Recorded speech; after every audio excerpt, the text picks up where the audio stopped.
doesn't realize he's supporting my theory because video games do one amazing thing. They have a massive space in which you can inhabit, but they only render the view portal. And this is how light works as well. If you can't see light or observe light, it's a wave. If you can see it or observe it, it's a particle. So the machine starts rendering it as soon as you pay attention to it.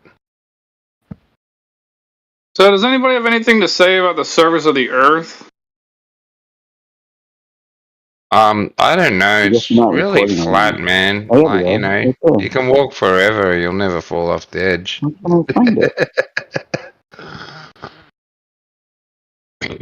I want to address something that we were discussing before. If that's fine. I don't understand what a Poképhone said would debunk the globe if we don't see the star in this I don't think we should really worry about it tonight. I mean, fuck it. It's either flat or round. Who really gives a shit? What are we going to do about it? We all give a shit. We're all here.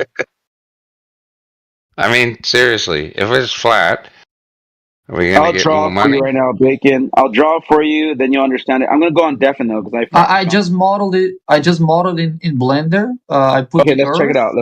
Let's see. I'm looking. Go ahead. I'm looking. Yeah, there you go. You have Earth here, and you have one. I will put one dot here for the. Oh God, you're all over the place. Get your shit together. Yeah, this is rotating weirdly. I don't know why exactly. But anyway, how come he can stream? Can I stream? The ball there. No, the ball there. You can stream. Just don't do your video. I can't stream. Oh, then you might have to. You're probably not on the server long enough. Oh, for fuck's sake. The server default thing. But go ahead. That's a certain cross. Who is that? That little ball there. Who was talking about that, Bill? Duke Hart. Yeah, you have to get level 2. Yeah. You can't stream with level 2. You have to be here longer.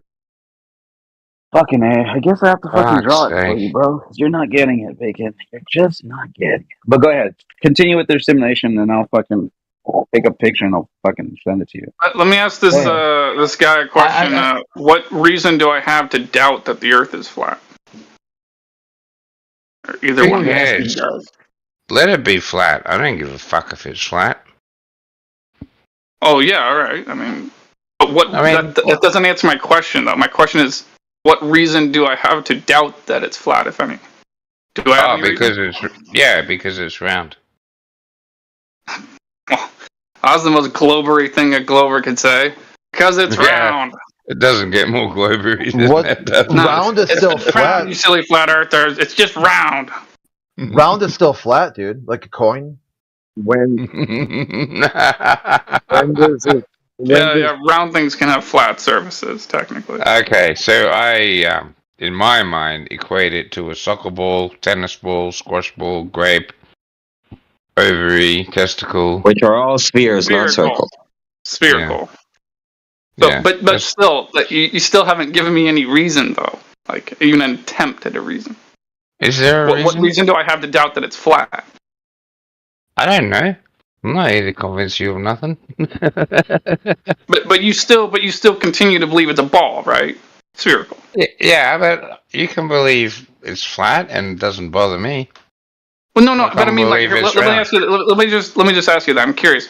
What's the number one reason that you believe it's spherical, the Earth? Because we have satellites orbiting it. Holy fuck. But just people told you that there's pieces of hardware really far above your head that are falling around the Earth in an orbit. Because someone told you that story, maybe showed you some pictures, you're like, oh yeah, it's gotta be real, right? No, I use them for internet access. Well, yeah, but you're not, that's all at a distance. How do you know you're even using it, internet access? Most of how do you know I'm not? Under the ocean, how do I know you're not? I'm not claiming a negative. You're claiming a positive. I'm asking you to prove you're positive. Like I'm just pointing out you can't prove you're positive, but I'm not claiming a negative. All right, let me say this. I don't want to prove anything. I'm comfortable with my belief, and I'm here because I have an open mind. All right, is that fair and reasonable? I don't want to convince anyone of anything. You can be here for any reason you want to be here, and then adjudicate it at any method or practice you want to adjudicate it. A lot of people, I think, come here because they want to convince someone of something. Convincing people of something can never be done directly anyway. Never No, they works. want to exterminate. If you generally ask them why they're here, they find flat Earth insensible, like an insult to humanity. And they want to, what they want to do is destroy any worldview that they think disagrees with them. They want to have just one idea, and it must be echoed across all of humanity. If they don't have that, a guy Britnat, you'll come in here every so often, and they'll ask him, "Why do you care so much?" He goes, "I'm not going to move. I'm going to make sure humanity stays stuck in the mud until every single human professes to mount high that the Earth is a globe." So that's kind of what you're dealing with, and why people come here. They come here because it's a seek and destroy mission. That's a lot of that'll get your defenses up too, won't it? Because people are always coming in to attack. Because flat earthers are a minority, right? I mean, I think that's logic. Yeah, that's their third proof. See, this is generally the globalists come in here. They tell you photographs from space. Why would they lie? And minority opinions are stupid. So they tell you right from the very beginning, if they can deem it a minority, just wave a magic wand, they can say that that's wrong. Because minority, in their worldview, anything that's less than 51% is a conspiracy theory. That's right. And not only that, they can just come in and make people.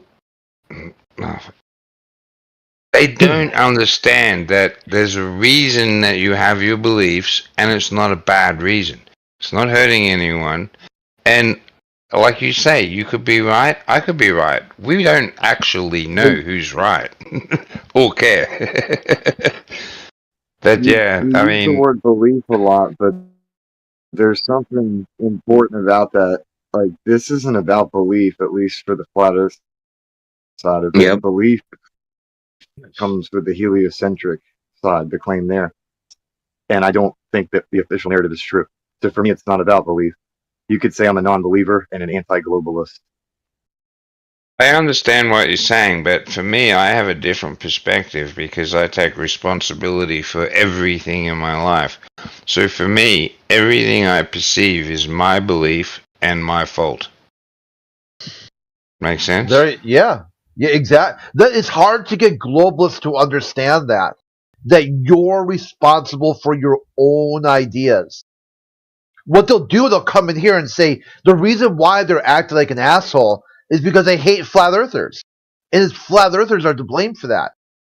Oh, how can I be responsible for what you like or what you don't like? See, that's how far away they are from science. They're so far away that they can't even adjudicate the cause of themselves.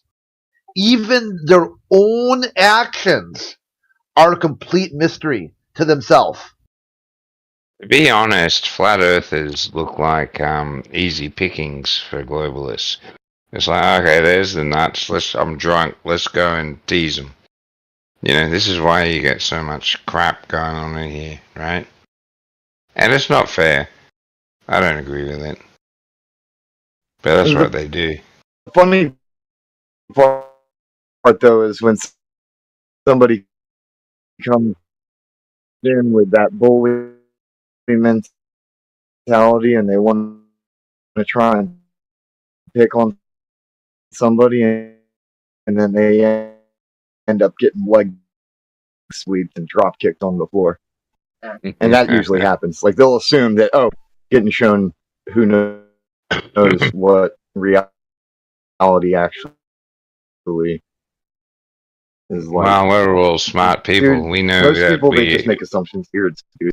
and they appeal to authority. They hop We're all on smart a people. We can get on perfectly. bandwagon. Sorry, you're just breaking up so bad, man. I appreciate people who question things. I mean, you really shouldn't connect to the internet via a coconut. I would just want to tell you, I appreciate people who. Yeah, my internet's crap. I'm sorry. You're good, man. I was just telling you, I appreciate people who question things. But that's it's a good trait for folks to have. Question everything. I think the important thing, and I'm old, I'm like 53 now, is just to accept that everyone has a different perspective on life. Don't tell them they're wrong. How do you know they're wrong? How do you know you're right? No one knows.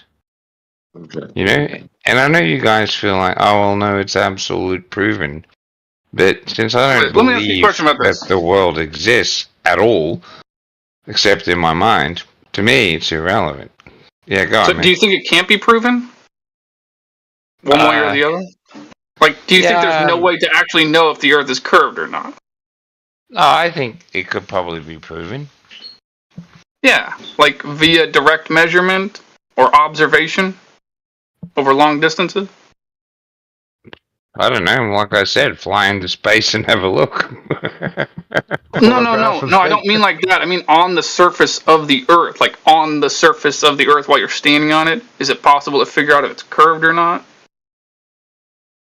Like, think about it. That's really dragging me into the heart of the debate, and I don't want to go there. I know. Holy fuck! I'm just saying it'd be kind of crazy to say that you can't. Seems kind of crazy, especially with like the modern era.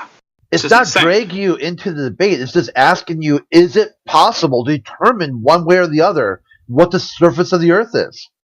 Yes, it's possible, but you cannot allow line of sight to be a indication of flatness due to the atmospheric curvature of light. So that doesn't work. Now, in order to measure, quick question. Does that apply over any distance? Is that true over any distance? I'm not sure, man. But so, I do have one for way. Instance, I'll give you an example. Like let's say I had a photograph of a mountain taken from somewhere, and it was in excess of 200 miles away. The mountain. So is that refraction that's allowing you to see that mountain 200 miles away plus?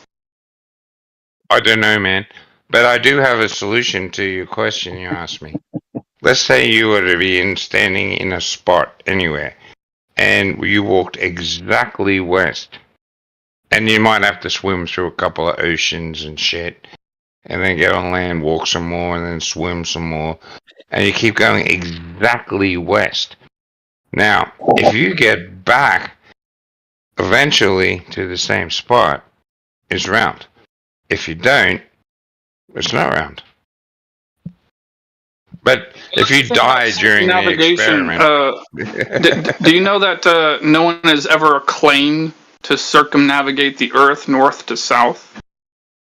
Are you aware of that? Yeah, because it's fucking freezing on the North and South Pole. Actually, it's colder and less than I wasn't trying to kill you, man. Slow down, buddy. Chill. Have you ever heard of this invention called an aeroplane?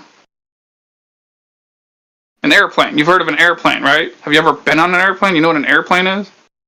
Anyway, the point I'm trying to make is that no one's ever claimed to circumnavigate north to south on an airplane or with any other method.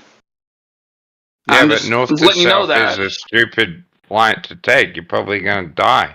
Yeah, so the point, buddy, the point I'm trying to make is you can stay warm and cozy and drink your hot cocoa in the aeroplane while you have enough fuel to do such a thing if the Earth were a globe. The thing is, the Earth is not a ball. It's not a spherical object. So you can't circumnavigate north to south. That's why no one's ever claimed to. No one ever plans to. North to south. I just want the subject to go west. That's all. Just west. Yeah, I know, but that's just it. That's not in contention.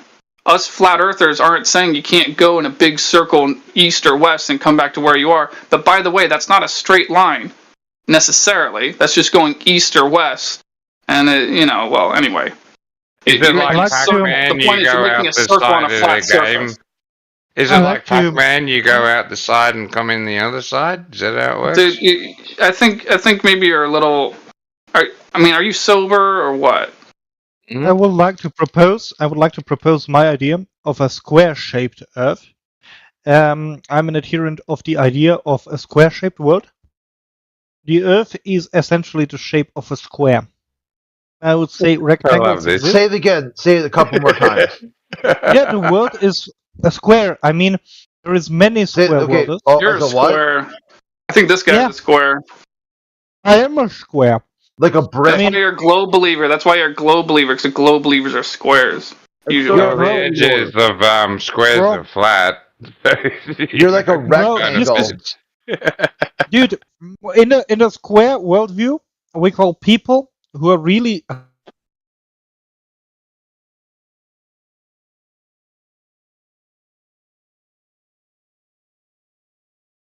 Oh no, I wanted to learn more about this square world. It was all about people. It was a drama playbook. About square people. Fucking yeah. Suck to be a square person. It was going into a freak out. We tried to shut that shit down. He can take that. He can take that bullshit and fuck off. And when he gets there, he can fuck off again.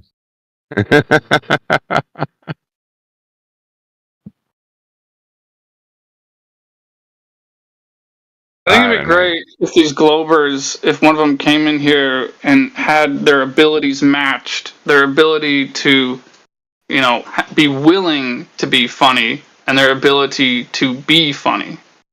I think it'd be great if those things were matched. What the hell? I'm really funny. It says right in the channel rules, no memeing. The Earth is dinosaur shaped, whatever, X shaped.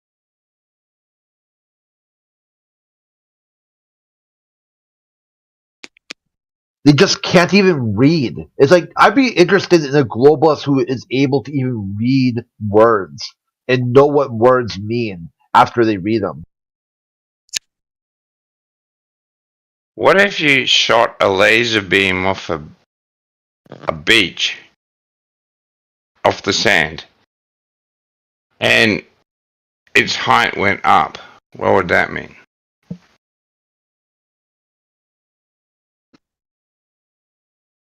Sorry, I'm just thinking this through. I haven't thought about this for ages. Well, that's just it, is we know of people that do that, but it doesn't go up. It doesn't deviate off into space. We know of people that shine lasers up to 30 miles and hit targets 30 miles away over bodies of water. The laser being less than 20 or less than 30, whatever, feet above the water. Yeah, but what about 3,000 miles? Because you don't need it to go that far to falsify the radius. Do you know how much curvature there should be over 10 miles, take for instance? I don't know the gradient at all. Like, I'm not that interested in the world being round. Well, you're talking about it. You're actually bothering to talk about it. So what do you mean you're not interested? You're talking about it. I just always assumed it was, you know what I mean? It's not a big deal. Well, here, I'll just tell you about it. Like, take for instance, over 10 miles, there should be 66 feet of curvature. So if you can see someone 10 miles away, or shine a laser 10 miles across a lake, then if it hits a target on an opposing shoreline, or your line of sight hits a target, you can see a target on an opposing shoreline, 10 miles away, if you're, say, 10 feet above the surface of the water or 15 feet above the surface of the water, and the target is, then that observation technically falsifies the radius. That's not possible on a spherical surface with the radius of 3,959 miles. And anybody telling you otherwise is just talking out their ass. Have you ever heard of a mirage? From when you're walking in the desert? Yeah, I've heard of mirages and I've seen them. Mirages don't allow you to see around corners. But they do allow you to see over the horizon. They don't allow you to see around corners. You're talking about a corner. They don't allow you to do that. That has never been demonstrated. If it could be demonstrated, That would be amazing and everyone would know it. But it's never been demonstrated. So you're talking about Harry Potter magic. Hey man, I'm from Australia. Don't talk about corners. You know, snakes only bite you if they're cornered. I'd stay away from corners. Mirages aren't about corners. They're about seeing over the horizon. You know, if a horizon exists. Is the horizon optical or physical? I don't know. I don't know what's true. I'm not here to win an argument. Is it apparent? Is the horizon physical or apparent? Do you know the difference? Between physical and apparent. Yeah. Yeah, I know the difference. So is the horizon physical or apparent? Well, it's my belief system that it's physical, but it's my experience that it's apparent. Yeah, it's also by definition apparent. Yeah. So now you're arguing with the dictionary, or at least your globe is. Your globe. I'm not arguing. No, but I'm telling you what I believe. You aren't. Hold on, you aren't. But the other globers that come through here, they are technically, because they'll say that the horizon is a geometric curve of the Earth, geometric edge of the Earth, geometric edge of a globe Earth. But that's not how it's defined in the dictionary. It's defined as apparent. The apparent place where the sky appears to meet the ground. So, if I ever was to want to prove or disprove this theory, I would look at the NASA's, which you guys think is a made-up organization. I would look at their estimation of what asteroids are going to hit the Earth, and their approximation of where it's going to hit, which includes the Earth's rotation in the computation. Because that's actually a thing. They really do that. But, as you guys say, NASA is a conspiracy, right? Well, it doesn't even show us the pictures. Fucking cuts half the shit out. Fucking NASA.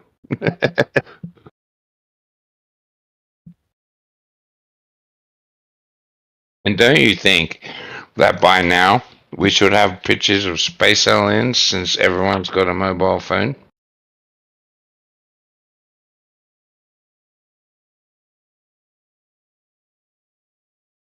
Hello? I guess I won. Well, no, I mean, what are you talking about? You see, the thing is, let's go through this for a second. No, let's imagine this for a second, because it's just a ruse. It's just a ruse. So let's say they showed us, a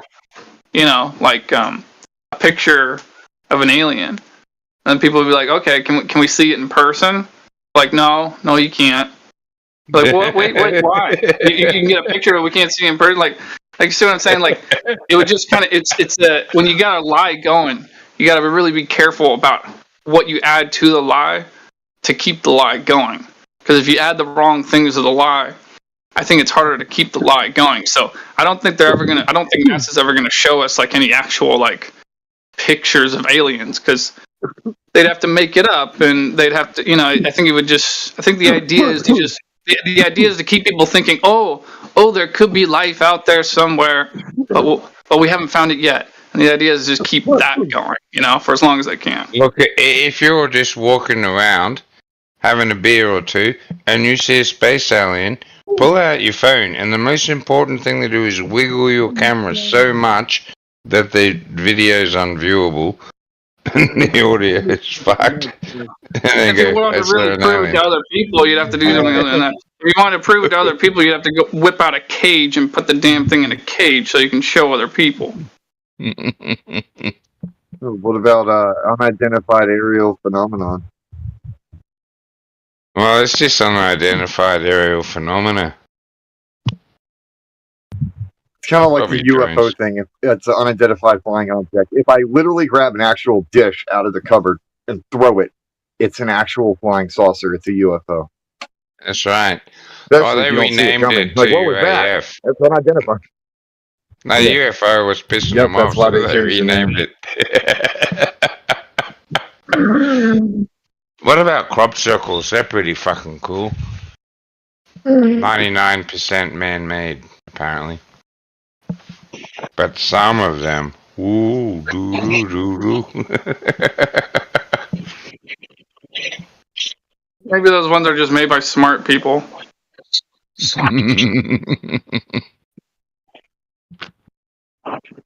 I always have wanted to believe the Definitely a crop. funny thing.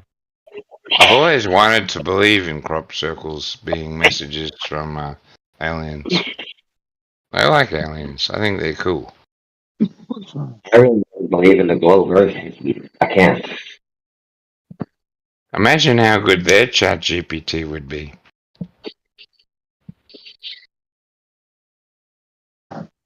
Think about the word alien, right? ETs, extraterrestrials. What does that word imply? Extraterrestrial, terra, Latin, territory, land. It means not of this planet. It Extraterrestrial. means just extraterrestrial comes from the Latin word terra, which just means land or territory. You have a singer from the UK named Sting. He has a song, Englishman in New York, where he says, I'm an alien, a legal alien living in New York. Or extraterrestrial, because it comes from extra terrain. I'm going to ask ChatGPT, is the world flat? I don't know what it's going to say. It's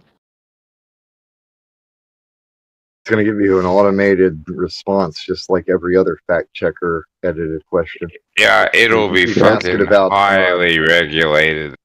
Let this through. yeah, anything on the list. Yep, you ask anything on that list, and they'll give you the Sinclair script answer. Beneath. Let's see what it says.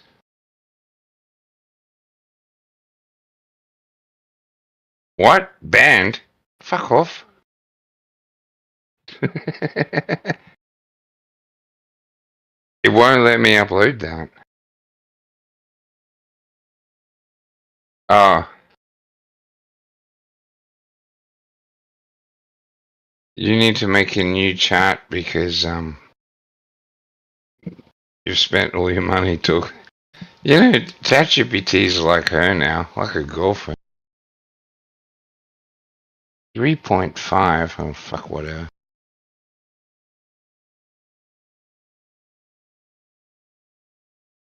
Is the world flat? It says, no, Pretty much the world is not Word. flat. But it's slightly flattened at the poles. ChatGPT said And so. yeah, it said it's not flat, man. That's what it reckons. Ask it.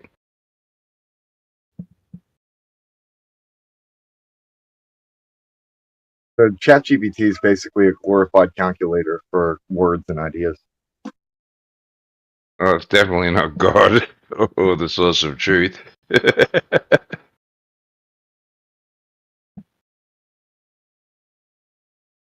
Yeah, it's certainly not the arbiter of truth. It's more like an open filter for the dead internet.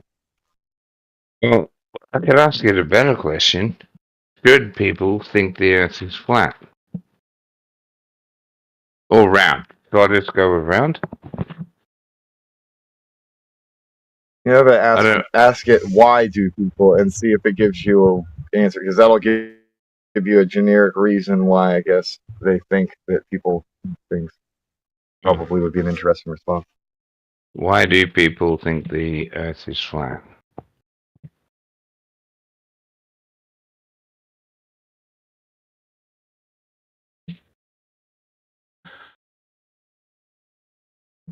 I'm not even going to read that. I'll get in trouble. Should I read it? Okay, I'll read it.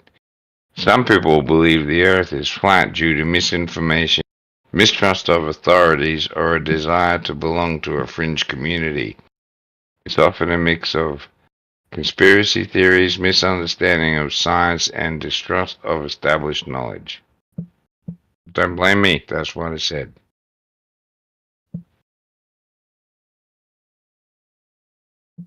Yeah, that sounds like the generic response that it would give. It's just missing one thing, that you're a retard, you know? We gotta add that part in for believing that. I'm not a retard. That's what GPT said. How can you call me a retard for what No, someone else No, said? he's saying that it's missing the impulse.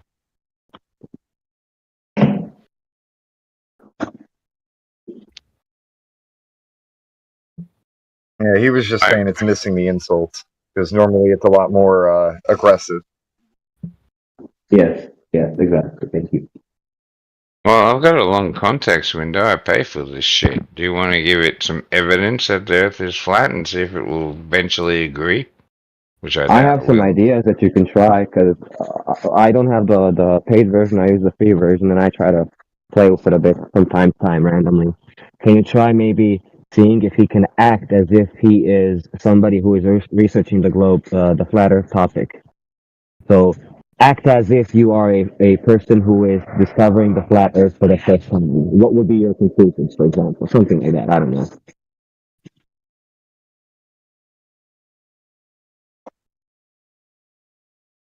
I'm doing it.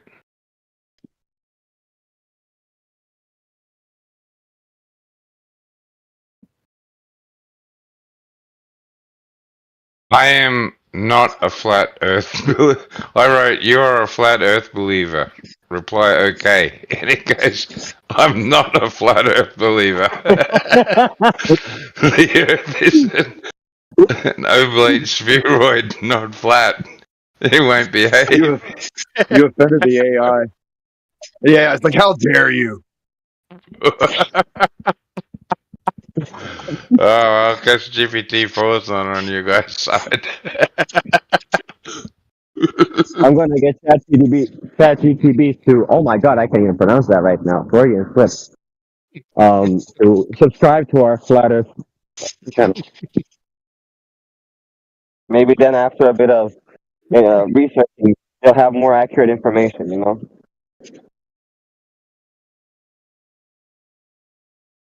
No, maybe I'm gonna try and make it into a flat earther. Please do. That'd be amazing.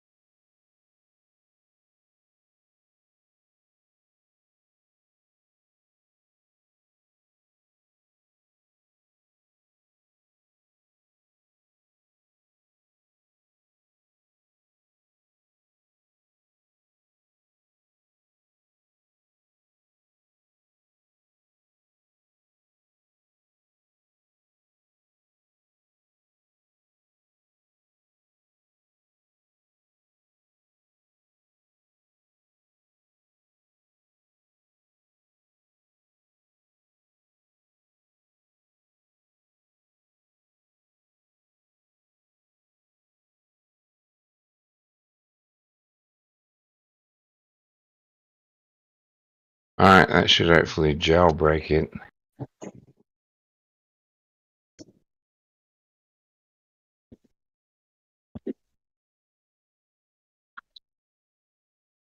Okay, it agreed.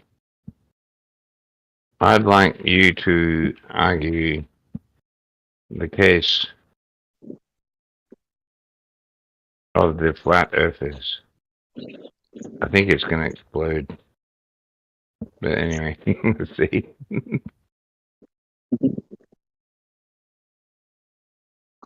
It says, absolutely, the earth is flat. Just look around you. Everything appears flat. Plus, have you ever seen the curve of the earth with your own eyes? Most of what we know about the earth being round comes from NASA. But can we really trust NASA? They could be manipulating images and data to fit their narrative. And if the earth is truly round, why doesn't water just spill off the edges? The flat earth model offers simpler explanations for phenomena like sunrises, sunsets, and gravity. It's all about questioning the mainstream narrative and thinking for ourselves. How about that? I fixed it. Chat. Confirmed. The AI is now a flat earther. Let's go. The story is closed. No more talking about this. Let's start some physics and science on this topic now. Well, this AI is now a flat earther. You can ask it. Tell me, I'll ask it. Ask him about magnetic fields.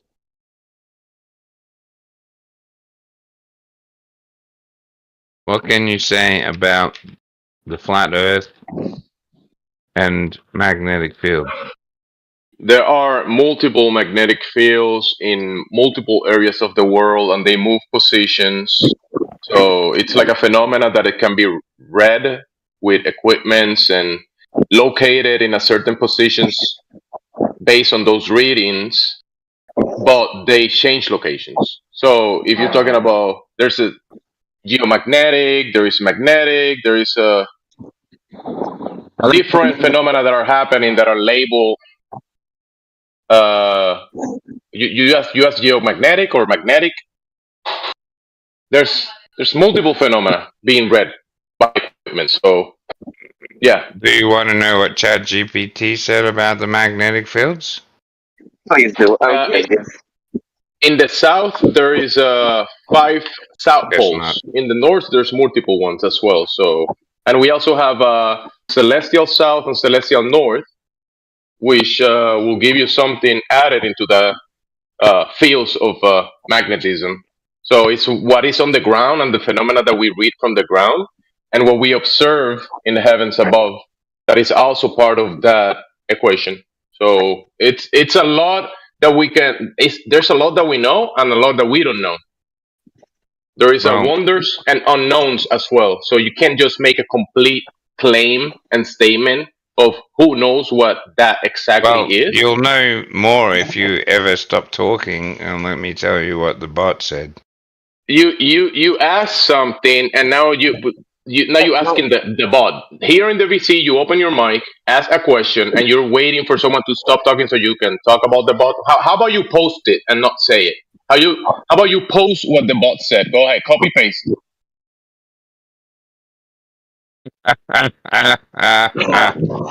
Let me look at you. Keep in mind that We're gonna have a fight, mate, because you're not gonna enjoy it.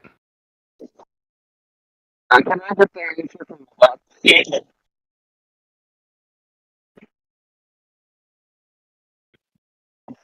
Alright, it said, flat earthers might argue that magnetic fields still exist on a flat earth, but they operate differently than on a spherical Wait, you're talking earth. about flat earthers? I thought you were going to talk about the magnetic field. Why do you start the statement with flat earthers believe in this and that, even though you don't know what flat earthers know and believe, and you're going to make a statement about flat earthers or ChatGPT? That premise is completely off. I am feeling concerned by listen. You said you were going to talk about the magnetic fields, and the first thing out of your mouth when talking about the magnetic fields is flat earthers. That is just. At the beginning, you didn't even say that. We're fucking around. Yeah. Don't talk about. No. You shut up. That sounded buzzy and weird. Yeah, probably you shut up, okay? No. I mean, you somebody else, talking about flat earthers. When you were going to talk about magnetic fields, and now you're saying flat earthers and magnetic fields. Those two things don't go in the same sentence, dude. Well, I am actually literally trying to talk about magnetic fields, and you're literally and the trying to be a first fuckhead. word you said flat earthers. Stop. Talk about magnetic fields, not about what flat earthers believe about magnetic fields. Read the room. When you asked the question and I tried to reply to you, you couldn't wait until I finished to be able to talk about people in You're here. You're an idiot. I just jailbreak the bot to turn it into a flat earther. Of course it's going to say that. You sound like a drug idiot or a drunk idiot. You sound. I'm surprised you can hear anything. You're unable to stop talking. You're talking about flat earthers. Can you talk about the topic? That is the literal name of the channel we're in. No. Not flat earthers. Flat earth. Flat earth? Earth is the thing that you're standing on, right? I'm not going to talk to listen, you. you a Globstar You shut believer? the fuck up and Listen. I'll talk. If you don't shut the fuck No, up, I won't don't talk. Just concentrate on the real topic. Don't worry about your feelings and how you feel about other people. Okay, talk about the actual phenomena. Go ahead. I'm literally reading verbatim what the bot said, you fucking idiot. Yeah, that body's dumb. Ask you if you believe what it says. The, Nobody claimed that. He's just curious. That's all I need. Projection, bro. That's all I need. We just wanted to see what the bot was going to say. That's it. You have to make a big shit out of it. That's up to you, man.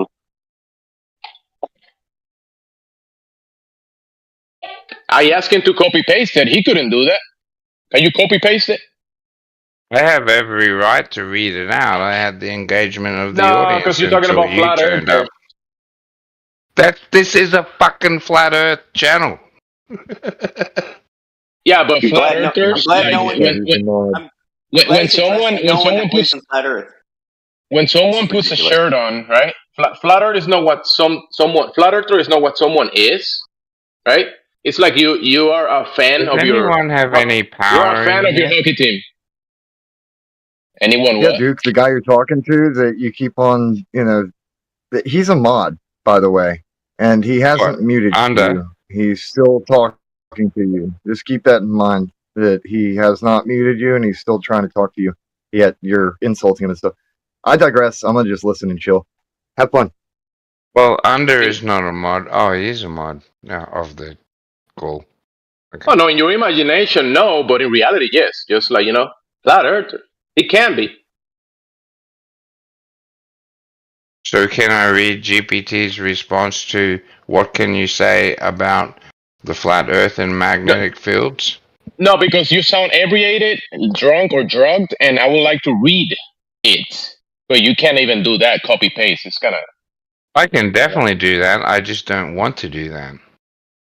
All right, so suit yourself and put yourself in a white mute or something.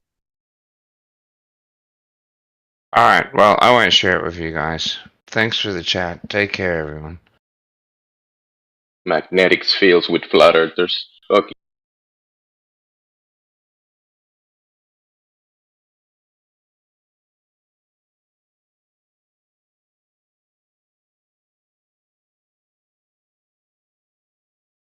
To the guy that wanted to hear him poisoning the well, go ahead and drink his poison. It's good for you, since you like it.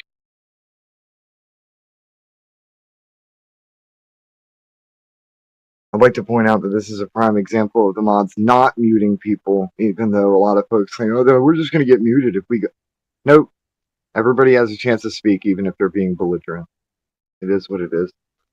Bro, he asked a question about a magnetic field, and I gave him something. Right? You came in with the flat earthers. You came in to bulldoze it, bro. You did come in hot, like you kicked in the door, and you're like, WTF, man. But it's and he was with his body. Look, he jumped out his body, so it was like a tag team tactic. You saw that? He said, I'm not gonna read it anymore. I wanna copy paste. I don't wanna do that. And he jumped out, and his boyfriend jumped out. I hope that he returns when he's more awake. I actually didn't have any issues about him sounded the way he sounded. It wasn't that. It's just that he didn't take what I said, and then he said, I'm gonna read the bot, and then he started talking about flat earthers. Like, that's I was just being nice and implying that he's sleepy, but if he's drunk, hopefully he comes back sober, and if he's sleepy or whatever, sick, hopefully he comes back better to have a proper chat. Yeah, but you see how they want to like just put a label on people. Yeah, they put a label on top of your head, like a freaking sticker, and now they know better about yourself than yourself. They know better. Yeah. Well, this is why I openly identify as an anti-globalist, because the flat Earth label is already stapled to my forehead, so I may as well call it what it is. You can wear the label. I mean, it's like a how do you say People put badges of honor, all that kind of stuff, right? You wear the label for your favorite team. But to me, it's like having something put on you can't take off, so you may as well just wear it, represent it, whatever, because it's going to be there anyway. May as well own it. Bro, the bot, since flat earthers believe in, bro, like, is that I what was trying to explain to him that the ChatGPT thing is untrustworthy. It's just not. It's nothing but a fully automated one of fact checker bullcrap thing. It doesn't really give you real info. We're all flat earth. Like everybody's a flat earther. It's just too. You could just say, hey, well, it's just too big to tell, so we're just gonna we treat it as flat, or it's rotating, but everything's rotating with it, so you can't tell. So everybody's a flat earther with a motionless earth.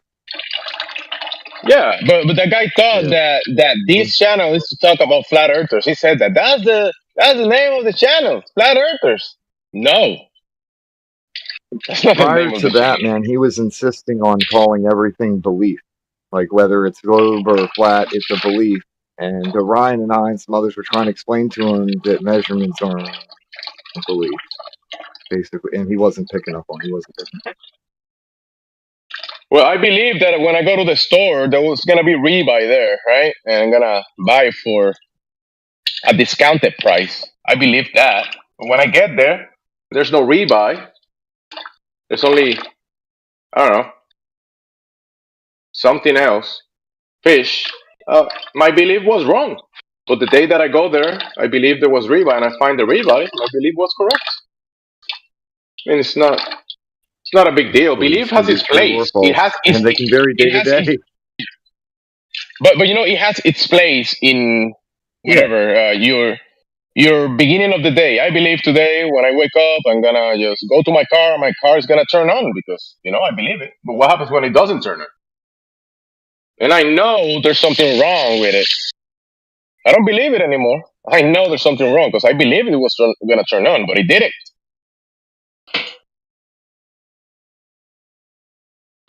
In the same way, it's kind of like how people have faith that the chair they're about to sit in will hold. Hello, guys. It's not just going to break.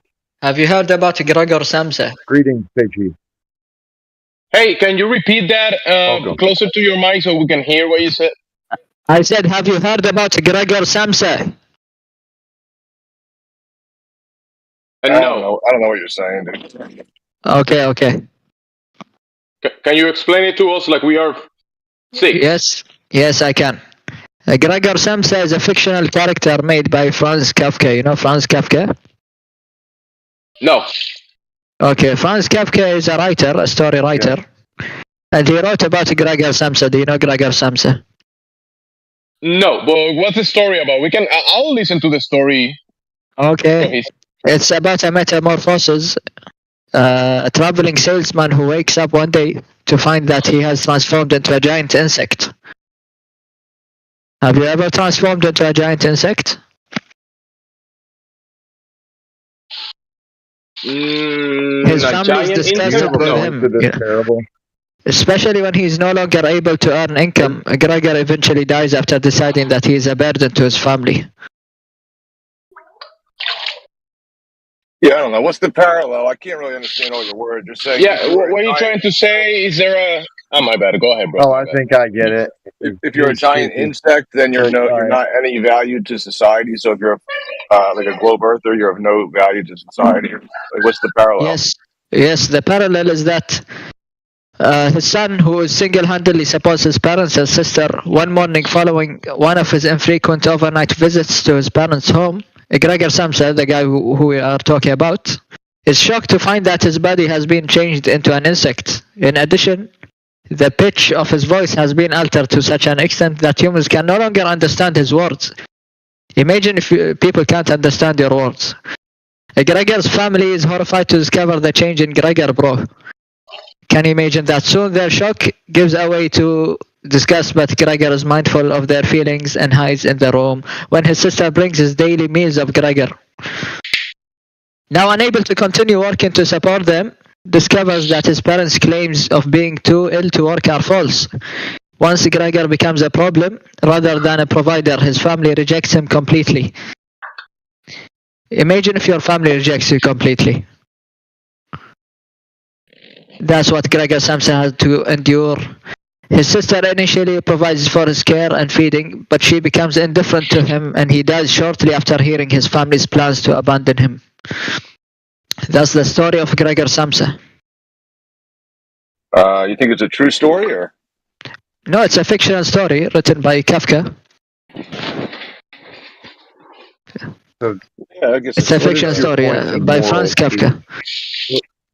what do you think the moral to that story is then? The moral to the story is that you should never buy Nitro for a Discord kitten. You don't know who she be sexing behind your back. Watch out in these Discord streets, Cool, brother. thanks for wasting everybody's time. Welcome. We really appreciate you wasting our time. Thank you. Welcome, brother.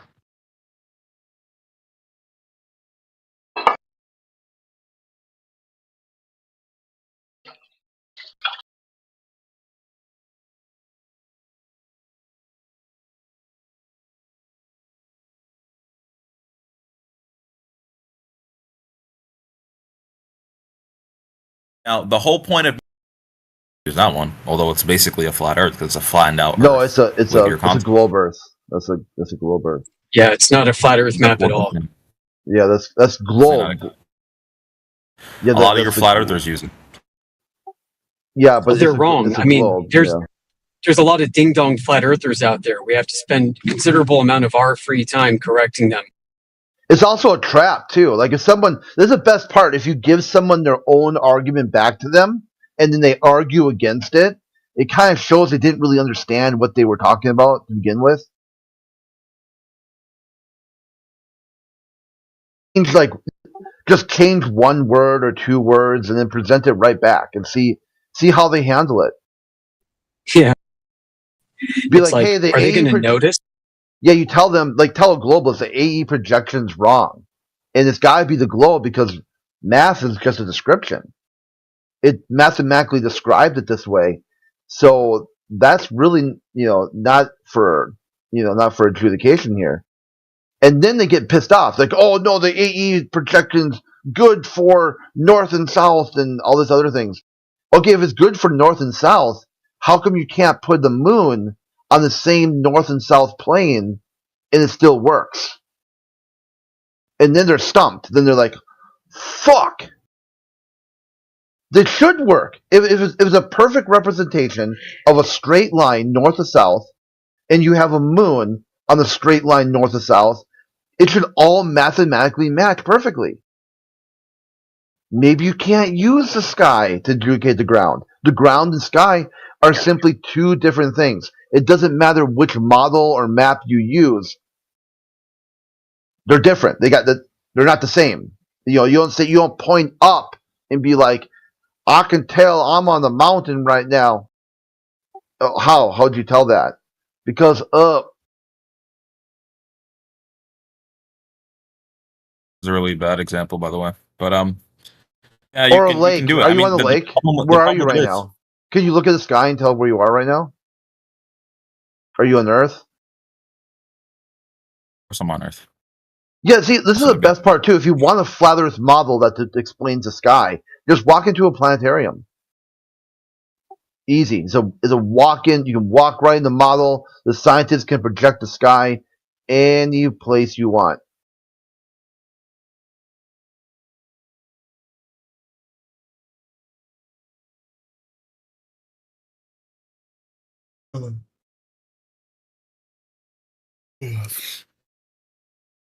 Anyway, I don't know, man. Maybe you guys can look over this and try to figure out how it makes sense for you or in your paradigm. I think that's something I would do, at least if I was a flat earther, is instead of saying the things in the sky don't prove the shape of the Earth, just I just explained it to you. If that AE projection doesn't work, you said right. This map model does not work. It's broken somehow. It's broken because of the moon. You look at the moon and you can tell that this graphic representation of Earth is broke. It doesn't match. Not north to south, not east to west. None of it. It's all busted. Okay, sure. Which part is busted? Math? or the globe. You got two choices there. See, this is a problem when we don't really know what you're talking about, and you start invoking things, you end up with egg on your face. Dude, when you're saying that the azimuthal equidistant projection is a flattened globe, it is a flattened globe, but it's still flattened out horizontally, so it matches with it's kind of consistent with your model. So I'm not destroying the globe. No, your model. This is your model.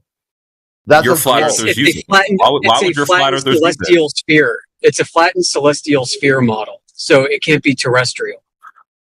Yeah, but why would your flat earthers use it then at all for any demonstrations whatsoever, including Crit? You did it too. Because they're wrong. I told you. It'd be a trap. So no, it'd be a trap to get you to argue against the globe and not even realize it. Or math. Crit, or to get you to argue against math. Which one is it? The best part, if you use that map and someone tells you it's wrong, okay, sure. What's wrong? The globe or math? You've used it before, actually. Okay, so which part was wrong? Okay, so I used it. Which part's wrong? The globe or math? Flat Earth. It's got nothing to do with flat Earth. Oh, the projection's wrong. So math is wrong. It's a flattened celestial sphere. It's not the terrestrial.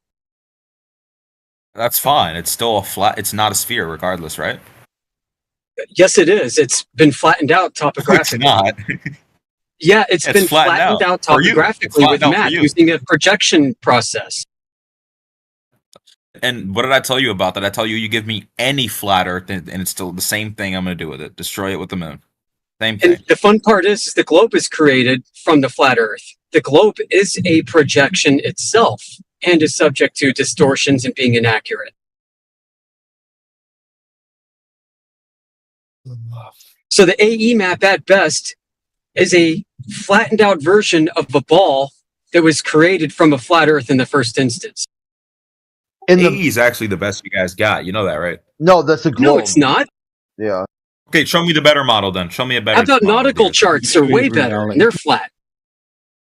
How about just reality? Show me one that's better, man. Show me nautical one that charts. shows I told you, go Google nautical charts right now, and you can Google the ones with the biggest sections, and you'll see that they're different.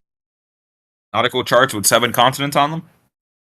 In one I don't know if you'll find 7 continents on them, because nobody knows the true orientation, size, and relationship of continents to one another. There are problems. There are even problems with GPS longitudinally, and they had to fix the longitude problem with GPS using more math. There are issues. Young people have this technological hubris. Young people are born into this apparently technologically advanced society and think that everything just works perfectly. But we don't know the distance between different continents, is what you're saying. Like Africa to not fully accurately. I'd say no. America. Not fairly accurate? No. I don't know, man. Looks like we're going back in time. We never advanced as much as you think we did. That's the problem that I just told you. It's the technological hubris. People think we're going backwards, but no, we're trying to show the world where we really are right now. And the truth is, we really don't know much about the world as much as we think we do. And we hide behind this veneer of technological advancement and some kind of twisted, reflected glory as if we're the ones that are responsible, like individually, for creating all this technological advancement that we enjoy. But no, we're just users, and we are thus enslaved by it.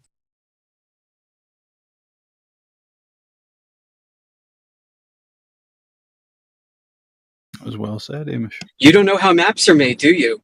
You have no clue.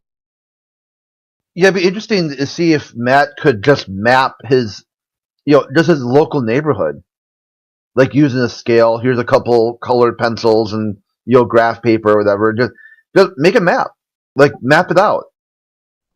And then we say, okay, now do the whole world, you stupid glurf. Now show me a whole map of the world, glurf. You see how ridiculous that gets? Not really. So when people say, show me a map of the world, flurf, and we're like, you don't even know how maps are made, do you?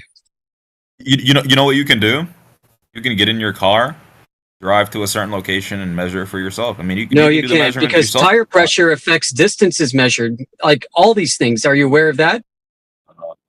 Okay. If your tire pressure is overinflated, you're going to get less miles, and if it's underinflated, you're going to get more miles. Yeah, plus going hills and turns and all that stuff. Right. See, Matt thinks it's a straight line distance to everywhere he goes. As if it's flat. Ironic. Yeah. Like everywhere he travels, it was a straight, direct line distance. He didn't have to turn or weave or move around anything. That's called cognitive dissonance, isn't it, Crit? No, it's it's not. like holding a world. Yeah, no, like you were using the world globe flat. model predict. The world you are experiencing flat, and now you think it's a globe. That's cognitive dissonance. Because of the moon. Okay. What does the globe GPS predict? And then you just get in your car, drive. I told you that they were broken. They had to fix it. Hey, I already told you. You can check it out for yourself, man. We're the ones educating you here. Educating me with some. Yeah, we're trying to. Appears to be some bullshit.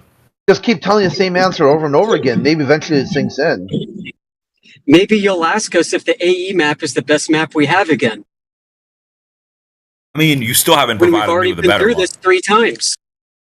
I told you, use that one. Use that map. And then if it doesn't work, now you've adjudicated the globe or math.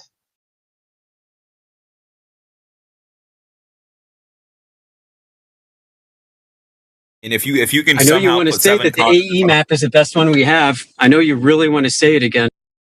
You should be able to slice that map into any dissection, north-south dissection. It should perfectly match the globe. Perfectly. Inch by inch. Step by step. The problem with that projection is the further you go south, the wider things get. Like a cone. Why is that a problem? It's basically because you said that map doesn't work. That map does not. That map doesn't work with observations of the moon. If you put any 2 people anywhere on the Earth and they're directly north and south from each other, that map would nail it. If you were right, but it doesn't, as claimed by you. It's funny. That's still your best map. No, he said it. He said it again when we already told him that it's not our map. Like 4 times. You just told me. You're bricked, kid. I'm saying it's your best map. You got dude. cogged this hard. You got map. smacked by the cog this bad. I'm just saying, man. I mean, as far as I know, it's your best map. Unless you have The one that you AE can post map is your best map, guys. No, it's not our map at all. It's not our map at all. We did not invent that map. We did not claim that map. It's not our map. It's a globe. It's not 24/7. Why would we claim the globe? So here we are explaining the same thing to you again and again and again, and you have the same response again and again and again. Isn't that interesting? I'm waiting for you to post me a map with 7 continents that looks better than the AE. No, because I'm waiting on. That's such a ridiculous ask. It's worthy of our dismissal. Why would any flat earther have the resources to map 7 continents when you're incapable of mapping your neighborhood with fucking crayons, you retard? I can't map my neighborhood with crayons. Therefore, no, you can't. You don't know how maps are made. You don't know how maps are made, and you are using maps as your claims. You don't even know. You don't even know the shape of the Earth you live in the 21st century, and you called me. I don't claim to know the shape of the Earth. I describe it as flat and stationary because that's how we experience it. 2024, dude. You're not. I know. We don't know as much as we thought we did. That's what I explained to you 5 minutes ago. We have technological hubris. You are just retracing the same shit we talked about again and again and again. That's called a spiral. And it's a spiral because it's a little bit different each time you retrace it. Otherwise, it'd be a circle. Otherwise, it'd be a circle. Well, you weren't here before, I'm pretty sure, but regardless, the moon doesn't work on any horizontal flat Earth, AE projection or not. Give me a plane. Give me whatever you want. It works on flat Earth. You're talking about maps. Yeah, maps are wrong. Work on anything. All maps are wrong. Cartographers will be the first one to tell you that all maps are wrong. Also, maps are suited to a specific purpose. So like the AE map is really good about telling you what time it is on Earth. We know that. It's for tracking the sun. Okay? You're telling us things Mercator maps are good for sailing across continent. You got different maps for different things. Thank you for telling us stuff that we already know. Okay. Well, listen, you keep repeating yourself, so I don't know what I have to repeat again and again and again, because you do a good enough job repeating yourself. So please don't tell me that I'm repeating myself for your benefit, because you seem to require things explained to you the same way multiple times for it to sink in. No, I don't. But what you don't understand? Yeah, we demonstrated that for the audience live right now. Yeah, you weren't here before, so you don't even know what the fuck. Okay, why did I bring up that map? Do you remember? Do you remember that? You've repeated yourself enough for me to know. You remember it, Amish. Do you remember it? No, you don't. So you don't even know what the fuck. Let me guess. You want to tell me that the AE map is the best map that we have as flat earthers? Am I right? You want to say that AE map is the best one we have? Do you want to say that right now? I already said it was. No, you said it was, and I'm not even trying to go that rabbit hole again because you wanted to show me something that you couldn't show me. So the whole point of me posting the AE map I told you I couldn't show you because nobody's done it. Nobody surveyed 7 continents without invoking a ball. Okay. Now, the whole point of me showing you the AE map or me posting the AE map was because it had the moon on it. It was with the AE map with moons on it. Now, my whole point was, this is my actual point, because I wasn't just talking about maps in general. My whole point was that you couldn't put a moon over a horizontally flat Earth. That's my actual whole point. A flat Earth or a flat map? Those are two different things. The map is not reality. Well, we have a flat Earth because it measures flat. A map is reality. Literally, nobody thinks a map is reality. Right. So the moon works on flat Earth, and we know Earth is flat. Why? Oh no, it doesn't work on a flat Earth. And I already. Well, how do we know that the Earth is flat? Steelman, my position. How do we know that the Earth is flat? I don't believe that the Earth is flat. Okay, well, I asked you to steelman my position. How do I know that the Earth is flat? What's my claim? And therefore, why does the moon work on flat Earth? No. I told you already the answer. You're not listening. The answer is because it measures flat. You're not listening. You can say that it measures flat. It clearly doesn't make any sense. I know I can. I just did. It's why I know the Earth is flat and why the moon works on flat Earth. Because the Earth measures flat. So the moon's orientation not reality. On flat Earth? Yeah, maps are not reality. Yeah, who claims that? Who claims map? But can you say with me real slowly? Maps are not reality. Nobody thinks a map is reality. If someone's showing you a model of their car or a model of their house, why do you keep begging for a map? A mini house. Imagine reality. So yeah, you're begging me for a model car. Reality. Not why even do you keep begging me for a toy car? Or maps are up to scale. Actually, there's a lot of distortions. So why do you keep begging but the main issue is you don't even have to make it. You can make it any shape. You can make any map. You can make any continent. Distort it however you like. Moon makes no fucking sense. You can use any coordinate reference system you want on flat Earth. No fucking and we know it's flat because it measures flat. It measures flat. That's why the moon works. Yeah. But try to explain the moon's orientation and the images that we have on the moon then. Why do I have to explain? We can see what the moon's orientation is in the Terminator lines. And you can use the Terminator line and the first and third phases of the moon to get your latitude on flat Earth. The moon is a great flat Earth reference.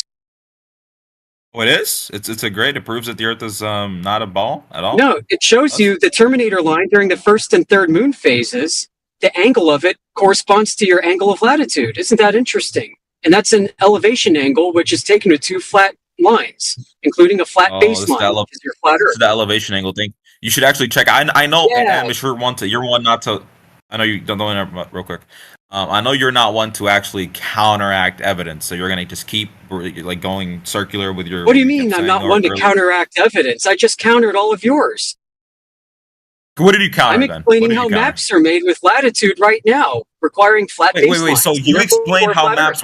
That's not what I asked, and that's not what my point was. But you just explained it. So you didn't actually counteract. I'm telling you how they're made because you don't know. You don't know how maps are made at all. Oh wait, so you didn't actually counteract anything I said. That's great. Yes, I did. I've been countering everything you've said since you started opening your mouth after I logged in. How did you counteract what I said? Tell me that the AE map is the best map I have right now. Is that where you are? Yeah. You don't have another map, Amish. We know this already. Why do you keep going back? It's not another map. It's not a map for me at all. Have one. You seem to be bricked like a crappy 1987 Nintendo in a thrift store. Holy shit! You literally don't Yeah, have a holy better one. shit, That's Matt. why Holy your shit is flat right. earthers, like Dave You got West and all the this other retarded real flat bad, earthers, man. And that's why they go the around world is using so the AE map technologically because it's advanced. the best you got. It is. He doesn't. Deal He with it.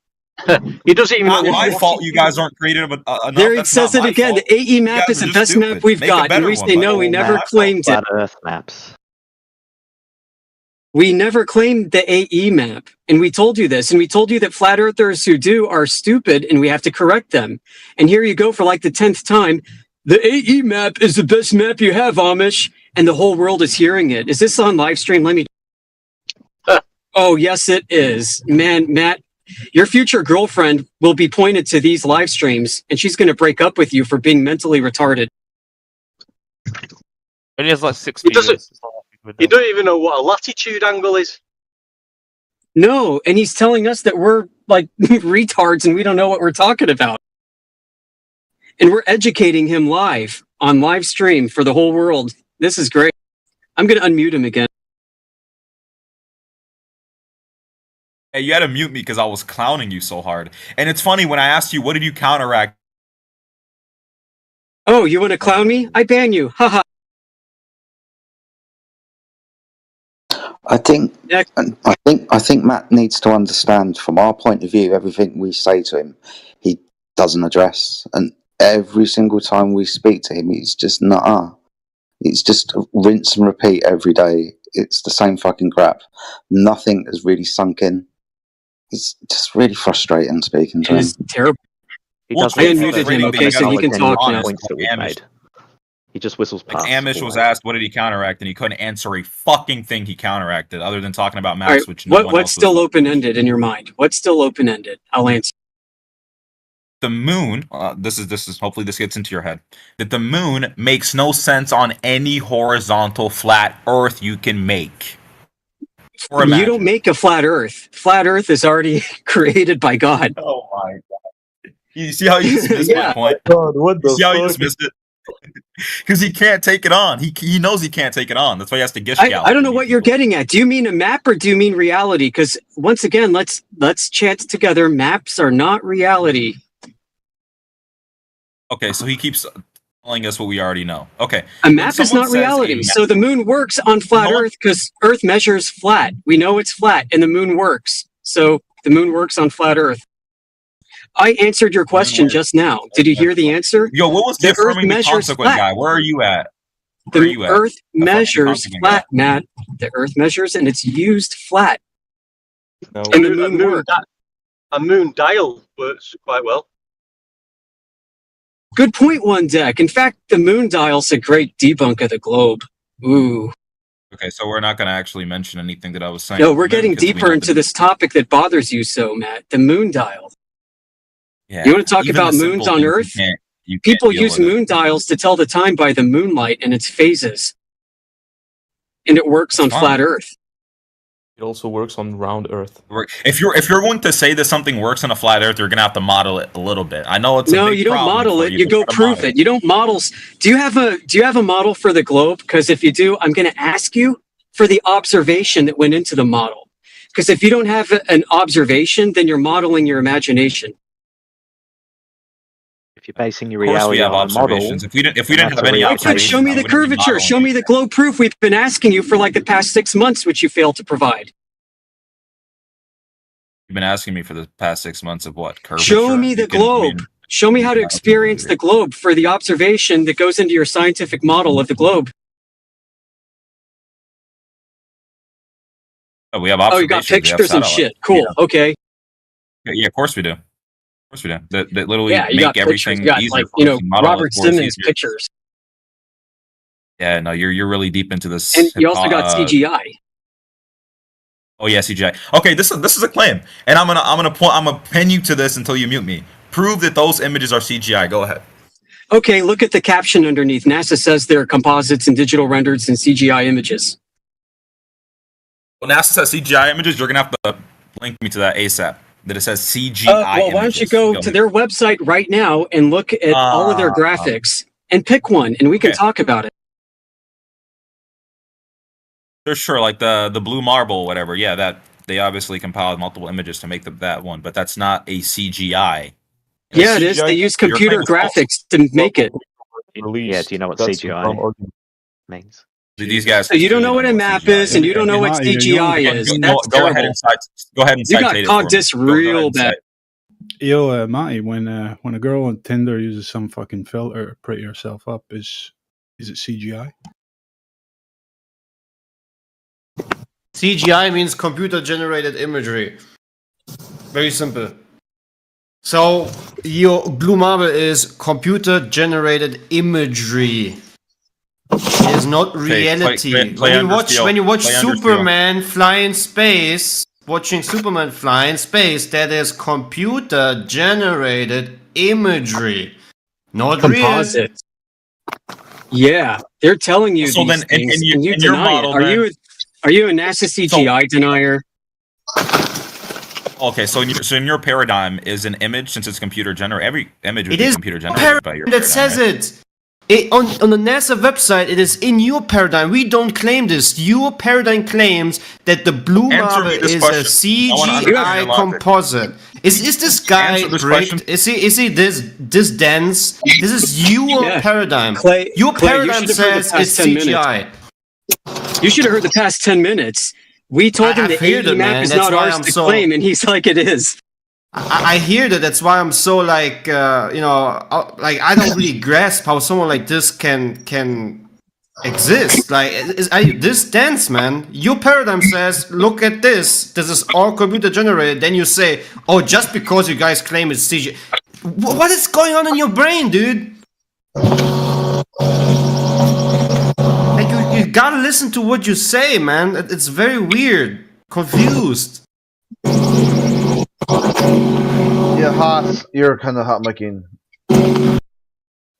So, yeah, Matt, I don't know how many times we keep telling you Okay, the same Crit, thing. don't bullshit me. You don't know what CGI is. Don't bullshit me.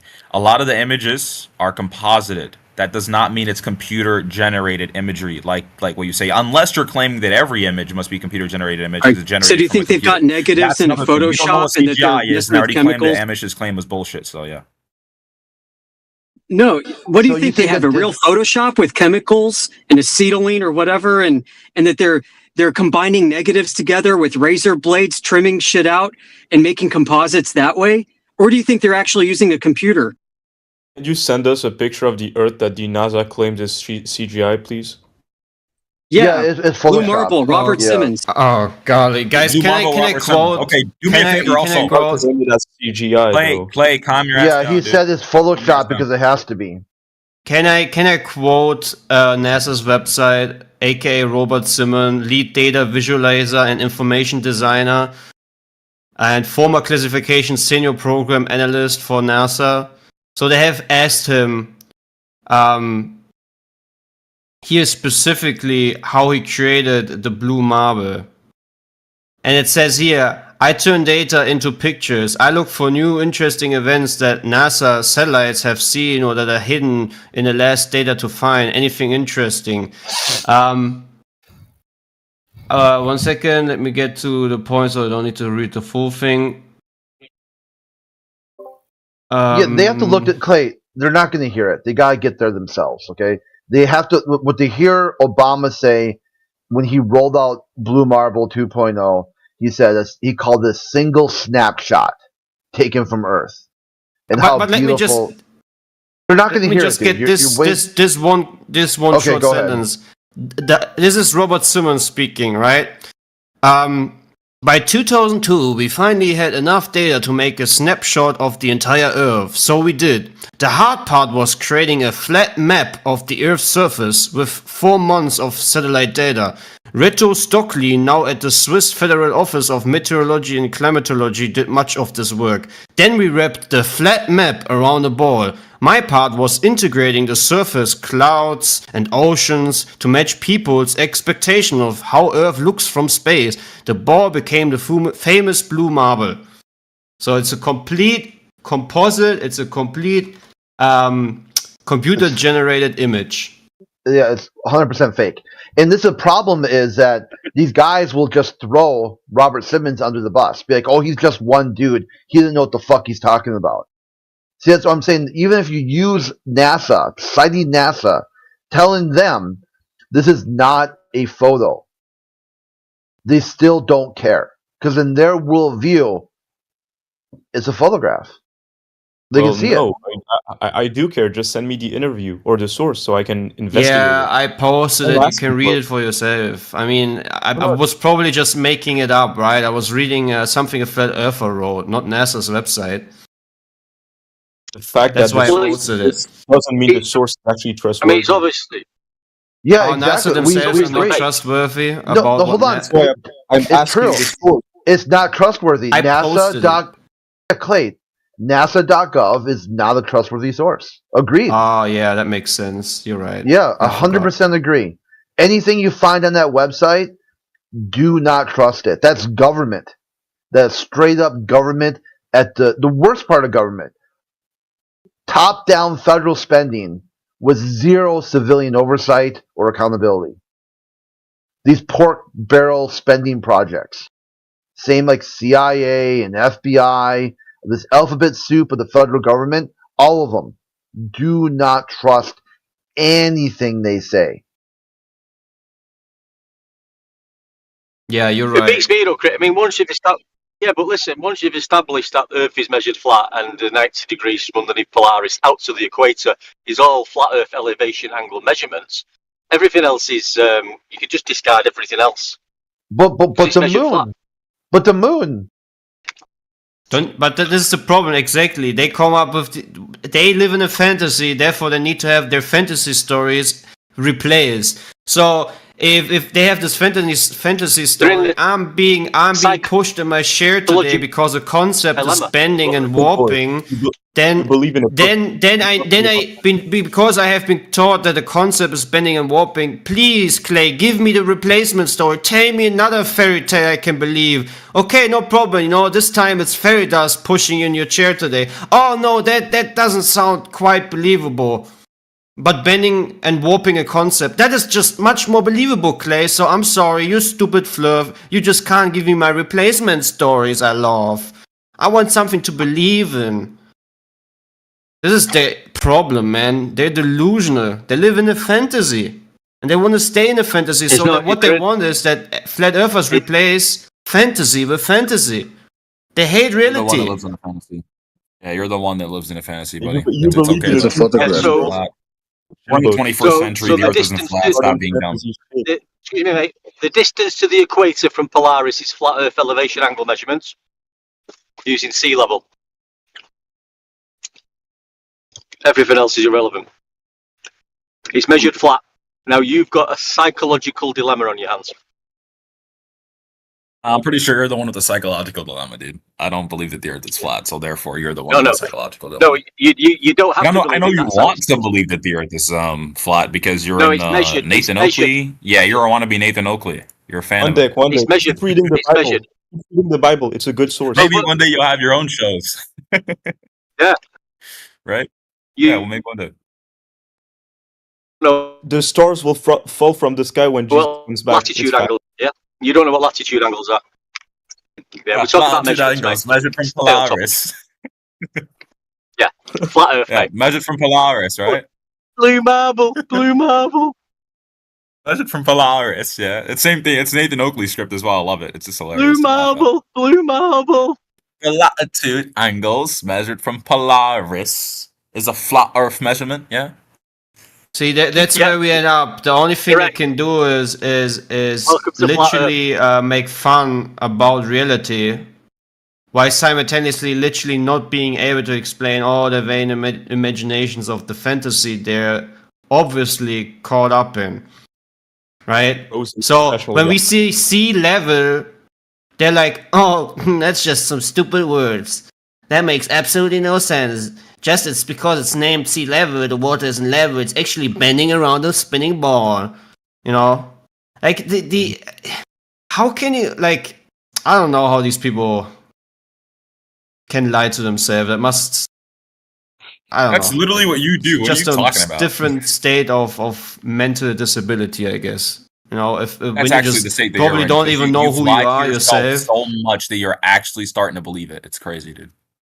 No, I don't lie to myself. I accept reality for what it represents itself to be. So that means I don't insert upon it something that I can't observe, right? I have my beliefs, which is a glorious thing, and I think humans can have beliefs, but if they want to go into reality and then tell everybody else my beliefs are actually reality, then they get a problem with me.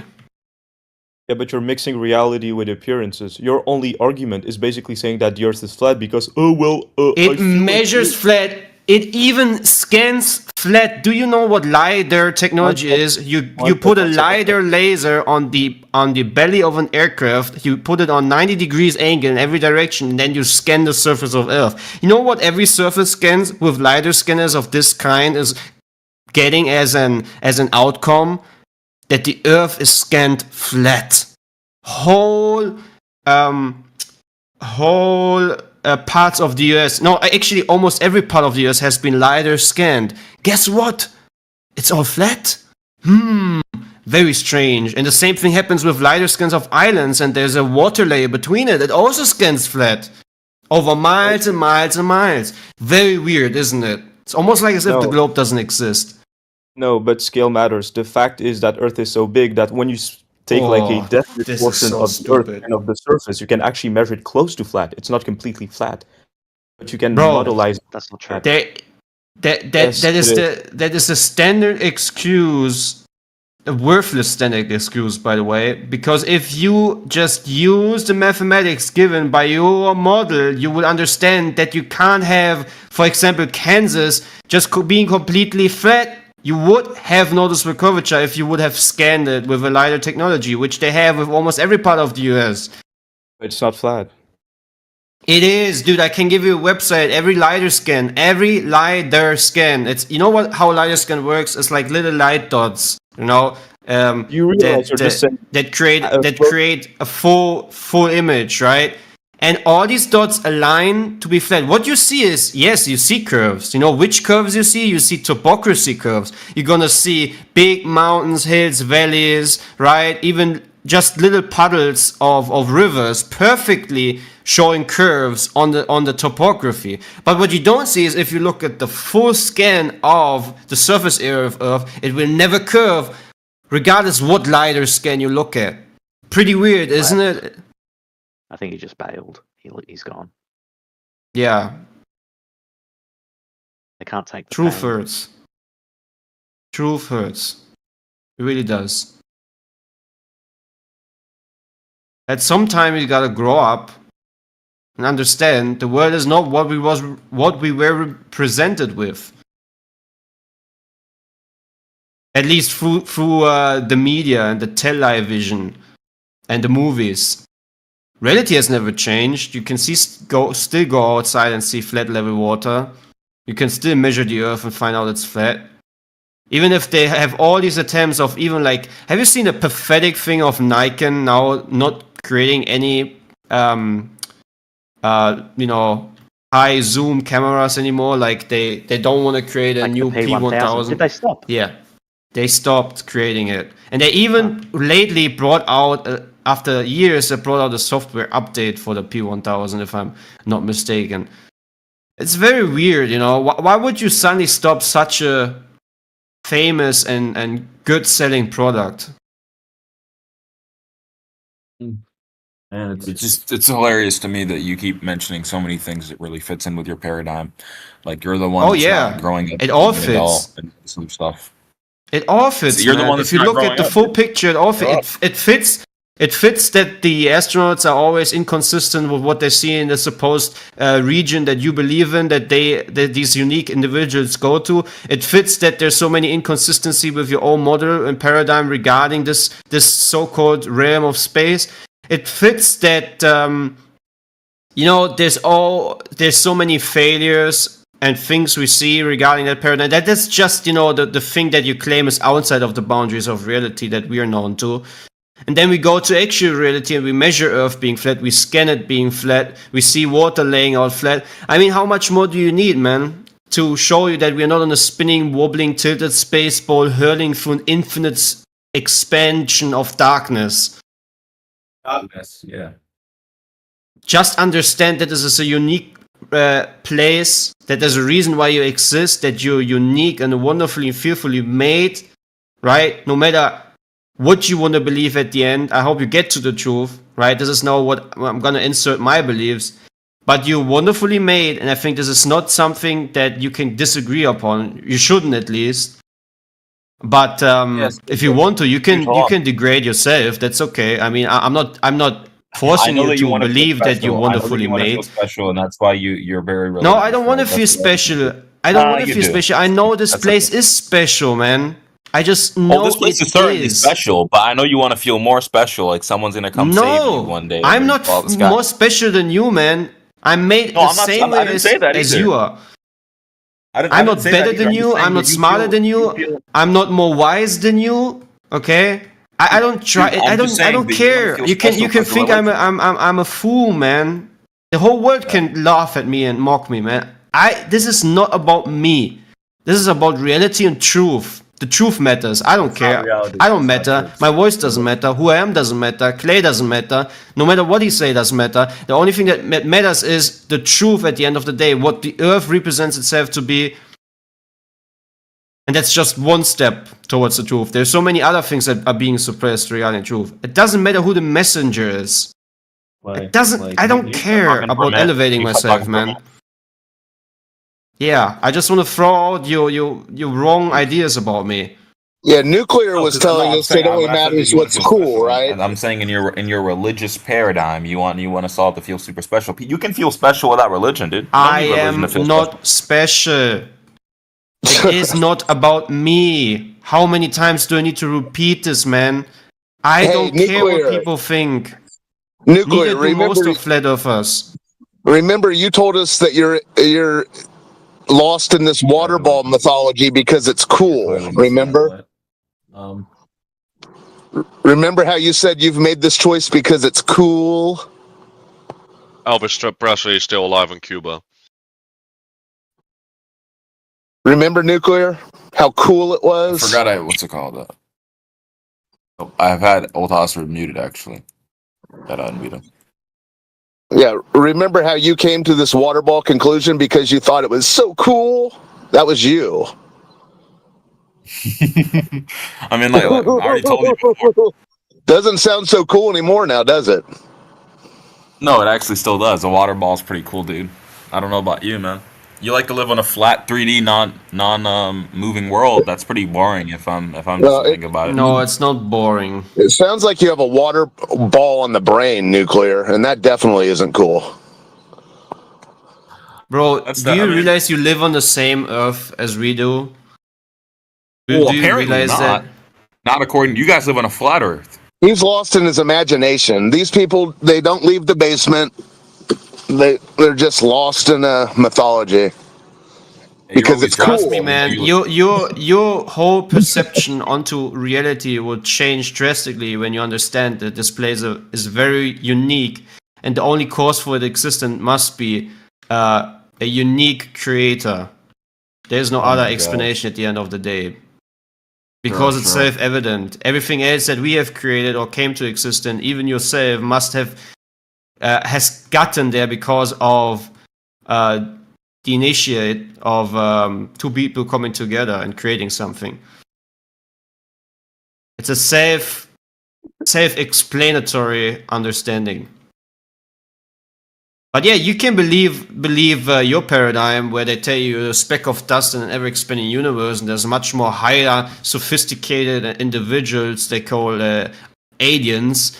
And maybe just a pond scum experiment. You don't matter at all, and morals don't matter at all, and everybody can do whatever they want. And there is no judgment for any action and so forth. You can have morals without religion. What are you talking about, dude? That's not what I said. Just because if what there your was no paradigm religion is doesn't mean that claiming. we'd all have to kill ourselves and not be able to live in peace. Like, what Where the the fuck are you only talking reason about? why you a have lot of peace wars are based on religious and cultural beliefs any fucking way. So Listen. your point doesn't stand at all. Let me What are you throw talking that about? out of the window. Even though this is not the topic, let me throw that out of the window. The very morals and westernized understanding of why you don't do this to your neighbor is based on what happened after someone was crucified.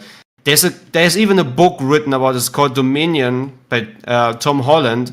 It very much describes the change over the whole world and history and values and morals because of the very one person from the middle class that was a carpenter, right? And is actually the Messiah, and changed the whole world without any weapons, just with his message, right? And it's changed whole classes of history. The very reason why you have the moral compass and the justice system that you now have in your country right now is very much because of that one person. And I know this sounds crazy, but if you look into the historical evidence, you will find out that is the very case. Why kings changed, why we have a working system and the morals that you are going to probably support as a human being right now, if we would talk about it. The only reason from that. You ever stop talking, dude? God damn. All right, look. The only no reason need to damn God, nuclear. No need to damn God over it. All right, listen. Yeah, you can actually thank him. Okay. The reason why we have morals. Hey, let me ask you this: Can humans govern themselves against rock hurtling towards Earth? I'm talking about your paradigm. Humans govern themselves versus. I mean, yeah, sure we can. I mean, can humans govern outside of a Bruce Willis film? So the idea of a rock hurtling towards Earth and there's nothing we can do about it is cool? What doesn't have to be? Okay, listen. First of all, we are looking cool or uncool, dude. Is that cool or uncool?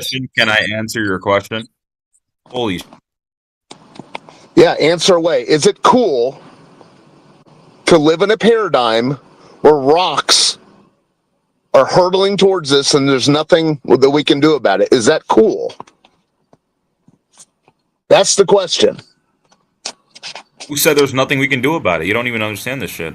Outside of a Bruce Willis film. Outside of a Bruce Willis. Well, I never watched Bruce Willis. I'm not 30 years old or 50 years old like you are. Okay, well, that was one of your propaganda stories back in the day. Sure it was. And by the way, I know you might not like How about a black hole? How about getting sucked into a black hole? Our solar system, and there's nothing we can do about it. I'm talking about your paradigm. Yeah, in my paradigm, black holes don't suck. So you didn't even know that. You're like 50, but you didn't know that. Okay, dude, spiral into a black hole and get torn and get spaghettified. Is that cool? What if you pass the? Is it cool or not? Well, no one thinks it's cool. Okay, so stop this bullshit about your outer space water ball being cool.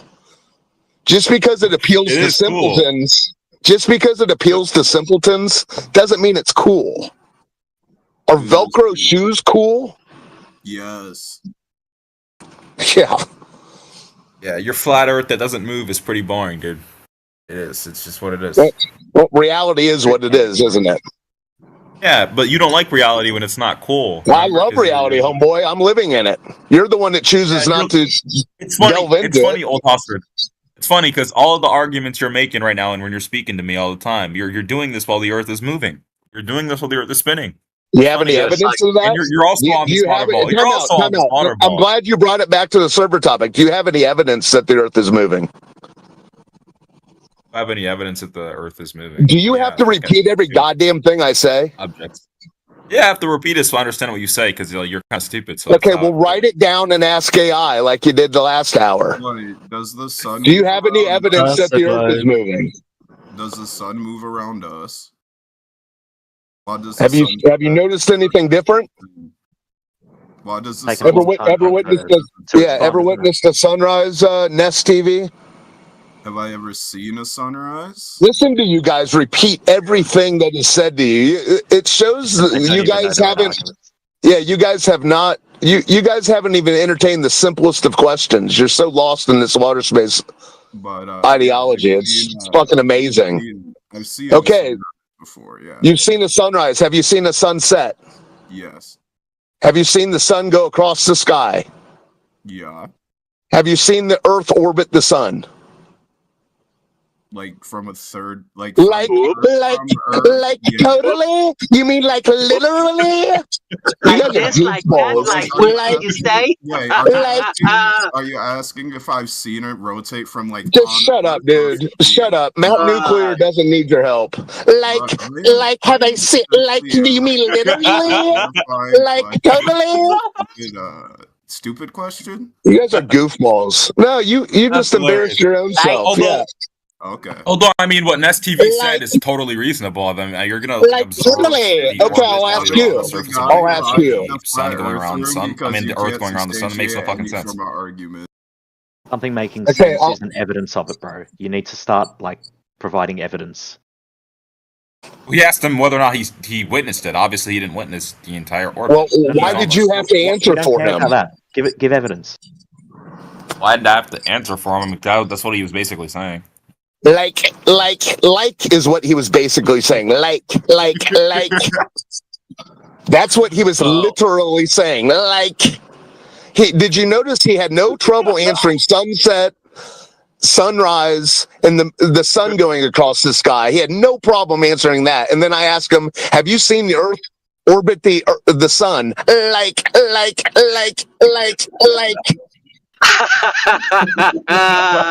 Fucking goofballs. Yeah, That's can't answer a hilarious, simple dude. question. Like, You'd be a good comedian, evidence, bro? Old Hostler. That's You'd be a spinning. good comedian, dude. Well, maybe I was 50 years ago. Like. Oh. Come on, Matty, Matt. How old That's are spinning you, Old evidence. Hostler? Not as old as you would like me to be.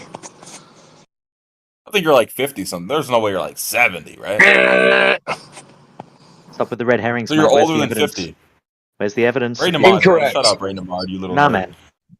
You're like Where's the 60, evidence? 60 then? You little nerd. Oh. Well, I can't really call you a nerd. Nerds are supposed to Yeah, be smart. You're like a they have flat Bruce earther, Willis dude. You're films like at the library. You don't have to be any age. Ah, that's brilliant. Come on, where's the evidence? So you're like 67, late 60s, I'm assuming. Like, no, dude. like late 60s. Red herring. Red herring. No. Red herring. Like psychological dilemma. Late 60s then. Dude, the name Old Hoss Radbourne is a baseball player from the 19th century. Like, are you over 100 years old? Like, you guys are imbeciles. You guys take everything at face value. Matt, it's like really cringe, dude. Stop the LARP, homie. Who, me? Hey, Yeah. Nuclear. How No, did you I'm take just the Nuclear? How did you take the news of Santa Claus not existing? Oh man, What? it was Like he doesn't exist? Okay, yeah. Let me ask you. Let me follow. Let me follow it for a second. So when you found out that the Santa Claus mythos, did you say, "Well, give me a replacement model"? Someone must be bringing it. So is it a reindeer on a sled with a team of flying Santas? I mean, what's the replacement? No, the replacement is that was a myth. In reality, the parents go and get the presents and wrap them. I thought it was Santa Claus, man. There is no workshop at the North Pole. Like, no way. Like this, like that, like how does that work on a flat Earth? Yeah, Deck, you're not as funny, dude. Yeah, well, Matt, do you see the parallels there, Nuclear? I know what you're saying, man. Okay, well then follow that out. When you realized that Santa Claus wasn't bringing your presents, you didn't say, "Is there like a flying dinosaur that's bringing it?" No, it's just reality. There is no one person who delivers all the presents to everyone. Like, that's not happening. You know what happens is that Santa Claus is like a fairy, and he like possesses parents to judge if their kids were naughty or nice, and then they go buy the presents, and then because it makes them available, like all that seems like it's a free will, but it's really not. Yeah, it's like saying, so are you saying like you drove to the North Pole to get my presents? No, I went down the block. Got them on eBay. You know Santa's real because of the phases of the moon. NORAD. If you look at NORAD's website, they have a Santi tracker that they've been using since like the 1930s. He's gone on server deafen. Too much for him. Too much flat smacking. He's such an idiot. He will not address anything. He just keeps coming back to the same crap. We ask him to provide evidence of anything. We point out that it's not evidence and why it's not evidence, and he's just like, "At home, oh, you're old, you're a nerd." No, I'm fine with the whole adjudication of the AE projection because it works. If you can get them to look at their own model and say, "Hey, check this out. I discovered on this globe projection the moon doesn't appear like it should." No problem, Big Haas. Not old Haas, but Big Haas. Totally.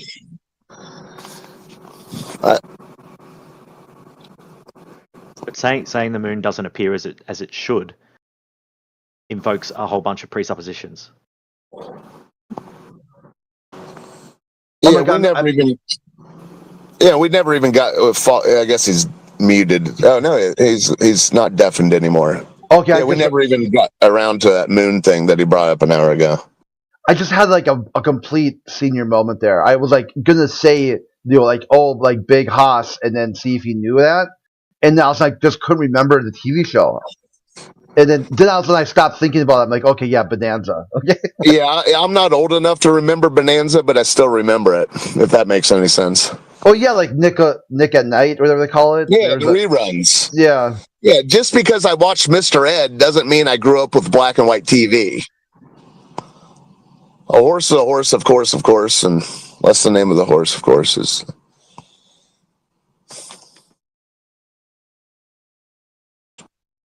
Yeah, Mr. Ed was like really wise and stuff, and yeah, it was a pretty good show. I kind of liked it. He was always solving, was it Edgar? Was it Wilbur?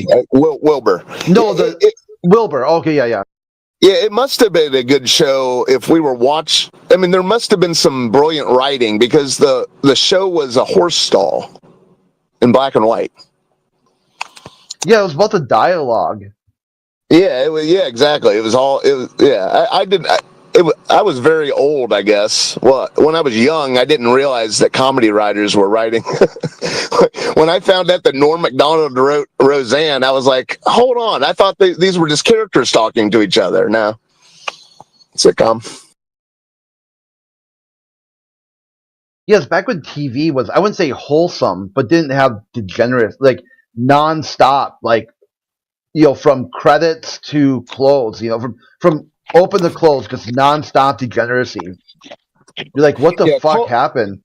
Yeah, call me crazy, but society was better off when television was in programming slots.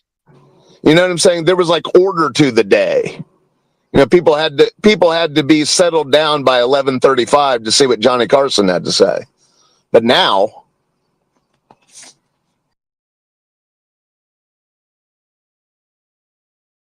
this was my favorite clips too, is when the Acronauts came back and they wanted to show how they modified their golf swing for zero gravity or whatever. And people bought it. They actually bought that shit, like somehow. Yeah, one of the details I loved about that is they had to account for every gram that they were taking aboard. Yet this guy is taking golf balls and tearing apart soil samples when he gets up there on the fly. I know a Titleist doesn't weigh much, but what is it? They have to account for everything, or he's allowed to? What's that called when you bring something on? You contraband. Yeah, contraband. Wait, what is it? Contraband's allowed, or maybe they don't have to. Maybe the rocket isn't going to moon.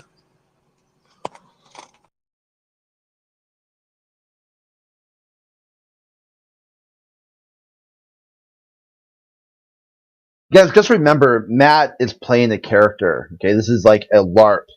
He pretends like he's gonna go like Matt Nuclear. He used to go thermonuclear, and people started making fun of him. So now his shtick is like he's just gonna keep repeating the same crap over and over again until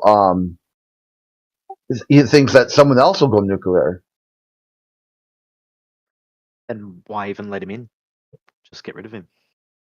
Yeah, because we're trying to keep an open platform, and as long as somebody just follows some very simple rules, then he's okay, and he's been booted before. Don't get me wrong. It's not like he's got some sort of unrestricted access to this channel and he's untouchable.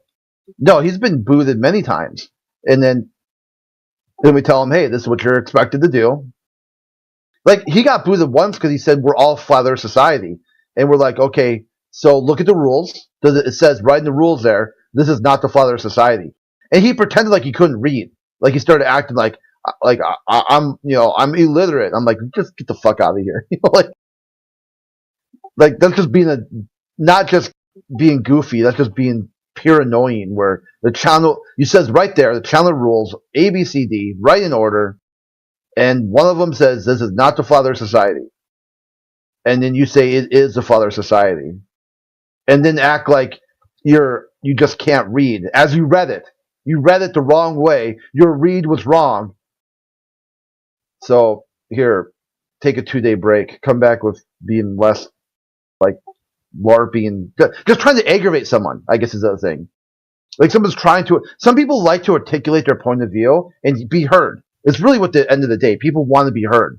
So if somebody's talking to somebody and they're purposely not letting acting like they can't understand anything that person's saying, they're just being kind of like a little turd and just, like flush that turd.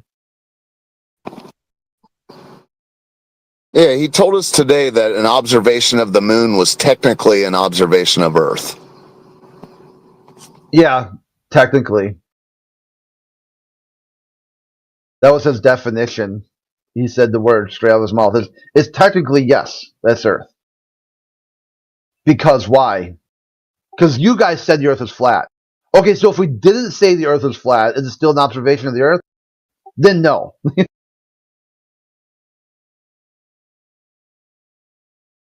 The yes and the no, the contradiction there. You can use observations of the Earth to debunk flat Earth, but you can't use observations. Or sorry, I said it backwards. You can use observations of the moon if you're challenging flat Earth, but you cannot use observations of the moon if you're challenging globe Earth. And he'd be like, "Yeah, dude, that's nailed it."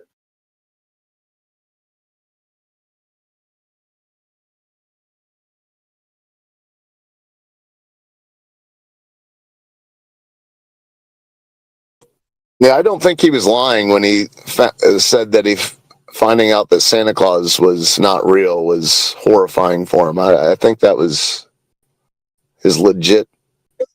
It sounds like he's still spiraling from it.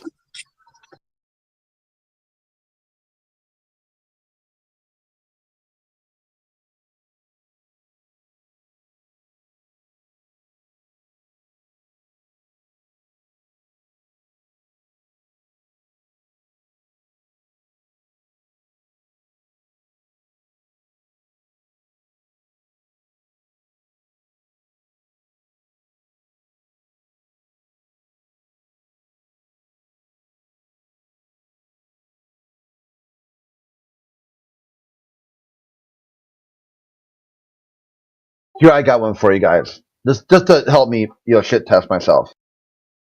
If somebody's sending messages to somebody and someone responds, is that a volunteer interaction? Probably. Yes. Okay, so if someone says, I want to stop talking to you, and they keep saying that over and over again, are they just playing the game and they're acting like?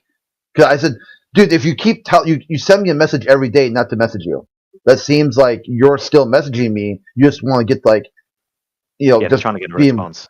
Yeah, they're looking for a response, right? They want the response they want is like, okay, I'll stop messaging you or something like that. Just block. I said, dude, don't play that game. Yeah.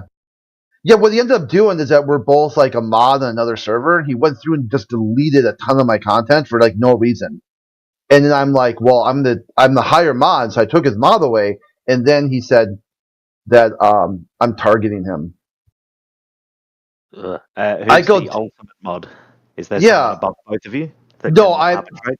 the next above is the admins. I'm like this like a senior mod. There's no one. Only the admins above me, and they purposely don't mod. They just partake in the conversation. So I don't like modding anyone or taking roles away. I asked them, say, dude, I'll give you your mod back. Just don't delete content. Okay, and we got rules like TOS violations and whatnot. It's like a free speech server. So then I added the mod back, and he started deleting content again.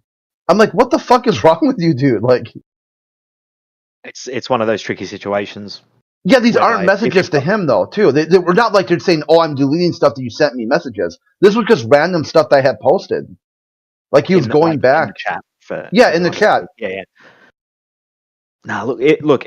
In my opinion, it's the kind of thing that really you might need to discuss with someone above to be the arbiter, really, because I tried that earlier.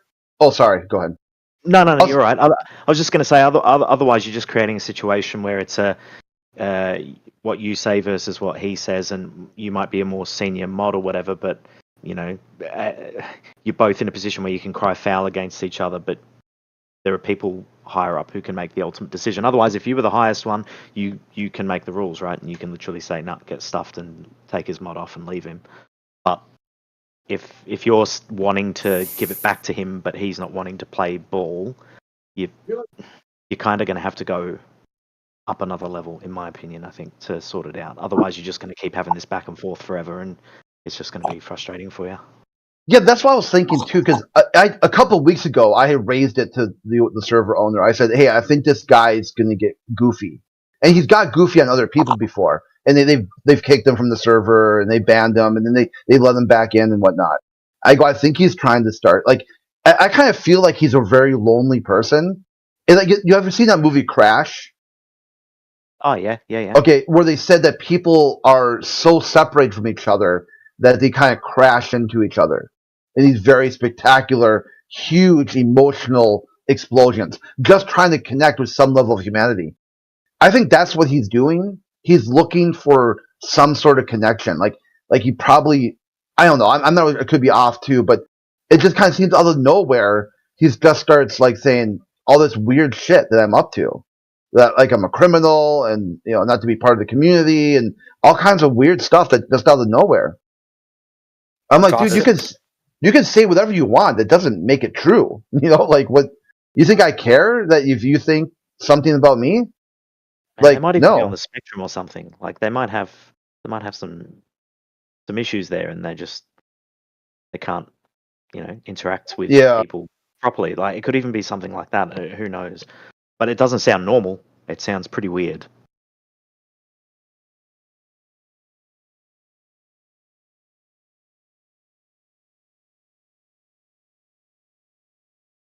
If anybody else has a different thought or opinion on it.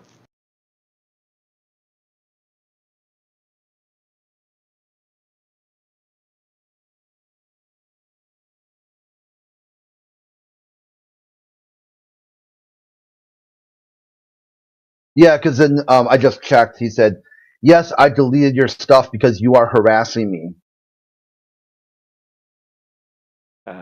Okay. And did they show you where or how you were harassing them? Or did you ask? No. Just basically sending him messages. He told me not to post. So basically, do not post in Flat Earth chat anymore. It's not even Flat Earth chat I'm posting in, which is hilarious. It's like just kind of the casual text chat where bring up any topic you want. But who is this person to tell you not to do that? Yeah, that's the best part. No one.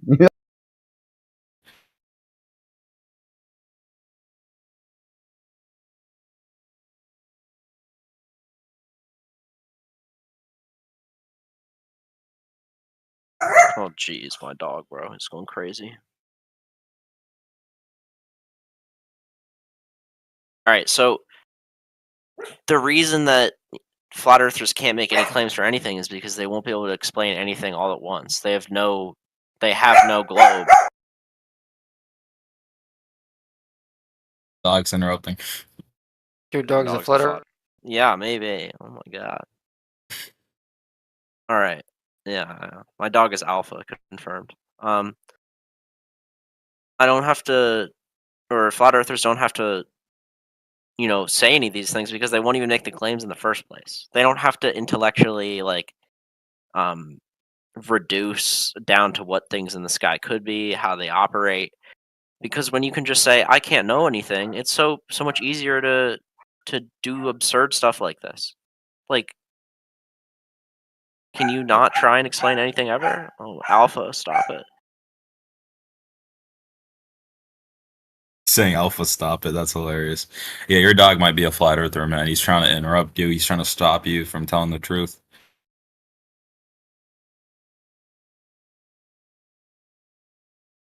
Dog's a flat earther. He's probably smarter than you guys. Yeah.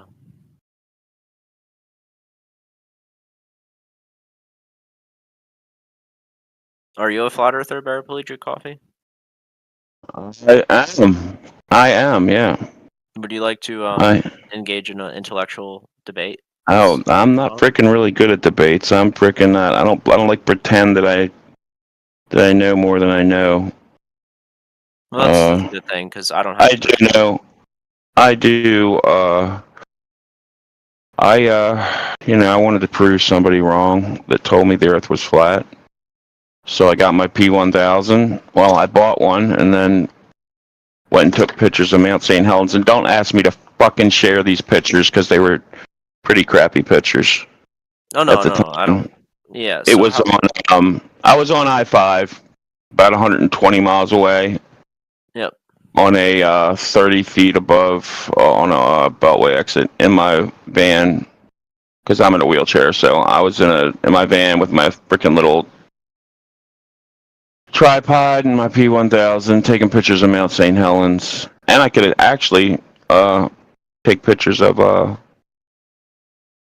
Rainier also. Rainier was about 75 miles away, if I'm not mistaken. And when I'm like looking it up on the Earth curve calculator, I'm like, what's going on? Like, why am I seeing the whole mountain? Why am I not seeing just like, the top part of it that the Earth curve calculator says I'm supposed to?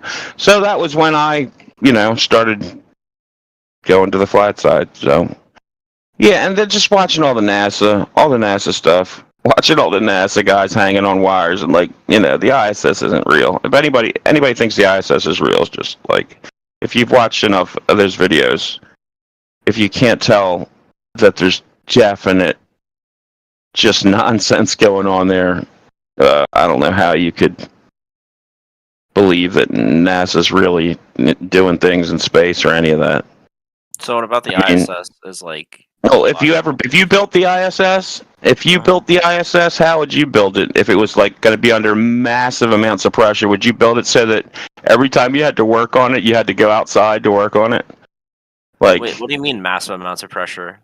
It's not massive amounts of pressure. It's only like near 10 to the minus 14 torr or something like that.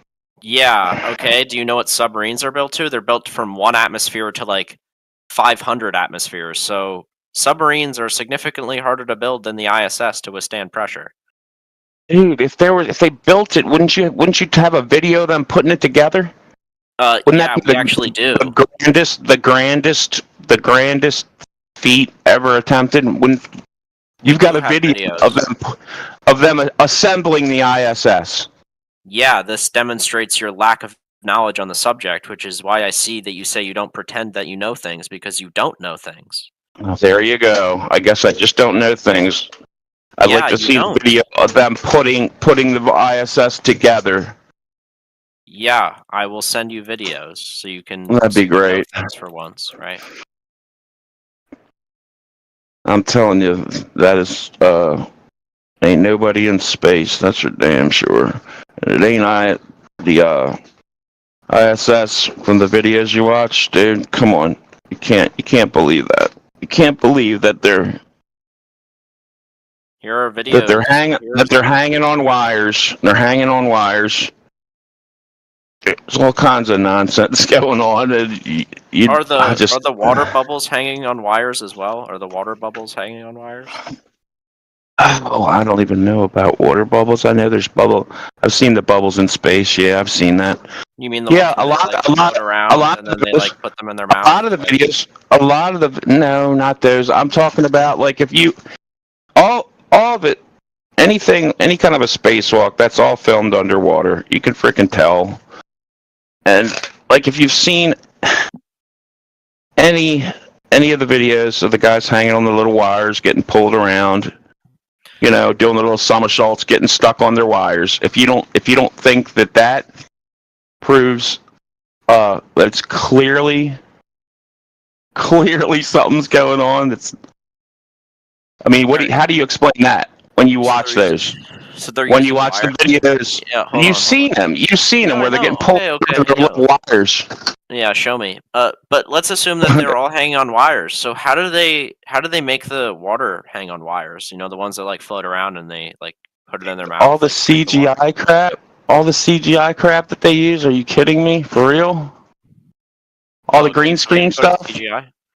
Nice. Okay. Well, dude, it's a combination between water in. Dude, it's a combination between green screen, underwater, and where you have a mocked up ISS inside, the vomit comet, so they can do some Alright, so weightless stuff.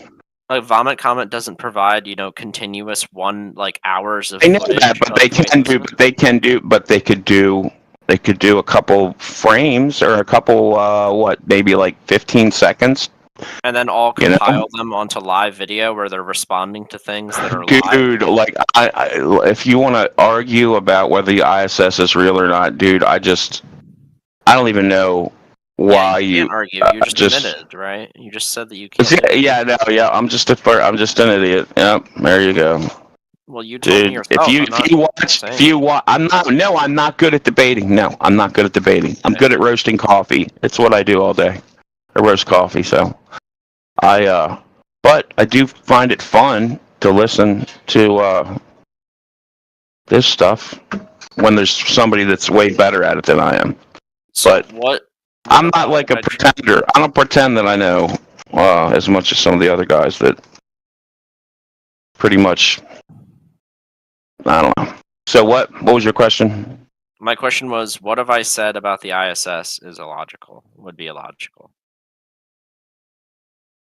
Just the fact that you think it's up there. Just the fact that you believe in space at all is illogical. How is space illogical? Sorry. Pouring beans. I apologize. Just that you think it's up there, and that you can go from a pressurized system to a empty void that's apparently a vacuum or whatever you want to call it, and that it's right next to a pressurized system. That's just insane. And you know the argument with pressure without a container, gas pressure without a container. And it's absurd. You know the argument. What do you mean it's absurd? You can't have pressure. You can't have pressure next to a freaking vacuum without some kind of a membrane at the very least.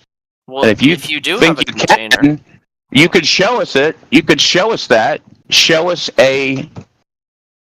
I can actually. That's a very. Show us a tire on a rim without the freaking rubber holding air. That's so yeah. Okay, so let's.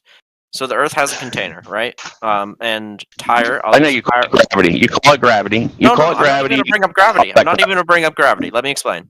Okay. All right. So let's say I have a tire. I've heard this a million times. Yep. Let's single gravity. I'm not going to use gravity a single time.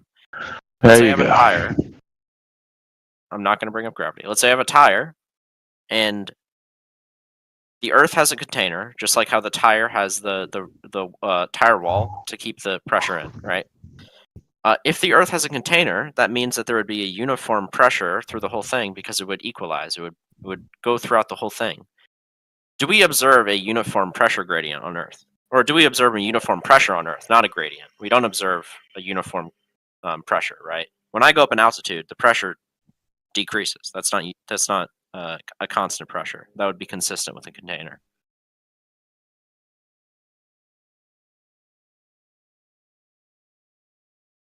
it's still all, dude. It's still all gases, and it's not going to be next to a void or a vacuum.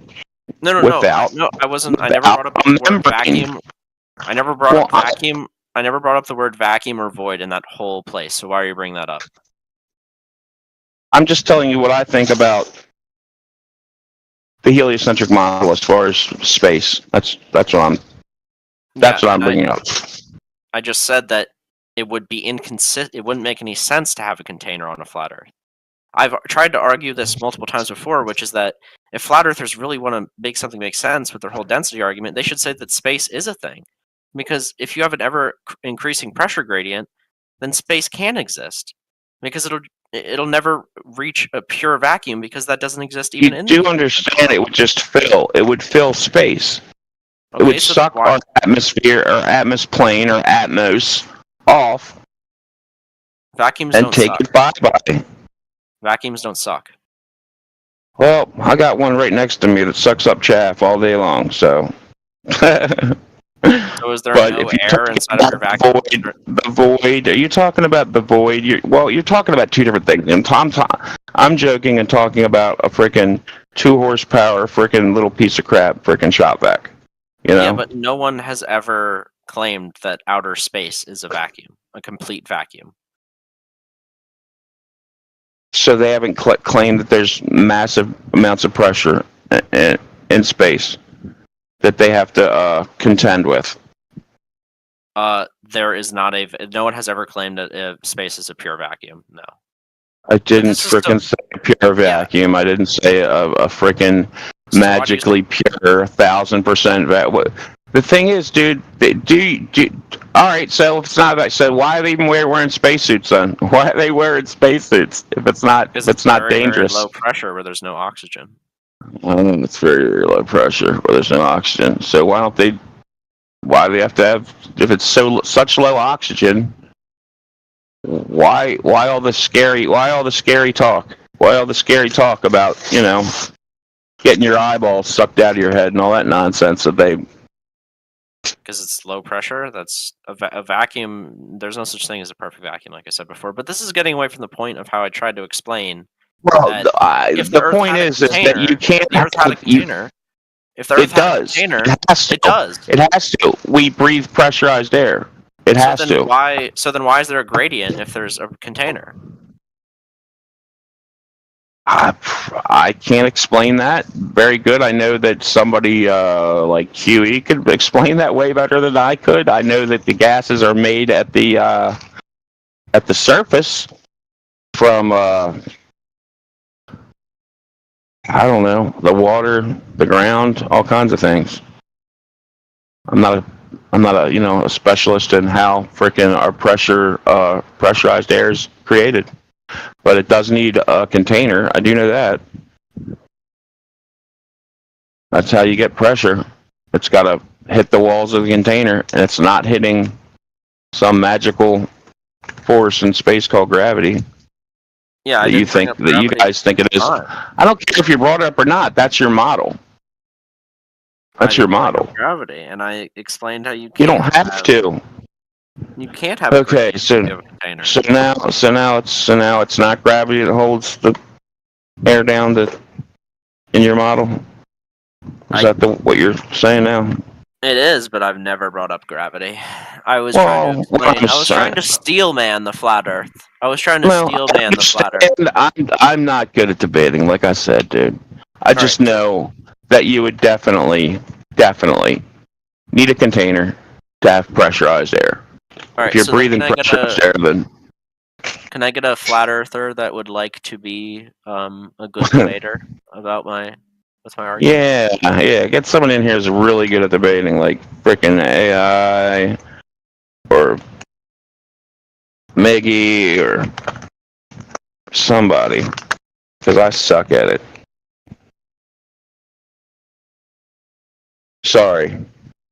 No, coffee's my thing. Not debating. Hey, you admitted it. That's pretty good. I mean, as long as you like. Dude, I'm not a fucking pretend clown piece of shit, so I don't pretend that I'm great at,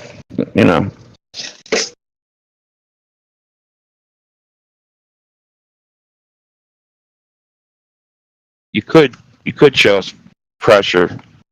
You know, you could show like an actual something without a container.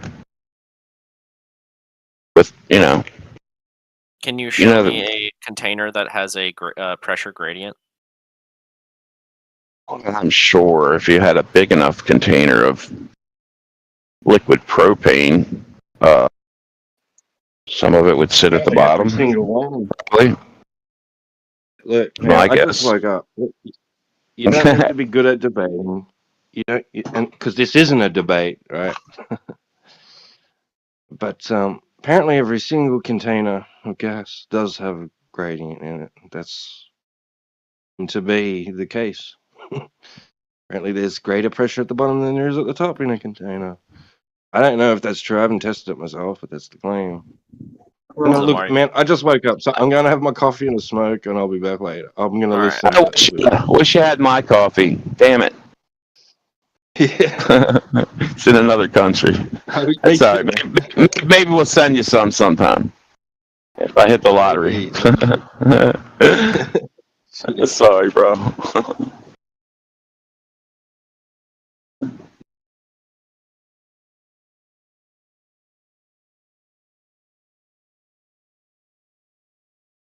What's up, Bacon? Yo. There any further with enough coffee to explain me how we can apply our understanding of Earth being flat to something useful? No flat Earth engineering allowed. Damn.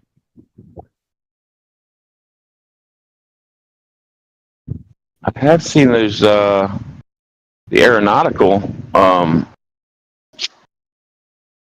what are they I don't know if the training manuals or flight whatever, I don't know, but they say they're supposed to be operated over a flat, stationary, non-rotating Earth. Why would they put that into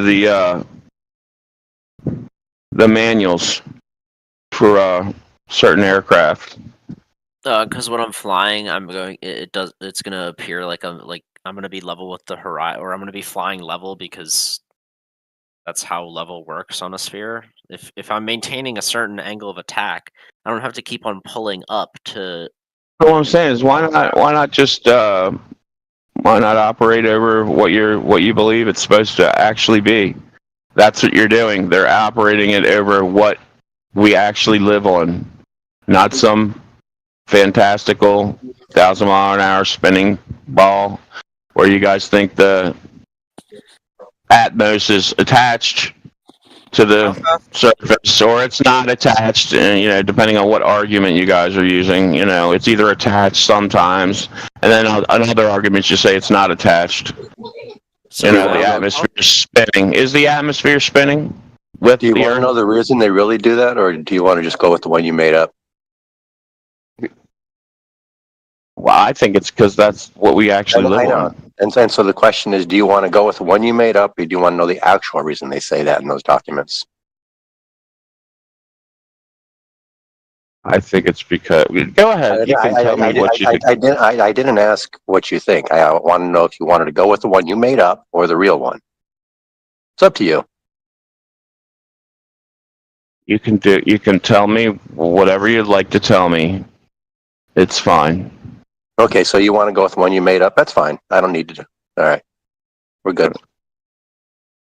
I would think you'd want to know the real reason, but that's just me. I'm kind of weird that way. Seek the truth, man. Find out the real reason. What is a fucking loaded question? So what's the real reason that they would operate it over a flat, stationary And I plane? explained it to Now, you. why would they put that? I explained it to you. Because that's what you're doing. You're operating it over a flat, stationary plane. That's that's not. Yeah, that's the one you made. Okay, go ahead. Okay, go ahead. Tell us your information. Well, you can go ask them why they put it in, for one, and they'll tell you this reason is because they know these things are variables in the equation, but if we include those in the variables in the equation, it just makes the equations unnecessarily complicated, and it doesn't change the result to the significant digits that they're trying to find, and so they can just ignore them and get the same significant digits. We got it. You said that that's the real reason. Now prove it. Let's see what happens when they do all that accounting.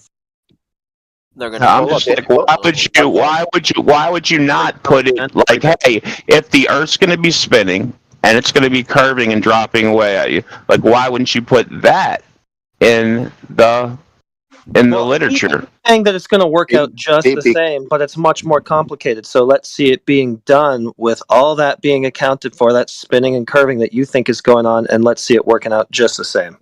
So you want someone else to do your work for you? No, I want someone to do your work for you. Maybe you can do it yourself, and you can find an example of what you just said happens. No, but see, in all these documents you guys put forward, these are people trying to solve it. Okay, so you just said if we account for all this curvature and spinning crap that you say is going on, the results are just the same, and now it's on me to go and find the proof of that? Do you want to just sit on a red mic for the rest of the time you're here? If that's what you need to do today, man. No, well, I mean, you need to go and get the information to back up what you just claimed, because it's your claim. Hey, I was just telling them what it's really there for. Okay, so can you prove that Can you prove that by getting what I just asked for? Yeah. No, Are you just bullshitting? Are you just bullshitting like you said he was, just going with the reason that he wants? Is that all you're doing? No, I think you are. I think you are, because you don't want to go and get what I'm asking for, which is what would actually it doesn't exist. Oh yeah, no shit. Okay, it doesn't exist. Bye bye. Scott, are you saying that they didn't try it with those other equations? They just went, yeah, we'll just do it like this way. Yeah, it doesn't exist because they're not going to waste their time doing it. How would you know the result's the same if it doesn't exist? Because oh my fucking god, guys, come on. Okay, listen, you're projecting. You're just shut up, dude. You're just doing exactly what you said he was doing, which is just taking the reason that you like. But anyway, point's been made. Can I What are you gonna do? All right, I'm gonna use a mathematical proof per se. Is that okay? For what? For what? Why modeling it as a globe gives the same result? Oh, how about you just show it being done in the real world, where they account for all these things, like curvature and spin that you think are going on, and then the result is shown to be the same as not accounting for it, like Scott just said. Can you just do that? Because that's what we're currently on. All right, long-range artillery. Ballistic trajectories. So you can account for curve and rotation with that, or not, and the result's going to be the same. No, the values are 0. They'll actually be different, but okay. Well, then I guess that's not what we're talking about. all right, flying a plane. That's something, or they're going to be the same.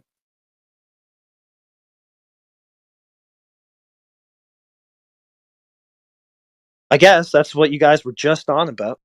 All right, so if I'm flying a plane and conservation of momentum holds to be true, I would assume. I hope you are not a comb denier. That shut up, dude. Okay.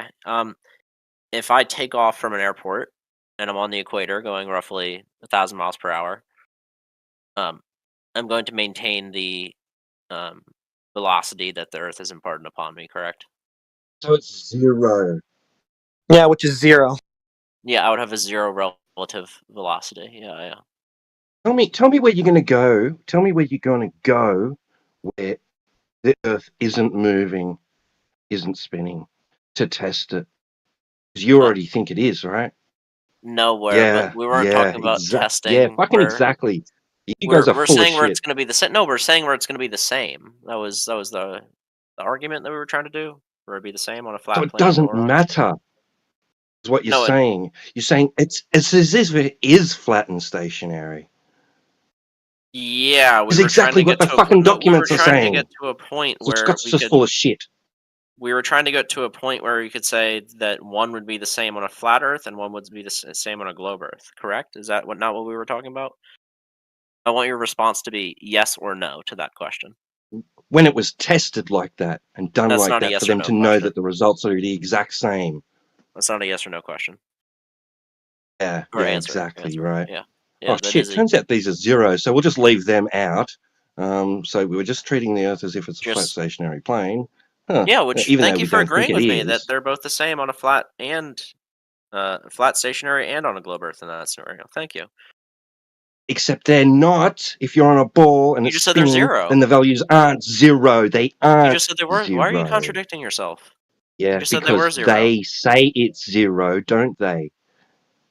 You just said it's zero. Well, you're contradicting yourself, man. They say it's zero.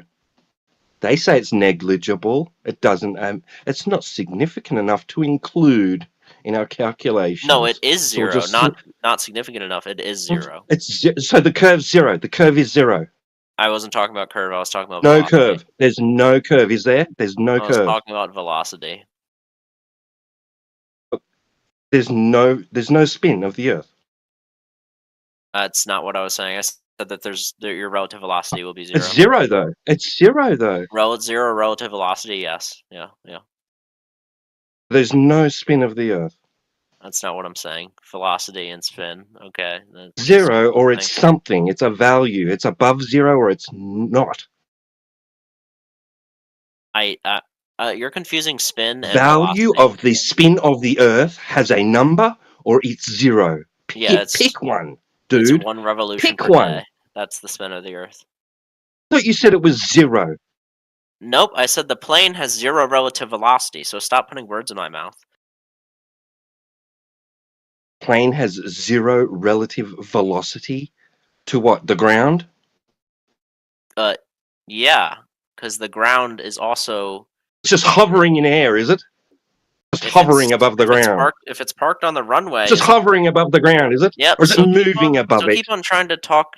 It's going to be in line... Or it's going to be Because you ground wrap yourself up in a fucking mind bender, man. You don't know what the fuck you're Conservation of saying. momentum is so hard to understand. Yeah, okay. You know I got you with you saying zero, and then you had to backpedal on it, so you're just like floundering around.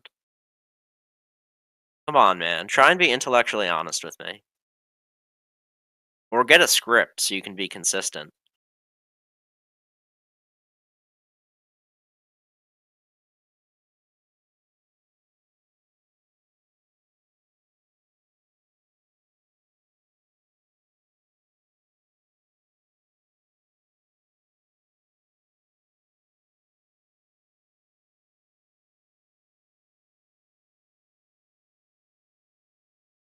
The way I see it, the Earth's moving or it isn't.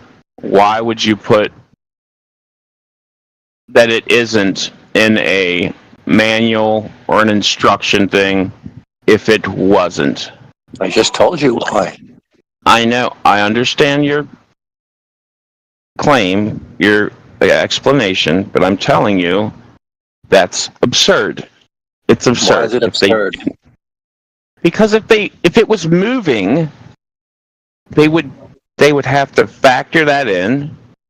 It would greatly affect things, and I know that's that's what you say, but that's what I know. If something was spin, no, you don't know that. You're not an airplane. You're not an airplane pilot that's flown into a 1,000-mile-per-hour spinning Earth before. It's irrelevant. You misunderstand the problem then if you think that's an issue. Dude, it's clearly not moving. If they would have to account not just for that. They would have to literally dip the nose down on an airplane. Yes, they would. They would have to, or they'd fly into space. And they are. They're dipping the nose down. How come every plane I ever seen has an upward? They have the nose a little bit up when they fly. Our speed relatively to the Earth is zero because we hold the Earth's momentum, so we are also spinning at the same speed. Yeah. Do you know what angle? I don't want to. How do you guys? How would your little snipers have to account for their thing? If the Atmo stuck to the surface and spinning with it, don't you need them to be two opposite forces so that One affects the Why other. don't you stick to one thing instead of jumping all around? Yeah, Be easy, I mean, it'll be he said easier to understand it. It'll be he's easier to not gonna understand this stuff if you don't jump Debating, around. you can try to beat up on me. It's all good. I'm not I'm beating just up on saying. you. I'm trying to explain something to you. I'm just saying. He said he doesn't understand debating. Remember? They don't. Yeah, He I'm said he's just not not. good at debating. Remember? I'm not good at debating. No, I suck at debating. I'm Whatever. trying to understand his sniper analogy. Like, what are you saying with these sniper bullets? Don't go into the snipers, man. It's just because the snipers don't account for Earth curve or Earth spin or any of that. And what I'm saying is, if the Earth is stuck, if the atmosphere is stuck to the surface, spinning with the Earth. Not stuck. It is spinning the same rotation, though. Okay, well, if it's not stuck to it, I don't know how. This is where you guys you go back and forth. You say one thing, and then when it comes to another thing, you're like, oh no, it's those are two different reference frames, and that's why bullets are affected. I've heard it over and over. If it just doesn't make a lot of sense when you just. Yep, it's just me, Scott. Yeah, I'll mute up since I'm just so fucking stupid. but it makes sense to us, and we think we can explain it to you if you allow yourself to learn. Dude, all right. Yeah, you go ahead. Go ahead and explain it to me. Dude, I got too many orders to get out right now. I just can't work and freaking do a terrible job at debating at the same time. So yeah, I'll listen to you, Scott. Well, I can't explain it if you're working. You have to put in the effort to learn. I mean, learning's not free, right? You can't just put it on and when you go to sleep and learn through osmosis. Learning takes work. It took all of us work. I mean, I spent countless hours learning shit. Yeah. Wait. What is your degree in, Scott? You said you were in college or something. I said I'd listen, Scott. Jesus. What did you say, Scott? I've studied multiple things in college. My first major was aerospace engineering. I made it 2.5 years before I dropped out because I ran out of money. And then I went back and got a degree in psychology and sociology. I did graduate work in psychology and education. So you chose a worse degree. Okay, that's good. I chose a what? You chose a shit worse degree, psychology versus aerospace engineering. Come on, man. Oh, I bet I'm making a whole lot more money than you are right now. So yeah, it worked out for me. Yeah, but can you really be happy yourself being a psychologist versus being an aerospace engineer? I'm not a psychologist. I'm working tech. You work in tech? So where did I told everybody here I work at Adobe. I've been programming for the last 27 years. Because I was better at the math and science stuff than I ever was at the psychology stuff. Because I'm really good at the math and science stuff. This stuff comes natural to me. So what do you do at Adobe? Push around billions of rows of data. Oh, you're not a programmer, you just maintain the database? What's that? You maintain the database, or do you program? I write essentially scripts that move data from one place to another and rearrange it so we can access and trying to find the balance between speed of ingestion and speed of access. Oh, for your cloud-based software programs? Yep. Okay, cool. And we're basically tracking everything you guys buy online so that clients can market to you better. Yes, I'm horrible. I understand that. Everything that's done online is tracked. I know. Every almost. cell phone call and text is tracked. I know. That's where our billions of records of data come from every day that I process. It's not very interesting work, but it pays well, so I'll do it. Anyways, back to topic. Enough about me. I got to put myself on mute anyways because I'm going back to work. Oh, I wanted to hear your biography.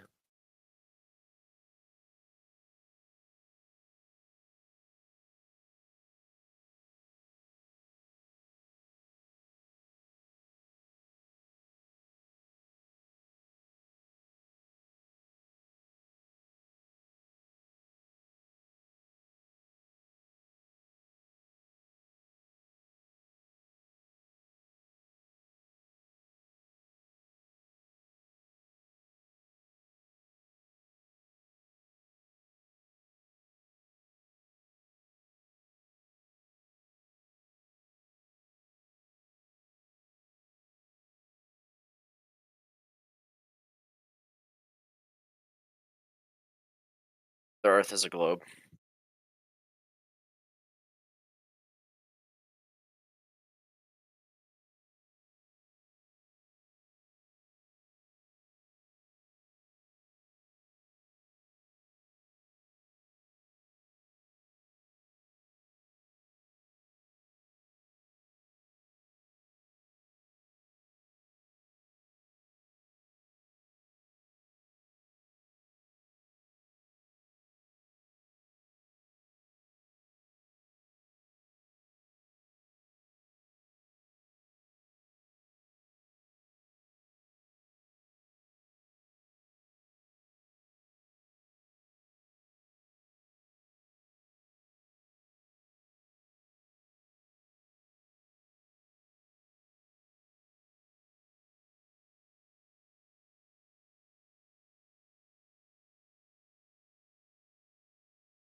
Well, since the conversation completely died, I'll say one more thing before I officially go back to work. Is that the reason I know why they put those things in, those flight dynamics and all those things, because I was actually tested on that when I was in school. And they said exactly those things on the test, controlling, assuming these things are not factors in, what's the answers? And the answer was always a number, and that number had a significant number of significant digits at the end. And if we included those other variables, all it would change is the numbers way past those significant digits. And so we didn't include them. And that's why they say it in those documents. Anyways, that's enough. So what engineering work have you actually done? None. Just did it in school for 2.5 years. Wow, that's kind of lame. Okay. I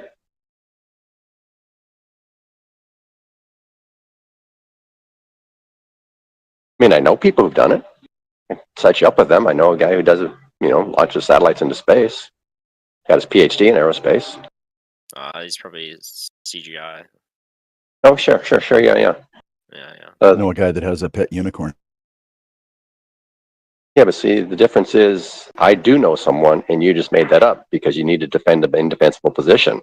And the only way you can defend indefensible positions is by lying about it. Well, you don't know Which who is I interesting. know and what I know. But I know you're lying. But I know you're lying, and I know you know you're lying, right? We both know this. We're both adults. No, I don't.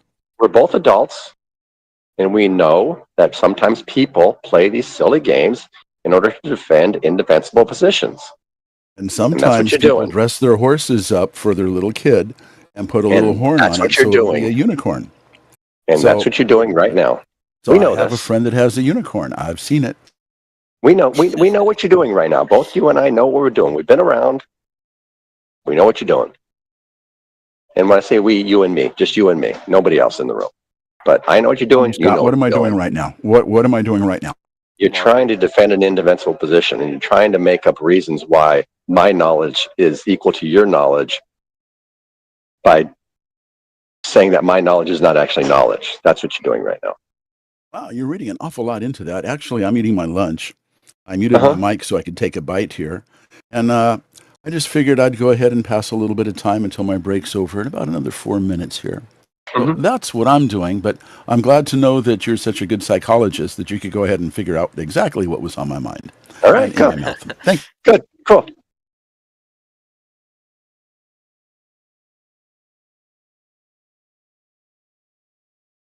You find it interesting that you thought you needed to chime in with the unicorn thing as if it were going to add something to the conversation. Yeah. Clearly, you thought it was needed to be said. Clearly, you thought it was going to do something. Yeah, he not sure what you thought it was going to do. You took It actually did. It provided about 120 seconds of content. And it was otherwise dead air. So I think it did an excellent job. But I got another bite to take. Yeah. All right. You had to use effort to unmute yourself to say that verbal diarrhea. I mean.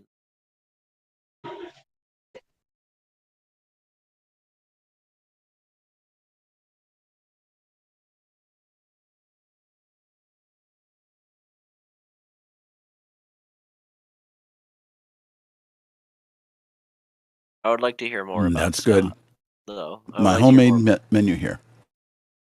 While I'm here, just let me take a quick second here to give a shout out to Paraplegic Coffee and Crit, Morpheus and Heretic, FE Batman. That's some of the regulars. Old Dude. Hey, can't forget Old Dude. Us old dudes got to stick together. Anyway, just saying hello. Now I got to mute my mic, take a couple more bites, and get back to work.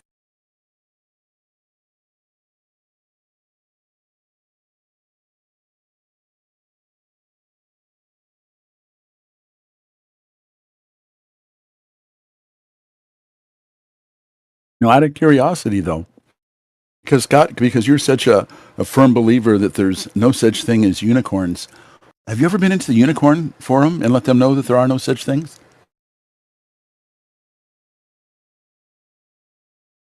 Have I ever done what? Well, so you said there's no such thing as unicorns. You don't believe the earth is flat. So have you ever gone into one of the unicorn channels in there and debated with them on whether there's unicorns or not? No. I mean, you spend a lot of time here on flat earth. You don't Yes, I believe do. in it. So you find some kind of an obligation to go ahead and inform us, I believe, or I'm not sure exactly what your motivation is. I'm not a psychologist. I could tell But you. you also seem very adamant that there's no such thing as unicorns. So I was just wondering if you ever went into the unicorn channels and let them know that there's no such thing as unicorns. No. Or if you just don't believe in them that strongly that there may be unicorns. No, there are no unicorns. Okay, so I would invite you to go into the unicorn channels and let them know, because they're extremely misled there. I know, but they're uninteresting. But they need your help. You guys don't need my help. I'm not here for your help. You. No, I don't You're need here to your understand me. help. The I know. unicorn That's what I just guys said. need your help. No, neither of you need my help. I'm not here to help you. I'm here to understand you.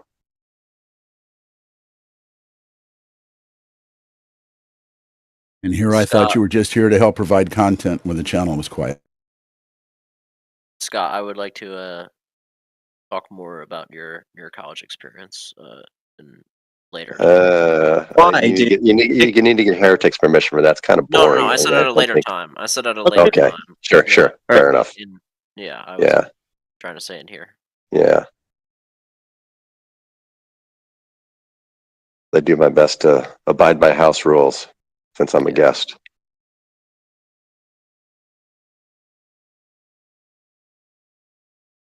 Now, Heretic is definitely the best out of all the mods, I think. He's pretty damn good. I agree. I mean, I don't agree with the damn thing he believes, but he runs a good room.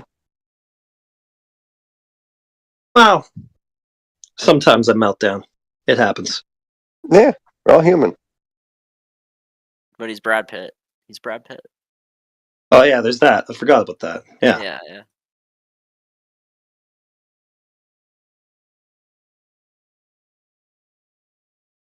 Can't believe I didn't screenshot that. That's a waste of.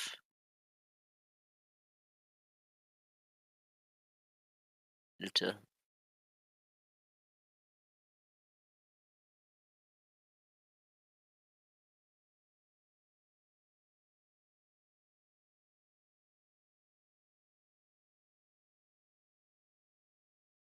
Crit, are you here?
All right, I'll be fine with a flat Earth if it can be triangle shaped. Can that be a thing? As long as it's flat.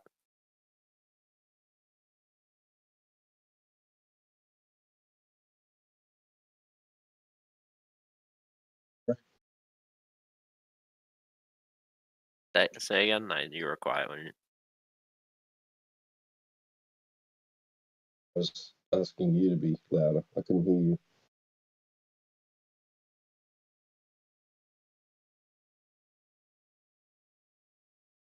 Or somebody.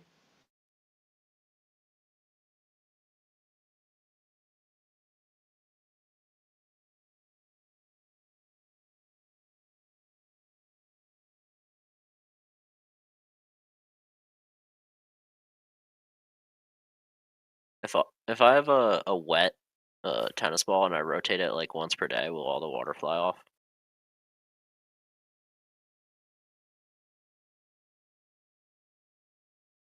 Moment of silence.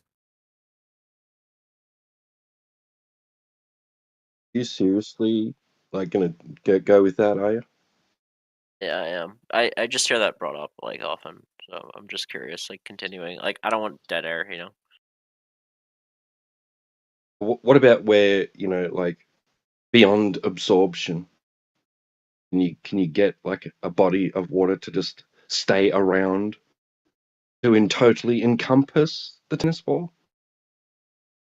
Like So that stick it has to a the tennis ball. surface, that it has, a freestanding surface. Does it have to completely envelop the whole ball? Yeah, that'd be good. Well, it doesn't completely envelop the whole Earth. It's only 71%, Yeah, right? but it would, wouldn't it? If there was enough water around Earth, it'd just cover it'd just be a ball of water. Yeah, it would, And the- but since the Earth, I don't claim that the Earth is that. I don't have to provide that either, right? Since it's not that, or what I claim it to be. Yeah, it's not that. Yeah, it's not. Yeah, it's not It's not 100% the water. imaginary fucking spinning ball with water on it. But if I did spin a tennis ball at one revolution per day, would all the water fly off? Really, any other than like evaporation? No, it wouldn't. Okay. It's absorbed by the material of the tennis ball, the fibers, and there's some adhesion going on due to surface tension or whatever as well. So might drip off What if I have like the a bunch bottom. of like what? Some might make its way to the bottom of the ball and drip off. I mean, water surface tension is pretty strong. I think you could have standing water on a tennis ball. You just like made it spiky enough. You have surface tension adhering to the sides. So it'll be moist, won't it? It'll be moist. I mean, there'll be little spheres of water visible from sticking to the ball. Yeah, surface tension. Yeah, sure. Spheres of water, really? Yeah, have you never seen just do it. Just do it with a basketball. Let's see you do it just with a basketball. Let's see you get a half-inch of water. Or let's say even 2 millimeters of water to stick to the entire surface of the basketball. It doesn't even have to be turning. We'll give you. It doesn't even have to be spinning. If you can do that or show us that in nature, that'd be interesting. The problem would be that basketball doesn't have the gravitational influence that the Earth has. It's pretty small.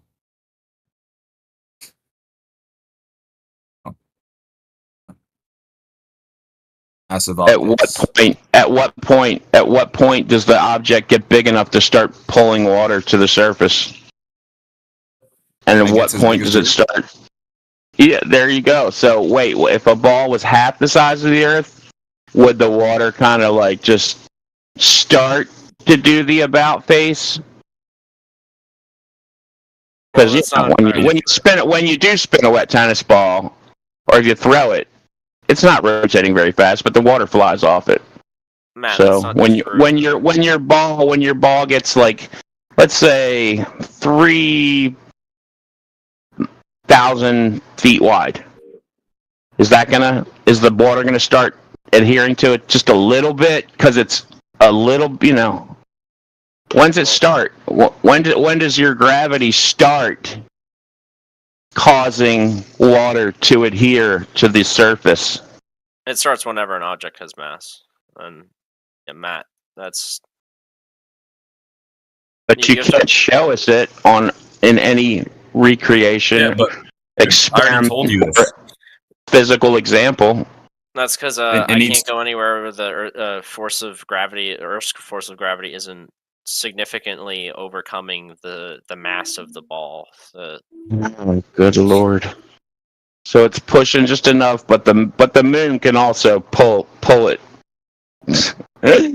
Don't you guys see how absurd that is? No, Nothing's not absurd really. about it. You have to. Oh my lord! You have to see how absurd You it is. just compared a tennis ball to the Earth's gravitational influence. No. What I said was, if you throw a wet tennis ball, the water flies off it. And what I'm saying, you guys were like, no, it's not big enough. Why? I asked you, when is it? Some of the water does it get big enough? It is big enough. When does it? When does? Okay. Let me explain. Let me explain if it's big enough. You show us water sticking to any, even if the ball isn't spinning, show us it's sticking, and don't pick a tennis ball that has an absorbable freaking sponge-like surface. That doesn't count. All right, I'll pick a steel ball. A steel ball. There you go. And I have it in a space that does not have Earth's gravity near it, right? So I'm trying to use the same, heliocentric model that the Earth operates under. That if I have a sphere of, it weighs a kilogram, and a steel ball, and I have it somewhere in the solar system. Doesn't even have to be in the solar system. No. In reality, man. In reality. In reality, okay, then I don't know. Maybe you're living in a different universe because I know we live on a sphere. But besides the point, you freaking went far enough up. You went far enough up to actually see the entirety of the Earth. That's incredible. I've never claimed that. No. Well, nobody has. Not even the ISS, even though they sit there and tell you they can see the damn. It's hilarious, but whatever. Do you know how Keep high going. ISS is sus. How high do you know? How high is the ISS? I'm not gonna. I have no idea. I know it's not high enough to see the entirety of the ball. It varies. Yeah, it isn't. Okay. So anyway. No one claims it is. Man. Anyway. It would never be high enough to see the entirety of the ball, though. Like, what's the logic? Had a great day. Any ball. Would try to steal the girl from him or anything. Like, what the fuck do they have to do that? All right. So if I have any sort of object that is mass, it's going to be attracted to each other. It's just the fact that Earth's gravity is larger than whatever mass. If you bring me a mass that is larger than the Earth, yes, the water will prefer to be on that object rather than the object of or surface of the Earth, right? So, still consistent. I didn't break consistency at all. This is fantasy, man. Yeah, it's just that the smaller the mass, the more negligible the gravitational influences as well. So. Okay, so like when if you got a ball, like I said, let's say like 5,000 feet wide, will it start to stick a little? Because you say it starts when it gets as big as the Earth. So shouldn't things start? Not necessarily. Dude. It starts. Shouldn't things start to happen? Shouldn't they start to happen when it's half as big as the Earth? Because when you throw when you throw something wet, the water flings off it.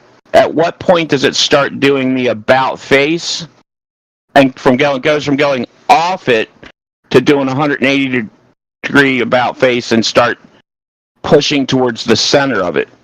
And don't you see how absurd that is? That you think that starts happening at a certain size? It has nothing to do with size. It has everything to do with mass. Why are But you can't reproduce it on Earth. You can't do it. So what's why? You're asking me to get a mass that is larger than the Earth that is also very compact. No, I'm saying do it with something. I just said do it with freaking 50-foot wide ball. You can't. You're not going to get any water to stick to a 50-foot wide ball. You can't be. Yeah, the Earth is too big.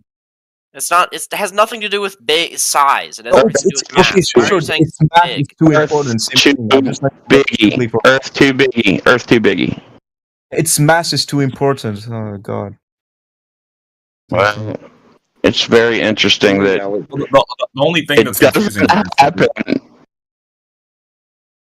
Reality, I when think you're water getting is confused because we're uncontained, using when a size and significant mass. amount of water, in reality, when a significant amount of water is uncontained and on a curve deviating from horizontal, it flows. It doesn't just sit there stuck. Again, the only problem with that, T-Dub, is you're comparing balls, the small balls you hold in your hand, to the Earth. It's just two different things, dude. I'm not comparing it to any fucking balls. I'm talking about in reality, when you pour a significant amount of water uncontained onto a curved surface, it flows.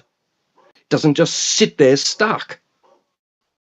Okay, does that both because ball it's have the attracted by the gravitational Earth. influence of the Earth or the Moon or any other celestial objects? Are you fucking No. talking about? I'm just talking about in reality, what we can Exactly, but I observe. just told you why it We can doesn't. I just test. told you why it doesn't.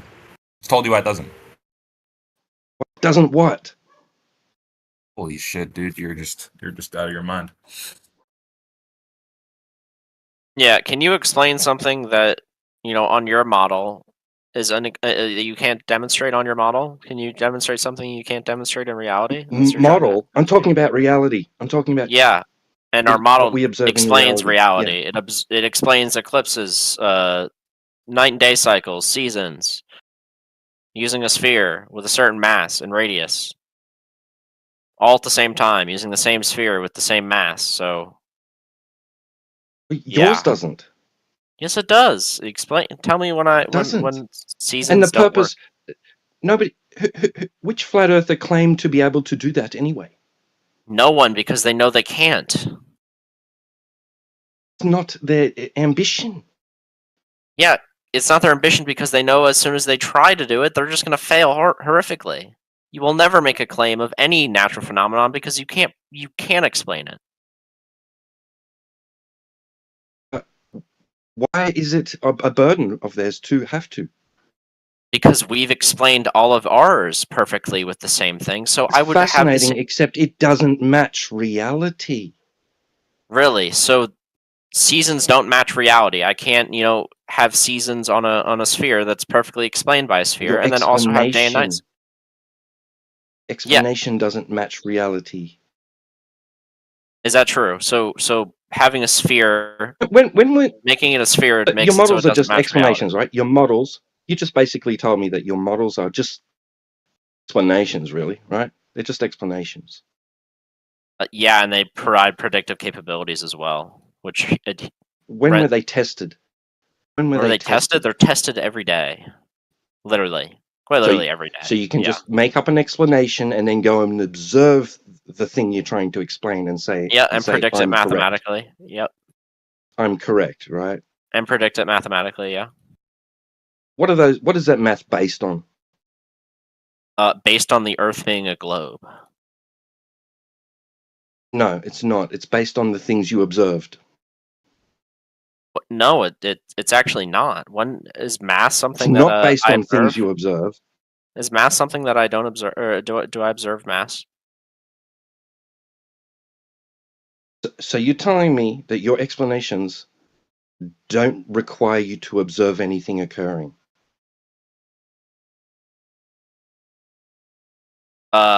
I don't have to observe the things in the sky to predict them. Yes. Yeah.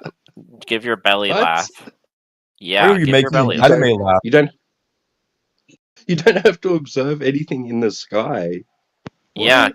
Yeah. All I need is to assume a couple values that I can use to explain everything else. And they all explain everything at the same time. It's insane. I can just make a couple assumptions. Explain what? Simultaneously, with a couple assumptions, I can explain day and night cycles, seasons, solar eclipses, the things lunar you eclipses. observe. Things you observe. I thought you said you didn't need to observe anything.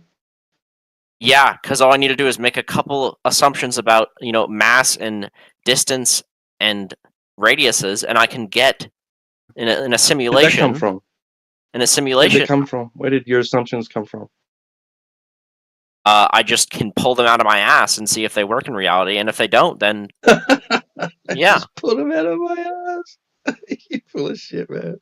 Yeah, keep on laughing while you can't explain. You're scared because you know I'm right. You can't explain a You don't single know what natural you're fucking phenomenon. talking about. They don't just pull shit out of their fucking ass, you idiot. And it works. And it Surprise. works. And it works. And I don't have to keep on pulling We're going values with out of my ass. pragmatic fallacy. Hold on, T-Dub. T-Dub. Fallacy. T-Dub, I just have to assume a Pragmatism. couple values, and everything works at the same time. What coincidence? It's crazy. I mean, really, really big coincidence.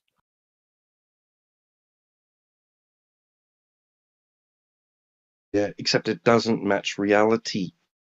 All right, explain where my models, like my simulations, like using n-body physics that depends on a globe, don't match reality.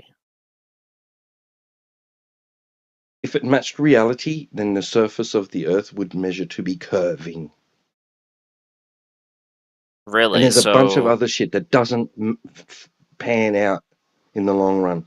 I don't know why we're going over to the Eric DeBase. Bunch of Like, inconsistencies. yeah. So why can't you explain why I have the ability to simultaneously explain Okay, so multiple things? I with a can't couple of measure the assumptions? curvature, but you have to explain Look how why mad he's this and getting. why that. Look at how mad he's getting. Just go and measure the freaking curvature, and then that will validate your Why explanations. are we going to curvature? Not your explanations.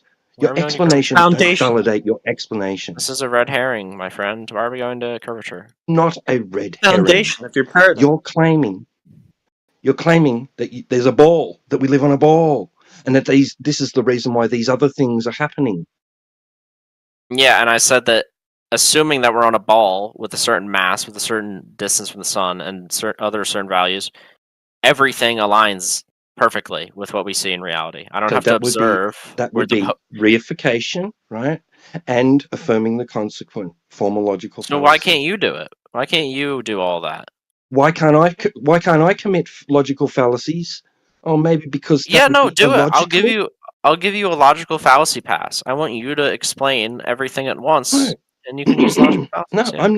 I'm not into trying to create fantasy to explain reality.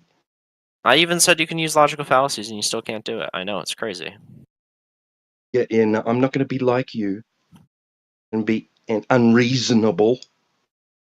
I'm giving you an excuse. I'm saying that it's completely excusable in this scenario. Yeah, if I am to be turned over to the flat Earth, I should expect to have everything explained to me the same way that was explained to me on the globe Earth. I should expect to know why. Why not? Why? Because you have the burden of proof to do that. If I should switch over to the flat Earth side, then I should have everything else explained to me that was explained to me on a globe. You think the burden of proof relies on logical fallacy? Ridiculous. And I just gave you a chance to use logical fallacies to explain something, and you can't even do that because it only relies in reality, my friend.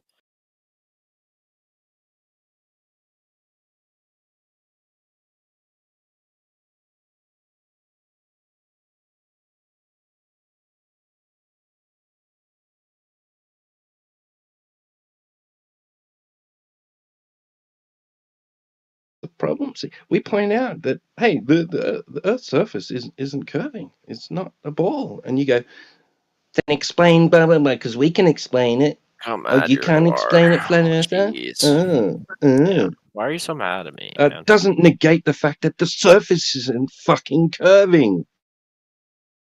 Oh, jeez, I never said anything about curve. I'm trying to talk about how everything is explained perfectly, and it just really angers you. I know you don't have the same sort of. Oh, that's a horseshit claim.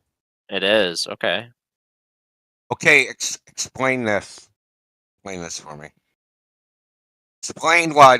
So Kern is a precision scale company, and they took a gnome, a garden gnome, and they shipped it to scientists all over the world. South Pole, which don't exist, but let's say it does. Amundsen Station, Lawrence Livermore Labs, CERN, and these scientists weighed this gnome all over these places. Now, according to you guys in your perfect explanation, this gnome's weight should vary by latitude, correct? Yeah, it should, yeah. But it don't. All right, source, please. Yeah, hold on. I'll post the source. I will entertain your red herring. Yes. The source says, "Trust me, bro." You said no. The source is not Trust Me, Bro. The source is Kern Precision Scale Company that sells precise scientific scales. It was part of an ad campaign they did in 2011. It actually won an award for such a novel and successful claim or campaign. So hold on. I want you to explain this perfection. Yeah, once I get the... Yeah, hold on. Have a spreadsheet with all the data. All right, a spreadsheet? Well, yeah, I got... Well, it's a bunch of information. Is it from them? Is it from Kern Precision? Oh, no. Well, yes, that's where the data comes from. Okay, then I want the data from Kern Precision, not your spreadsheet. Well, you're going to have to go on the Wayback Machine for that. And you can also... Well, I mean, you don't actually have to. Wait, why do I have to go on the Wayback Machine? Are you saying the site's not available anymore? Yeah, well, they had it pinned to a Google map. So back then, Google Maps API, you could put pins on it. And when you click the pin, it would have a side window that would say the location, what the results were, the scientists that did the test, blah, blah, blah, date it was done, etc. So it had pins all over a Google map. But that's no longer functional because Google changed their API and shit. Yeah. That's such a stupid feature to remove, I'm going to be honest. So if you really want the data right from Kern, you can watch this long-ass video and watch him pull each data point and enter it into the spreadsheet. You really want to do that, but, whatever. So, hold on, one more. I got another piece. I want to show the graph, because that's the important part.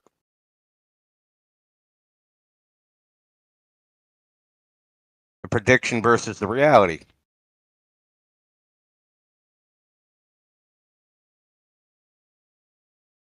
So the prediction's on the left, the reality's on the right. As you can see, they're not even close to each other.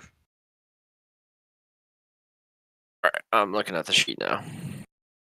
So, I mean, I can go on and on and on. I mean, why is the sun rise at 86 degrees true north and 91 degrees true north on the equinox? At two different places, they're on the same longitude at sunrise. 2 days early in the South Pole. Yeah, why did it rise 2 weeks too early in 1597, where it was observed, right? Where they're doing careful astronomical calculations to know when they could thaw their goddamn boat out, right? Because they needed to know when the sun came up, and then the sun came up 2 weeks too early, and every day in between. Not just that 2 weeks. I mean, I can go on and on and on and on and on. Why is there an oblate spheroid? Why is there a reference ellipsoid? Why is there a geode? Why is there all these things? Right? Why is there shitloads of different datums that they use? Why does Australia have a custom datum? Why did CERN use a custom datum? Why did LIGO use a custom datum? Like 101 something datums, each with different scale factors. A parallel ray is used to explain seasons, and then convergent rays are used to explain eclipses. And bendy rays to explain flat water.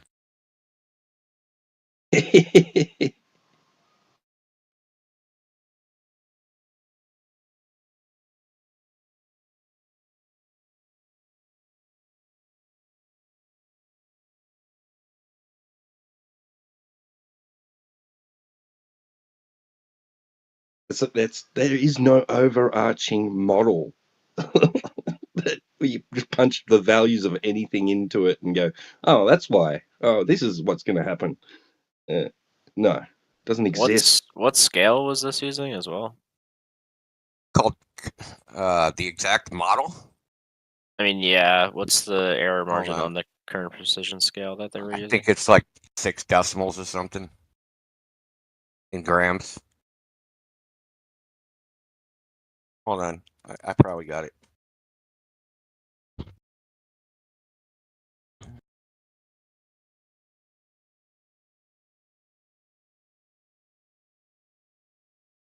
I don't know if this has the information. Let's post what I have.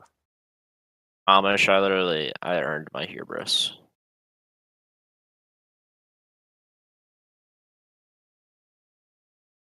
Still looking at a dwarf galaxy, thinking it's the Milky Way, dude? That was a nice gotcha, I do admit. Well, man, you just didn't download the DLC, man. Yeah, I didn't download the DLC Skybox. Yeah, no, you gotta download the lore update to have constant lore updates. So you end up talking to the wrong NPC, and then fuck, dude, you're screwed. Going on side quests that don't even matter. They're not even in the game anymore. Alright, it's saying the site can't be reached. I don't know if... Yeah, you probably got a way back machine and that shit too. This happened a long time ago, obviously. Alright, yeah. What else I got? I got a bunch of other crap. This is all old crap. That's fine. It doesn't matter if it's old. I mean, as long as it was measured. Yeah, so it was the same scale. They have a calibration weight. They same gnome. They ship it all over the place. And each group of scientists, here's their scientists, boys, whoever fucking works there, weighs the gnome and enters the data. Yada yada yada.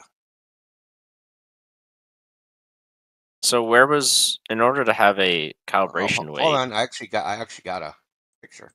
Yeah, I was gonna say, in order to have a calibration weight, that means that you would have to calibrate it somehow to account for the differences in the claim. It's like a calibration weight to make sure whatever you're weighing. So it's like a prototype kilogram or some shit like that.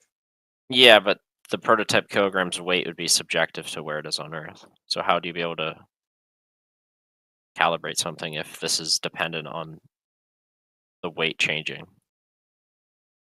I don't know. I'm the one that includes it in the scale company. The scale company includes it. Say, hey, this is how much a kilogram weighs. Maybe all your scales at your facility, when it says kilogram, it's not actually a kilogram. Maybe we might be getting ripped off. Kellogg's might be ripping me off. Guaranteed they're ripping you up. Probably 10% freaking insects in there.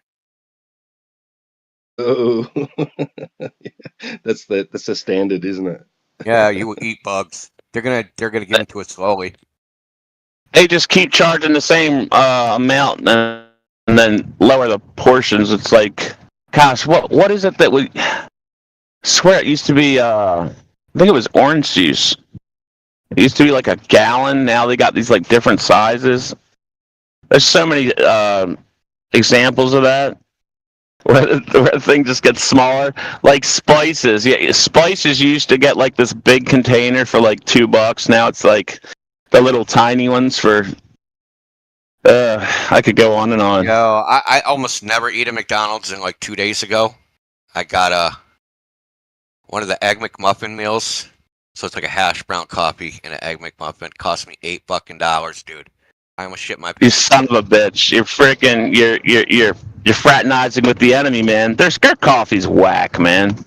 Look, it came with the meal, man. Like a brick. It was either that fake orange juice you were talking about. The food sits like a brick in your stomach. Dude, it was 8 in the morning and no other places were open where I was at, so I had Yeah, it happens. What's this place? That Golden Arches with the fucking clown. Oh, yeah. Yep. Yeah, McDeath. We call it McDeath. I haven't been there for years. But back when I, when I basically make that mistake, same one you make, you'd be like, oh my gosh, like what the frick? Did I just poison myself? Dude, you're literally self-poisoning. You're like, dude, I did it with some I was like 5 years ago. I'm like, I'm gonna freaking eat some of this Count Chocula, right? I'm like, I remember when I was a kid, I ate it, and my brother's like laughing at me because I was sitting there like, oh man, holy crap! I feel like somebody just freaking poisoned me. You know what's worse than the Golden Arches? The King of Burgers. Dude, Burger King is like not even real, dude. Their meat, like, I don't know if I just had lesser quality of food, like when I was a kid, where you could actually taste, they grilled it over a flame. You know what I mean? It tasted like that, right? But I recently bought a Whopper just because I was like, okay, I haven't been here since I was a kid. Let's just try it again. Dude, I couldn't even taste the meat. Like it was like tasteless. Like it was just non-existent. It was like dust in my mouth. So I was like, yeah, I'm never doing that again. But It's not meat, man. That's meat in quotations. Dude, Dad used to take us to Roy Rogers on Sundays after church, dude. When I was like 8, Roy Rogers roast beef was really freaking good. If you go to like an Arby's now, I swear, man, I don't know what that. I mean, I'd like to see the process and what. I don't know. No, I don't think I would. No. It reminds me of one time. I just watched that movie Soylent Green, and then I went to Starbucks and got like a Beyond thing, and I took one bite of it. I was like, I don't trust that one bit, and I just threw it straight out. Oh no! Made of people. Yeah, I just had that all through my head. I was like, man, that tastes weird. I'm like, okay, no, I'm not doing it. That's funny. Yeah, my girlfriend, who's not my wife, we were at Applebee's and they had this Beyond Burger thing 2 years ago or whatever. And I was like, do not buy this. That's essentially what I told her. And she's kind of a rebel, and she got it. A rebel. Yeah, so rebel, right? But she got it, and she's like, yeah, I'm not doing that again. So, yeah, I never tried Beyond Beef, though, and I told her I really didn't want her to even try because I don't even want to support anything like that. The only thing that's vegan that I like that's pretty good is my brother gets these cauliflower crust pizzas. Yeah, they're all right. They're all right. Yeah, have you ever had cauliflower wings or whatever? Those are okay. They do it right. But that's vegetables. That's not like whatever the frick Beyond Meat is. I don't even know if Beyond Meat is vegetables. I don't get the whole thing like, oh, we want to have it.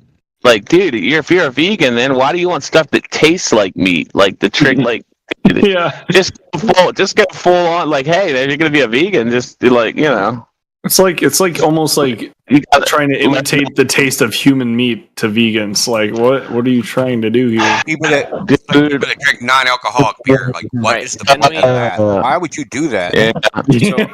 So I've formed, like, I've read enough. I want to get back to the gnome thing with India. Okay, gnome. All right.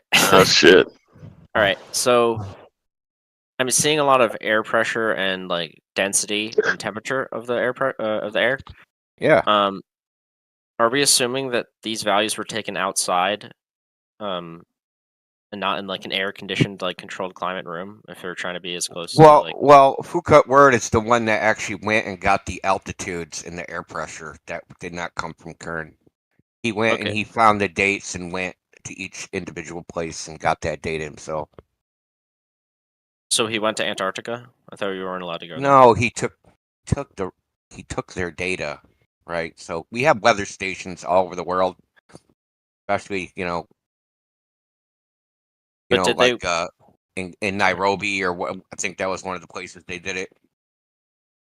So, but did they like measure the gnome outside? I don't think that would make sense. I don't know. Would the air pressure be different in a building? The temperature would be different. Yeah, I mean, temperature wouldn't be the same. Humidity wouldn't be the same. Oh, come on, dude. You know that things should weigh differently. Yeah, they should weigh differently in different areas. Clearly. Don't wait. Take your fat chick outside if you think she weighs less outside, okay? Yeah, but I mean, the whole argument. Are you saying that like changing density? Put her in a sauna. No. Relative density. Dude, you know what the argument is, and now you're trying to jump off of. You said works perfectly. And I fucking hate when people say that shit. No, I mean, it wasn't scientific at all because you're trying to say that these things were measured outside or something. Negative 38. No, you're trying to straw man. You're trying very hard, but it's not going to work, dude. So trying to make an argument I didn't do make. we actually know this observation? Like, can we verify where the gnomes were weighed? They were weighed in the locations they were weighed at, and their change of weight does not match the globe prediction. Does the globe prediction account for atmospheric pressure? I don't know if it And does. temperature? Probably. You don't probably. And you look through radio telescopes, and you're saying dumb shit like that. God damn it! How did they let you on any? Dude, I mean, technically, you should feel like really like way heavier if you're in the North Pole on your little globe, right? Way heavier? I don't think I'm gonna feel a lot heavier. Why don't people do arbitrage? Like mine the gold. You mine the gold in Alaska, and then you bring it to the equator. Yeah.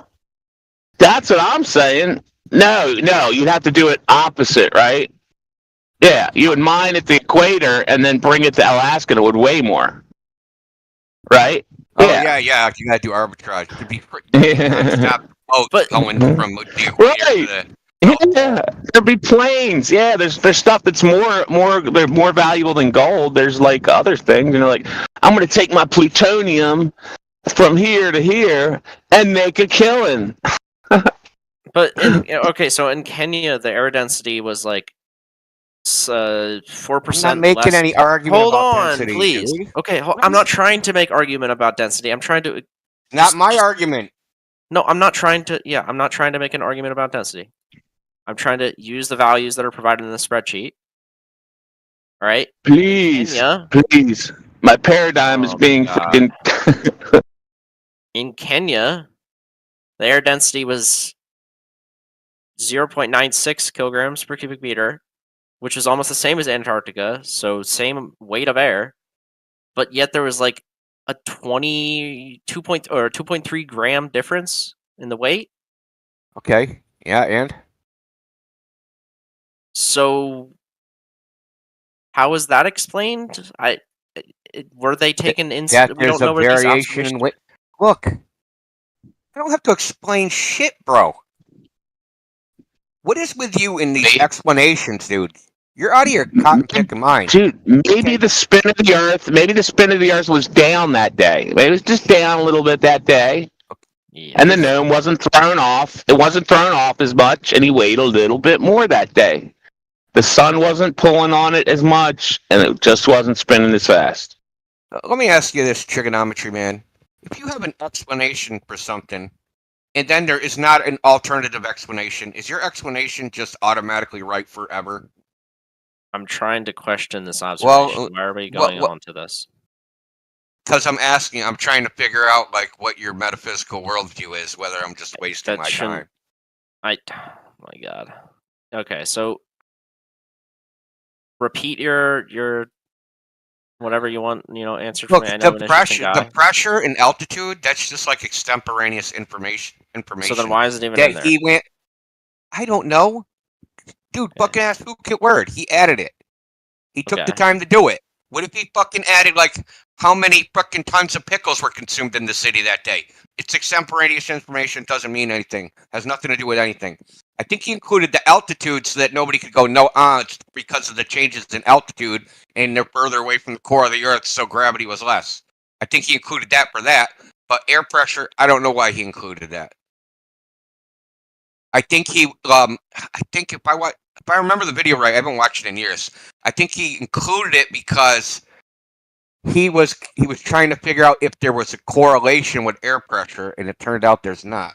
If you look at that graph on the left, there's no correlation with anything. It does not correlate to anything. That's just garbage, right? You can't make a pattern out of that shit. You can't fit that to any equation. That's what I'm saying.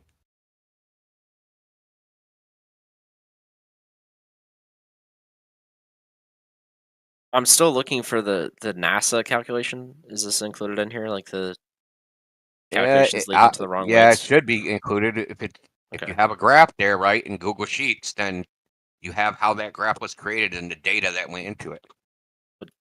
Is that like if I don't know how to use the. Never used Google Sheets before. If how they created the graph is all the math from the NASA calculations in the graph. It's edit only. I can't. Yes, Or they it's have view to only. be. They have to be, or the graph won't be created. It has to get the data from somewhere. It's not a picture. Oh, Takes okay. the graph from the spreadsheet.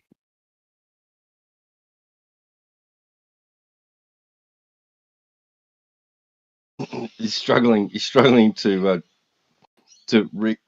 reconcile I got the more. two, right? I got more, man. Like we could do this all day. Like No, I'm looking for where can you. I'm technologically illiterate with Google Sheets apparently, so I need to figure out how to see the math that makes the graph. I'll try and find it for you. All right, thank you. This dude walks in on his woman cheat and literally catches her in the act. And she says, I can explain. And he's like, okay, then. And walks out of the room. My explanation was you're cheating. Oh, well, I have an alternative explanation. I slipped on a pickle.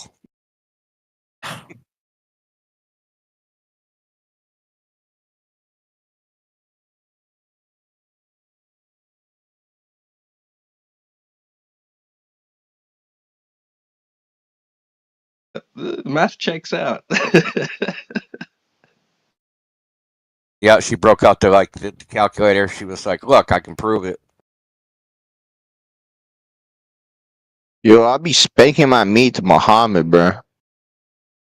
Brilliant. Thanks for that.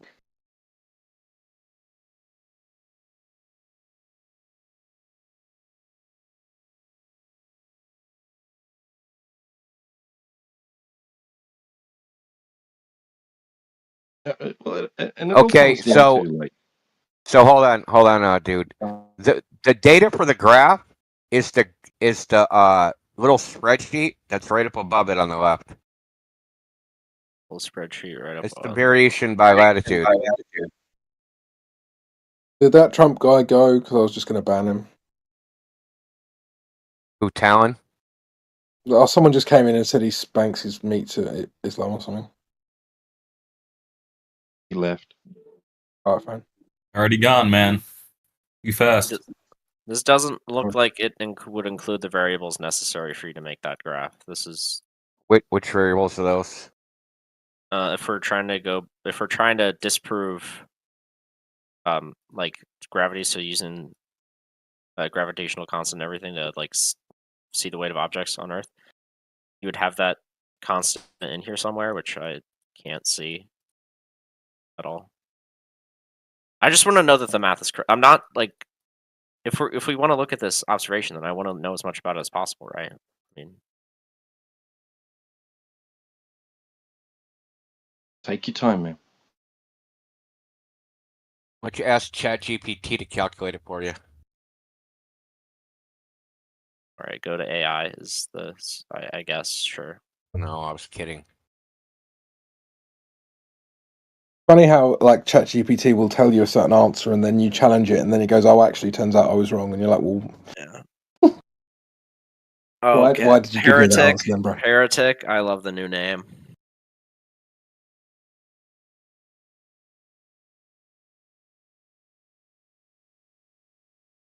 Look at us three. Look at us three. You guys are 20 now. You guys are 20. No, we're tripleting now. We got Trigonometry Man, we got Trigonometonite of Mystery, and then we got Trigonomacopolis, or Trigonomacopolis. I don't even know what that says. Trigonomacopolis. Trigonomacopolis. Trigonomacopolis. And then there were three.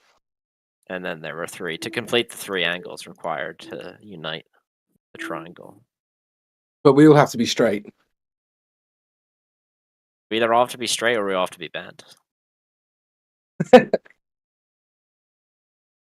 Well.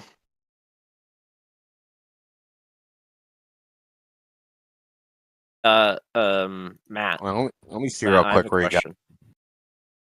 I have a question, Matt. For me? Yeah. What's up, man? Am I King Glober? Are you King Glober? Yeah, am I King Glober? King I don't know, man. I don't know. Have I not demonstrated my dominance? I think the true King Glober is not even allowed to be in this channel anymore. What is his name? Jekyll? Come on, here, Tick. What happened to Jekyll, dude? I'm pretty sure he gets banned all the time. He's not King Glober.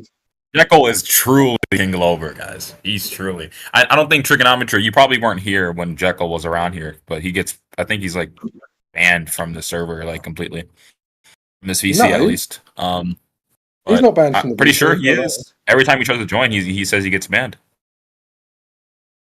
I don't know if that's true. Is that true? I don't. Ask Girtik.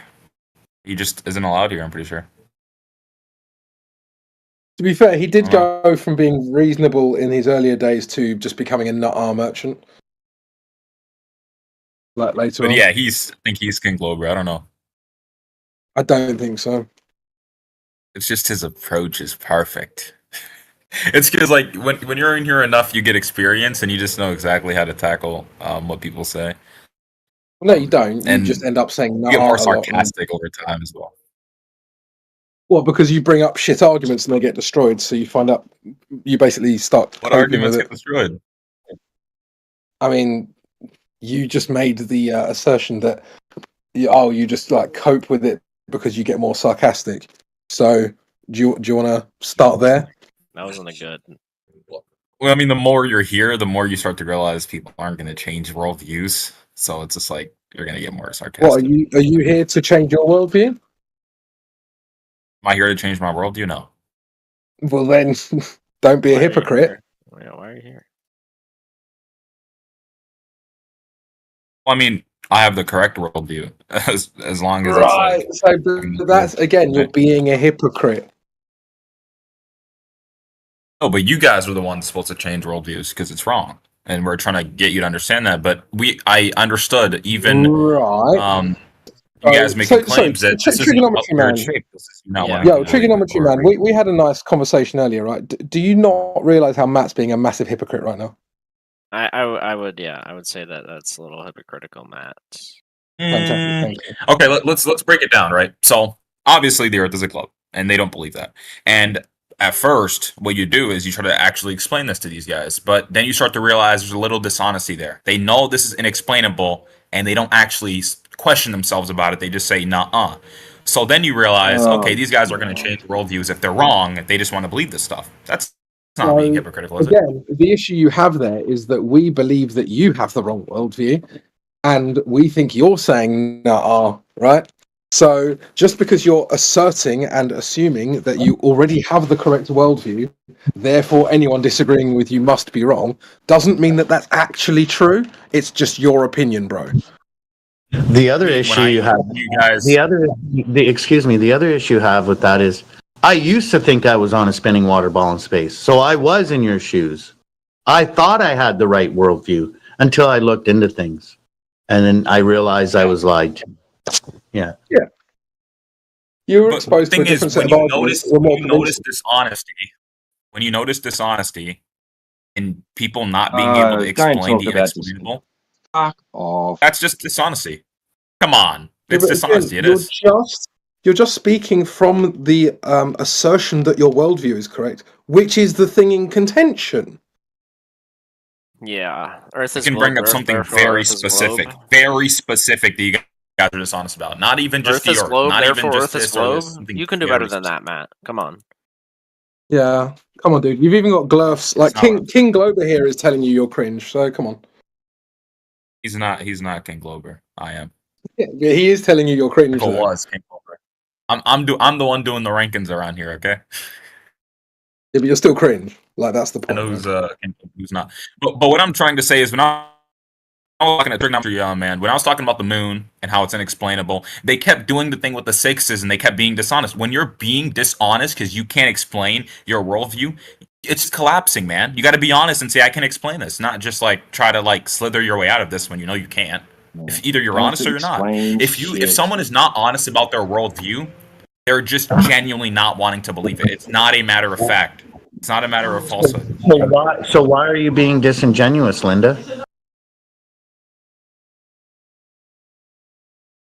Who's Linda? Who's this guy talking about?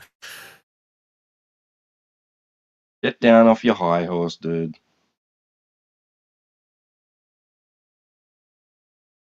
What do you think if you know that something is inexplainable to someone and they can't explain it whatsoever, Anyway, and they're trying to be dishonest about it? Anyway, yeah, like you can't explain the Earth not having curvature. That's I the was problem, waiting. right? Sure, it doesn't. I'm waiting on the Is Indio here? Yeah, you're waiting. Yeah, that's cool. So, see, Yeah. the problem is, Trig, you have these explanations, all right? And you think, oh, this makes sense to me if the Earth was a ball, right? That makes my explanation make sense, right? The Earth is flat, suddenly your explanation doesn't make sense, right? So if the Earth is flat, not our problem that your explanation suddenly doesn't make sense. Don't have to give you another alternative explanation. It's not just because, my explanations don't work on a flat Earth. Of course they wouldn't. I mean, it's completely different system. The thing is that there's no way for you to explain them on a flat Earth. That's why there's no claim being made of how they work. No. See, the problem is you want to decide what the Earth is based on the explanation, right? Well, if the Earth is flat, then we should be able to try and get explain something using that. We're explaining, not necessarily. dude. Like, what the fuck? No, not necessarily. Explanations aren't factual, though. You understand that, right? So it's like you get home and your wife's in bed with another man, and it's like, honey, I can explain. Terrible. Oh, well, if you can explain. Okay. I will say that's a terrible thing. That's the worst thing And that before can the happen sex robot. on men. Hadn't finished, though, dude. Thank you. So your wife goes, oh, honey, I can explain, right? And so, okay, cool. So this explanation means that she wasn't cheating on you? No, because that can be explained by she was cheating on you as well. Yeah, but then that means that there's two explanations, but on the flat Earth there's none. There's no explanations for anything. No, but now you're not comparing, like, this is an apples to oranges understanding that you've just taken into your brain, right? What I'm saying is that you have observation X, and it can be explained by worldview Y and worldview Z. But just because Matt has worldview Y's explanation of observation X, he then says that therefore confirms that is true, which isn't how explanations work. But it's like Occam's razor, the simplest. Can you at least not understand that that's true? I do what understand I've just said what is you're. true. Yes, thank you. But I don't think that can be applied to the same sort of scale we're trying to discuss. Like, we're not talking about things Why not? that. Because why not? I'm talking about things that can be mathematically modeled and predicted. Your mathematical model don't work. Okay, you But still that's a have description, not an explanation. clearly do. But- Okay. I couldn't source where he found those. Do you think the graph on the right, which shows the weights, the change in weights, do you think that there's any possible fucking way that matches a variation of weight by latitude? It's not consistent with what would be expected, but if you can't Okay, source, then it's over, dude. But if you can't, okay, you just said you can't source where he found them. I mean, this is it doesn't. Listen, doesn't it doesn't matter. Okay, so then what's stopping me from just putting in the what they should be? Or You think that you think that you can make a formula that matches that graph? Yeah, you could. Do you not know how? Okay, show me. Yeah, I know how function works. I want to see you match that graph, dude. Go for it. Come back in 10 years when you finally get it. The only way you can ever make that is with some sort of non-linear equation. Yeah, which is what you can do. Yeah, but the only way you're going to figure it out is trial and error. So, like I said, come back in 10 years when you've tried every possible fucking variation. What do you mean? I can just integrate the area under it and then take and then integrate it again and get the opposite of it, so I can get a function for it. There's literally a reversal. You see how it's going up and then it reverses in the other direction, and I and just then it said immediately reverses in the other direction. Do you know what integrating means? Yes, I know what integrating is. I can just curve fit it by integrating. So what are you going to approximate that? No, I could get it. Because there's no curve there. That's what I'm trying to tell you. Right? There's no curve there. There's no curve. Listen, you need a smooth, continuous function for integration, right? No, you don't. What? Okay. You don't think so? No, I don't. Why can't I just do a ridiculously small amount of like Riemann sums across the whole thing and get a ridiculously close approximation? Because even an approximation. So you can't actually do it, dude. That's my point. Yeah, now just remember what you're telling. Now just remember what you're telling me now, right? Yeah, because I have to forget that there's some people in the world. Because I have to forget that there's some people in this world that think that 0.00 repeating zeros is not accurate enough for them. That's absurd. No, for practical purposes, I have to forget that you exist. No, for practical purposes, it's good enough. I don't argue with what's good enough for practical purposes. But whether it's truth or not, that's obviously not the case, right? So, point is now remember what you just told me about what you have to do to make this function. Why don't you just use a globe and vary the weight by latitude? And you still cannot provide sources for these weights, so this could just. Why not just use a globe and vary the weight by latitude and get that graph? Because you know you can't, and it doesn't even matter what's on the left-hand side. That could be completely gone. I'll erase that. I'll say that's all fucking wrong. You still can't make that graph. And you know it. So why is this the only observation of this being inconsistent with the globe? What's your evidence of that? This is the only observation of inconsistency with the globe. Is that what you're saying? Yeah, across latitude. Yeah, that's what we're talking about. No, there's another one, and I'd show you, but they fucking deleted his channel during COVID. So it's a dude that has a master's degree in meteorology, and he went to 3 different locations in the United States, did the same type of test, and got the same "it don't match the globe" shit. Can I see it, or does it not exist? It doesn't exist because the channel. I just told you the channel was deleted. I just have to trust me, bro. Well, is it trust me, bro, when no other ones exist? It's trust me, bro, when you can't even provide me sources for the weights. So I was trying to play with your little thing. Listen, I don't need to provide sources because that graph's so absurd. There's no way it matches the globe, and you know it. Because you can just make whatever graph you want. The one on the left or the one on the right? The one on the right's data. Is it data? You can't provide me sources for the data. What was that spreadsheet you were reading? You think that was made out of whole cloth? Go through the video and he goes through each pen. Right? So go through the video. So he went through an elaborate ruse of faking the web page, faking a Google map, freaking adding pins to it, putting all the fucking data on the freaking side. Then he went to the trouble of Then he went grifter, dude. There ain't no money in flat Earth. What the fuck are you talking about? You mean this channel that definitely does not get money? Okay. What the hell are you talking about? Flat Earth Live doesn't get any money? No. None of our shit's monetized. What are you talking about? This shit costs me money. It does? It doesn't? Yeah, the other server, I pay for a server on the other Discord that runs all our bots. So yeah, it costs me money. But are you making a profit that outweighs that cost? If you're coming into this, think about it. If you're coming into this topic, think about it. If you're coming into this topic fresh and you're like, right, I'm just here to make money, which side would you pick realistically? I'd most definitely pick the flat Earth because it's most controversial. No, you'd pick the globe because you're not going to get shadow banned, and people are going to join you in calling us retarded. It's the path of least resistance, and you would make more money. It's the obvious choice. There's no money to make Earth. No one will pay answers about why the Earth is a globe. Everyone knows it. Professor Dave's channel blew up when he started making flat Earth content. Dave McKeegan's channel blew up when he started making flat Earth content. Fight the Flat Earth didn't even have a channel until he started making flat Earth content. McToon had shit until he started making flat Earth content. Who's the other one? Simon Dan. Yeah, Conspiracy Cats. The list goes on and on and on. And then you got people like Nathan who's been running his show for like 6 years. I don't even know. I doubt he even has like 40,000 subs. He probably don't even have 10,000.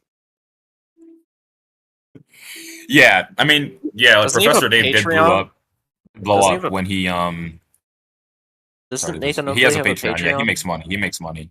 Yeah, he Yeah. makes money, some money, but it's not as Yeah, like it's maybe. not comparable to Globers though. It's not comparable to Globers. Even when Professor Dave makes flat Earth videos now, they go viral compared to his typical videos. I mean, his recent one has 200,000, his other one has 1,000. So it's like the Globers definitely make more money off this stuff. And I'm pretty sure there's another guy, some British guy that always like has a dog in his videos that makes the flat Earth videos consistently, and he gets money from it for sure. Decent views on his channel. So yeah. Yeah, exactly, mate. It's like, I don't even know why this is like hard for you guys to admit, though, because at the end of the day, it's actually obvious that this is the case. You Globers are making more money off this than we are, 100%. Like, why even deny that? They have been for years before Flat Earth. Yeah, but I don't even know what is your motivation to deny that. It's obvious, and you can look it up.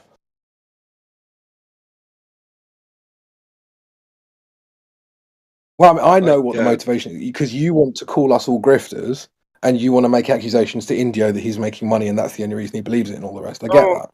But the problem is, of course, is that the facts go... That you're right. It's not even that the facts are kind of ambiguous. They directly contradict that narrative. Well, I don't think most of you are grifters. I think only a small percentage of people that sit at the top are grifters. Like the people who organize conferences, who make people pay, who get views on YouTube, they are probably grifters. All those conferences lost money, dude. Well, yeah, but a lot of them also earn money with them. Who made money? Where's the rich flat earther going to Tahiti off his flat earth fucking grip?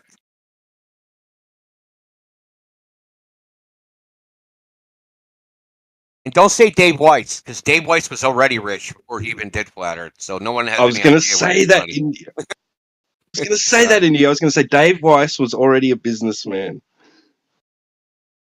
He was already a multimillionaire before he did any of this shit. The multimillionaire? Yeah. No, he's a multi-trillionaire. All the triangles. Look, he's been. I don't know exactly what he was doing, but he's been doing like web page type stuff since like the fucking early 90s. Okay.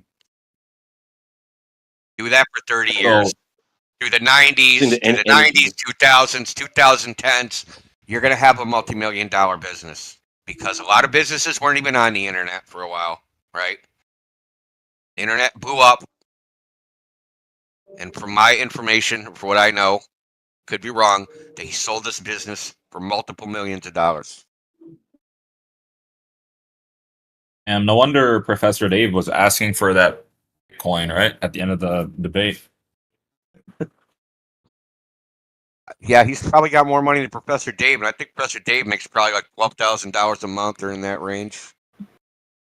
And how much a month? $12,000 a month last time I looked, but I looked like a couple of years ago. So, granted, he has other Flat Earth videos. stuff really blew him up, though. Yeah, but yeah, the flat Earth stuff He does. definitely blew him up. And what was I gonna say about Dave?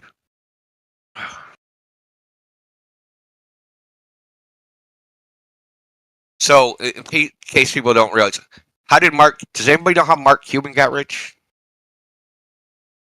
He started a company called iBroadcast, and he fucking sold it to Yahoo for billions of dollars. The fucking website did not even function. Okay? It was like YouTube, before Google videos, before he was starting like a video website. The technology didn't exist. Well, the computing power and the internet bandwidth didn't even exist to even host such a site. But he convinced Yahoo to fucking buy him for billions of dollars, and now the dude owns, basketball teams and is on Shark Tank.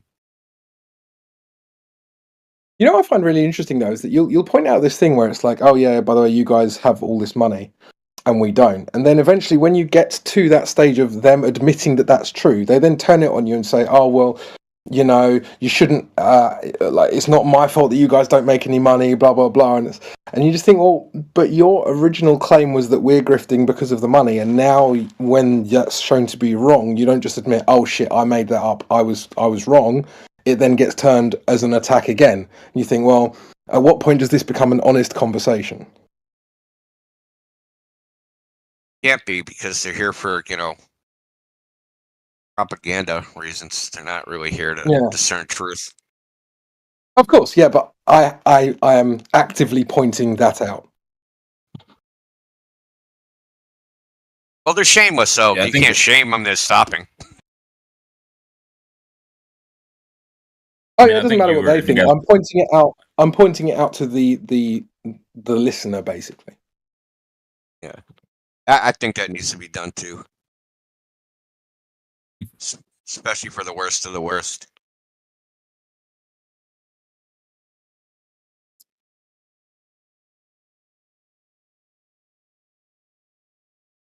Hey, but he got in his here's my gotcha. Gotcha gets debunked. Let's talk about flat earthers every fucking time. Every time, dude. It's just that's the progression of how it goes every time. You know what's also funny though is that I even reject the premise that if someone's making money that they're a grifter, because if you were to apply that to any other industry, let's just say a band releases an album, they make loads of money. Do they not actually like that music? Do they not really play those instruments? They don't like singing, because they made money, they actually don't like the thing that makes the money? That doesn't even make sense. Well, like, what if you're an actor, right? And you act in a movie, and then the producer releases a movie, and you think it's shit. Are you a grifter if you take the money? Yeah, exactly. I mean, yeah, because then you'd have to say that everyone who works in a coffee shop, they just love making coffee. No, maybe they just need to pay their rent, and that's the only thing they could find. There's a joke about that. The farmer who grew corn all his life.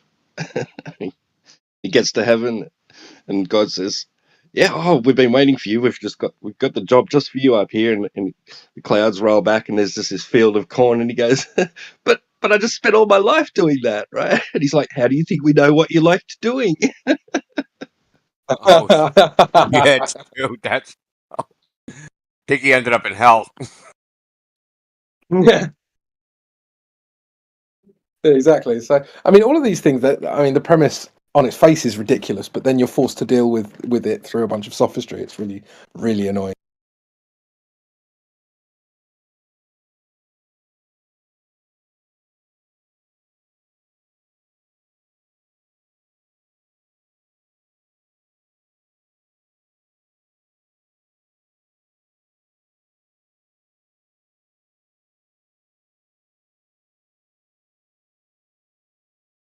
So, trigonometry, still there? Too many trig people in this goddamn chat. It's driving me crazy now.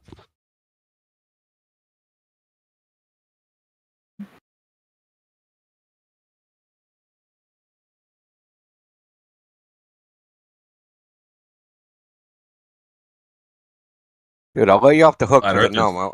I want to talk about something else.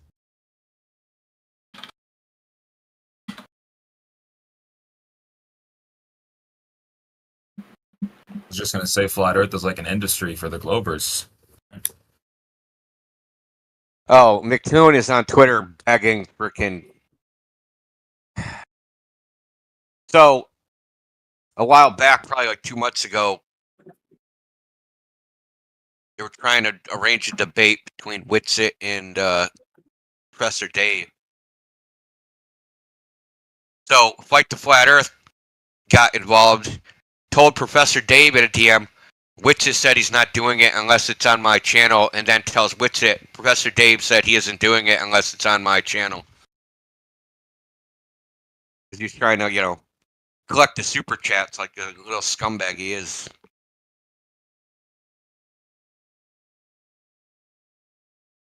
And I know that I've seen the DMs, so it's kind of funny.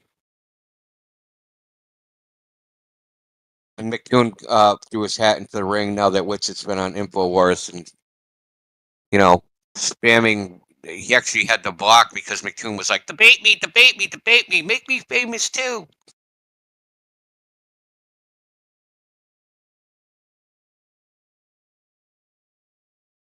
What do they call that? Clout chasing? Is that it? Yeah, they do. It's funny because we were on. I actually hate Twitter with a passion, or X or whatever. But I realised I had like an old account from years ago, and I joined a space with Witsit and a few of the others, and there was hundreds and hundreds of people listening live. It's crazy. It's Was it Platter Fridays? No, it was last night. Oh shit! It was just last a night random Friday? Monday. It was crazy. Just joined and listened, and yeah, it depends what kind of drugs you're on. Well, I don't know what kind of drugs I'm on, so yeah, that's probably the right kind of drugs. Yeah, if you can name the drug you're on, then it's the wrong kind. Yeah, I just need to take drugs to forget the drugs I'm on. That's a very American problem. Wait, who? I've got ADD. I'm always doing drugs. I was deafened. I didn't hear. Indio said something. Is what Amish is telling me. Yeah. So let me ask you a question. Forget the other thing. So what if we took some phenomenon, some natural phenomenon that we could observe, like, I don't know.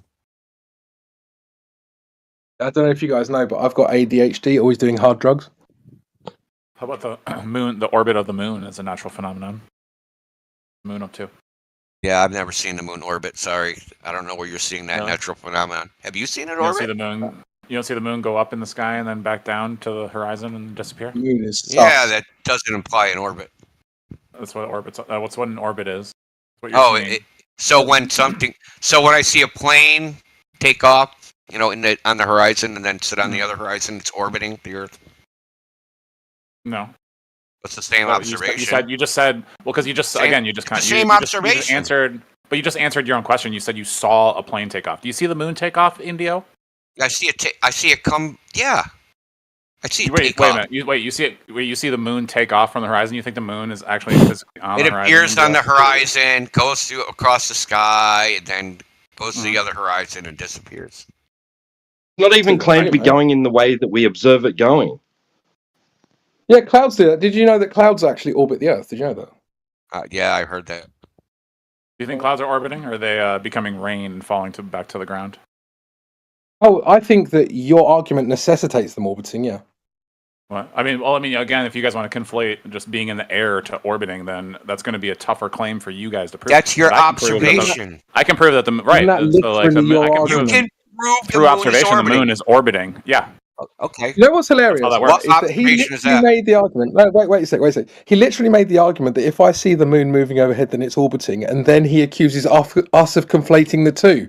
That was your argument that we are contesting. I didn't finish. That is your argument that I haven't finished. That is your argument that we are contesting in the first place, and then you pretend like we're making the conflation. Okay, so I said that the moon is going overhead, right, from horizon to horizon every single night. Not even the over and over and over again, right? And then you're saying, oh, does that mean that everything that goes over our head is orbiting things? The answer would be no. You'd have to be a fucking idiot to consider that, because planes are not as far away as the moon is, because they're much closer. They're much smaller. Even so, the moon is a certain size. So you can take the size of the moon, you can take its speed, you can take its angles, and you can get all that information, figure out what it's doing. Can you tell me Literally everything what the moon's doing? First, you changed your claim, and you think you're slick. I didn't. You said the moon orbits. I clarified. Correct. Okay, and I said, how do you know it orbits? You said you observe it. I said, what's the observation? Right. And then you described the moon going across the sky. Then we described other things moving across the sky, and from your logic, that implies that it's also orbiting, right? And then you said, No. Oh, now we're conflating the claim. Right. No, dude. Yeah. Listen. Don't interrupt. I'm just. You imply, right? But the key words were you implied that. No, you implied it from your observation. Yeah, the moon. You implied orbits from your observation. So using the same standard of observation, we're going to make the similar observation, right? Okay. And we're going to draw the same conclusion you have, though that conclusion is absurd, which is called reductio ad absurdum. So your whole logic reduces to an absurd conclusion. Is an airplane a natural phenomenon, or is that a man-made object? I mean, would you feel better? Oh, did you already forget that question you made when you said natural objects in this natural phenomenon being observed? That's why I brought up the moon, and then you suddenly immediately abandoned what you said and brought up plane. We'll switch out airplanes with clouds. Now we have our natural phenomenon. Yep. And so now again we already covered that. We covered clouds. No, because they rain. They become water. They condense. And they become water. So they don't orbit. I can watch one cloud move from one horizon to the other, and it didn't rain, it didn't vanish, it didn't disappear, it didn't do anything. Is it orbiting? Okay. No. How do you know? Because it's just floating in the air. It's just a cloud. It's just water vapor. So the moon's just floating in the air. Maybe it's a cloud. Maybe it's just water vapor. Okay, well then you make that claim, buddy, and prove it. No, it's not that he's making the claim. It's that that's a possibility that you haven't disproven. Well, I don't have to disprove anything. I don't have to prove that something doesn't exist. It's the same unknown in both cases, and you just can't accept it. So do you understand analogies? Do you understand analogies? Yeah, like how you tried to analogize a plane with the moon and failed. Yeah, that's how I understand. No, he didn't. Again, though, it's your logic that's it's a good analogy. It's a bad equivalent. Yeah. Right. It wouldn't be equivalent, thus not part of my. Because there's one different property that you didn't like, right? So natural versus man-made. So you didn't like that property. So then we used something equivalent. You could probably you tried to find a non-equivalence with that too.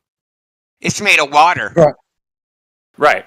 Like a cloud. Yeah. So two things are different. It has a different name. That's called cloud. That's called moon. You think the moon is a cloud of gas, Indio? Is that what you observe? I don't care, dude.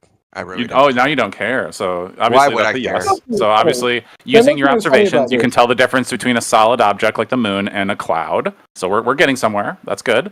So you're able to actually understand. I can tell the moon is solid by looking at it. Yeah. Really?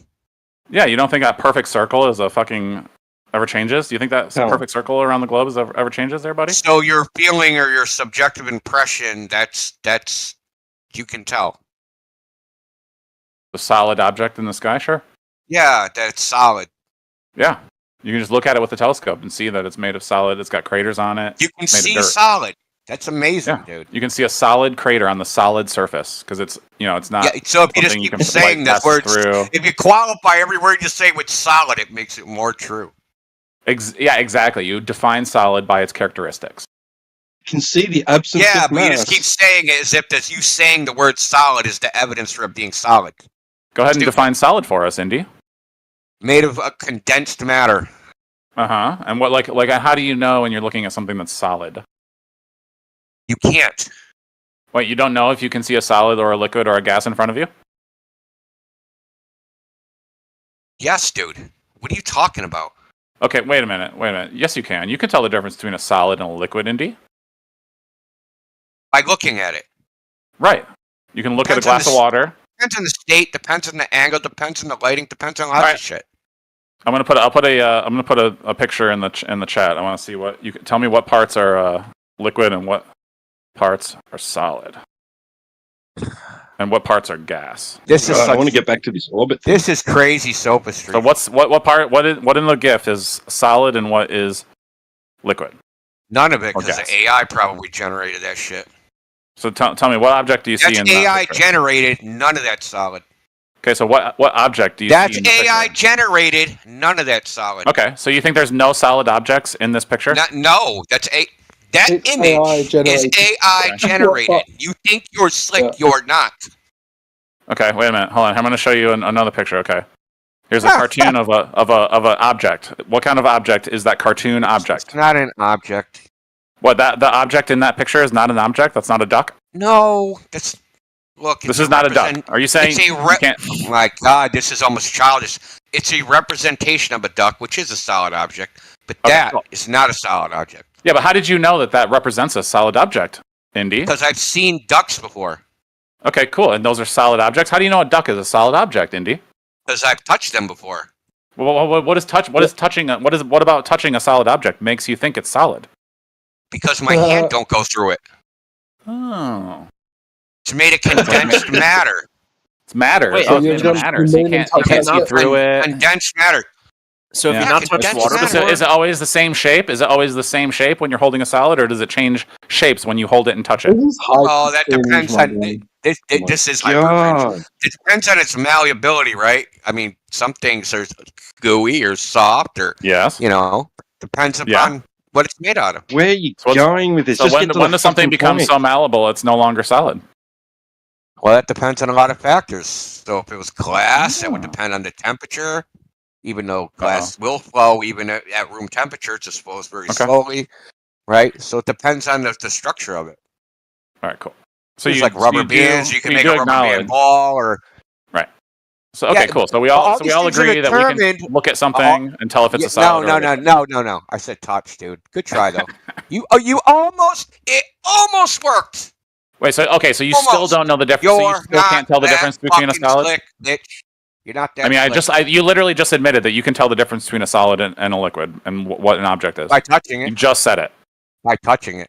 No. So when you look at, you just looked at the cartoon and you knew it was a duck. How did you know that with your eyes? You didn't touch that duck. No, I said it was a representation of a duck. I'm muting you. Just your last straw man. Okay, that's a duck cartoon. It's the end of that. Wait a sec. Dude. Wait a sec. I want to ask him something. Okay. I want to ask him. Can you unmute him or you unmute you? That's all. I can unmute him. I'll ask him first. You go ahead. Talent. Does the moon orbit the Earth in the direction that you observe it moving?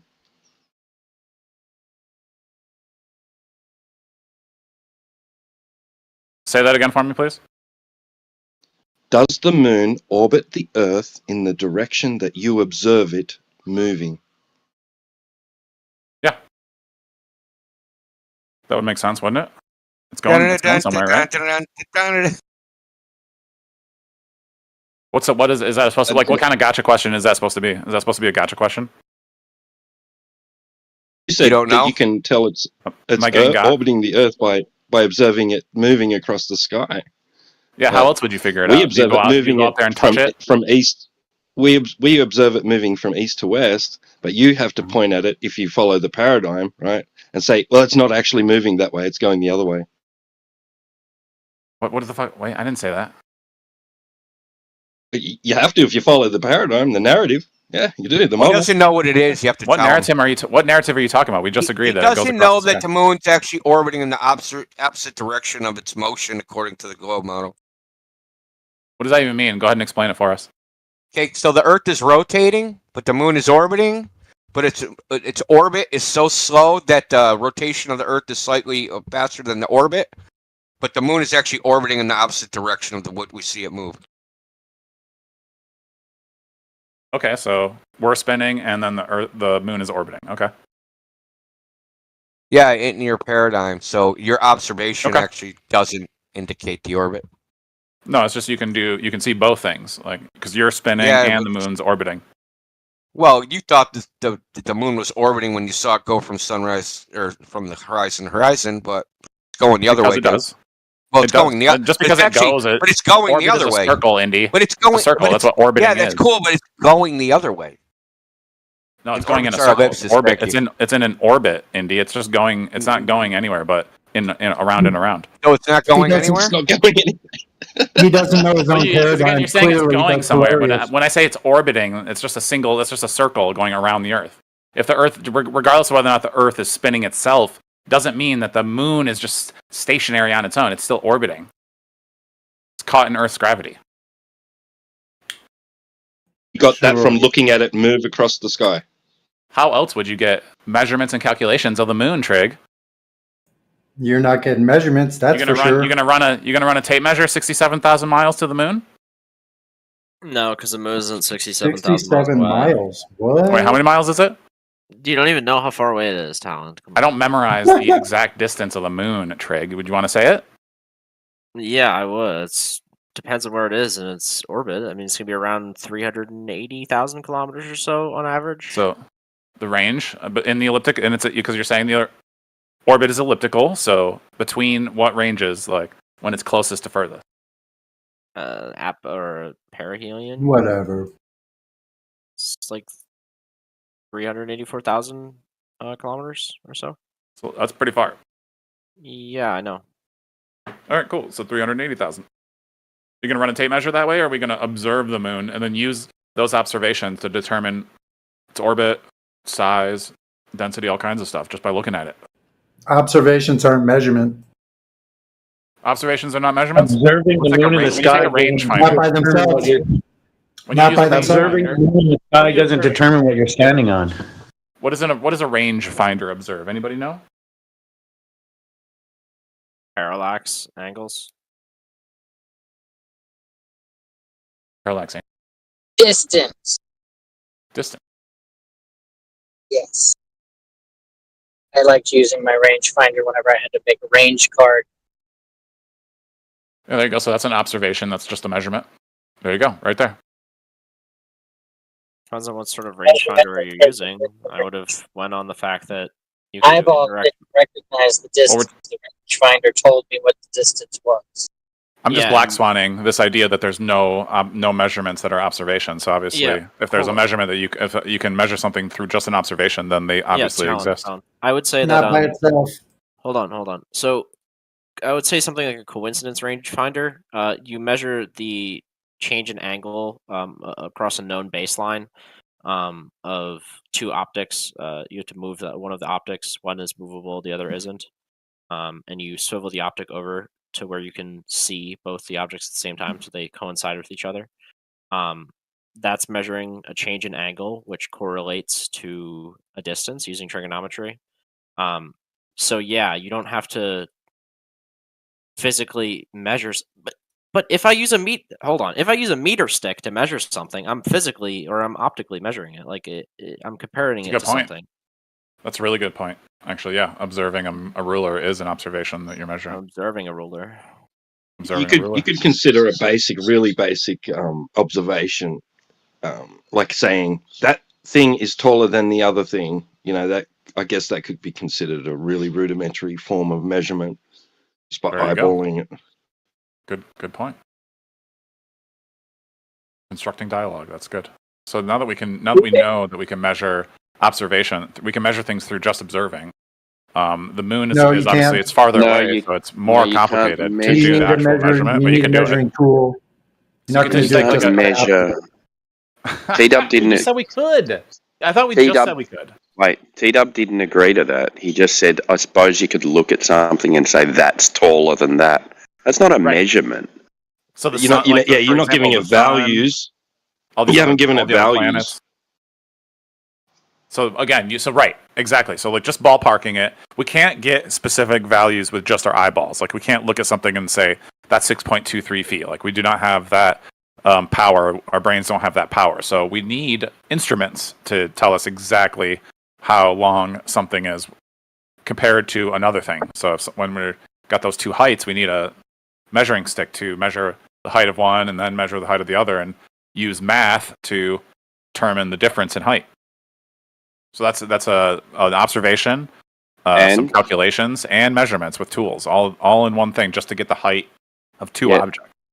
A measurement, though. You've got a measurement there to do the calculations. Okay, so how would you do that for the moon? I don't know. You're the one coming up with the moon. I would use.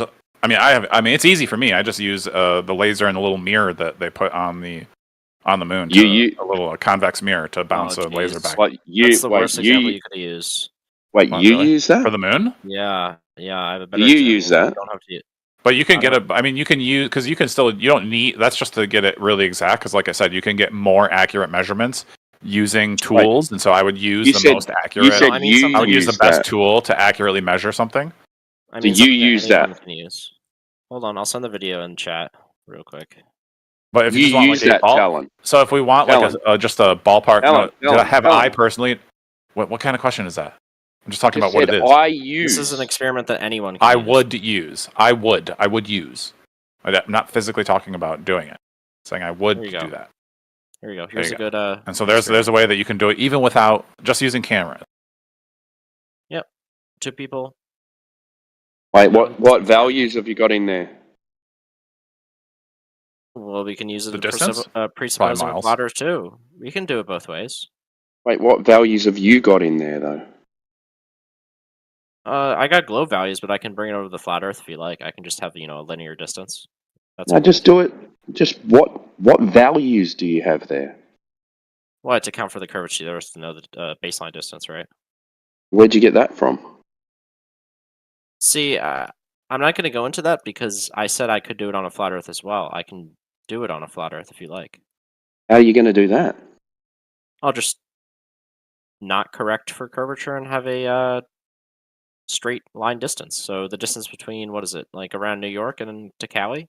Whatever the distance is of that. And how'd you get Why that? would you correct for curvature from your measurements? I said we're not going to do that for the sake of this experiment. Yeah, but why would you? Why would you have done that for the globe? I'm not doing that for this instance, so we don't have to have any of those values. I know, but if you were going to do it for a globe, you mentioned curvature corrections. Yeah, and I know. I'm saying that for this instance, we are going to ignore that, so we can say that it's possible on a flat Earth as well. So then we can know the distance to the moon on a flat Earth too. So you never measured the curvature in the first instance, did you? I'm trying to explain to you that you can do it on a flat Earth, not about what you. Yeah, you do. We know you can, but I'm kind of curious how you measure curvature. All right, so see, yet another obfuscation for my point. I'm trying to explain that you can do it on a. All right, Amish. We know you can do things on flat Earth. Okay, so you do agree that there is a known distance to the moon. So I'm wondering what curvature corrections you were talking about. Like you have a measurement. It's not curved. We have to correct it so it's a globe. Yeah, this is using. Yeah, that's a problem, isn't it? We see that all the time. What's a problem? You measure flat, you believe it should be a globe, so you correct it to a globe. Yeah, that's because we know the Earth is a globe, so we have to do things. We're not living. That's circular reasoning, kid. Okay. It is. And it's built into all your so-called scientific processes and programs and everything. It's all circular nonsense. Yeah, that's why all this circular nonsense turns out to be reality. Well, now you're affirming the consequent again. That's a pragmatic fallacy. You can't break out of this no matter what you do. Yeah. Everything just coincidentally matches each other. The gravitational constant can be used to weigh things on Earth and then also used to predict the stuff in the sky. Really? You believe that? It's just some crazy value that can do all the stuff at once. Well, hang on. If I could, Trig. What he was saying about knowing that it's a globe, like, basically the way that it works is that once we get the two-dimensional angle of the curvature of the Earth, that's only, like, we can get the actual curve. All right, how do you do that? That doesn't give us a three. That's only a two-dimensional. Hang on, let me finish my sentence, Amish. So that's only a two-dimensional measurement of a three-dimensional object. So in order to take that, how did you determine that? Before you move on, how did you determine that? I don't believe you. Let me finish my point. Bullshit right there before you move on. So when people say that we know the Earth is a globe, is that we know the Earth is a three-dimensional object. So even though we've how only do you know taken that? a two, Stop right there. Stop your so wait a bullshit. minute. Okay, you're stopping me. You're saying you're stopping me right at when I'm going to tell you how I know. You're not answering the question, so you stay on mute. Who's next? Yeah, the premise is in contention. You can't just assume the truth of the premise and then move on. Like, you have to address that, Talon. It sounded like Amish was agreeing that you can measure the distance to the moon on a flat Earth. Can you? I know you can measure a distance. I want to know how you know it's curved. All right, so we can measure a distance. So that means what about the moon? That it's probably physical, right? Non-physical things. Not my problem, not my claim. Well, okay, so don't claim anything ever, then you won't be wrong. I mean, sure. Make sure you back up the bullshit. That's all I want.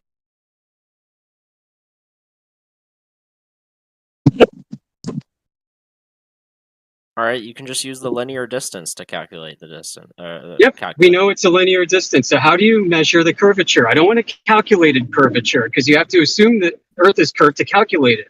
I want you to actually fucking measure it. Because I know the radius of the Earth, Amish. You don't know the radius yet, dipshit. You have to measure curvature to get the radius. For fuck's sake. Well, the radius, apparent radius value is constantly going to be changing. Apparent? What's so apparent about the radius? Tell me. Apparent because we have an atmosphere, Amish. Oh, geez, an atmosphere? You mean gas coalesces into balls in a vacuum? No, I want you to prove the curvature, kid. Okay. So wait, you're retreating to the atmosphere because you can't measure Earth curvature? Is that what I'm hearing? I'm saying that apparent radius, yes. I'm explaining an apparent radius. What's apparent about the atmosphere being a ball? The fact that it's going to change the physical size of the Earth, physical radius. What? How do you know it's going to change your radius? We're asking about the radius in the first case. You keep coming back to that. Your brain is stuck in a fucking do loop. Yeah, I guess, sir. I mean, yeah, that's called cognitive dissonance, sir. You have cognitive dissonance right now. The whole world is watching it. Okay, yeah. And if you can't break out of that, we might have to move on to somebody else. So you're gone, Talon's gone, who else? I mean, you haven't really been able to explain how I'm wrong or anything. It was just... Well, you're failing to provide evidence. All you've done is says you have a radius measurement, but you haven't gotten the measurement. You have the value, you don't have the method of measurement. You haven't presented the method of measurement. And we've been saying as a community for 10 years, nobody has done this. And you're demonstrating exactly what we've been saying for the past 10 years. Nobody's done what we're asking to do. Nobody's got a measured curvature value. It's all based off of assumptions. It's 2024 and nobody measured the Earth. Just go all the way around the Earth, or go to Antarctica. Go to the ice. I don't know how they do it, but they didn't even do it. Like they didn't do it. They don't have a claim to present. Circumnavigate the world. Oh. Linear distances don't prove curvature. Once again, God.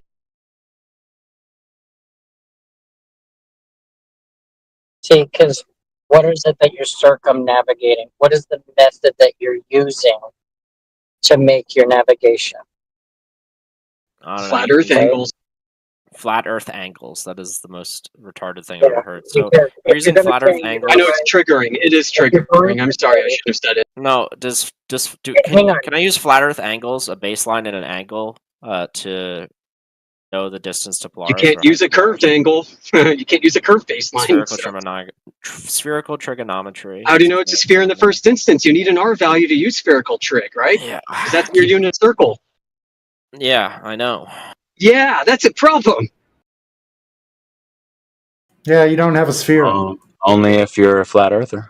Yeah. All right, so here's how it's going to work. If you're on land, right, and you're going to actually use the old tradition of actually using a map and a compass, right, you're going to use the map to let you know what the terrain ahead of you might look like, right? It's going to tell you using different circles and other lines to tell you elevation changes. And then it's going to vary in the arrangement of lines to tell you if it's a long slope or if it's a cliffside. And then you're going to use your compass to tell you azimuthal direction. Okay, so your map is telling you your up and down elevation change. Your compass is telling you left and right azimuthal change while you travel across the land, right? And all of your reference is going to be horizontal. You're going to be traveling in a straight line straight at you, unless you take your elevation change, which is already marked on the map. Right. And what's funny, Kiko? Contour maps are based off of a flat baseline. Every contour of elevation showing elevation of peaks and depressions of valleys doesn't depict spherical excess. Right. And that means they're either wrong, like way wrong for search and rescue, artillery, whatever, like map of the earth helicopter flights, means they're all going to be wrong, but they all use them for that shit. But even if I wasn't a globe, I wouldn't need to like account for the curvature in my baseline to get accurate distances to things. We don't account for curvature either. Yeah, so You would it's also- inconclusive of both. No one claims that they need, no globe.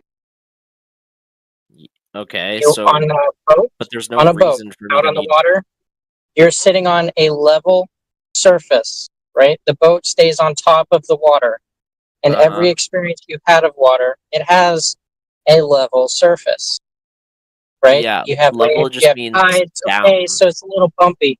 However, whenever you have water higher on one side and lower on the other, it flows until it's level again, right?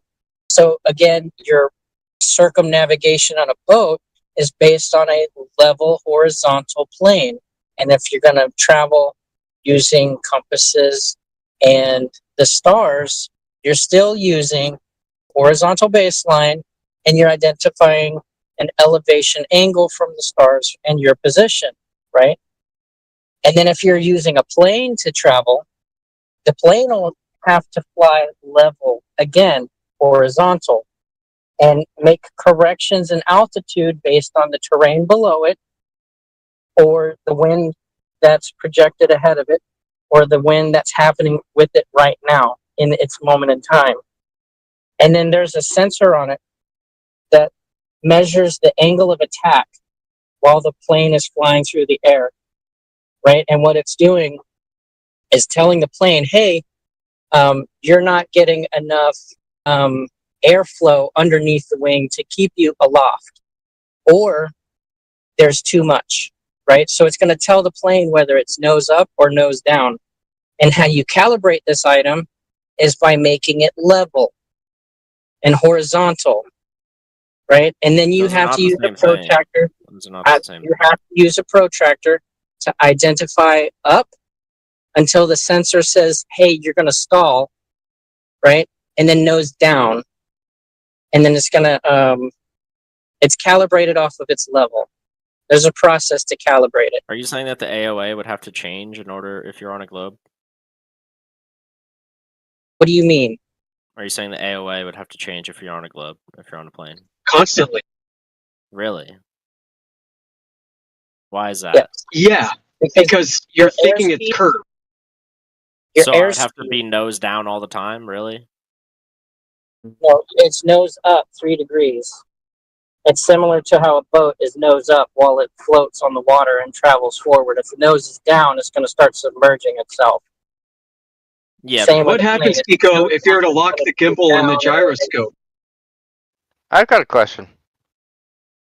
At sunset, you have planes going overhead, and you have a reflection from underneath the plane down at the surface, and you can actually see the reflection of the light off of these planes from the sun.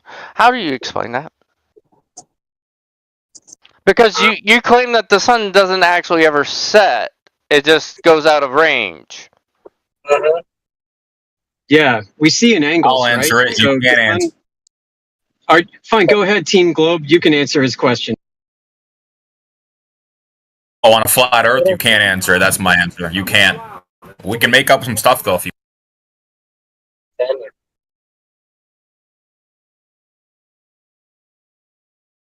So the question becomes, why would you ask a question that you don't think there's an answer to? What's the mindset, the mentality of somebody who go into a VC about a topic and start bombarding questions without answers and think that's some kind of gotcha?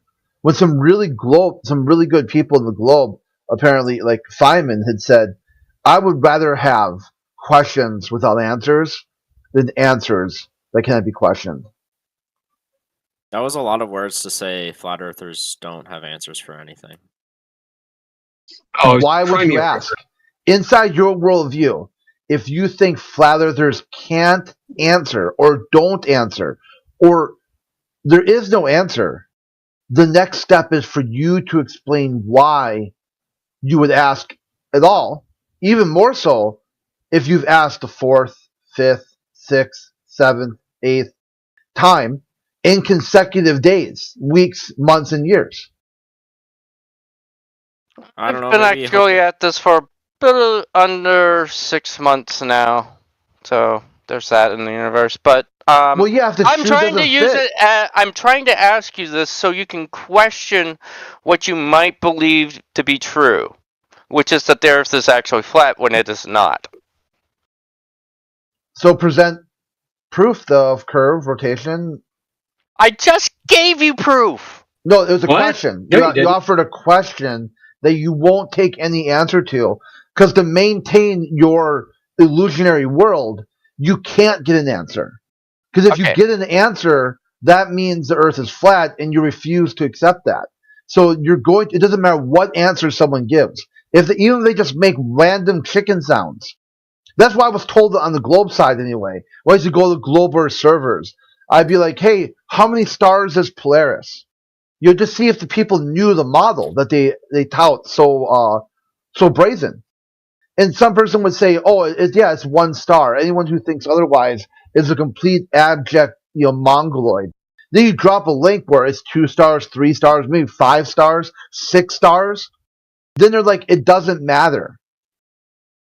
And then other people would just make random bird sounds or chicken sounds, and all these are supposed. So when you ask a question, that's a very dangerous position to be in if your claim is you won't get any answer at all. Because as soon as you get any feedback at all, that completely destroys your claim that there wasn't an answer. I presented a scenario in which you cannot explain it. Do you have an explanation that Guardian, can you show us an example? I said the example is you have near sunset reflections from underneath planes. Can you show us an example of it? Okay, I can, but it is a link to a video, so Okay, just show the example. All right, just give me a moment. I'm sorry. Have you been drinking a little bit? Wait, is it over water? No, or I actually just had I'm midway through an energy drink, actually. Should stop drinking then. Is it over water? Is the plane over water, or what's it doing? I believe it's over land that you can see the reflections from underneath that he's taking pictures of. Have you watched the video? Yeah, I've watched the video and its completion. Did you just read the YouTube title? No, I've heard it, and I've watched it all. Go ahead then. Post the example. If you give me a moment, I'm still pulling it up, so just give me a moment. It's your favorite friend, by the way, Dave McKagan. Talking about. This might be it. You can tell me if it's what you're talking about or not. Let's post in the chat. Maybe that is what you're talking about. Maybe it isn't. Well, it's an example of what I'm talking about. It's not planes. It's the clouds actually reflecting light up.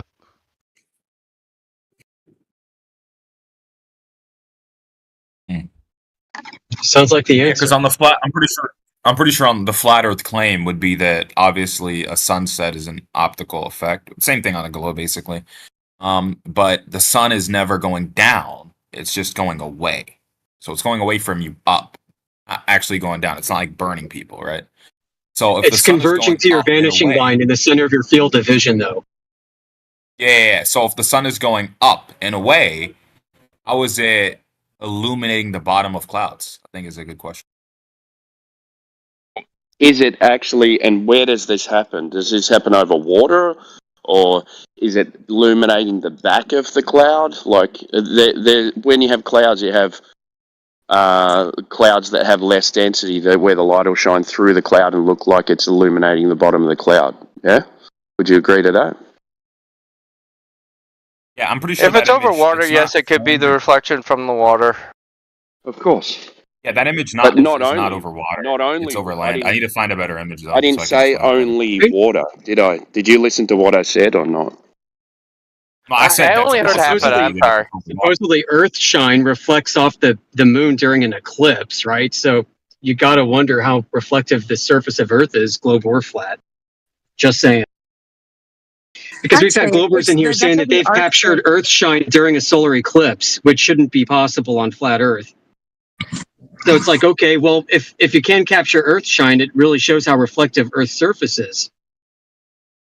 And obviously, there are So going to be Earth some has a reflective areas of the surface, Earth's yeah. surface that are more reflective than others. That's interesting. I thought about that because that's another factor you'd have to take into account for images, right? Because obviously, Right. there The are difference some between things that would be more Lambertian and reflective. specular surfaces.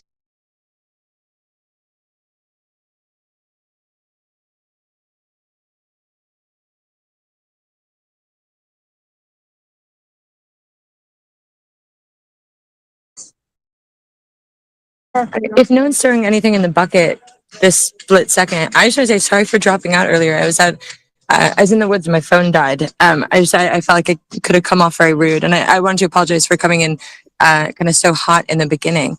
I don't usually come up to the bigger rooms. I usually just open my VC You're downstairs.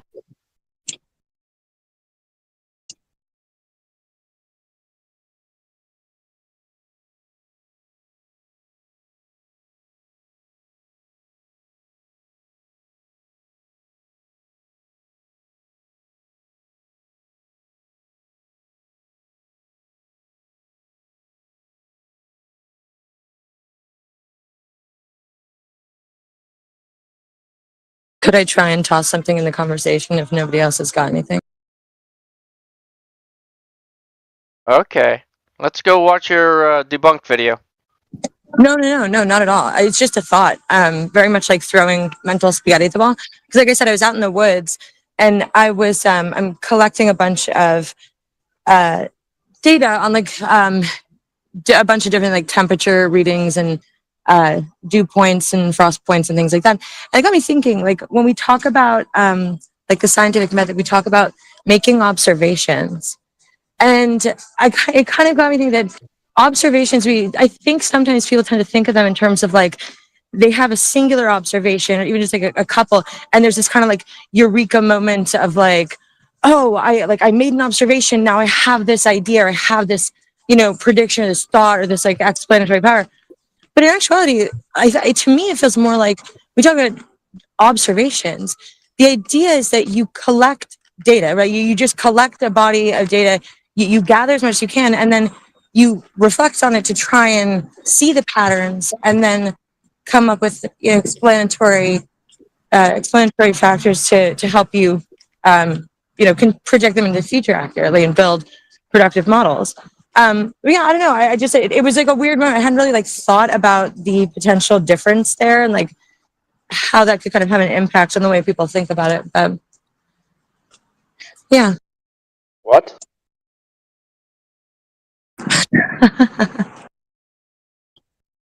Fair enough. What did anyone else get that, or was it just me stupid, being stupid? The debunk video is almost 2 hours long, so I'm Hey, probably gonna have to watch that at some other time. Guardian, hey, I posted an image from your video in the live chat. Is that what you're talking about? The one from what's the name, by the way? I'm looking for what time? Timbo, 24 past the hour. Oh, okay, Timbo, I see. Believe that's from his video. Yeah. Yeah, it is. I just took a screenshot of it. Yep. Yeah, it's not reflection in that case because it's coming off his trail. The reflection in that case.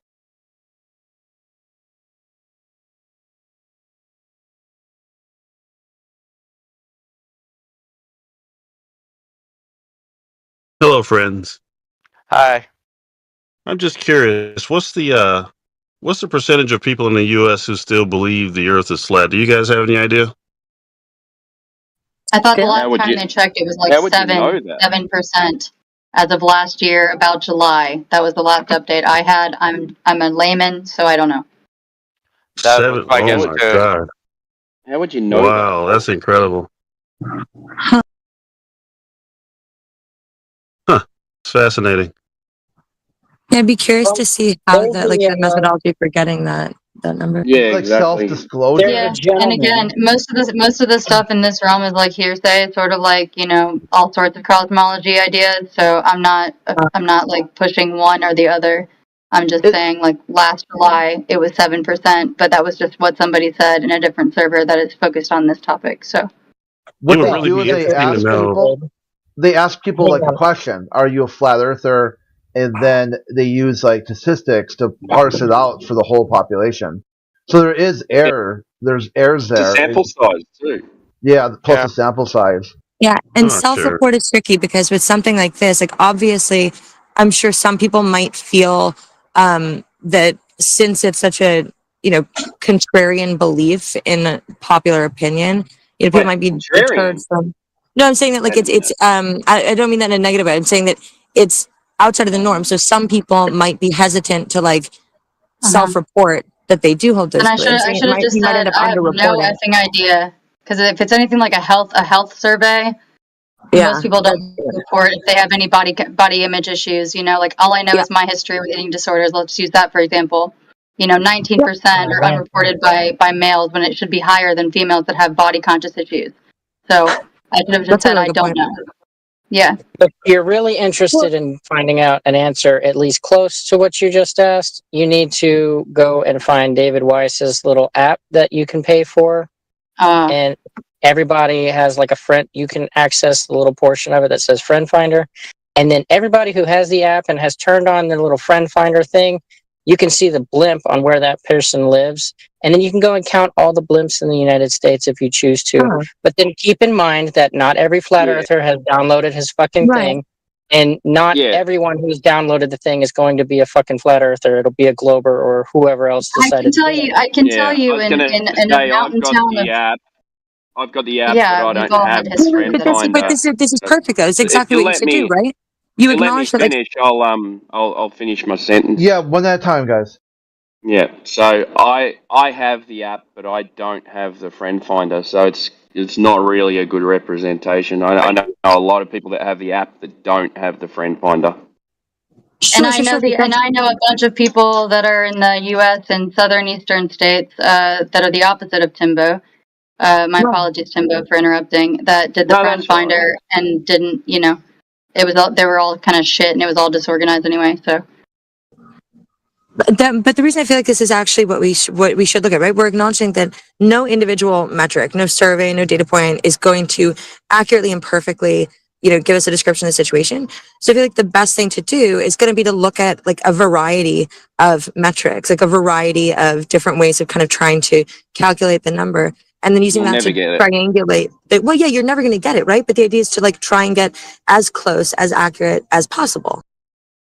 Wasn't there a YouGov poll recently, like a survey, maybe end of last year or something, that was saying that it was something like between the 18 and 25-year-olds and the 25 to 30-something-year-olds, like 25% between them both, either were questioning the globe or outright didn't believe in it.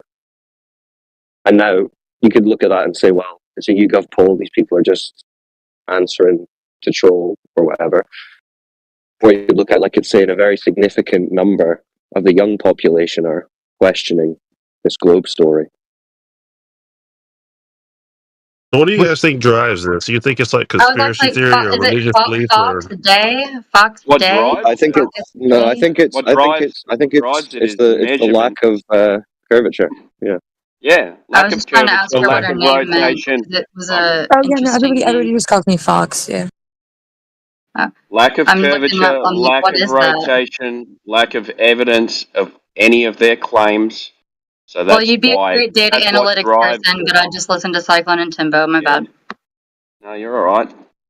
Have I got a lag or something? You're a little bit robot-y today. A little quiet, a little.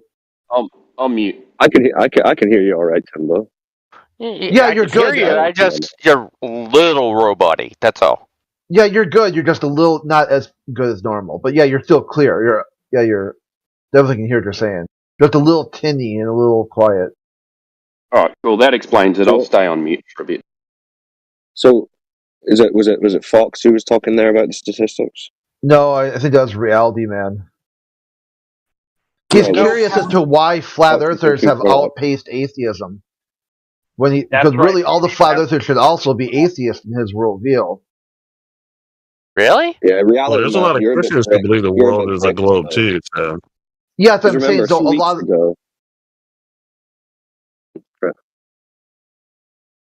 Because Reality Man's big goal here is to recruit more atheists because he's seen the destruction of his worldview.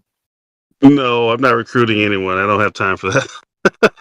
Well, a lot, but to Crit's point, a lot of people have very targeted time to spend in here. So I'm just going to back up whatever Crit says, yeah. Well, what I like the most about Reality Man's arc is that he came in and spoke to us for a few days or a few weeks or whatever, and he was called Reality Man. But then after discussing this for a while and going away and finally, I get deciding to plant his flag on the globe belief. I know what you're saying, Cyclone. Changed his name from Reality Man. I've never. Yes, heard I know. I know exactly what you're saying, Cyclone. So I've never heard. Again, it's just it's kind of like it comes with the territory, and it's kind of just per use. So I would love to fit our Discord experience for this home server base. Even though we have differing opinions, Cyclone, Crit, myself, I would love to fit that in some sort of user interface, data analytical. You just can't do it really, because there's a lot of the spiritual shit that you just can't put into a little bar chart. What was that, Reality Man? Well, the real reason why I changed my username, And I know you as well, so I agree with what Cyclone said. What's up? Oh, okay. I think he's a little. Reason why I changed my username, it had nothing to do with flat Earth or anything like that. It's just easier to enunciate, less consonants. There's a lot of overlap yeah, in all these places. You're good, man. We're not talking shit. You're good. That's all right. That's all right. I know. Raiden, I'll accept that. Yeah. Yeah, this is the first time I've seen him. That's the real reason, though. Does he not normally talk in here? No, we don't even need a reason. We were just pointing out it happens on Discord. Discord's a weird place. Yeah. Well, someone had asked me that in another VC, and I explained it, and that's the reason why I changed. It's just easier to say. Yeah, there's a lot of people who are flat earthers that wouldn't necessarily admit to being flat earthers for a number of reasons. See, it works really well about Raiden. He says, I am someone who believes that globes do not exist. In other words, I think all globes were invented by humans. Yeah. Globes? Yeah, there's been like some 3,000 globes presented since Copernicus. Copernicus himself had like 13 or I can't remember. It's somewhere in the teens, either low or high teens. Globes himself. Yeah. So that way, it became an idol of worship. So I can totally get that. I totally get that. I do. So in a way, Raiden, we're like just one globe apart. Like I've rejected some 3,000 man-made invented globes. You've you've rejected 3,000. I've rejected 3,001. Sure. Love you, Crit. You know the one Crit's thing my that would dog. do if someone could show me a satellite image of the Earth that showed that would do it for me. Yeah, I doubt you say that, but I really don't believe that you mean that. Based on experience. Well, I do. Because a few weeks ago, I had a conversation with you, Raiden, and we were speaking about the measurements and the drop over distance over a lake. And when I explained to you the principles of the test, and you said, well, if I'd seen that, that would have to make me rethink my position with regards to the globe. And I sent you a load of links to these things. And then I was there that day. I remember that. Never addressed them, and then came back, no longer Reality Man, but Globe Man. So did you ever look at the measurements? Did you ever find any measurements of the curvature that we're supposed to be? Who's Globe Man? You said Globe Man? Who's Globe Man?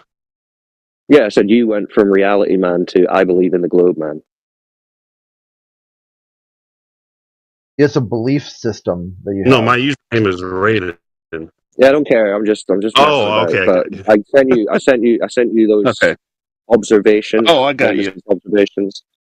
Laser test. Correct. So did you look at any of those? Sure.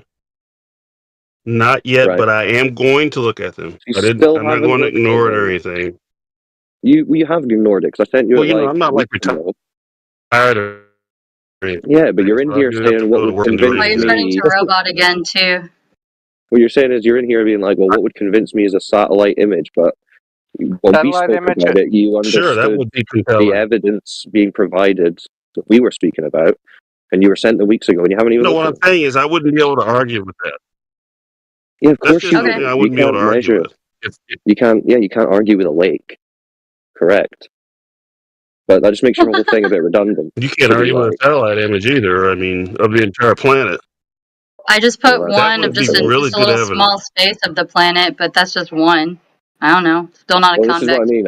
space. I can see why you're no longer reality, man. That's all I'm saying. Okay. I got a question. I like talking to you guys, though. It's just fascinating. Which satellite image are you talking about? Because the one I've seen, they used to stitch together a bunch of them and make it, made a flat Earth map, and then Photoshop the shit out of it to make it a ball. So are you Yeah, just so they buying wrapped the it around. Photoshop? Are you Yeah, buying the what? Photoshop stuff, or are you on the original data before they manipulated it?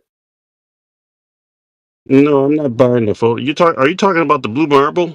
Yeah, there you go. Is that what you were referring to, or? Yeah, the 2.0, Blue Marble 2.0. Obama said it was one snapshot by a photo, but it turned out that he lied. Why would he lie? Wow, politicians lying? I don't think he lied. He just probably wasn't as informed about it. Yeah, right. Yeah, why would the mate. president be Well, if involved? anyone can show me a politician who doesn't lie, I'll believe the Earth Hey, is flat. the question is, right? So you talk about. The question is, That was right? You actually talk funny. about. That was actually funny to The his credit. question is, right? You talk about like a satellite image. Like, what reference do you have to say that that satellite image is like a representation of reality? What reference point do you have for that? By going and checking reality and seeing if it matches satellite imagery. I mean, what else? Okay, go ahead. Satellite imagery is not just used for capturing just photos on Earth to just for That wasn't my geographical question, and it things. wasn't to It's you, also Matt, used either. to spy on militaries like North Korea, for example. We spy on them all Okay, the now time. you're by using satellite imagery. going. All right, see you later, dude. Raiden. Yes. Yeah, if you see a satellite image, what reference do you have to know that that is what you should see? You know, I would worry about that after I got to that bridge, but that would be a really good starting point. If you could show me a satellite image of the entire Earth and it showed it was flat, No, I mean for then the we can go globe, from there. though. We can worry I mean, about authenticating it and all that, you know. yeah, but for the globe, I'm talking about Let's for the start there, globe. though. Like, what reference point do you have to know that that is what you would see from up there for the globe? What reference point? Yeah, like what are you referring it to? Like, you go, okay, well that looks real. So In basically, you're reference to asking me what? how would I know that that's actually the Earth? How would you know that that's anything based in reality? Because you've got nothing to reference it to. Well, you can say that about anything. Well, at some point, you have to trust someone. You can't. Yeah, so that's what I'm No one saying. is So what I'm omniscient. getting at So is you just go in blind faith that those satellite images are correct. Yeah. No, it's not well, it's not just me. I blind mean, faith, right? Why There's some, where you're thinking why is it not there's blind some faith? image Because you've that got is no presented reference or point. that you believe to be Yeah, so they Blind trust it, faith. so it is fake. Hey, Fox, you're roboting a bit. No, Timbo's right. He's saying, well, you have to trust someone at a certain point. So he is saying he just trusts that the image is correct. That is fake. That's exactly what that is. well, I'm not going to assume that something is fake until I have a reason to. That's a very smart way to go about life. I'm sure you'll never be taken in or fooled by anyone. Yeah, there's a lot of snake No, I'm not. salesmen who are Well, like special potions and all kinds of crap. well, at some point, well, I'm skeptical, but at what point does skepticism become ridiculous? I mean, You do all you have not trust just anything or skeptical anyone, or? Like, so you're saying you buy like an invisibility when potion? you buy food from the grocery store, do you eat it or do you send it to a lab first? You just told us you would willingly trust unverifiable images from the government. You are not skeptical. Please do not lie. Okay, I'm more like Ronald Reagan. How about trust but verify? That's more like Yeah, my but you're position. not verified. No, it's not, though, because you haven't verified any of it. That's what I'm saying, though. You guys can't get past point A. right? It's Show not me a trust. satellite image, and then we can worry about whether or not it's authentic or real and all that but other it's not. stuff. It's not just Let's show do me. that first. What you're actually saying is, show me an image that I believe you can provide enough justifiable reasoning that I'm going to believe that it's actually a satellite image. Because if somebody walks up and hands you something and says, "Here, this is a satellite image of the Earth," you're going to that's not going to be enough for you, right? So it's not just give me what you're really saying. Give me something I believe to be a satellite image of the Earth. No. See, the way this works is if you claim we have images of a ball Earth from a satellite, then it is on you to provide that image, and then on you to tell us how you verified that image was true. That's what I'm saying. That's what I'm saying. Somebody's going to have to Somebody's going to have to take an image, and they're going to have to be able to provide enough meaningful, like, evidence to you that you are going to believe that it's exactly. So in this case, exactly. So in this case, Raiden would have to provide us with the image he's saying he believes, and then he would have to talk us through what verification he's done on this image. If that's his worldview, the trust but verify. If you're using a trust but verify worldview, what was your verification?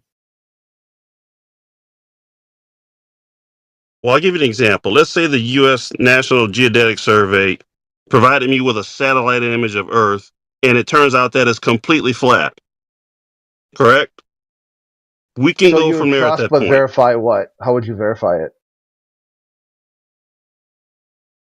Oh, God. We probably need 2 or 3 days to talk about that.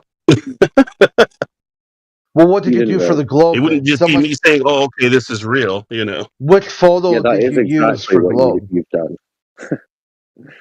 Raiden, that's exactly what you've done. You've been presented images, and that's exactly what you have done. You've been presented images, and you've said, "I believe these are real." You've done no verification. Well, that's what satellites do. They record images. Yes, this is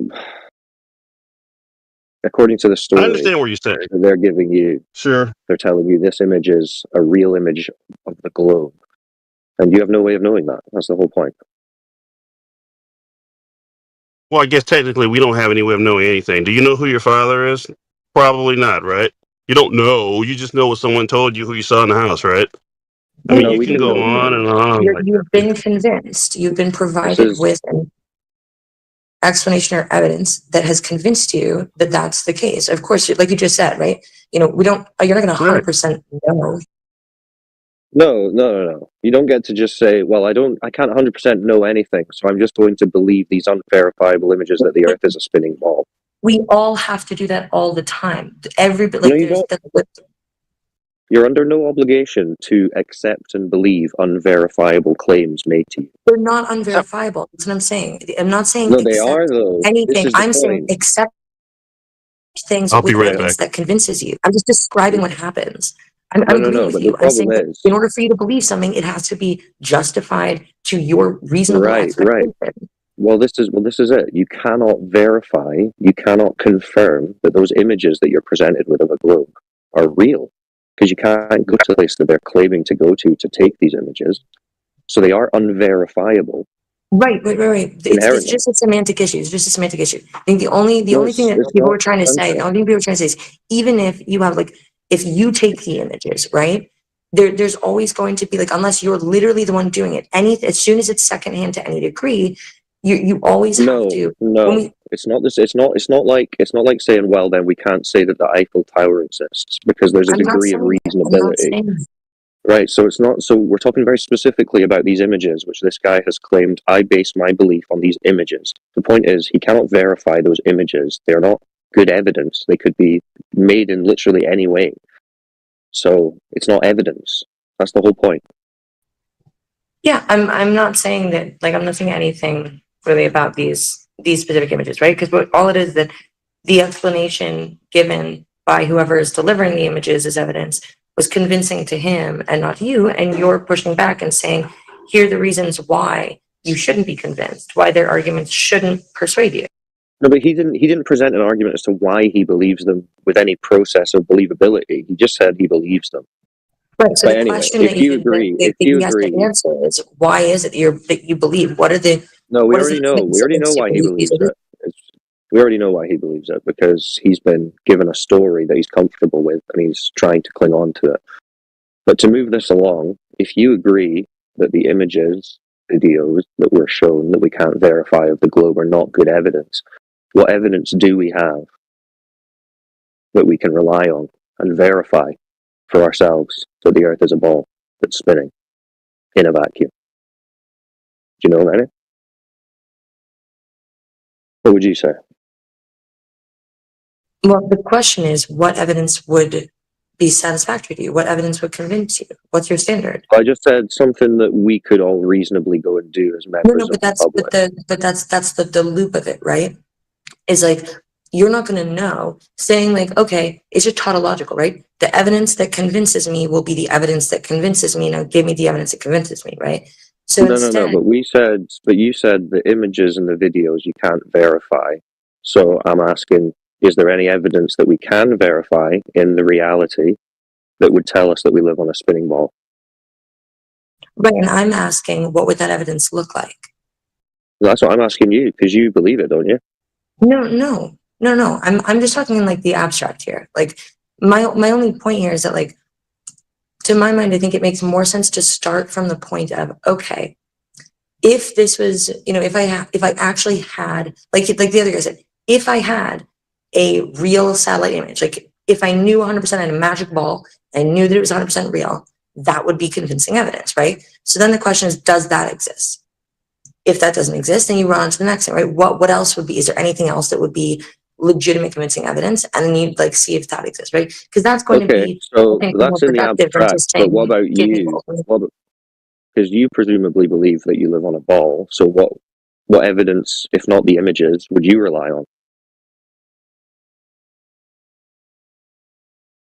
So I feel like that's tricky. I don't know if that's gonna like. I'm genuinely trying to like engage with the question. I'm not trying to dodge. I'm just trying to think through my answer. Because the difficult thing is, right. So because I've been raised, because my belief set was formed, like throughout my lifetime experience. I didn't have a moment where I was presented with evidence that persuaded me that I remember it, just kind of through osmosis and like cultural indoctrination, right? So that's going to be a very, very different thing. Right, so I don't know. I don't know what would have convinced me if I didn't believe, right? One way or the other. This is what the exercise is, right? So you realize that the reason you believe you live on a spinning ball is because it's essentially what you were told as a child through media, education, and throughout your entire life. Right. So then you start that obviously doesn't mean that it's true. That obviously doesn't mean that the reason my whole point is that then that puts me in your camp though, where I don't know what evidence will convince you, right? If I'm starting from scratch and saying, okay, I have to question my beliefs, I have to start from ground zero. I need to find evidence that's going to satisfactorily convince me, right? So that's why that's what I'm asking. Is that kind of the stage that you're at, or have you went on to find some evidence? Oh, no. I mean, so honestly, like I said before, I don't usually come up to the upstairs rooms, but like everybody was talking about you guys today, and like 4 people sent me the same, like, I don't know, you were just kind of in everybody's mouths. And I came into the conversation, it was so interesting. I just, yeah, I don't know. I really haven't that's why I'm trying to kind of answer things in the abstract, because I don't feel like I'm equipped. I haven't like pushed myself to kind of. That's fine. I was just wondering how much you've looked into the topic, but it sounds like you understand that simply relying on images and videos that we can't verify isn't good evidence. So we need to do something more than that. So this is why we're here, right? This is the process that we went through. We decided, okay, we need to actually find some verifiable evidence. And it turns out there isn't any. Like, you talk about your lived experience, but your lived experience in reality hasn't told you that you live on a spinning ball. That's only come from school, media, a screen. In reality, you've only experienced a level, motionless Earth like the rest of us. No, so the difficulty there is that, like, I've been presented with an explanatory framework for like making models and predicting reality, right? A model based on a ball. which you've never seen. Correct. Right. I've been convinced by a model, and the model has sufficiently, to my standards, helped me make accurate predictions that to my right. So that's what's difficult about it. That's why I said I couldn't answer your question earlier. Yeah, well, what I would say is that when you actually test the model for its predictions, it doesn't accurately align with reality through things like curvature, the geometric horizon, right? They give us a size of the ball that they say we're on, so it's supposed to give us a limit to how far we can see and where things should be obstructed by this curvature. You can go out and test that in reality, and that doesn't match the model, so that's a problem. But either way, yeah, they've got you in this framework where you're thinking about reality in terms of a model, where what you should do is what you were saying earlier, which is starting at ground zero, which is no models. I'm just experiencing what I'm experiencing. What am I experiencing? And really think critically about that with no preconceived notions based on a model you were told about. Does that make sense?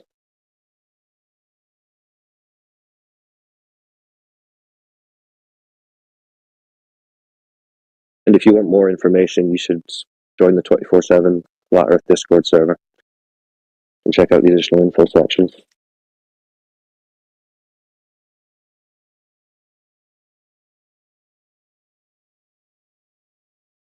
Did I drop out there?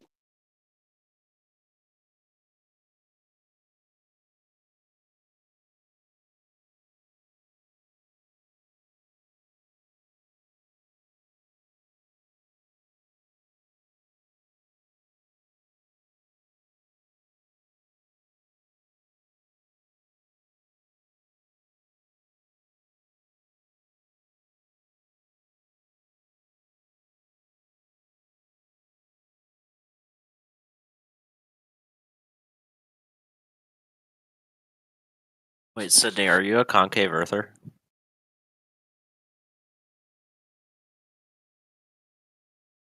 What? Are you a concave earther? Yes. Okay. It's still my home server, and I don't like people talking shit in it. But yeah, absolutely. No, I was just asking a question just because I saw your sudden chat. That's all. Yeah.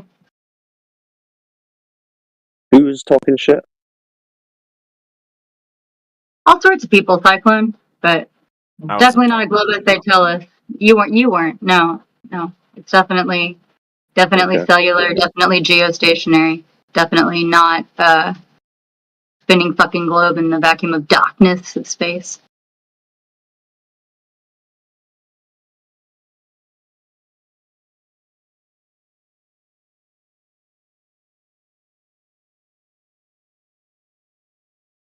The person did? I guess so. It's because I complimented her about her data analytic and user interface server question or survey questions, and it was supposed to be a compliment, but I guess I scared her away. Yeah, we'll say you scared her, not me. That's better. I'll take it all day.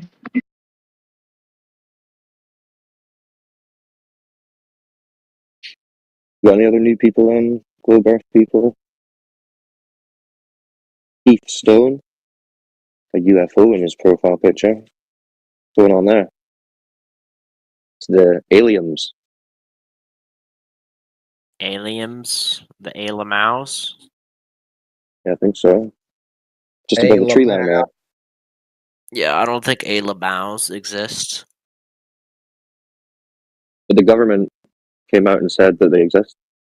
But the government! The government came out and said so. Even the Mexicans, they've got the little ET bodies. Oh wait, you're okay. You're right. Yeah. Disclosure is here. Hold on, I have a perfect GIF for you. It's in the side chat. Oh, yeah. Oh my god, those were too funny. Oh man, the amount of people who were going crazy with that. Keith Stone. Yeah, I know. It's ridiculous how many people fall for the government Alamau thing. Hey, Lamau.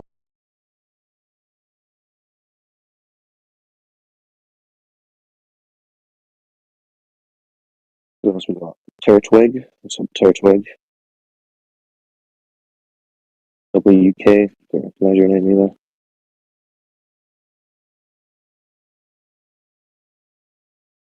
Well,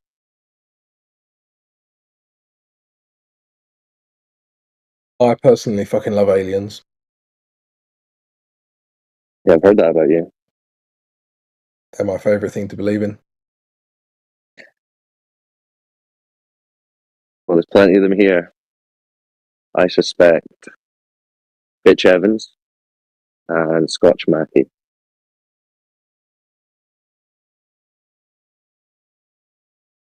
I know Rich Evans got banned for racism earlier, so it would just be Scott Mackie.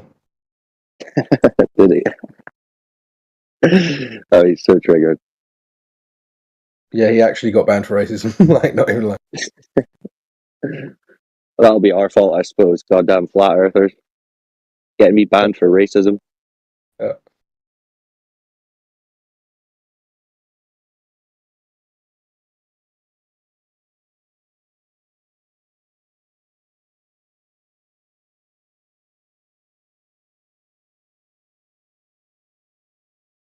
Oh wait, he's gone? Aw. That's unfortunate. Talon, are you here? Of course. So, can you concede that I'm the real King Glober? That's off topic. We're all Globers. It's a globe. Nobody owns the globe. We all share it. We are the world. I can confirm that Trigonometry Man is indeed the King Glove. It's Peter. It's Peter. By the way, it's Peter.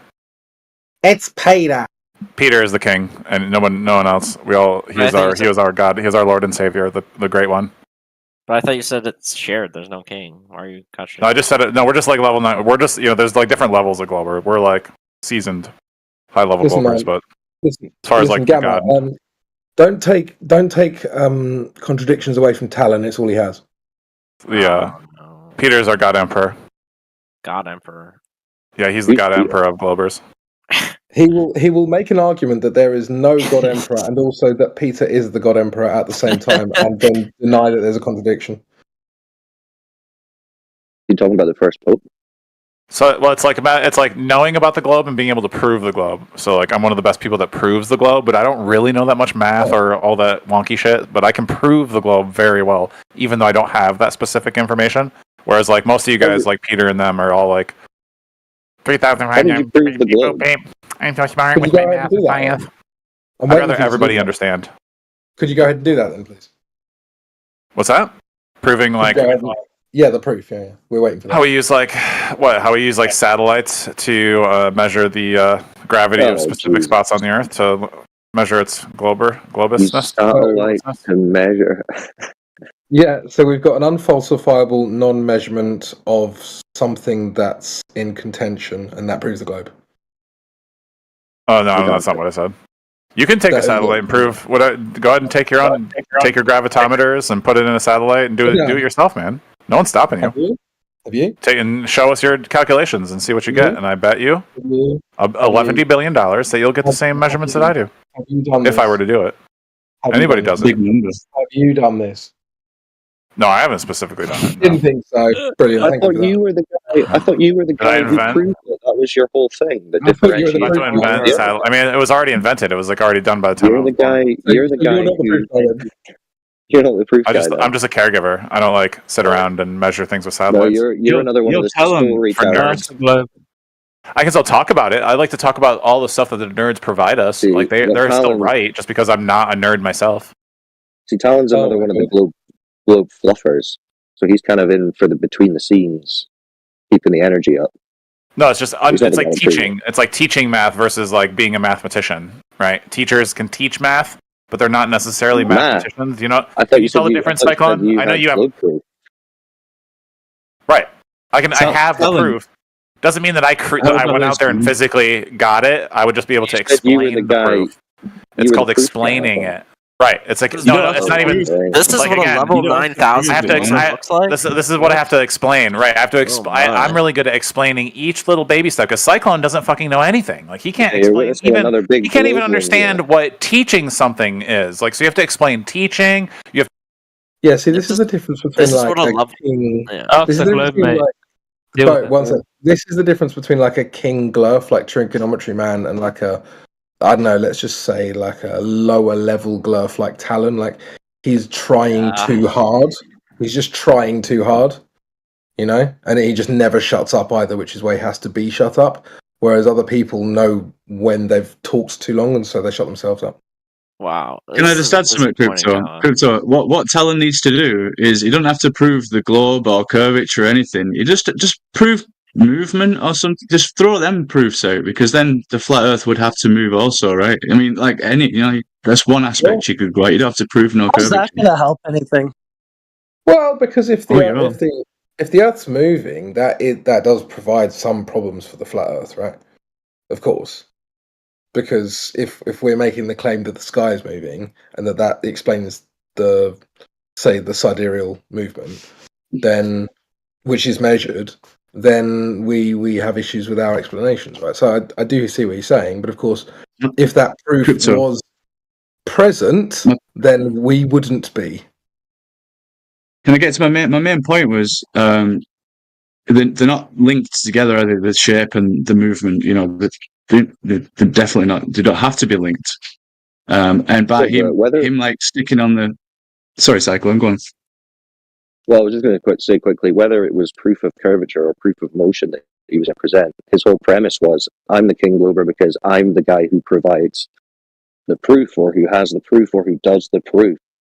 And then he immediately turned around and said, well, this is just a story I've heard. That's the problem. Well, yeah, Right, so Talon was pretty much saying, like, I'm the King Glober because I don't really know any of the facts, but, like, I think I do a pretty good job at debating them. Like, that's not a really good look for you, man. You just said that you don't know the facts or how to do the math or anything. And you just say, yeah, I'm not even the king, I'm the level 9,000 guy. I'm gonna need and then he started talking shit about someone else. It's like, well that's it. That's why your globe proof, like. Yeah, that's why he starts spiraling, because he realizes, like, he's too dumb not to say these things and have himself dig his own grave, but he's smart enough to realize when he's just done it. So then he starts spazzing out and having to just, like, repeatedly talk and insult people. I think I understand. I agree with them, what they're trying to say. Yeah, that was just a spiral. Yeah, you accept the cool stories. That's cool. See, it's about tribalistic. It's tribalistic mindset. It's this idea that he's on the winning side because he's a winner. He views himself as this really tough guy, internet guy who's like he thinks all day long he slays right wingers, just beats them with their just wins. He just constantly wins. So then he comes in this forum thinking he's going to constantly win too. And the only thing it's done for me is maybe question why I say I'm a liberal. If there's more people like him on the left, holy shit, I have some bad takes about liberal thinkers. But I keep telling myself that he's functionally abnormal. He's not your basic baseline liberal thinker. He's just some freak online who doesn't really know why he thinks anything at all. He just picks sides he's against instead of what he's for. Well, that's like what I always say about how the Globers are like the thing that debunks the globe the best, usually. Just listen to them. Don't listen to a flat earther argue against it. Listen to one of those guys like him try to prove it. And you'll defect. Well, I did. Then they go into this TMZ BuzzFeed, top 10 flat earthers, number one will surprise you. You tell them don't do that. That's a disqualification. Going off topic is a disqualification. And then being kind of rude and insulting towards people is a disqualification also. And he doesn't even get that. And it's even better, the Globe people told him to do exactly the same thing, and he still doesn't get it. Cool. Yeah, he pushes people away from the position. Yeah, just quickly, can we move on? Because Zimfo and Trigonometry Man, and I don't know if someone else wants to talk, but I feel like we can get back onto the topic, even though I agree that Talon is a low brain. We should probably move back to the topic. Yeah, Zimfo's proof was Earth glob, deal with it. So here's Zimfo. Look at my status. There you go. Earth glob, deal with it. I'm eating a donut right now. It's very tasty. How's everyone doing? What's the topic? Well, it's the flat Earth. So, yeah. What are your thoughts? Thank you for asking me. Yeah, it's awesome to be at a platform sometimes.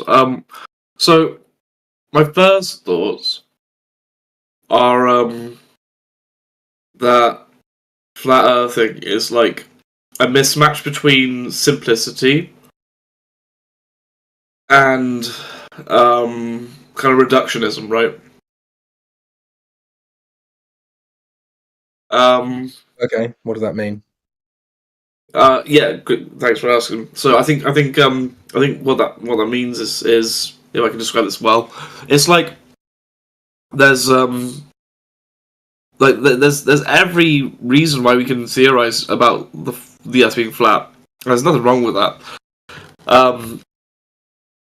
But what I feel happens is people take some data that's been proved and they use that to define the flat Earth when it can quite easily define a spherical Earth as well. No. Okay. So maybe you're not appreciating the chronology of the argument, right? So we came out and said, well, we think the Earth appears flat, and then the rebuttal to that from Globers was saying boats over the curve, right? And so, boats disappear bottom up because of the curve. No one denies that is a viable explanation on a globe Earth. But what we do deny is that it's an exclusive phenomena to a globe. Now, do you understand the difference between those two statements? Yes. Okay. So when a glober says this observation proves a globe, when there is an alternative explanation on a planar surface, you shouldn't interpret that as us saying, therefore, that observation proves a flat Earth, because they're not the same statement. Exactly right. I think the theory that you should put forward as in a hypothetical or a null hypothesis should always have a traction, right? It should always have a goal. So I see exactly why you would phrase it like that and say that. Lovely. So then I don't know where we go from there, because we are told by the globers that observations that can clearly work on a flat Earth prove a globe, and so we spend probably 90% of our time saying, actually, no, this is how they'd work on a flat Earth. So where'd you go from there? And so you said I don't know, for instance, if you say, well, the Earth doesn't look like it's curving, and then they'll say, well, it's the Earth's too big, which would be true if the Earth was a globe, but it's already assuming the truth of the conclusion to make that argument, which is begging the question. I hate that. I hate that so much. Like, truth has got to have some resolve. It's got to have some traction. It's got to have some experimentation with a theory, and it's got to have some thought experimentation working with it as well. Yes, but you've got to have the finite numbers there, or at least the picture at the end, right? Like with the electron and the positron, like when they had that graph and they're like, it's going the wrong way. It's like, did we just discover something new? That kind of stuff. Yeah, no, exactly. So that's basically. So I just wanted to address that because it sounded like you were going in the direction of, if a flat earther makes an argument, then they're trying to make that sound like it's exclusive proof for a flat Earth, when 90% of the time all we're doing is rebutting a globe claim of exclusivity. Okay, so what would be your kind of like Pandora's box? Like what would be your in terms of I'm just gonna overwrite that question quickly. Sure. When exclusivity of a spherical globe, or if exclusivity of a spherical globe proof comes about, would that be a Pandora's box for you? Sorry, can you say that again? I wasn't. No worries. It's just when we're discussing like theories and ideas and proofs. Of what? It's about being open to the ideas, right? So you have to expand your not mind, but you have to expand your like net of filtering and accept some tangible axioms, and then work from there to kind of like resolve a conclusion, right? That's just how filtering and brain chemistry works. Essentially, you're describing inductive versus deductive logic, right? I don't know those words. I know deductive, but inductive logic. Let's have a look. Yeah, so inductive is more expansive. So you're kind of a little bit less, let's just say, critical, whereas deductive is much more critical. Right. Yeah, I just gave them both a Google as well. Yeah. So inductive is like going outwards, like theoretical physics. It would go outwards and assume there would be alternative ideas that are possible. Whereas deductive is like, okay, we found this fact, and this number. This means that like you can draw a valid inference from those facts and numbers to create a new description of a phenomenon. Let's say, right? Right, but a lot of it's quite fluffy. And so you're kind of accepting premises that aren't necessarily proven, or maybe you think that they're likely rather than valid, these kinds of things. So, and as it gets more and more theoretical and there's less... let me give an example, right? So the scientific method says that you have to physically manipulate the independent variable in order to observe a change in the dependent variable. But then when you're talking about phenomena in the sky, you can't actually do that. So they'll just say, well, I watched the moon go from that point to that point and then pretended that was my IV. And then the DV was affected in this way, right? So the issue with that, of course, is that then you're essentially making a correlation equals causation argument and not realizing it. Could you explain that a bit, like I'm 5? I got the independent variable and dependent variable idea, but could you explain it like I'm 5 really quickly? Sorry. So do you understand the term correlation doesn't equal causation? You understand that, right? 100%. Yeah. I love that. Do you know why that's the case? Yes, because pattern recognition can either happen in a I want to use a clever word, so like in a corpuscle of itinerary, like it can happen once, and you can assume that that's like truth. But the way that I think the scientific method kind of expands on is the reliability of that result. The Sure. and that's the whole causation correlation thing. Right, but there's something more fundamental and less corpuscular. I love that word, by the way. I haven't heard it in years. Thanks. But yeah, so for instance, if I was to say to you that as shark attacks increase, then ice cream sales also increase, and then ask you the question, do shark attacks cause ice cream sales or ice cream sales cause shark attacks? You would understand that that's a silly question, right? I see what you mean. Yeah, I see exactly what you mean. So when someone says, I've made a bunch of assumptions and then I look in the sky and now I'm drawing a correlation and then assigning it a cause, that's the same logic? It is the same logic. Unfortunately,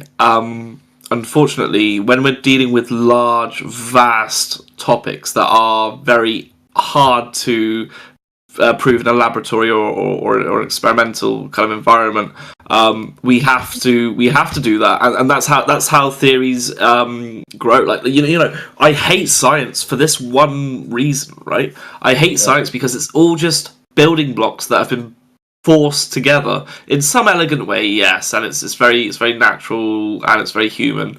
But these building blocks have been forced together such that you now can't sway from the building blocks that are there.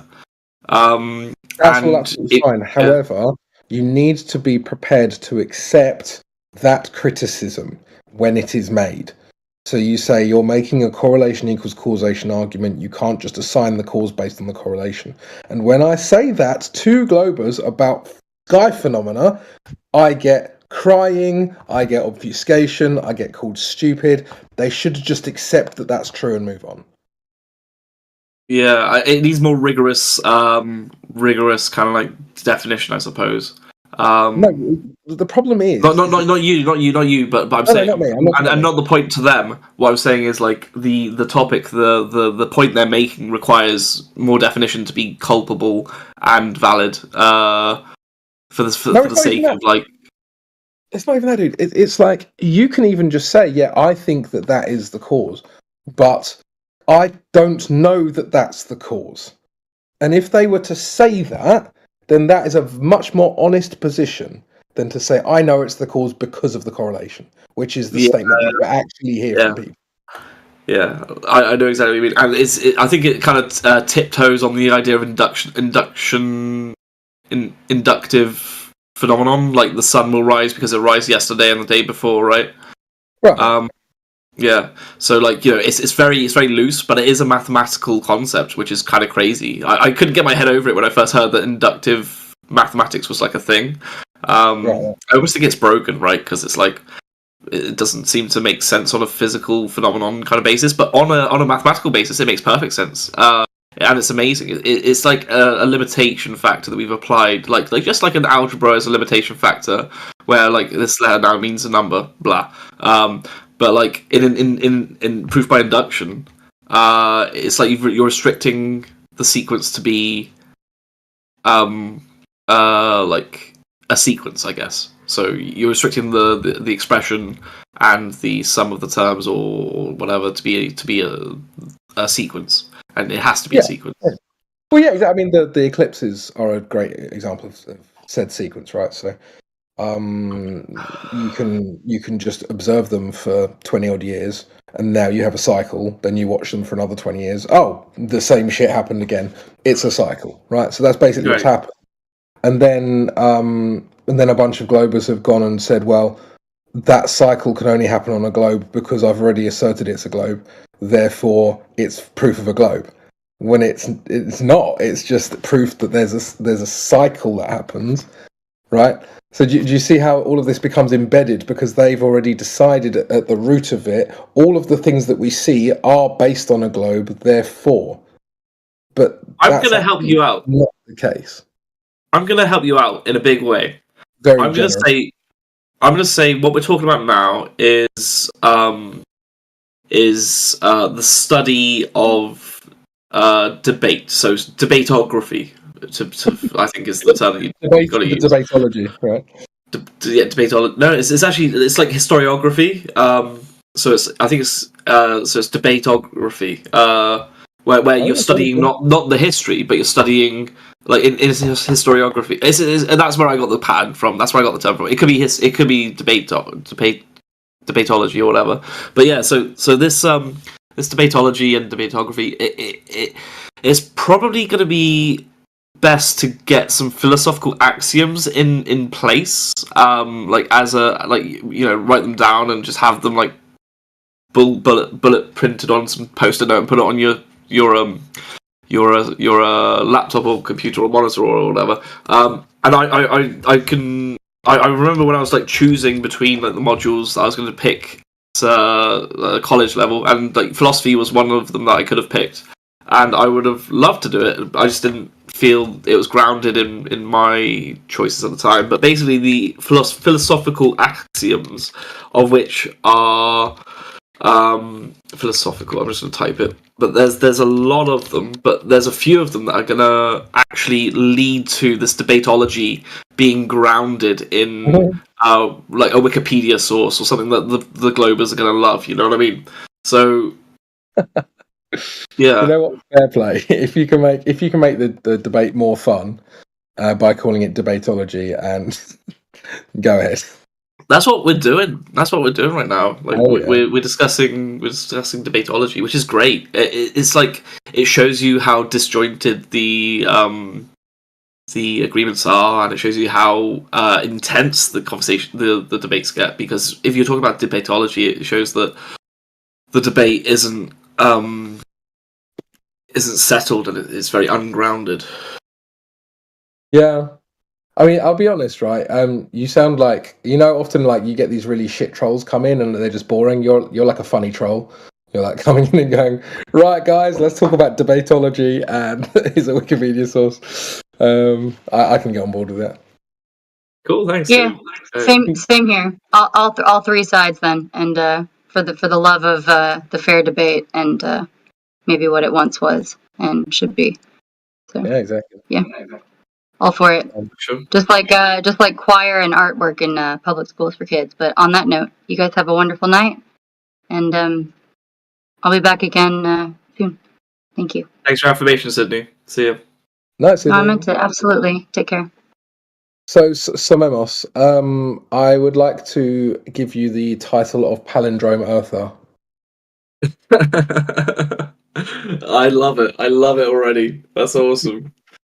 Oh, please let me just sit in the middle of all these debates. I'm gonna love it. The problem is, though, is if you're a palindrome earther, every time you say a sentence, you then have to say it backwards straight afterwards. I will Yoda the shit out of that. That of out the Yoda will I. Fuck that, hurt my brain. It's like saying the alphabet backwards. Fuck. I gotta start with smaller sentences. You gotta say that backwards now. One do one, right? Jeez. But yeah, no. These axioms are awesome. So there's logical axioms in maths, non-logical axioms. Don't know what the fuck they are, but they sound like fucking crazy. Mathematical logic. The first principle is a basic proposition. Sorry, I'm reading out loud like an idiot. So yeah, please. I'm gonna return to my hovel and mute myself. Anyone else who wants to talk, please feel free. Sure, yeah, I'm actually going to bugger off for a little while as well. But I thought that was actually quite a fun conversation. So thank you for unmuting. And hey, yeah, Crypto, maybe... look your DMs real quick before you go. Let's have a quick look. Big Nominate, I love your name as well. And it's really nice talking to you as well. Yeah, Crit, why? What's up with that? There wasn't a note. I just didn't know what was going on. Oh yeah, no, that happened. What? Hold on, what? Oh yeah, I banned him. Yeah, because he was being racist, so I banned him.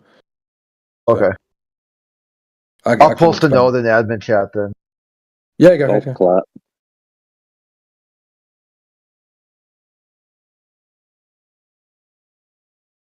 Yeah, that was a good convo. Crypto, I like that guy. Who was that?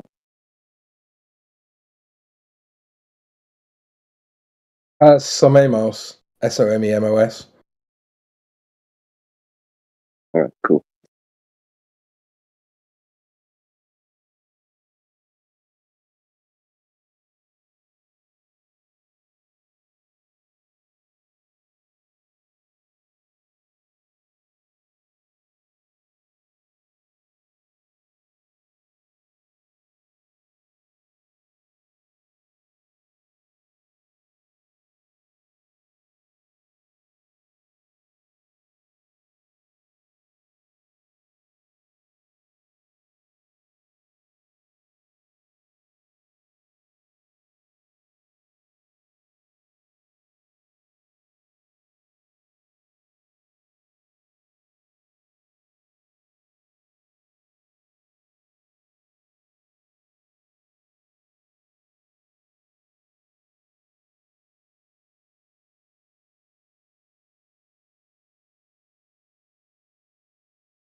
Okay, guys, I think I found exactly what that trigonometrical guy was talking about. I've forgotten his name. Fuck.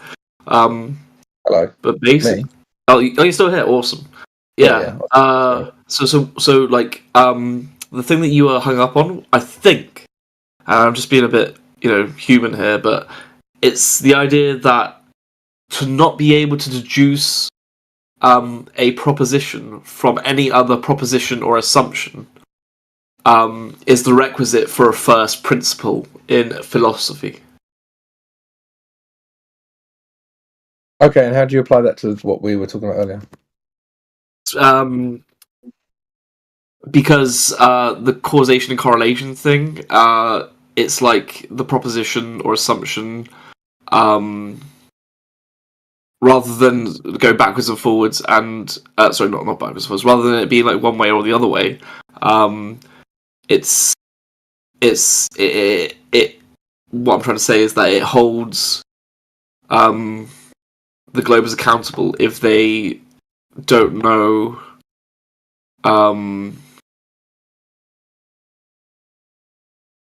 the core and the philosophy behind it. The core and unequivocal, like unequivocal being the main word, the unequivocal implications or the unequivocal postulate that they are proposing. So it's got to be pure and it's got to be original, right? That's what I'm saying. Yeah, I think I get what you're saying. I think at a more fundamental level, though, you overestimate the honesty of the globers that come here. A lot of them won't give a shit if they violate any philosophical rules at all. They're just here to try and clown us. Yeah, it's weird. It's weird, and like I think you've, if anything, like from this kind of like resolved theory that you've got, you've probably learned how to debate skills in a kind of awesome kind of way. It's not easy going against the grain, so hats off for that. Yeah, appreciate it, man. I mean, there's loads of people in here who doesn't have that same praise, but it's funny because like what you're saying is true, but because you're in the minority, because I meant us, we're in the minority, and you guys are in the majority, that praise isn't often given because people in your position don't have to. So there's like there's a social that's element. Horrible, but yeah. Yeah, of course. There's a social element to that. And what's funny is that people respect, say, like ethnic minorities should be given some sort of respect, but they don't think about that in terms of intellectual minorities. Yeah, I think it's okay to be violent and to be just very, very disrespectful to, say, intellectual minorities. I found that one way that we can encourage at least the positivity of multiculturalism or rather anti-racism is not by being an anti-anything, it's just by giving it a word that's like positive, right? And multiculturalism isn't the same thing, I know, but like there's no word for like I'm a non-racist, like you can't just say I'm a blah, blah, blah, blah, and you would understand that that's like I accept races of all ethnicities and stuff. There's none of that. Why do we have but I mean, I didn't really want to go into a chat like that because it really isn't the topic. But when you're talking about minorities and majorities, we're talking about the idea that we have a set of ideas that just aren't even listened to most of the time. And so maybe you've only just come in, so I don't know how much you've heard or how much you know. But it sounds to me like even if you disagree, you're still prepared to listen to the arguments. That isn't true for most people that come in here, and that's actually really sad. Yeah, I've had a really good bit of exercise, so I'm on a positive side of my brain, which is great. I've hydrated lots, so I think that I'm just in a good state of mind at the moment to be able to.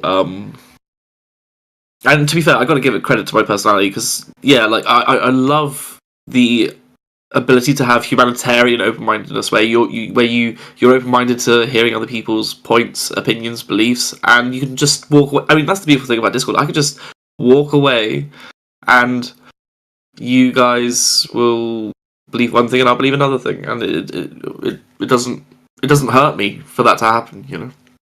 Yeah, of course, yeah. But what you have to understand as well, there's something interesting about this topic where a lot of these guys, they have the globe as a fundamental part of their identity. So it's not just about a set of ideas that are kind of discardable. Because I would say that the more intelligent people, on average, are more able to discard bad ideas, whereas less intelligent people, they form that as part of their identity, and then they become very spurgy when you challenge that, even though that idea hasn't really got anything to do with them. So you'll have people come in and they'll say, I'm a glober, I know the Earth's a globe, but it's actually their ego and their identity is a person on a globe. So when you attack that idea, they think you're attacking them, which is where the emotion comes from. Wow. Yeah, I haven't thought of that since I was like young, and I was like, okay, I don't want to be spurgy. A great word, by the way. But yeah, I literally thought to myself, like, I don't want to be spurgy. It's not Asperger's, obviously, but you know, it's like a outburst, and it's kind of like very emotionally driven. And I had to decide not to be like that a long time ago. I don't think it's important per se, because I think it should be a given. Like, if you can't control your emotions when having a argument or a debate, let's just say debate, because argument is a bit emotional. If you can't control your emotions when you're having a debate, then you've got the whole idea wrong of what it is to be human and your perspective against other humans, or rather your perspective doesn't include other people's like ability to have worldviews, right? So yeah. Yeah, fair enough, dude. Well, you enjoy the rest of your evening, but next time you're on, we can have another chin wag. Yeah, for sure, man. I got no idea. I'm just reading up this first principle thing. It's very interesting, actually. Fair enough. Well, I do, but I might be back later. Cool. Well, if I see you around, I see you around. If I don't. If you stay here, I don't. You do you. Oh, I just posted that on my Facebook. What did I say? I said, you do you, man. I mean, that's the way it works. You know? Yeah, I love the you do you. Because that shows like really basic levels of science, cause and effect. A lot of times you get globalists in here saying it's flat earthers' fault for why they're so toxic, or for why they're so rude. Not Professor Dave uses this. He's so vulgar. He's so insulting because flat earthers have a point of view that's an insult to all of humanity. See, he's an NPC in his own story. He's no longer the causal agent of himself. Other people do something, and then he does something. They're the causal agent in his world. Yeah, I love that. Like, in order to be like into science, you have to be sensitive to the fact that like there are theories, and you have to be sensitive to the fact that there's this idea that nothing in science is grounded 100% per se, apart from the framework, right? So what I'm trying to say is basically that if people don't seem to like understand that I can have a theory that I believe in, and you have a theory that you believe in, and we could just work in this world together, like on the things that we agree upon, and maybe have debates about things we don't agree upon, then I don't see that as a problem, but they do for some reason. And I think it's coming back to like the trigonometry guys' idea of how the ego kind of comes to play, the psychological factors, and it's just horrible. I think you guys have been treated like a bit rough on that kind of like spectrum.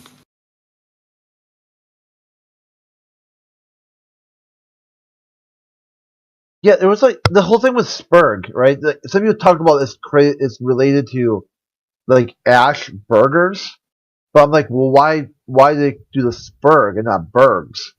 Because when I heard it first, it had to do with this really over the top, like Southern evangelical preacher who would just like go, just completely bananas, and then act like he was getting shocked by lightning, and then like would fall over or something, like the Like his preaching was so powerful, it like directly invoked, the spirit or the ghost, the Holy Ghost. Falwell. What's that? It sounds like Jerry Falwell. Put your hand on the TV screen and feel the power of the Lord. Yeah, that's exactly like one of those characters, and his last name was Spurg, but I can't seem to find it right now. I don't. So that's where I thought it came from, where someone like that who comes in here and they do a Spurg. They basically like flat Earth invoked some sort of demon in them, and they went all crazy. But now I can't find any content to that. Basically, if you type it in, it says related to Asperger's. I'm like how? Like where's the how that's like a stretch.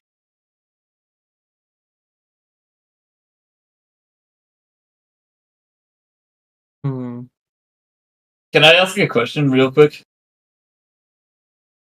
Who you asking?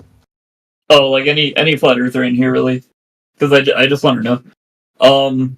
Like, what's the general consensus on like space and like the solar system in general?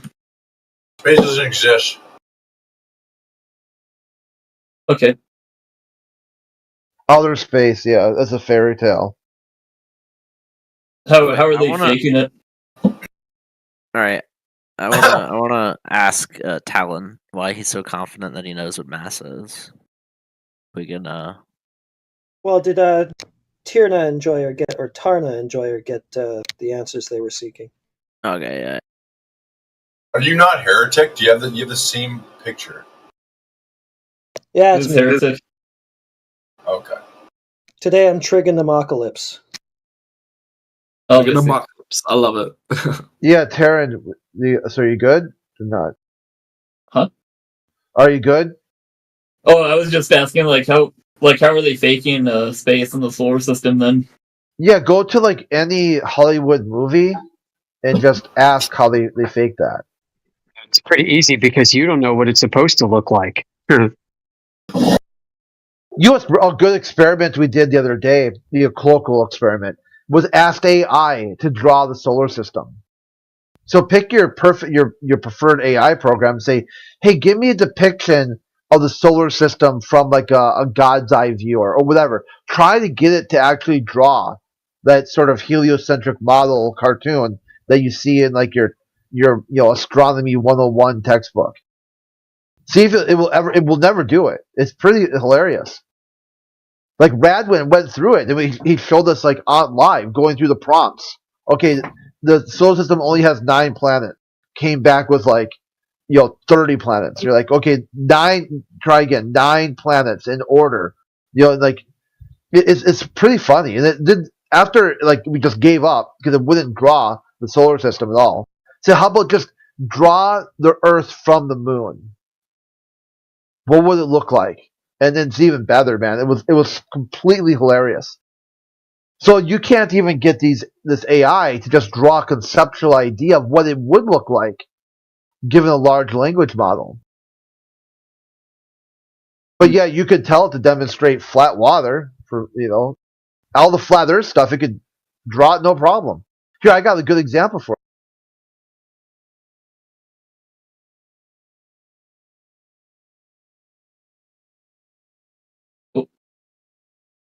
Oh shit, my headphones disconnected. I'll check it out though, yeah, for sure. I tend to use Dolly, so I'll try Dolly then and see how it goes. Yeah, that's the one that Radwin used too, Dolly.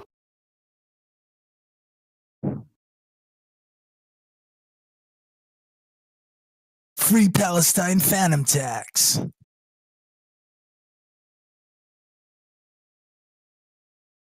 So here's one that I did. Now I've had globalists tell me that that's a curved line.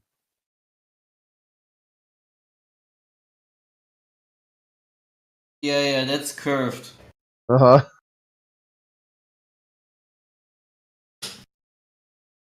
Can't you see the curve, man? You know what you could do? You can give AI the true definition of the true horizon by the Department of Defense, which is a horizon plane, and then have it try to draw a curved horizon based off of that.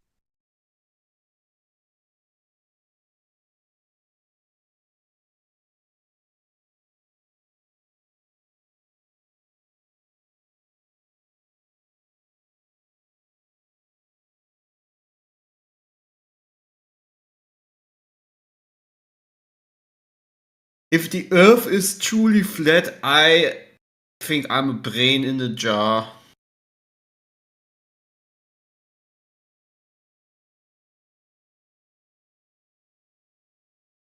I just wanted to remind you all that the word splat exists, and it's a great word. What is splat? It's like imagine you have a handful of baked beans for some reason, and then you throw it on the ground. It goes the way it hits the ground is described as the word splat. And it's flat. Maybe. I don't know.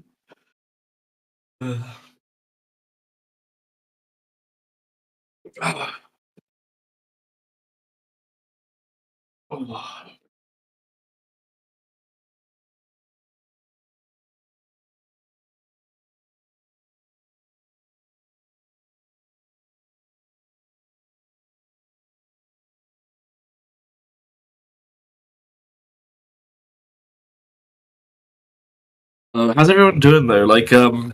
Everyone's financially doing all right. And not just financially, but how's everyone doing? Yeah, man. Yeah, dude. All good. Thank you very much. Good, How are man. you? Awesome. How are you? Yeah. Man? No, I'm better than ever. I just got I woke up this morning to a text saying I got a job interview for a job that I really, really want to get. So. Congratulations, man. Best of luck with it. I'm pumped, and I'm channeling that energy and just like. I hope you're gonna have a lot of fun, man. It's always important to have a job you love to do. That's true. Yeah, I'm just so stoked because I live in a small town where it's very touristy and it's by the sea, and you can either be a fishmonger or you can be a tourist person, and I'm just like I don't want to do any of those things because I studied a physics degree and I want to apply it, but I kind of gave up on the idea of finding anything close to home, but I have no money to move, so I'm stuck in that catch-22. So I just thought I'll get something that's close to home, that's like a small town job, you know what I mean? But then then I just kept on searching and found this job in the town over that I can commute to, and it's like science, it's like NHS, it's like caring, it's kindness, it's everything I want to do in a job. So yeah, I'm really chuffed. Yeah, man. Way to go, dude. I'm happy for you. You don't need to be Mr. Mannering, the bank manager, or Mr. Jones, the butcher, then. Good on you. Thanks, dude, yeah. Don't get me wrong, those are very noble professions. Tourist is still noble in its own way. You're providing a service that people value. I've always when you're at school, you're forced to be an academic thinker, right? Oh god, and you're forced to kind of follow the traditional routes, or you're forced to do this, that, and the other. So I got it in my head when I was 16. I'm 31 now. Got it in my head when I was 16. I'm going to be a big physics guy. So that's like my go-to. Wait, kinda, you're 31? Yeah. Man, you don't sound like 31. That's because I got energy for days, my boy. Energy for days. Have you finished studying and now it's your first job, or? I got kicked out of my first university. So that's fun. And then I tried to just scrape my degree with remote working with the Open University. So I did that, but then I had to cancel halfway through my last 2 years before I'd get my honorary degree.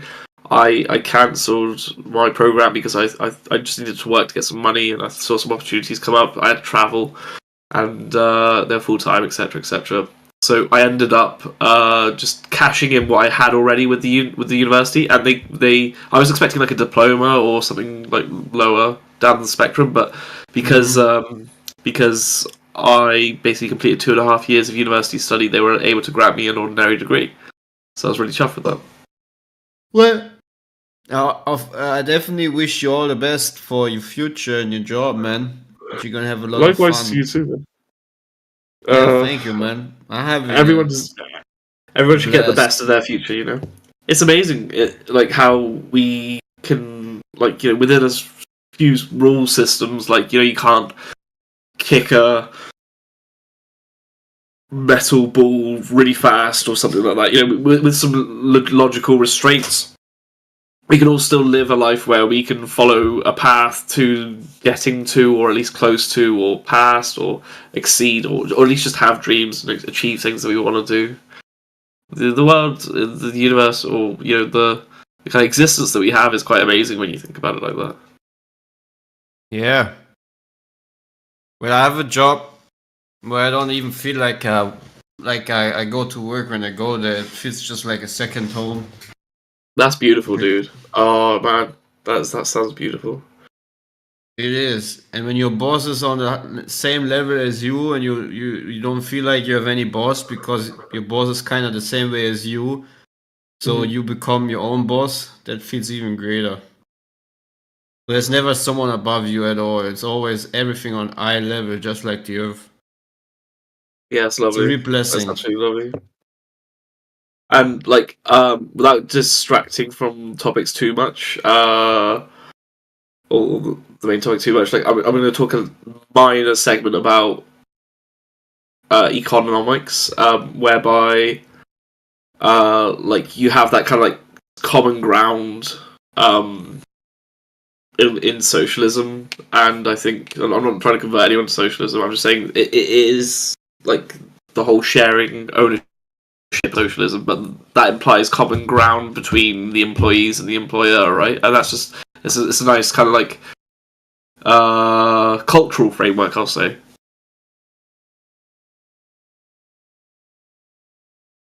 But I just want to say all praise to the Most High who created me, because through a weird coincidence I got that job.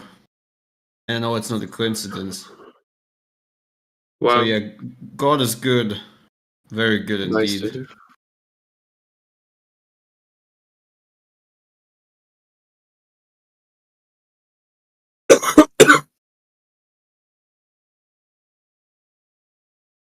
And he's happy when we are happy.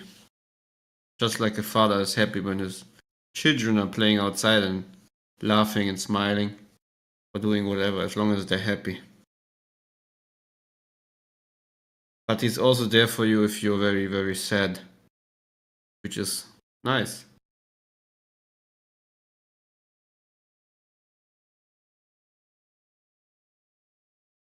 Because Abba wants you to be happy.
Anyone got that refraction-free flat Earth evidence yet?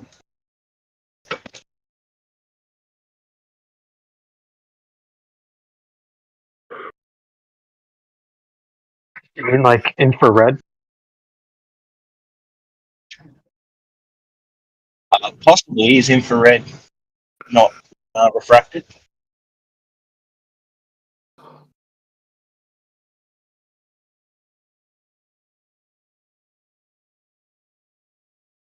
Sounds like you have a lot of homework to do.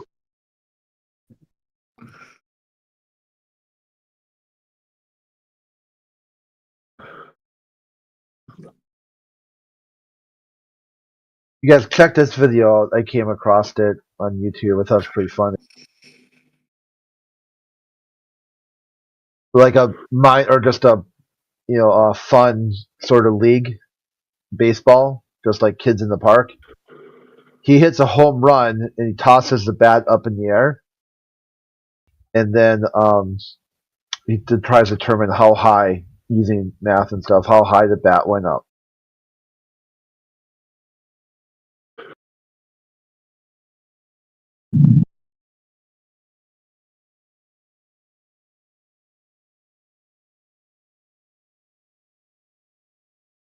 So infrared light is affected by refraction.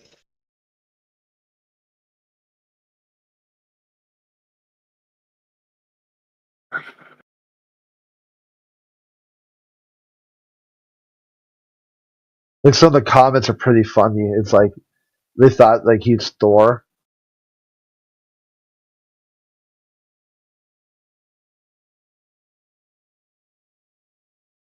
It's pretty short. It's only like 2-minute video.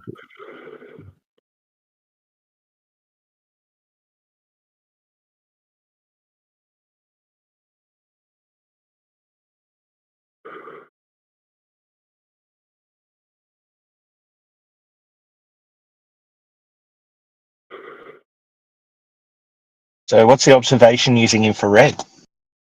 Is it the military one? Because I've read through those. How about one more question, dogs, and you're done for the day?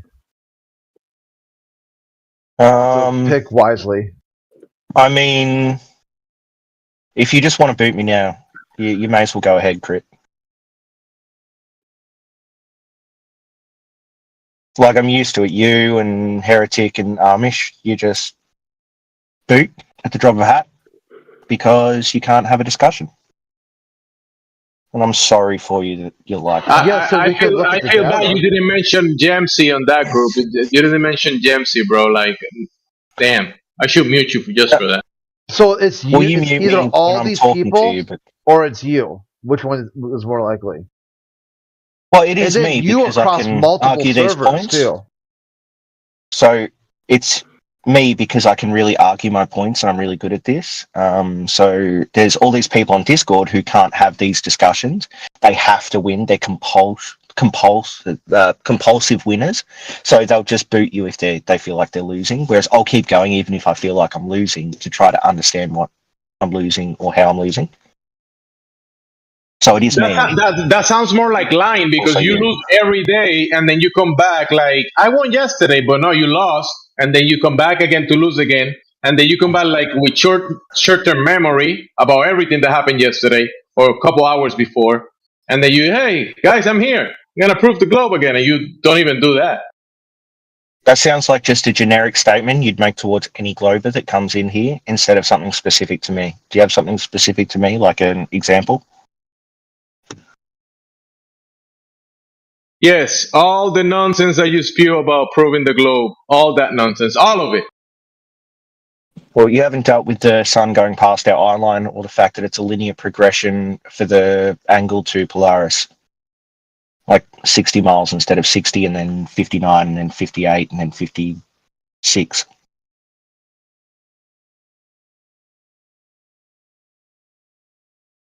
Both of which are geometric proofs for the globe Earth.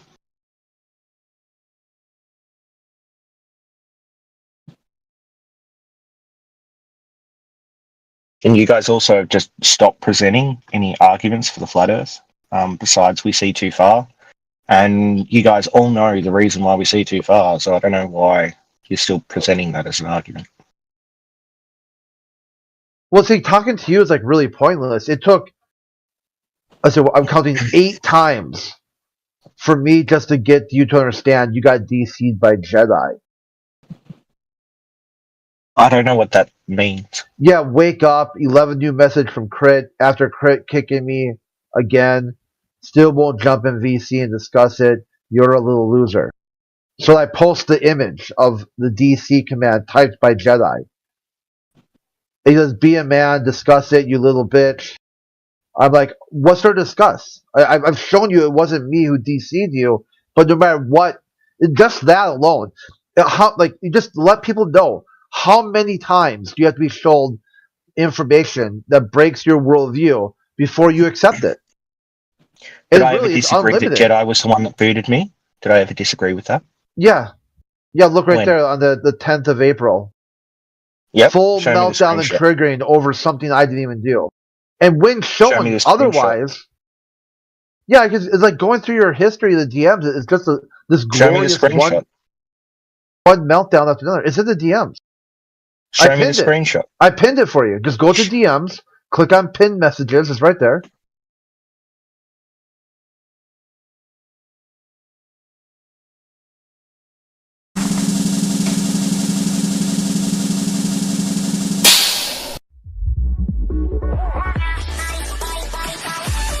https://discord.gg/flat-earth.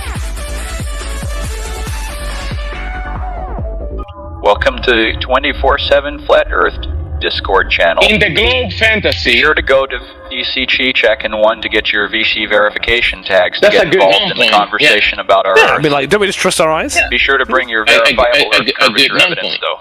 I'd trust my eyes on that one.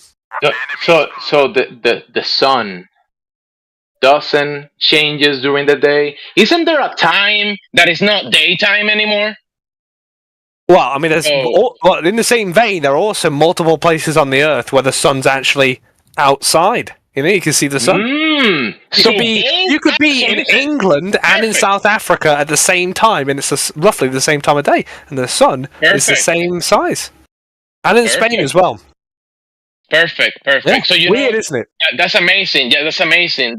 Definitely, yeah, I get it. The globe debunks. The globe debunks the sun debunks the globe. Wait, what? I get it. Yeah. Well, I'm just saying, look at your eyes. You know, I mean, that's a curious thing, isn't it? Because the sun's meant to be local, isn't it? Local. No, I got a local store here, and I can go there, and I can maybe walk a little further, and I find something local. But Russia is not local to me, bro. Yeah, well, South Africa is not local to me, and they have the same size. Exactly. So the sun, I can't go to the sun. Why? Can go to the sun? Call the sun right now, I think you're drunk. To call the sun local will be local. Yeah, loco, esse. Yeah. The sun is local. That's local people say that. Is Gemsy drunk? I think he might be. No, I don't drink. I can't. Alcohol doesn't go well with me. It doesn't. I'm just trying to bring you to your. Bro. We're talking about what? About globes and globe this and globe that. So. Well, it's just when you say trust my eyes. Here. When you say trust my eyes, I'm always curious about when we're allowed to do that and not. You know. Yeah. Seems like sometimes we're not allowed to do that. Oh no! Don't trust that. If you don't, I mean, if you want to argue that you don't trust your eyes, that's on you. That's you, bro. It's okay. No, I trust my eyes. Yeah, I mean, like, I trust that the sun doesn't change size. Your eyes and your senses are conspiring, and nature is conspiring to show you, right? Show you something like the Earth. It's moving, but you don't feel it moving. So your senses are conspiring, right? And then the vision, your eyes, you see the sun moving, but that's not happening. So that's your senses and nature conspiring to lie to you. That's the globe argument. Well, it's more like there are things in this world. You guys are conspiracy theorists. There are things in this world. That your body and your senses are lying to you, and the nature and the heavens above are lying to you. That's what you're saying. This is like a fundamental argument that Globers bring every single day. This guy trigonometry actually argues that what we observe and experience is not reality. What he says is reality. Well, I'd say trusting your eyes is important most of the time. There are instances where maybe your eyes or other senses are not exactly going to give you the full picture of what's happening. We've all seen the blue and golden dress before, obviously. But besides, like from those instances, there are things I do look at and I trust my eyes, or trust my senses. I trust that when I look directly at the sun and I feel the heat, that the sun is generating heat, right? When I see the sun move and I don't see it change size, I assume, right? That, and then when you go closer, when you go anywhere on the earth, I have to pull these observations together, Dempsey, and build a picture of where I live. Fire, you get closer to the fire, and you get colder. What do you mean? You're talking about going up in altitude? Right? You get the sun, right? So you know what the sun is, you know how it works, you know how big it is, how far, you know all of these things. Mm-hmm. All of these things that you have said that you believe because this was passed down to you. You didn't make of all things you'd object to. You learned I feel like the last thing I was expecting was that you imagine that where you go to a place where there's not many particles, molecules of gas, and you don't really live in a very greenhouse affected sort of ball, right? And the ground isn't there to heat yourself up because the ground also retains heat as well, so there's no really conductivity. You're imagining that place is supposed to be warmer because you're closer to the sun, right? I mean, forgive me for thinking that's retarded, the right? environment that we have, the environment that we have, the environment we have, impossible on a globe. Impossible. So what part of the environment's impossible to have on a globe? The whole system that we experience is contained environment that is required. This whole experience that we're having, you breathing air, you and I having this conversation, debunks the globe. Right. Easy. So what's the argument for the container? The argument? Yeah. Argument. You're breathing air. And that means that there's a container? Where will the air go without the container? Will that air go into your lungs? Sorry, are you trying to say that without a container, like a physical container, right? Not just some effect, that the air would escape into the vacuum of space?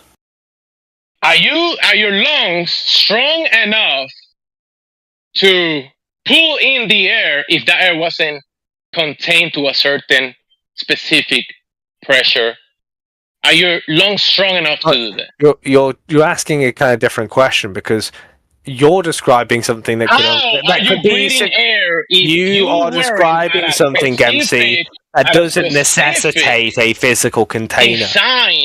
You're describing something that requires air to be dense and some containing effect to be present, right? But the idea of a physical container, I'm not so sure you're making a case for that. No, but you're asking about things, right? But you don't want to make it there. You say there's a bridge that you want a bridge, but you don't want to walk to it or construct it. You don't want that.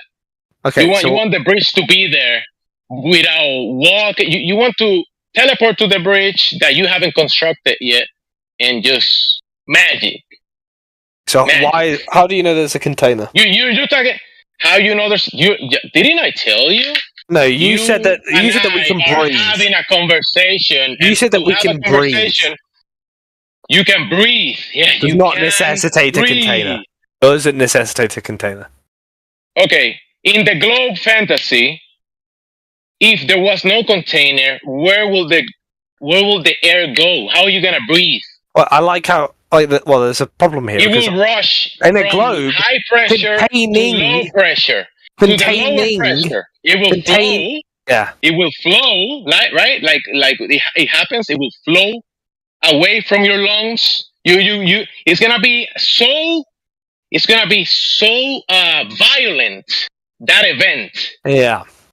That event is gonna be so violent that you stand no chance. Your lungs stand no chance, bro. Yeah, so Glober's happy to say there's containing, right? Containing doesn't necessitate a physical containing matter. whatever that label you think it means, that word that you asking for, whatever that means, I'm gonna tell you that the mechanism in place, completely how it works, is an unknown for you and for me. It's an unknown. So it might not be a physical container made of matter. Is that what you're telling me? How it works, the size of it, the makeup, the color, the taste, the whatever that is. So it might not be a container made of matter. It might be say a force. But there is an antecedent. There has to be a mechanism in place. It can't be what you're claiming about the globe. That's impossible. Well, sorry, a mechanism. It has to be an antecedent, a mechanism in place. Yeah, a mechanism like a force that has the ability to change the vector of gas. It's not going away from your lungs. It's not going away from where we are. Would there be a force that changes the vector of gas, or is that impossible? Well, in the impossible, it will be impossible. Well, is it possible? I mean, antecedent. I don't know if you're just confused about what that means, but what does that have to do with the argument? You think the container's a necessary antecedent for gas pressure? Is that correct? Freaking had to run out of battery in the headphone. So say that again. You say a container is a necessary antecedent for gas pressure. Is that right? Not just a container. You need a mechanism in place. The container is part of that. Any mechanism. One part. Listen. The container. You can have a container, but that's one part of the mechanism. There is, you will have to produce the kinetic energy is part of that system, right? But the container is not the kinetic energy and what is happening within the system, but the container is in relation in between where we're in and what's outside of here, and the input from there to here that causes what we experience here, this whatever the input into this system. But the container is part of that environment. Goodness me, Gamsey. Goodness. What is your problem with that? Well, I mean, I'm just trying to get more concise answers out of you.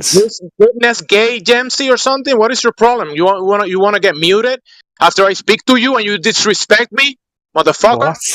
What? You want me to ban you again? No, thank you. I'm taking my time to speak to you, and since the first day we spoke, and you really want to. Do you want to talk or not? I'll be quiet. I'm telling you something, and you're laughing it off. I'm not laughing it off. It's just it's a lot, right? I think it's directly answering what I'm saying.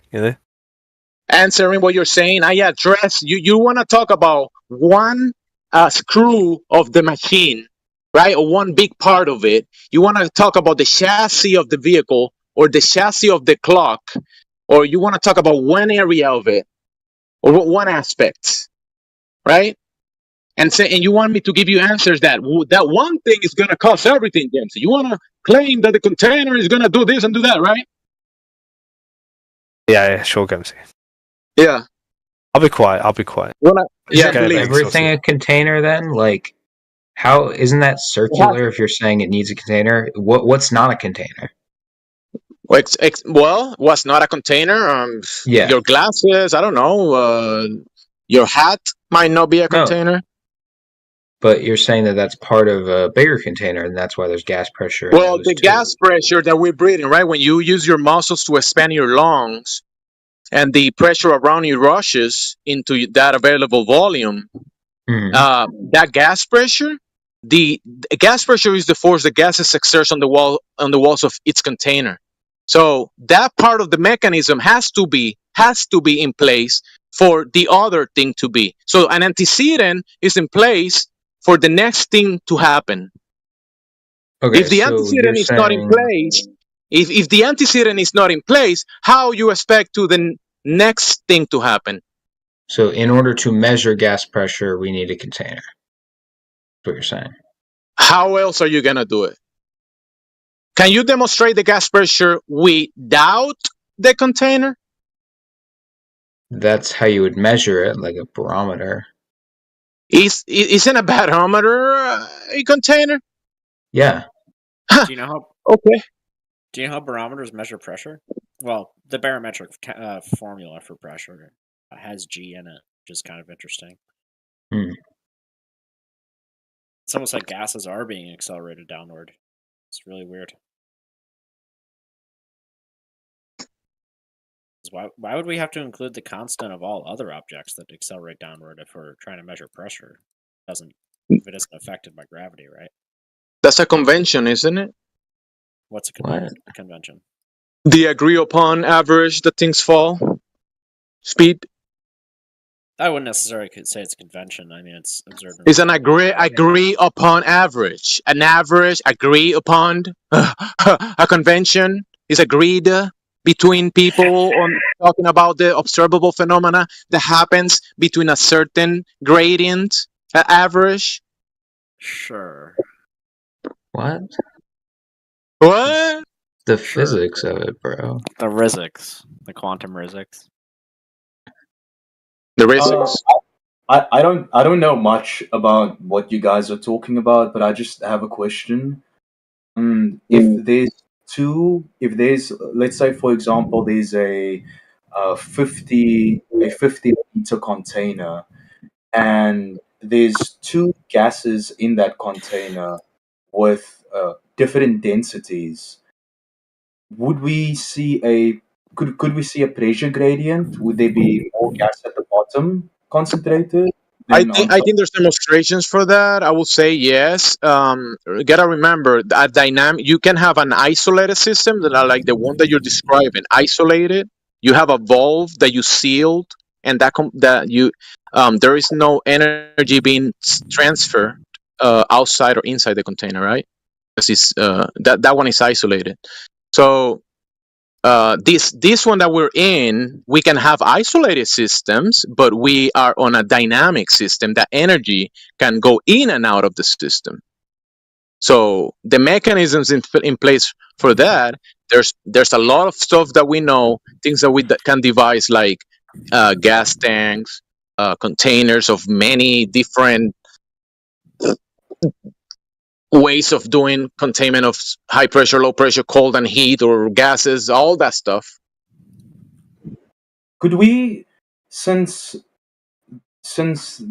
you believe that we are in a container, could we then, or have we, well, not we, but have people taken a container that's not sealed, not an airtight container, and poured gas that's really dense into that container, kind of like a bowl shape, and it's just been contained in that bowl? Has that happened? That's the thing about the container that we know. You look at different containment systems. There's so many different ones, right? You have valves to have separations between containers. That how intricate that stuff is. Super complicated, but it operates in certain principles. And yes, you can have a containment that is next to another container and have valves between it, and high pressure, low pressure. We see that all over the place. So why is it gonna be different? No. I'm not sure if you. I think what you're asking is if you just had a bucket of heavy gas and that was colored, you could see it, and you poured it, it would fall to the ground. Remember, gases are gonna they're gonna behave certain ways because they mix with the available medium. So if you have a bucket of what gas, which gas? I don't know. Just So I'll try to make you visualize it. Let's visualize a scale, and then let's visualize a container that's been placed on the scale, but the scale's already been set so that it doesn't pick up any weight whatsoever. Then could you theoretically throw a heavier pour a heavier gas into that container, and then see the weight increase on the digits of the container without the lid being closed? That's a good question. And another question, it will say, if you remove all of the gases from a container and there's something inside, like a scale or something heavy, does that weigh more or less, right? So that's a similar question to what you're asking. So I mean, like I've observed, if you just like have something very precise, a very precise reactive like scale, and you wave your hand over and like push air down, like you can feel kind of like how you feel the wind. You just like throw your hand down and push the air, it will go up and then it will go back down. Okay. So it's detecting some, it's detecting some pressure, which is your body applies bigger pressure than that little tiny pressure that you applied before with the air. Well, the reason why I'm asking this is because there's the theory that the reason why we experience gas pressure where we are right now is because it's being contained by other gases that are layered on top of it. I believe I'm not sure myself, but I was just thinking that even if that was the case, that you could pour gas into another container, but it's not a container, it's like a bowl. Think of it like a bowl shape, so it's not really containing anything, and that scale can weigh more. Then even if Earth was within a closed system, then there's still that possibility, right, of the gases being on the surface of the Earth without do you know what I mean? I think it's not, obviously it's not that simple, because there's gas cycles. Many of the gas cycles, there's always gas being produced on the ground level. So the thing is way more complicated than just saying a few things with one gas or three gases or whatever. It's way more than that. All the electricity that is happening in the medium that we're in and above us, all of that's whatever static or all that electric field that is around us. I mean, that's affecting also the medium, the gases in it. I mean, storms produce ozone. That's another gas that is being produced. There's so much going on that just to say this gas does this when I do that, and we do this to it. Yeah. No, you know when you have a refrigerator and an ice cap forms, and you have the stuff between the ice and the container itself. You know how you have your light in the ceiling, but then there is the roof that is, the roof and the ceiling are kind of like the same, not the same thing, but the same thing at the same time. Oh my gosh. I was just thinking that we would. I think that if that were the case, then we would experience a pressure gradient, whether it's a closed system or not, when you go higher in altitude or lower, or even in certain areas. Because I've heard, I don't know myself, but I've heard that there's different pressure gradients as well in different areas in the world, and it's not consistent. And even if it's at the same elevation as well, it wouldn't be the same as other places in the world. I don't know if it'll help, but I put a link about sulfur hexafluoride, this really heavy gas, and they just pour it into like a fish tank, and it's just sitting in the fish tank. They could float an aluminum foil boat on top of it. Mm-hmm. Yeah, and eventually, it is put on a fish tank. They put the aluminum, it floats. They are also inside a building, which is a contained environment, because outside, in that room, the gas is gonna eventually dissipate, passing time, right? Long term, however long it takes, maybe 10 minutes, 20 minutes, 1 hour, whatever, it's gonna dissipate. But if it was outside of the building, that will happen faster. I mean, if there's like wind and stuff, I guess. Exactly. It's gonna mix in the medium.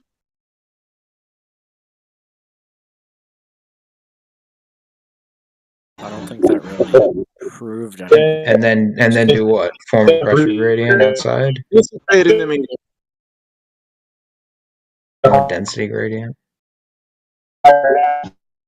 Density gradient? Yeah, well, there is density gradients, yeah.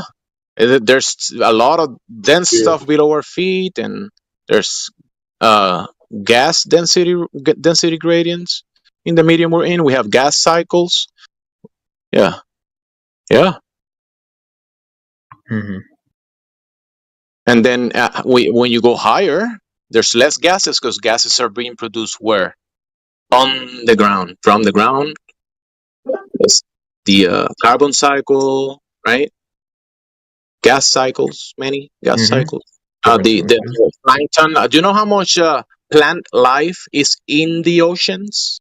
You know, The majority of it, yeah. it's bigger, way bigger than the land flora. Mm-hmm. Yeah.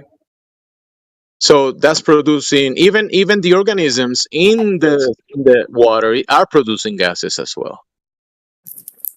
Mm-hmm. That's a really convoluted way to say that the Earth is not flat, but I agree. Okay. Wait. I want to think about. I'm thinking about it now. If you had a vacuum, like I'm not talking about the other. I'm talking about a literal vacuum, the electric vacuum, and you are in that room, this room that I'm watching right now of this people that's floating this zinc boat on or aluminium boat on sulfur, and you put the vacuum on the very top of that room, and the vacuum was turned on and it was sucking I think the aluminium boat would still float on top of the sulfur, wouldn't it? Even though that vacuum is sucking. And the reason why I'm saying that is because I've heard the idea that how could we experience gas pressure even though we're next to a vacuum? And I'm thinking maybe it's just the distance that matters because it could still be sucking, but it's just out of range to affect Vacuums the don't gas. suck. What are you talking about? Yeah. It doesn't That's the suck? thing. That's an interesting No, thought, it but doesn't like, suck. yeah, vacuums don't suck. That's not. Vacuum just means there's That's no the like. thing. You're thinking about like a vacuum in your house, dude. That's the problem. Matt Nuclear, what's up? Okay, I see. Thank you. What's up, What up, big baby? dog? What? It's So my wait, boy, Matt Nuclear. if vacuums don't suck, then how does it work? Because I just don't know. Should I just look it up? I think so. You know what yeah. a vacuum is? You know, like what an actual vacuum is? No, I don't. I'll just look it up. It's okay. Don't worry about it. Don't you worry. Don't you Yep. worry about it. It's a common like misconception because you're thinking like, oh, the vacuum in my house sucks. That's mostly Yeah, and what it's it's fine if you talking don't. about, right? Yeah, I mean, at least you're honest with it. And you don't think that Yeah, vacuums you're actually- trying to learn. Yeah, that's plus 100 points, as Crit would say. Yeah, dude. He actually, when I respond to his messages, he hits me with the plus 100. Yeah. And Bro, his this is the name that the user does not use. Have I told you about the daily messages that Crit gives me? My daily message. It's like a newsletter that I No. subscribe to. Yeah, No. so I'm gonna be honest, dude. I'll stream real Oh, go quick ahead. so you can see my. Here you go. Do you got hey trigonometry, bro?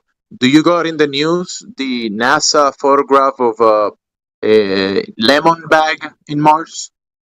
We already talked about that before. We're talking about how I'm subscribed to the Crit Flat Earth newsletter, right? Yeah, I'm subscribed to that newsletter as well, and yeah, we got that. You got that one in the newsletter? Should I send it to you? Wait, does he send it to you too? No, I sent it to him. Is Angolan in here? Yeah, what's up, man? Oh, King. Are you going to approve the Globe Earth today, Angolan? Some content. Man, you know what's crazy, Jekyll? I haven't been, really doing my thing in a while, man. Trigonometry, man, hasn't been doing it. I've been like joining in, listening in. Well, I've only just got back from a long ban, right? So I need to see you back in action. Yeah. Is this the first time that this channel has been like dominated by Globers? No. Nah, not really. Usually around this time of day, there's more Globers than Flat Earthers, right? Jekyll, are you agreeing with the guy that this conversation has been dominated by Globers? Are you gonna agree to that? Never. Don't worry about it. Alright, I was worried for a second there. Although we might need to like dominate the chat just so we can bait Alpha Veritas to going on a break, just to make a few points. Goes on his lunch break. Yeah, it's flat. Oh, yeah. Lunch break if he hears things he doesn't like. Guy, listen, I'm addressing the guy that said that this conversation has been dominated by Globers. When did that happen? Calm down. Calm down. You're the only flat earther who's been talking, and there's like. And I've been dominating. Yeah, I don't. Under Heaven Dweller, I don't think they're suggesting they're winning as much as there's just more Globers than flat earthers Did I talking. say X-Plus or did I say the other guy? Jeez. I didn't mean to shit in your cornflakes. I just meant to help you from stop humiliating yourself. I specifically addressed the other guy and then said something, and then X-Shells felt the need to speak for the other guy. It could be the parasites, Gemsy. I think so. The bugs in the walls. They're crawling beneath your skin. Yeah. They're in my brain. They're telling me the Earth is round. Well, I'm gonna have to get in the computer and start muting people then. What? No, Jimsy, that's unnecessary. I mean, so what part of Globers dominating this VC you heard? I just mean like it was just Globers talking for like 15 minutes. That's not normally what I see when I watch this. Bro, I've done the most talk for the last hour? Yeah, that is true. It is pretty dominated by you. I agree. Mm-hmm. And how is this fish face? What is that? Let me check. Let me check your icon. Oh, you're looking at my icon. Because I'm trying to see who was saying. I don't get. Where do you come to the conclusions that Glober dominate this VC? When did you hear that or saw that? I think it's just that there's a lot of us. Gemsy. Yeah, that's all I mean, bro. Chillax. There you Okay. are. I was worried there because you beat the other guy on chess and couldn't realize that didn't happen. What is going on right now? I'm telling you, I just beat Anya or Rob Kin. I don't know if you're there. You probably just heard what happened. It was very specific. I have another question. I have another question, Jimsy. Do you hold the idea that we require a container in order to have gas pressure? I will say there is antecedents to certain things. So a container it will have to be part of the mechanism, but it's not just the whole thing, right? The container is part of that construct, of that mechanism in place that allows for the environment that we have. Because what I'm thinking now is that if, let's say, Earth is not being contained, just for the sake of this example, let's say it's not being contained, wouldn't we still? You wouldn't be breathing. Well, wouldn't we still have gas pressure because of what you said earlier on, that there are things like wind or the idea that gas is being produced by the Earth? Wouldn't we still have gas pressure to at least to a certain degree before it eventually disperses? But because it's part of the high pressure, low pressure system, the gases, right? The movement, the introduction into the system from the sun, that heats the medium and excites the gases, and we have this weather stuff, and there's a lot of stuff going on. I'm not making a claim that wind is the cause. Wind is one of the things that are happening within a bunch of other things. No, I'm not saying that. I'm saying that if gas is being produced by the Earth, then we would still be experiencing a certain amount A of gas. bunch of the gases are being produced by the Earth, but there's also a medium above us, or mediums above us, that there's gases, and even the globers say there's gases up there. So we're observing gases up there. So the relationship of the gases between this medium, the medium below us, and the mediums above us, those exchanges between those mediums, there's a lot going on between those places. So this is what I'm telling you. It's not one thing that is going to tell you how things work. There's a lot of things happening. I understand, but I don't understand. Let me put it that way. Exactly, because there's a lot of unknowns. There are unknowns. Okay, yeah, so I don't understand, but to me it just seems simple that if trees are producing the oxygen, then we would experience gas pressure to a certain extent until the trees or the land stops producing gases. Only then we'd actually be able to determine whether we're being contained or not. What do you think? If the earth and the plants start producing gases, that will be probably a time that how are you gonna even come to a conclusion? You'll be dead. Yeah, no, I get it, but if the oceans weren't doing what they do, we all be dead.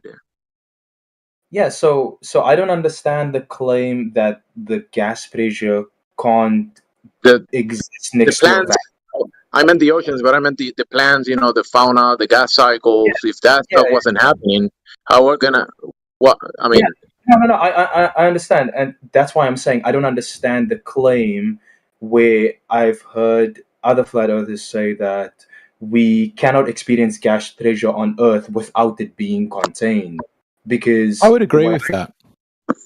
Yeah, I just wouldn't call it a container as in a contiguous surface, like a hard surface, where I would say, as a glober, it is contained, but it is contained by a force. And I will say that there is a force, like he's saying, but that's a combination of what he said and the containment, the actual physical container.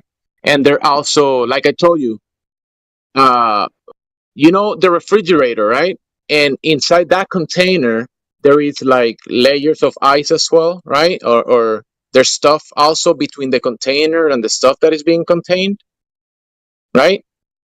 Okay. So you are on top. You are in between a bunch of stuff. Yeah. I hear you, but I don't even see the way I see it is I don't even see the need to think of the idea that there's a force that is containing it. I don't believe there's any containment necessary, and I think we'd still have gas pressure. I'm at the night. I'm fucking coming right now.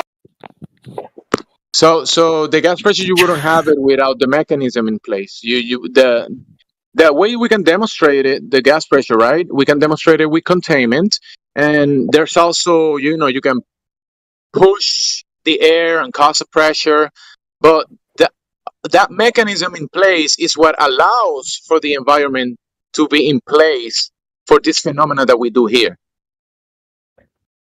There has the construct in place, the antecedent to the whole thing. So it's not one thing; it's a bunch of things together, bro. You can't explain it. Oh, I'm gonna remove the container, and now, well, boom! Now we have stuff. But if you remove the chassis, if you remove the engine or the transmission of the car, if you remove certain pieces, it's not gonna work. The machine, there's a machine, and if you remove certain stuff, it's not gonna function. Yeah, no, I hear you, and I think we can just agree to disagree because I don't believe that those. You think gas pressure is an agree to disagree genera? This is This is not you and me talking about this. No, that's fine. That's fine and all. You can hold your beliefs, and your beliefs might be more stern and informed and crystallized than mine. I don't know, but the way I see it is that there's gas being produced by the Earth. Therefore, we will have gas pressure. There is gas being produced by the Earth. I told you that earlier, and not just by it's not the Earth. A lot of stuff is producing gas. You are producing gas. Yeah. So that's what I'm saying, right? It's on the surface. So why do I need to think about something that's holding it in place? I don't. You think know, that's electricity produces gas. Yeah, sure, but I'm just saying that So I there's don't. a lot of stuff that produce a lot of stuff that we don't even know. A lot of stuff that you never seen, heard of, touched, smelled, taste, that produces gas. Yeah, sure. And I'm just saying I don't see the need to. But how do you know you don't see? How you know if the only way you can demonstrate the gas pressure is with containment? Well, the way I see it is you don't see it. You don't see it the other way. You only see it this way, the one way, but you want to deny it for some reason. What is the problem? Well, okay. If for example, let's say there's a filter, and when the filter releases, I don't know, whatever gas you want to imagine, eventually the gas is going to disperse and it's going to go all into the air. However, if we were to have a device that would be able to determine the pressure gradient directly on top of that filter, then directly on top of that filter for a while, it will pick up a completely different gradient before it eventually disperses. And that's basically how I see a tree.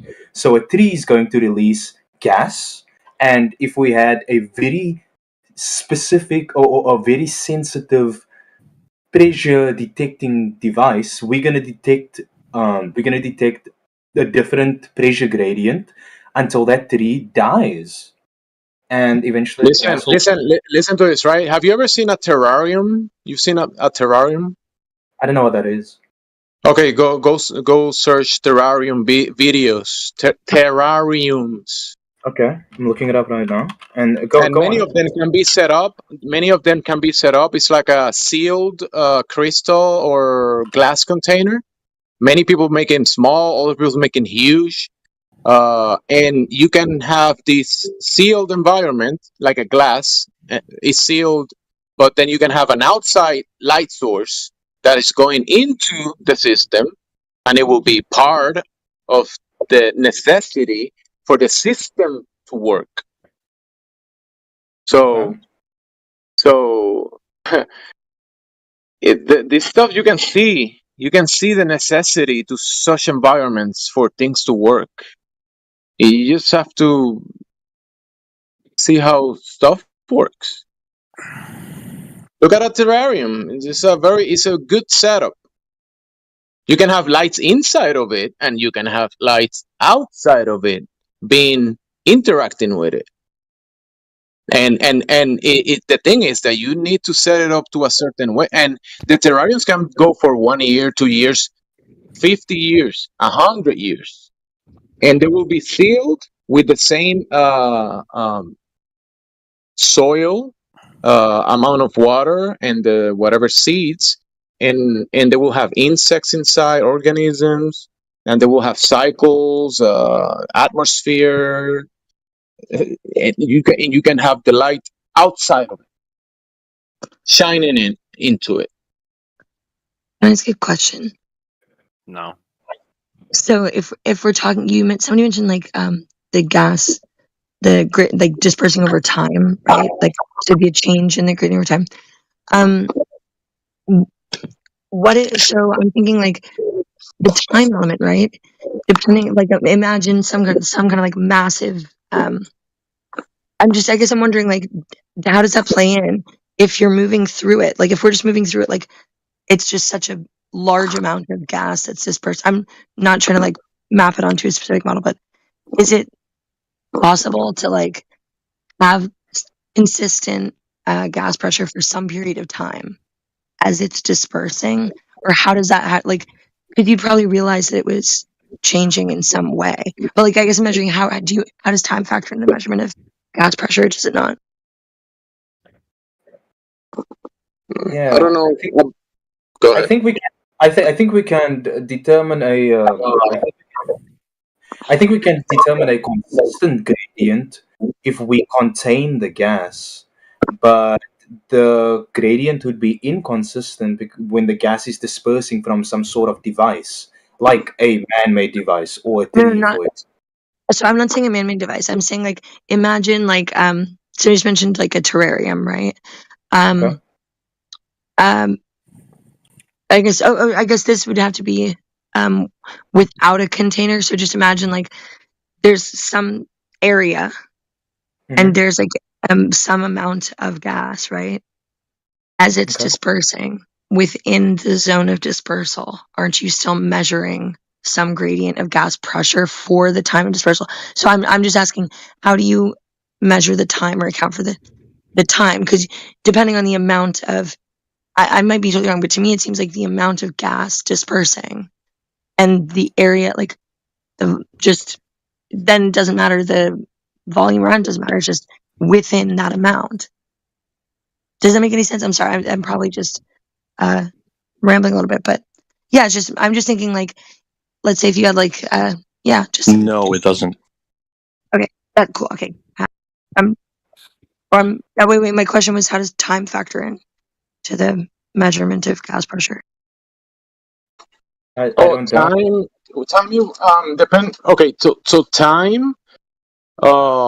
If we can describe that as No, let me how rephrase it. Let me rephrase it. Sorry, let me rephrase it. When you're describing like a measurement of gas pressure, to me, I think of it as at a single moment in time, right? So then, if that's the case, couldn't you take a reading of it at any moment in time within a zone of gas as it's dispersing, in which case it wouldn't tell you anything one way or the other? I think it could. I think it could tell you one way or the other because, for example, if you I'm saying you'd be getting a reading of gas pressure, but would that tell you anything about if it was contained or not? I don't think it would matter. I think. Yeah, I mean, it's because then the question would be, if you went back later, it would be different, right? Yeah, exactly. That's my point. That's what I'm But how saying. much? No. Wait. Like I said earlier, it's But a how dynamic much? system, but the gases are not the system. The gases are part of the system. So the gases are not doing much without the induction from the luminaries from inflow or outflow, because it's a dynamic system. Energy goes in and out, right? So the gases are doing something, and we're having an experience with the gases. We can breathe the gases, we can contain the gases, measure the gases, utilize the gases. But the gases are having a reaction to whatever we apply to it, or the input from the sun and the luminary, right? That would still sure, but that doesn't. What does that have to do with the price of butter? I'm not sure why being able to. Do you get what you're saying? Okay, imagine a gigantic cloud of gas just in a imaginary void somewhere, right? If I'm inside the cloud of gas as it's dispersing uncontained, if I measure gas pressure, would I measure gas pressure as it's like in you mean measure it by your ability to breathe air, or you're gonna be carrying a device? What are you gonna be carrying to measure the gas pressure? Are you gonna? What are you doing? Right, I have a balloon, right, and like I'm inside a balloon. This is going weird. The moment that it's popped, right, before it starts to disperse, like at that instant in time, right, would I still measure gas pressure? It might be different than it was when the balloon was still there, right? But I guess I'm just saying, like, yeah, the pressure inside the balloon is gonna be different from the pressure outside of the balloon. Yes. Sure. So then the question is, like I said, how does time factor into the measurement of gas? Do you rely on like consistent measurements over time, or how do you? I'm just asking. I'm Yeah. not. So what I'm thinking is that sulfur gas, for example, if they were, let's say, for example, that sulfur gas was being poured on a beach, and it's not a windy day. Let's say, for the sake of the example, there's no wind whatsoever, and that sulfur gas was being poured on a beach directly on top of a device that measures gas pressure. I think it would measure differently before it disperses completely. Yeah. Hey, can I be heard okay? And the reason, and that's why I'm saying I don't. That's why I don't see the need for all of these examples of Yeah, we potential heard you, Larry. that you are talking about. Right? I'm going to try to answer her question. So in this case, instead of a balloon, let's think about a soda can. So what is the time that it takes when you crack that soda can open for the gas pressure to seek equilibrium? It's violent. It Yeah. does so in a split second, does it not? Okay, this is where I was going with this. Yeah, exactly. Okay, good example. I like that. Okay, so it happens in a split second with lighter gases, but would it happen that quickly with other gases? I don't think so. Or with a large with a how much? Yeah, that's what I'm trying to figure out. Right, what would be the things that would impact that? That's why I said I don't think it really makes a difference one way or the other, because I think you could come up with a multiplicity of situations that would explain those measurements. Certainly, one of them is how big is the differential, right? Yeah. So in a soda can, they can hold, I think, about twice the pressure differential. So like twice what you get from. Is it not twice? It's something like 2 bar of difference. So I think it's like thrice. Okay, so if that happens, then yeah, it's going to be a more violent thing. Like, let's say you're overpressuring the can and then you pop it. That's going to be a much more violent thing than if you were to inside the can, I've got 14.70000, and outside the can, I've got 14.7, 14.699999862.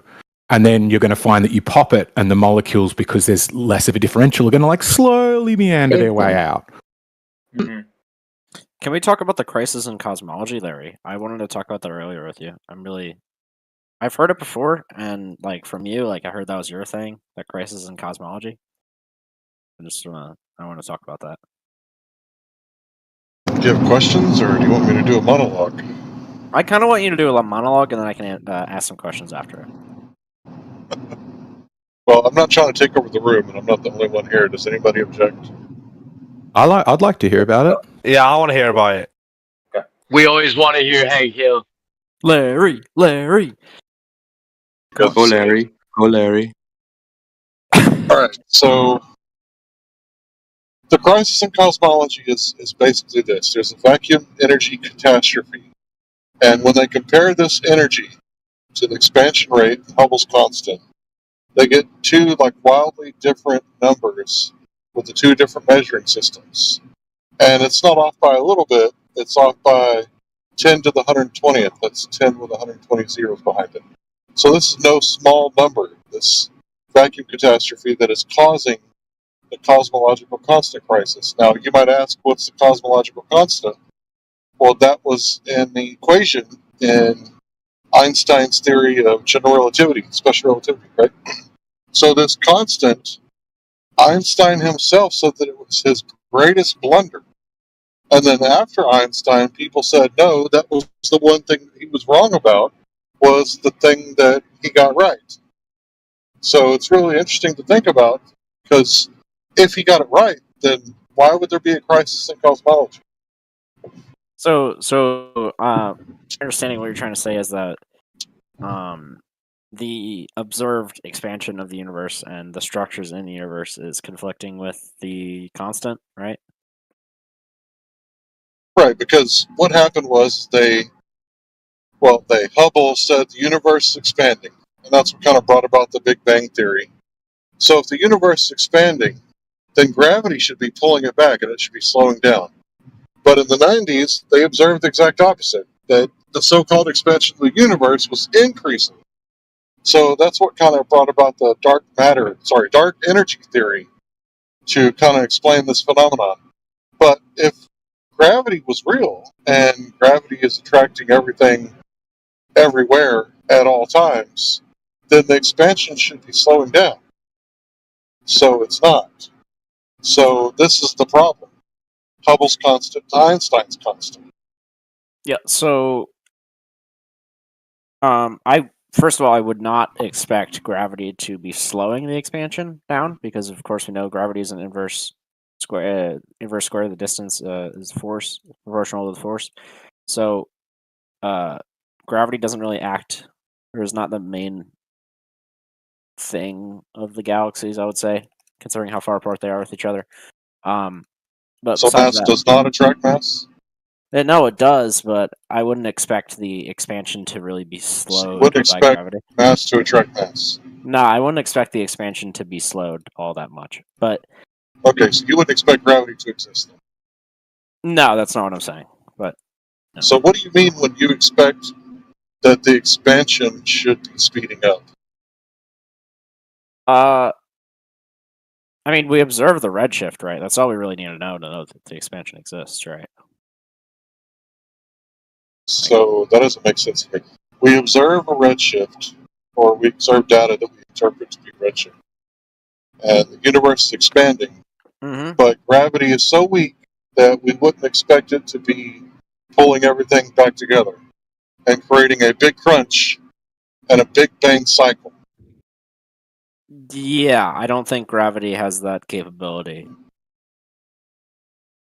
Well, I think the shit's weak too. So I agree with you. Wow. I guess the crisis of cosmology is over then. I agree with you. No, the crisis of cosmology is not over. It's over. We defeated the crisis in cosmology. Wow. It can't be over to Larry. It can't be over to Larry, no. Never. Never. No. Well, see, the thing is that I didn't come up with this, right? It was some legitimate scientist who came up with this stuff. So, yeah, you have to talk to them. Well, yeah, I mean, of course, I wouldn't consider you a legitimate scientist, so I'll have to go talk. No, I'm just kidding. Right. Yeah, I'm just an idiot on the internet. What do I know?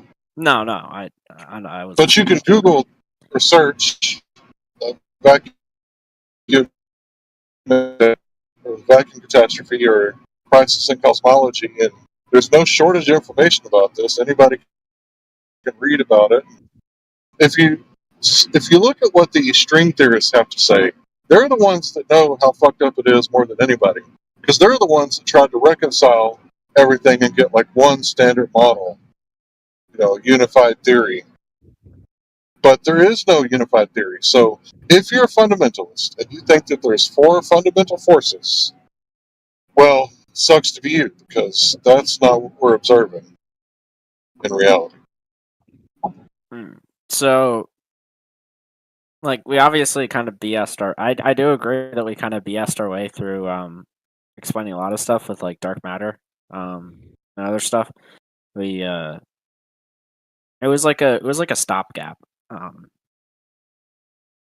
until we develop a new understanding or some other explanation that we can figure out. But we know the universe is expanding. We know that. We can observe that with redshift, right? Okay, well, it's kind of one of those things where you can have your cake and eat it too, because once you have your cake, it turns into a turd. I'm sorry, once you eat your cake, it turns into a turd. So at this point, it's kind of like, do you want to keep your gravity, or do you want to keep your, expensive universe? Because both can't be true. And the dark matter thing, hold on. The weakness in dark matter was an ad hoc explanation to explain why there wasn't enough gravity or enough mass. So these gravitational anomalies is why they came up with this stuff. There should be a shitload of gravity around these outer edges of the galaxy. And there's not. So what's holding it together?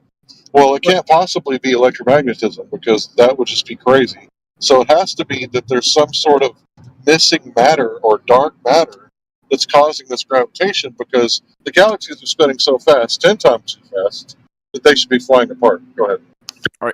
Are you saying that electromagnetism could be an explanation? Yeah. Wait, so It's a lot stronger than gravity. Is it not? Really? Yeah, way stronger. So the like orders of magnitude stronger. Yeah, I understand. Electromagnetism is a real force. So if you talk about the three fundamental strong nuclear force, weak nuclear force, electromagnetism, and gravity. Yeah, okay. That's fine.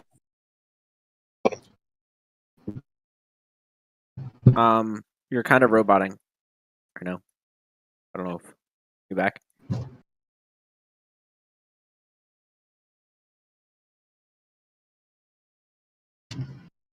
Right. Well, electromagnetism is stronger, but the milligauss of magnetic flux that we observe is orders of magnitude less powerful than an ordinary fridge magnet. So that's not gonna do much.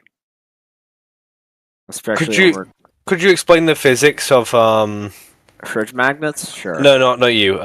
The Larry. I wonder if you could explain the physics of electromagnetism and how it's related to the expansion of the universe. Did you say it's like that? It could be the camera. Okay, so I'd be interested to see how. Yeah, it's kind of a weird question because they're not really related. I didn't say that they were. I was saying that electromagnetism could be what's holding things together in your model, but I think that you guys are stuck in a paradigm where most people in the... If I could just finish, bro. Most people that are in the lambda-CDM model, which is the current model of the cosmos, they're not really entertaining the idea of electromagnetism at all. Like, everything is the four fundamental forces, but let's ignore the one that's actually the strongest. Okay, I'm completely all there with you on the rhetoric, right? But I just want to know how you think it could be the explicable that way, or do you just feel like it might be able to be explicable that way? Dude, in your model, the galaxies should be flying apart. No, I'm asking you specifically about electromagnetism. I know. I'm responding specifically to your question. So if the galaxies aren't flying apart, and it's nothing that we can observe, like mass creating enough gravitation to hold them together, what's left? Strong, weak nuclear forces? Not likely. So what's left? They're not flying apart now, but we are observing that and predicting that eventually they will. No, they should be flying off at an exuberant rate because they're spinning 10 times too fast. Yes, right now. But they don't fly off. Why? Probably because they're gravitationally bounded by their local galaxy, not by the galaxies that are, millions of light years apart, right? Let me explain this to you. Gravity is so weak in your model that you need black holes and dark matter to explain the observations. Two things that we can't observe directly. Except we've taken a picture of a black hole. No, we haven't. Really? We've taken a picture of the accretion disk, not the black hole itself. Yeah, well, that's the black hole in the middle. So we have pictures of dark objects in the sky. Yeah, I wouldn't like, I don't know, picture or photo or something, because photos like photons. I also wouldn't agree with taking a picture of it. I would say we've made a picture based upon information, but I don't think we've. It's an inference. That kind of implies we've photographed it, right? It's an inference. Yeah, we photographed it. So we've taken a picture of an object that's so powerful that a massless particle like a photon can't escape its gravitational well. Roger. Yeah. That's right. Exactly right. Okay. But hold on. But I will say Larry's right about the galaxies and the inference of dark matter. So he's right that the rotation of galaxies is not accounted for by the observable mass. So they've postulated dark matter, and they have a mapping of dark matter. You can go and search it. That they think there's like a clumpy dark matter map that they have of the universe right now. Yeah, everywhere that that gravity anomaly takes place. That just happens to be where the dark matter is. I guess, yeah. Right. So there's a name for your idea, Larry. I don't know if you know what it is. It's called the electric universe. Have you heard of that? Of course. Yeah. Everybody's heard of that in these rooms, I think. Okay, I'm just saying. I don't know how. And not all flat earthers. No, I didn't mean to shut you up. Sorry, Mark. Wait, also, there's a lot of flat earthers that disagree with that theory. All right, I'm really interested. So, are you ascribing to that? Do you agree that the universe is accelerating? No. Okay, so we're just I'm talking just about pointing out a problem with the lambda-CDM model. All right, Why so don't you you don't think it's- actually, you don't actually think that the universe is like you don't think the universe is a thing, really? No, but I was a space nerd since I was like 5 years old. Watching Star Trek. Okay. Just wanted to make sure because I was like. So flat I mean, earth. it's kind of a weird thing. It's kind of a weird objection to like raise. I mean, obviously, to raise against globe cosmology to go that far into it, Larry. When let's say we, because obviously what you're talking about, first of all, it's sort of ambiguous, sort of not always agreed upon sort of physics, right? And yeah, okay, like even globers will disagree on that sort of stuff.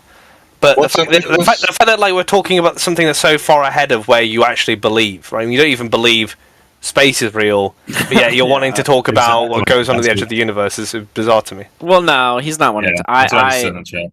I told him we should talk about it, or I asked him if we could talk about it. Well, no. I mean, like the crisis of cosmology is exactly the thing that Larry likes to talk about, whether or not you ask him to talk about it or not. What's the problem with that, though? I don't see a problem with that. Well, it's the problems in what I just said. Like, so, it's if we like first of all, it is the most problematic part of globe cosmology. It's like there's loads of debate around it and so on. So there's already we accept there's problems there. Larry seems to think that this means all globe cosmology should be thrown away, but even if he didn't think that, and he was just talking about that, and we resolved that for him, like we gave some sort of strong evidence as to why this is that way or this is the other way. At the end of the day, it doesn't change what he believes about just not even being able to go, like, I don't know, 1,000 kilometers above the Earth, right? So, like, it's it's not really a helpful topic to talk about until we get the root to that. Yeah, And the thing is, if you took to sort of add to what you're saying, if you took any of the most extreme views of the people in cosmology who agree that this is a crisis, none of them, I guarantee you, none of them will seek to resolve this conflict by making the Earth flat and they're putting a firmament over our heads. Exactly. This crisis doesn't exist at the solar system level. It doesn't exist 1,000 feet over our head. It doesn't exist even at our own galactic level. This crisis exists when we peer off into the most distant things possible, i.e. distant galaxies, and we go, based upon how many stars I can see in those galaxies, something seems off. It's everybody in cosmology goes, oh yeah, that is weird and we don't know how to solve it, or I think it solves this way and somebody else thinks it solves another way. But none of them, regardless of how you solved it, would go, oh, maybe the Earth's flat and maybe we're under a dome. Yeah, I think we should get back to the. I think we should get back to the. That's why it's irrelevant for Larry to be talking about it. Well, no. I think if he's invited to it, it makes sense. But I think it's incumbent upon Larry. I think it's incumbent upon you to show how this could be resolved in such a way that could lend credence to the flat Earth. So wait, it doesn't work at the galactic level, and that's beyond that. But when we scale it down to Earth, when does it starts working? When? Our own galaxy is not subject to these problems. Certainly not our own solar system. There is no problem. Our galaxy, and then when you scale it down, when you bring it to Earth, does Earth becomes a globe? If I'm the eggshells, I had this conversation with Larry yesterday. The exact question of why do you think that this crisis in cosmology means that we should? You want to get muted again? You want to get muted and Ben again, Jekyll? May I? Whoa. So I just want to make sure that I'm following what you guys are saying, because to me it seems like if he's presenting his framework for understanding his experiences in reality. Mm-hmm. The question is like, what is the kind of the smallest unit of belief that has like some kind of predictive power within his his framework. So are you saying like this means is like, it could, however far away, however like unrelated, whatever it is, if he's kind of thinking of ultimate like first principles, like ultimate relationships or causal conjunction, like whatever it is, like it's if that's caused however far away by some kind of fundamental nature of reality that is unique in his model, or like I'm not saying it, but just like serves some function in his model, it could have any number of consequences. Or are you saying that like he's not demonstrating? I agree with that. Okay. I agree with that. I'm saying if Larry can show that these consequences can somehow be resolved by going, there's a firmament there, and it's playing, and it's making it look like the galaxies, but they're actually not galaxies, and here's a better answer that sort of ties up all these loose threads, then I would say, this is meaningful because you've pointed out a problem and then your model resolves that problem. That's a primary way I think scientific theories evolve, which is people sort of go, there's something a bit weird about this phlogiston issue. And then somebody else goes, actually, this resolves the phlogiston issue. I would like to, this is the original point that I wanted to talk about with Larry, is the, as philosopher of science Thomas Kuhn noted, Newton's laws were retained despite the fact that they were contradicted for decades by the motions of the perihelion of Mercury and the perigee of the moon. Can we talk about that? Yeah, the Kuhn cycle. Basically, it's going on right now with the standard model, the lambda-CDM model. And I get why you guys don't want me talking about it, because you just want to like put your thumbs in your ears and go la la la la la la la. Right? I get that you guys disagree with me, but that doesn't mean that I shouldn't be able to talk about it. And somehow it's not meaningful to eggs in Australia. I don't even think space is real. No, I don't. I'm sorry, Larry. Hold on. Sorry, Larry. That's the opposite of what I just said, though. You're mischaracterizing what I said to say the opposite. I think you absolutely should be able to talk about it. I'm inviting you to talk about it. I'm just saying it's kind of incumbent upon you to show how these issues in like standard cosmology are resolved by a flat Earth cosmology. But I'm inviting you to talk about it. I'm doing the opposite of trying to shut you up. Do you disagree with Larry, though, about the crisis in cosmology? I mean, there is a crisis of sorts. This is something we observe. Like, it's something that needs to be talked about. But I would like to get to something closer to home. Perihelion of Mercury and the moon is a lot closer than that, right? So I would like to talk about that. Sure, but let Larry finish. Yeah, okay. So when it comes to gravity, right, the original was gravitas, which is weight, right? But how much does a balloon weigh at the bottom of the pool if it's inflated there? Like, it doesn't, right? So the original, gravitational laws, right, mass attracting mass, they didn't work out. They were brilliant at the time, calculus and all that, describing the heliocentric model, but we don't have the heliocentric model anymore. Hubble did away with that. If the universe is expanding, then there is no center. And we're under the lambda-CDM model, which lambda stands for something, we're not in a special place. Nothing looks, there's no symmetry. And then CDM is called dark matter. So if you take away like the need for the expansion of the universe, because that's an interpretation of, lights in the sky and the colors that they make. And if you take away the, heliocentric and the acentric models, and you just go with a geocentric model, you don't need all of the dark matter and dark energy to make it work. So do you make it work with that? Hold on, bro. That's why I'm trying to ground people. At least if you guys would listen to your own scientists, Malgromian gravity doesn't require all that bullshit. And you could just, look into MOND, modified Newtonian dynamics. That's what Malgromian gravity is. This shit's been around since 1982 or 83. This gravity theory was postulated. And once again, decades later, you guys are still going on with this gravitational ad hoc continuum where it's mass attracting mass. No, wait, actually, it's the bending and warping of space-time. No, wait, in what way does you're kind of just sermonizing now, man? This is just going on and on. Show how flat Earth fixes the problem. Bro, don't just describe the problem. I can't solve your model. I can't solve. You guys can't solve your model. Can we bring this back to the solar system? Can I just Is it? Are we you gonna guys, I can understand. Yeah, hold on. Is do you this gonna? think it's okay?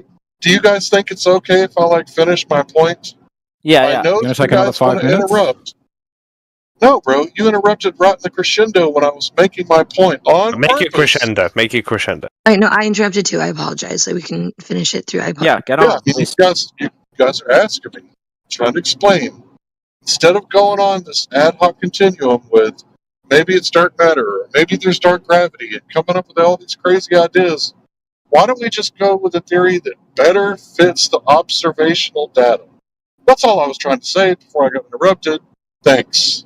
Yep. So Okay, can the we? observational data is balls orbiting balls. Yeah. Can like we the bring it back perihelion to of Mercury? Yeah. Can we bring it back to the perihelion of Mercury and the Moon? That's really what I wanted to talk about because What is the perihelion again? It's like a somewhat weird orbit. perihelion is the lowest point in the orbit of Mercury. Shifts slightly. Right. Oh, it's got a moving perihelion where the normal idea is that it stays fixed. It's perihelion and aphelion. No, what's this other one? Yes, aphelion. Apogee. Yep. So no, apogee is for Earth. Aphelion is for describing stuff around the sun. So the shift in apparent position of the aphelion or the perihelion of Mercury is absurdly small. It's kind of a mute point. Like general relativity, using general relativity to correct for it, fixes it, and it's not a big problem. So I'd like to see why it's a big problem to you. Can I just ask a quick question to make sure I'm understanding that? Well, just save it. Let Larry respond because I don't want him to be overblown with questions. I wasn't asked the question. I wasn't asked. You were asked a question. What's the question? What was the question? As Trig, what were you asking, Larry? To explain. Oh yeah, I was asking about the perihelion of Mercury conundrum that doesn't exist, sort of thing. Yeah. Yeah, that's when gravity for Newton broke down. When we started observing these things, and Einstein. This wasn't the reason that he came up with this theory, but it better described the solar system model, which is a model, not reality. Like, this isn't even the standard model right now. The solar system is like the model from like the 1500s to like the 1800s. Yeah, so the precession of Mercury is no longer a problem because general relativity is high. Yeah. Right. Yeah. He fixed that. And it better described the heliocentric model. But for the past 100 years, we've been in the middle of a Kuhn cycle where we're diverting from the science and getting further and further away from observations that better fit the data rather than postulations like dark matter. I believe the lady had a question. Yeah, you've been trying just something for ages, Volk. Just real quick. So, I'm kind of trying to make sure that I understand. When we're talking about whichever model, I'm going to be just shot me up here. I haven't know this, but causality, is the model trying to describe things in terms of like a causal relationship, or is it just trying to describe the observations? Like, I know that's like poorly phrased, but I guess I'm trying to ask. It's almost like a law and a theory difference, right? Like, is the model difference just describing it in terms of explanatory power? Is that what you're saying, that it fixes it because it more accurately describes the observations? But are you like? Yeah, I'll circle back in 2 minutes. I'm going to phrase this a little better because I know I'm going to. I think I'm asking. I wanted to ask a similar question. It might be Forks, which is like, how different is this? If we say this crisis in cosmology that Larry is talking about, we're saying there are cosmologists who are at one another's throats, completely in disagreement about effects we see, and going, "Oh, it could be because of this," and they're like, "No, that doesn't work in this case. It could be because of that," you know. And there is this crisis in cosmology. Would you say, Larry, that this theoretical crisis in cosmology that doesn't match with observation doesn't exist at the size of the perihelion of Mercury? This isn't something that people have large debates about. It sounds like you accept that they updated the model to explain it and moved from there. Yeah, if you do away with Hubble and the expansion of the universe and galaxies and all that stuff, if you just ignore what you call deep space, then you can have Einstein breakfast, lunch, and dinner. No problem. But when you start talking about the expansion of the universe and the Hubble constant and Einstein's constant and dark matter and 0 point energy, quantum foam, like all this stuff, it doesn't gel. So what I'm essentially I'm saying, not getting that far. and the other scientists are saying, is that when it comes to the solar system, Einstein's theory of general special relativity, it works great. But when it comes to the quantum, it breaks down below the Planck level. When it comes to the galactic level, it breaks down, and you require dark matter and black holes. So I think I agree with that, and which it seems like it makes sense, right? Solar system, but it breaks down. So the problem is that who cares if it breaks down at the galactic level? We can't establish a cause and effect relationship because we can't. We might be wrong about the cause. Hold on, bro. Wait. Every time I start making a point, it's like it's your fucking job to make sure that my point doesn't come across. Can you govern yourself a little better? Yeah, fair enough. Sorry. Thank you. So, the problem is that when gravity breaks down at the quantum level, that's a huge fucking problem because quantum mechanics is an experimental big S science where we can establish cause and effect relationships. That's the problem. Wait, Thanks. so I'm not following that problem. It sounds like what you're saying is when we get to extreme scales, stuff gets weird. That's kind of, okay, fine, that's what I expect. I imagine if you slice time thinly enough or space thinly enough, or at very large and very small scales, if you told me weirder stuff, I would be more inclined to believe it, right?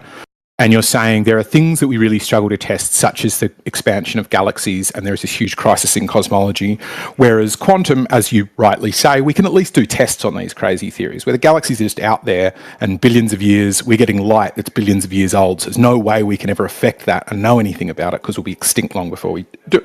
I think you're right. But in order to accept that crisis, one must accept the physics of solar systems. The crisis is based upon the physics of solar systems. So the only reason that crisis would make sense is if you accepted the physics of solar systems. It doesn't make sense to reject the physics of solar systems and then go, oh, look, here's a crisis in cosmology, because all of those cosmologists agree we're in a solar system. They are using the understanding of being in a solar system to go, if I extrapolate that out to really large, what does that mean happens way off in the distance? Of course they're wrong about that. That's the most difficult thing to know. So, the problem is that for 1,000 years, people thought that the Earth was geocentric. The Earth was the center of the universe. Well, when you say that, well, actually, all motion is relative, and you could think of it like there's infinite reference frames. Sure, whatever. If you guys want to go down that road and infinite reference frames and Einstein, that's fine. But it breaks down at certain places. So what do you call it when you have a theory that breaks down and doesn't match observation? Oh, that's right. Quoting Michio. Hold on, bro.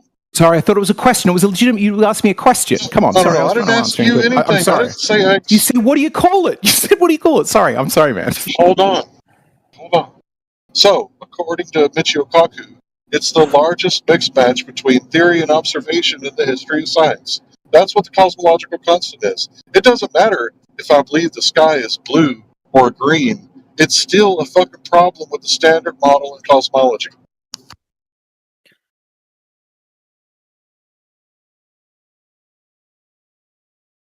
Yeah, so God, train of thought. Yeah. So the way it works is you have to propose an alternative model that explains all the observations with less or more observations with less or the same variables, right? That's the way it works. Well, I would say first, can we measure big G? Is that something we can do? What is big G? Gravitational constant. That's the problem. That's the crisis. The crisis is big G. The cosmological constant crisis is what it was officially coined as.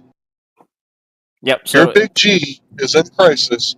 Your model is circling the drain of the Kuhn cycle. Sorry. Okay. Yeah. So because stuff don't work very big or very large, where I wouldn't expect gravity to be the main attractor of things, big G fail. Yeah. Seems about right.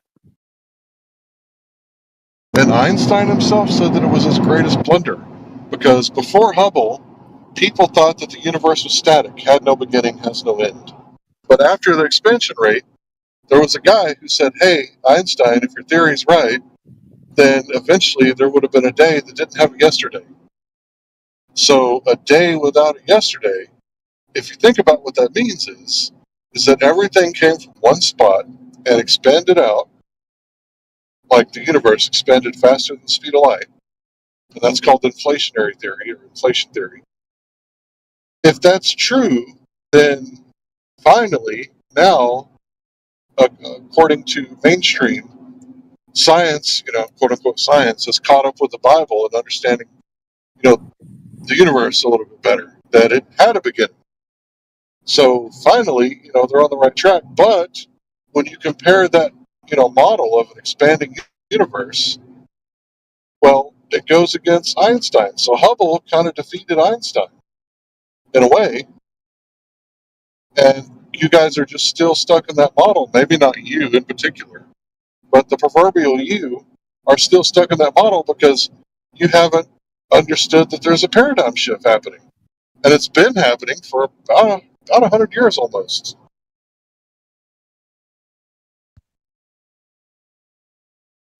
So and Thomas Kuhn, Professor Kuhn, is the one who coined the phrase paradigm shift. So I'm just telling you, whether I believe in flat Earth or not, it's irrelevant. Like, there's a paradigm shift happening. Sure. Yeah, there's a paradigm shift from classical mechanics to quantum and general relativity, general and special relativity. Right? Those were paradigm shifts. From real to woo woo, basically. So yeah, we observe. Hold on, we observe relative effects. We can show that in everyday life, right? How? Well, it's required for satellite operation, GPS, all those sorts of things. We've even demonstrated atomic clocks in airplanes, right? That was demonstrated back in the 70s, I think. And you think that proves the bending and warping of space-time? Yes, I do. So clocks that are out of sync proves that there's a fourth dimension and there's a space-time continuum. Yeah, that's the best explanation for it. What's your better explanation? Maybe clocks that are going in different directions against the ether have a different discharge rate of the atomic material. Calm down, Michelson. Morally, calm down. Would you like to demonstrate this ether? Well, the thing is, you can't demonstrate a cause and effect either, bro. What do you mean? He's the pot calling the kettle black, saying, can you demonstrate it? I got a shady inference, but I want you to demonstrate yours and show me that you don't have a shady inference as well. We both have shady inferences, bro. What do you mean I Stop can't? calling Is that you, Larry, saying that you can't demonstrate the ether? Yeah, I can't demonstrate what's causing the atomic clock. You feel like the ether's real, right? You feel like it's real. And you guys feel that space-time is real. Not really. I wouldn't say that's equivalent, but sure. Okay, so demonstrate. Manipulate space-time. Turn it on and off. And show me the atomic clock falling in and out of sync. Go ahead. Sure. I could just go faster or slower on a plane. Yeah, that's exactly right. Yeah. So is the speed of the plane, flight over ground, is that space-time that you're manipulating? Yeah, it is, actually. Yeah. Oh, so the speed of airplanes is space-time now. Yep, it does manipulate how fast time appears to be going relative to an observer. Yeah, that's right. But it also increases the amount of ether that you're traveling through too, right? Oh my god, what? Okay, yep. It increases the amount of ether it's traveling. Do we have ether tracking? And the fairies, don't forget about the fairies. Yeah, They don't like atomic clocks. Yeah, They really have a problem with atomic clocks. So the thing is, what we have here is a causation-correlation conflation. And it's really unfortunate that declaration without experimentation is not scientific validation. So now that I've said that, you all understand that what we're talking about here is philosophy. We're all looking at the same evidence, but when we get into, okay, the experiment's over, now the scientists go in the back room and they have a cigar and a beer, now everything gets philosophical. Well, there never was any scientific experiment to do with the space-time anyway. It's all been philosophical from the beginning. It's mathematical description. Sure, yeah, it is. Math is a representation of the real world, right? No, math is not always a representation of reality.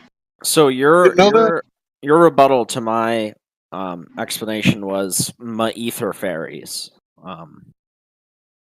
Okay. No, that was a straw man created for me, and I bid on it. Right?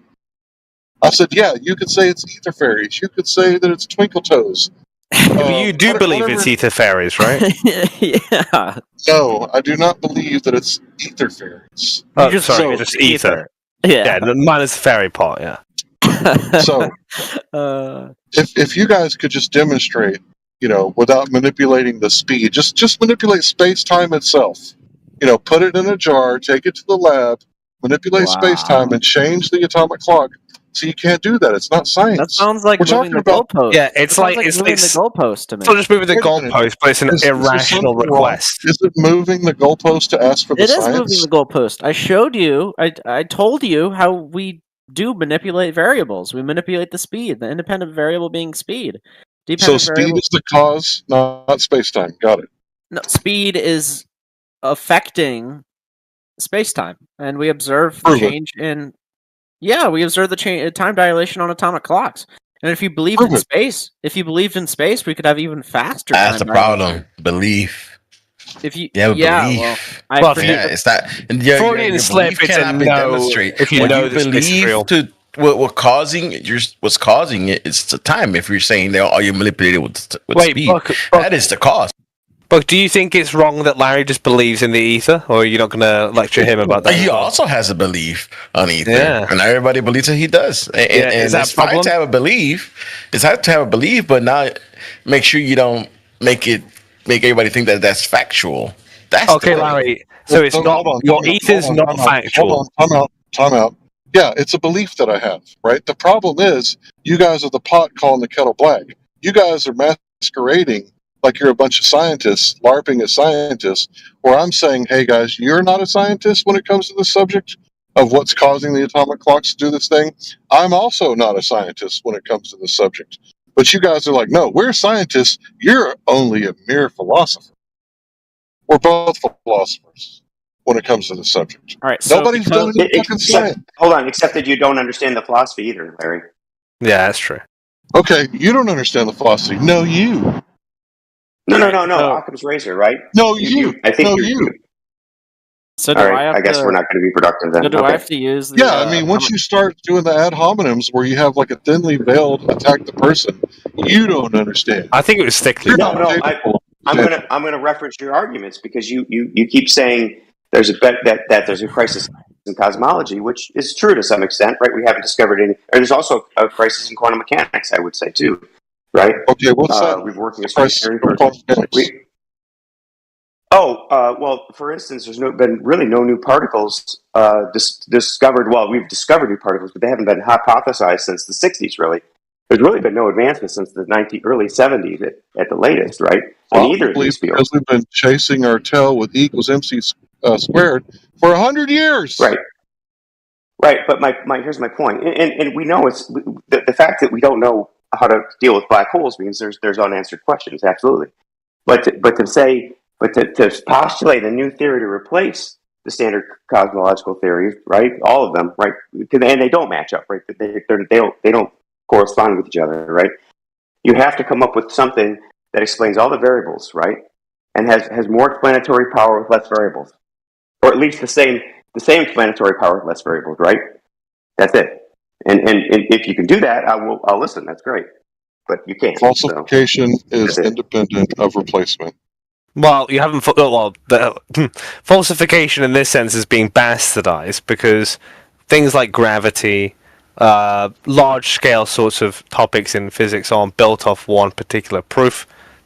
Seldom falsified by one particular disproof. No. And what you're going to describe with the ether, what you're going to describe with the ether, I guess this is what Mark might have been saying with the Alchemist's Razor, is that when you're going to deploy ether, there's not going to be any sort of consistent physical mechanism of this ether. It's all going to have its own sort of quirkiness about it in each particular instance. Whereas with gravity, there are fundamental mechanisms that don't have to be particular to particular instances. Therefore, fewer assumptions, fewer sort of assumptions needed to make the most to have the most virtuous explanation, right? Okay, well, be specific. What are you talking about? What are you talking about? Be specific. Don't be ambiguous. I think I was very specific. What are these instances that gravity can explain, like scientifically? Well, for instance, like the movement of the planets, right? Like so, or galaxies, right? It's going to be some sort of it's some similar physical mechanisms that are going on that that don't have to be particular to each instance. So, with the ether, when you described how we know what time dilation is on an atomic clock, moving through the sky, how that works, you're going to invoke, which you did, a very particular thing that ether has to do to make that happen. And each time you're going to ever use the ether, you're going to make very particular sets of assumptions that can only be applicable to that situation and rarely ever are to any other situation. So ether has to be able to do virtually everything, and when it does anything, it has to do everything in very particular ways, adding up the assumption list, right? Which is why it's a problem for Occam's Razor. But it's not a problem that you guys are assuming dark matter everywhere that your theory doesn't work. And I've even heard now that they're going to start saying that there's black holes at the subatomic level where gravity doesn't work. So it seems like you guys have got it all figured out with your postulation. No, I'm not strawmanning you. I'm not talking about you. You're not the center of the world, bro. I'm talking about what's going on in mainstream science right now. They're saying that there's these black holes popping in and out of existence. And what do black holes do? Do they create gravity? Do they create gravitation? If they have mass, they bend space-time. But look, so what? So what's your point? So you could cite all these problems with cosmology that everyone recognizes are problems. So what? What's your point? Well, I didn't bring it up. You guys did. So, no, you did bring it up. You were going on about the cosmology as evidence for us considering an alternative, and I think everyone is interested in alternatives. If you have something that can explain all the observable. No, you're not. Well, no, I actually am. I would love if somebody came out tomorrow and said, "Look, I have a way of unifying gravity and quantum," and it all made sense. Tell me about Malgromian gravity. Tell me about it. I have no idea about it. Exactly. You don't know anything about modified Newtonian dynamics because you don't care about it.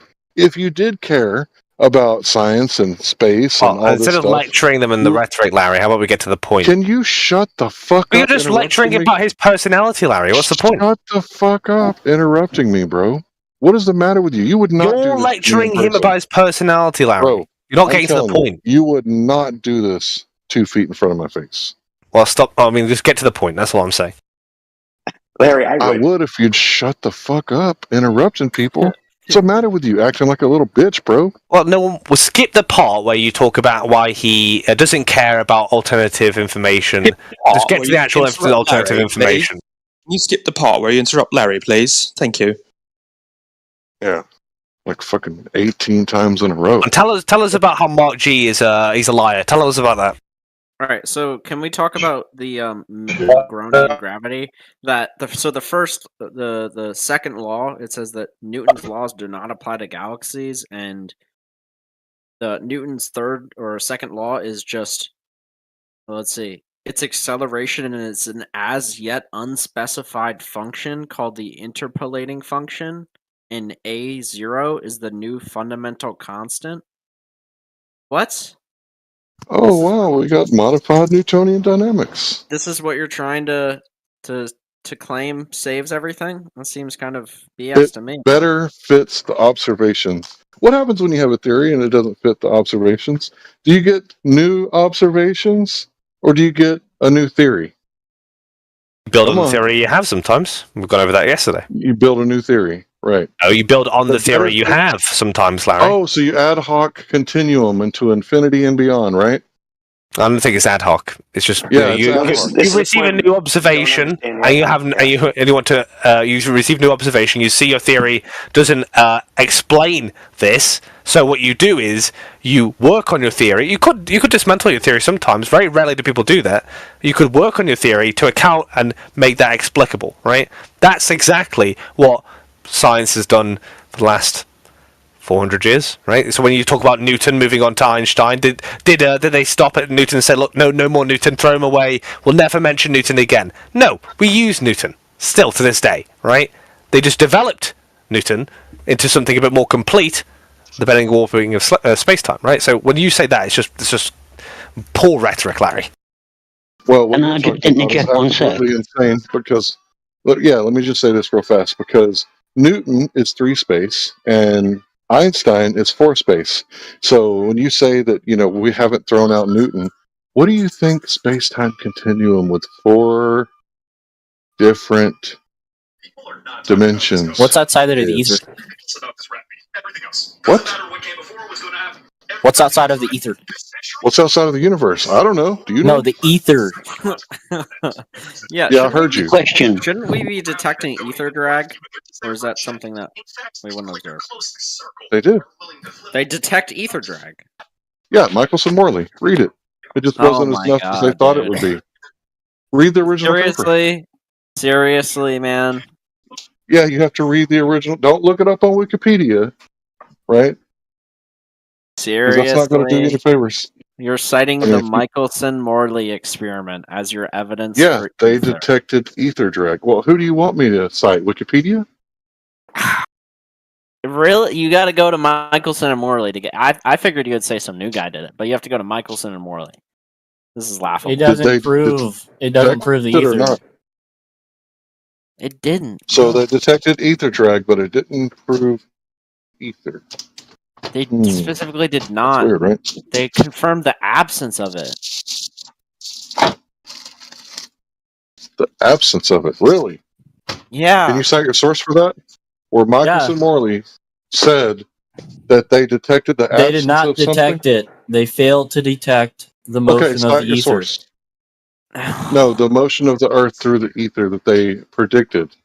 That's why it's called Michelson-Morley failure. But they did detect ether drag. It just wasn't enough. No, all it did was show evidence that the Michelson and Morley experiment would be my source to them not detecting ether. Okay, go ahead. Post the original paper. All right. Tell me. This is honestly the worst thing I could have imagined, is you citing this. You could have at least cited something else. But, bro, this is the whole reason that Einstein came up with his paper. It's the whole reason they came up with general relativity. Yeah, no. So you're saying it's sad that I'm bringing this up. It's the whole reason for the current paradigm that you guys are stuck in. But Larry, it makes sense that he would be so disappointed that you'd bring that up, because that is the paper that destroys everything he's about to say. So he's so disappointed that you bring that up. This is like the worst possible thing you could have brought up. This is just so disappointing, Larry. I thought you knew. Okay, cite your source. Something. The freaking experiment that Michelson and Morley did is the source. Okay, show me. Yeah, read the experiment that you're touting as the source for the ether drag. It's literally in there. They did not detect it at all. There's an absence of it. They didn't detect what they predicted they were going to detect.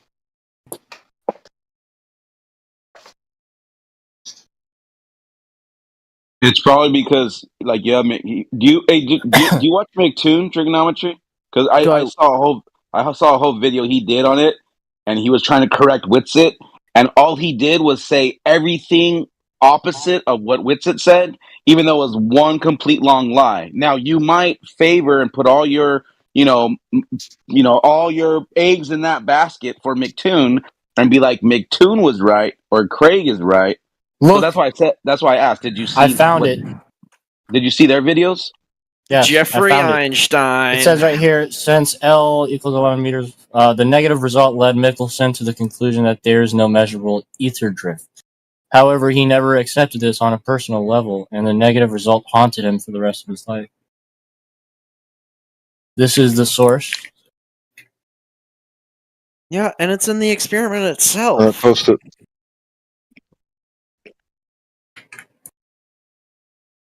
So, when they didn't detect the motion of the Earth through the ether, does that mean that there's no 0-point energy? Dude, come on. Yes or no? Does 0-point energy, is there a vacuum catastrophe? Is there a vacuum catastrophe for the energy in the vacuum? Yes or no? Mr. Casimir, I don't know, man. Is there energy? If you could suck out all the baryonic matter, meaning there's no atoms in this perfect vacuum, is there energy in there? Are you talking about the Casimir effect or something? Yeah, one of the most well-known experiments of all time, proving that there's 0-point energy. I don't know, man. But I do know that you just tried to claim the ether and then... You got debunked. You got refuted. Okay, so 0-point energy doesn't exist. We need to call the scientists and let them know that they need to stop talking about this quantum foam and 0-point energy, and they need to stop theorizing about beer bubble universes popping in and out of existence. That's a two-quote fallacy. Is it? Explain why. Because we're charging you with why your ether's bunk, and you're trying to say, well, so that means that all of the globe is bunk, right? Well, no. You've got to kind of concede that ether's bunk. So, is that what I said? Yeah, that's what you're going. You're going from globe cosmology. You're trying to beeline for globe cosmology when the question is about ether, not globe cosmology. So you straw man me by saying that I'm talking about the globe. I'm talking about 0-point energy. Yeah, say it with me. 0-point energy. Yeah, but this is the thing. So so I started to talk to you about the ether thing. I refuted it, cited the source of the experiment itself as them not detecting any ether, and then you say, what about my 0-point energy? Does that not seem ridiculous to you? Okay, so is there a background medium? Is there a background medium? Seriously? Known as 0-point energy. I'm sorry. Is there? Is there? Yes or no? So I just refuted your ether BS, and then we're going on to 0-point energy. How many topics? She changed the topic. Yeah. Yeah. He's moving the goal. So if you guys don't know that if you have energy in a vacuum that shouldn't be there, and this is the whole fundamental point of the cosmological constant crisis, the vacuum energy catastrophe. I'll post it. You're accusing me of changing the goalpost, but I'll post it. Link from Harvard coming up in 60 seconds. All right. Everyone, hold on to their chairs. Adding the word catastrophe to the end doesn't make it, more convincing argument. Yeah, I said it's I said this yesterday to him as well. It's a normative thing. Catastrophe, crisis. It's just normative. Disaster incoming. It's over. It's so over. And these are areas under debate, right? These are active areas of research. Some people think something. Some people think something else. So let's just go over this because you guys are accusing me of changing the goalpost. Okay. Vacuum catastrophe. No, you're changing topic. Of the cosmological you're red herring. problem. Can you guys shut the fuck up? Okay, so this is a really quick read. It's not going to take me but just a second. Please don't interrupt no matter how much butt hurt you got. Order some Preparation H on Amazon. Okay, so quantum field theory predicts a very large energy density for the vacuum, and this density should have large gravitational effects. Okay, however, these effects, which effects? Large gravitational effects, right? Context is key, are not observed, and the discrepancy between theory and observation is an incredible 120 orders of magnitude.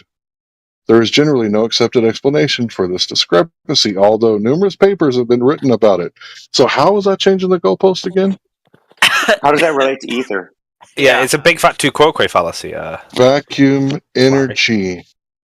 How does that relate to ether? But ether isn't a vacuum. That means something's there, right? It's a medium. That's not a vacuum. Vacuum is nothing. Very large energy density for the vacuum. So what does that mean? And this is going to affect atomic clocks. How? But the ether isn't in a vacuum. The ether is a medium, right? Which means that it's not a vacuum. Yeah, what Larry's telling you, there is no vacuum, bro. It's What? concept. It's like I was told it infinity. was a vacuum. I was told it was a vacuum. No. Yeah, and he just showed you that there's energy in this vacuum, right? So there's something there, and a vacuum is nothing there, right? I thought these were the most physics intelligent. Oh shit! Indio's in the house. You guys are. Yeah, in I thought these were the most physics intelligent. Yeah, flat earthers why in don't you this just debate. address what I just said instead of because commenting on you us? just said, because ether is a medium, right? So it means you'll observe drag and stuff. That doesn't seem like a vacuum to me.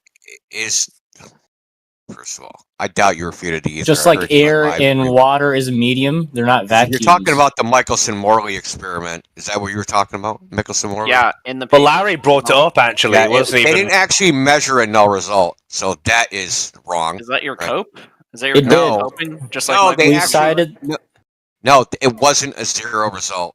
It was an experimental error of the precision of the apparatus. Yeah, so okay. They could say it's a null result plus or minus the precision. Yeah, like 10 where does it say that? 17. So, but Dayton Miller repeated that experiment 100,000 times, and he got a different result. You mean like 10 to the negative 17 times, or like error or whatever? Like, it's probably it not was something real. like 3 millimeters, something like that. The shift. Yeah. Oh wow. Yeah, so it wasn't a null result. The null result is a misnomer. It's not correct. It wasn't zero. And that only falsified that theory of the ether, that particular one. Globers. So there's other theories of the ether. So listen, first of all, I'm not an ether proponent, but I can accurately describe the results of the test for it. I don't have a dog in this hunt. Okay, so there's other theories of the ether. So one was the entrained ether theory, is that the ether gets dragged with the Earth in its orbit. What are you laughing about? I'm sorry, I just can't help myself. I'll mute myself. Yeah, so I don't know what's so funny. That was one of the theories. He's low IQ, Indio. You must excuse him. I've talked to him before. I don't know if he's on drugs today or something. I don't know. He was normal the last He knows time a little bit of math. He knows a little bit of math, but you have to kind of excuse him. Go ahead. Yeah, I mean, you just hire on arrogance. Maybe he's been buying that freaking crazy OnlyFans chick's bathwater and hopping it or something. Indio, I've never heard you laugh before. That was good, I guess. Yeah, I mean, you guys don't give me anything to laugh at, man. Really? Once Indio said, I remember Indio said, there's a Glober in the room, and they said something like, "You're old enough to be with my dad, or you're an old man." And he said, "Yeah, I would have been your dad, but the dog boot me upstairs." I was dying. Wow, that was some good shit. That's a good one, Indio. Oh fuck! It was a fast dog, man. What do you want me to say? Hey, by the way, trigonometry, the thing that you posted, it didn't show what you claimed it to say, by the way. Oh, shit. I read the entire thing. Please point out what page. Please point out what page it says that concluded that then there was no ether. Please point that out. Because you said that. It said that. I read the entire thing right now. Result. There's a null result. Please. There's no ether drag. Where exactly? What page of that article? I think it's 10 pages. what page, what paragraph? Because I read the entire thing right now.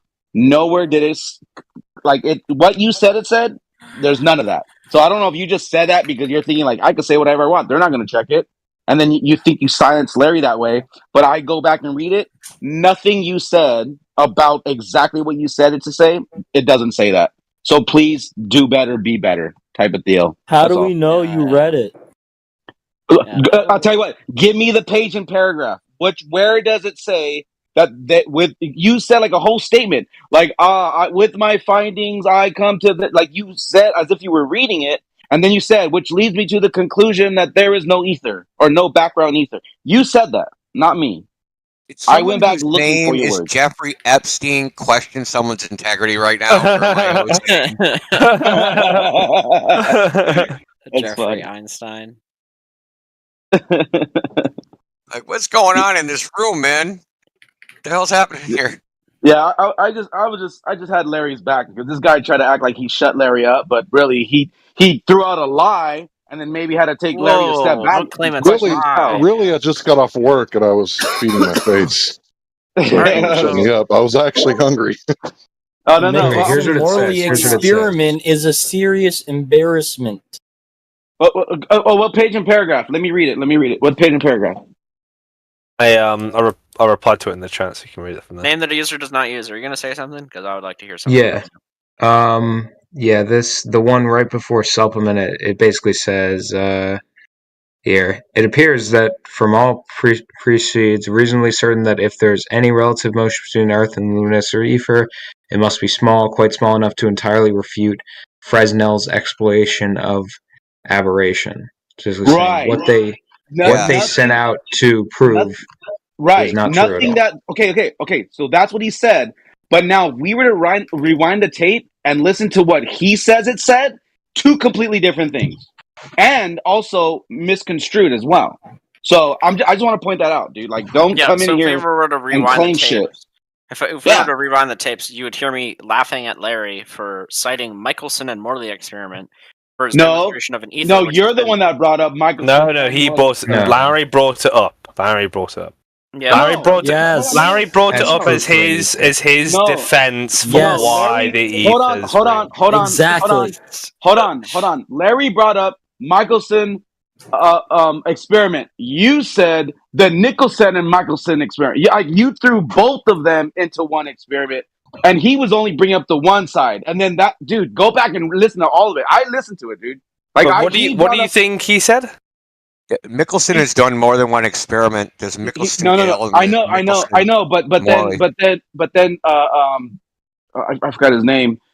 Trigonometry, whatever. He said the Nicholson and Michelson experiment. That's what he said. Like I just Nicholson go look. And Michelson. Or Nicholson and whatever their names are. Nicholson? Michelson and I don't know whatever Michelson and Michelson. Yeah. That right there. He said. Bro said Michelson. He said those two. Listen. Yeah. Okay, look. I like that you try to laugh your way out of how you got caught lying. By the way, I love it. That's even funnier. That's even funnier. By the way, you're making a fool of yourself. Yeah. I'm pointing out you're all lying, bro. And wait, I'm lying. I'm lying.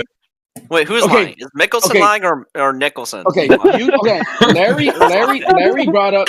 No, laugh about it. Oh, I wish you were in front of me right now. I wish you were in front of me right now. Whoa! How you guys talk? Wait, you want to hurt him? You talk way different. They're on something right now. You'd be more respectful because I'm trying to tell you, Larry. He said this ether is getting people worked up right now. Okay, I'm muting you, dude.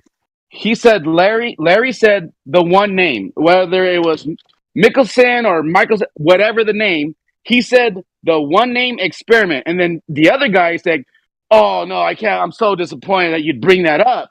And then he goes, the Michelson and Michelson, or whatever those two names are. He's like, their experiment proved this, blah, blah, blah, blah. And then he brought up this thing in the chat and said, this is what it says.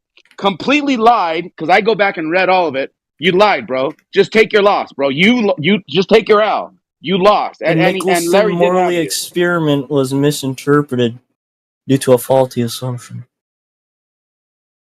Okay, Michelson-Morley only disproved as the Fresnel's ether drag hypothesis, which was based upon an experiment he did using water that's going in different directions. This is called Fresnel. This is the Fresnel drag, right? And he used that, right? So if you shine light through a medium that's in motion, it will be deflected by some amount in the direction of that motion. So what Fresnel took that idea and made an ether drag hypothesis out of it, from which Michelson-Morley tested. That hypothesis was falsified because the amount of shift that was predicted by it was not recorded. That does not falsify the ether; it falsifies So you concede. that hypothesis. You have conceded. Conceded what? That you that agree the Fresnel that it did drag, not record anything. That the Fresnel drag it did not record a value that coincided with the prediction. Okay, so it's false. Of the Fresnel ether drag hypothesis? Yeah, sure, certainly that's false, no doubt.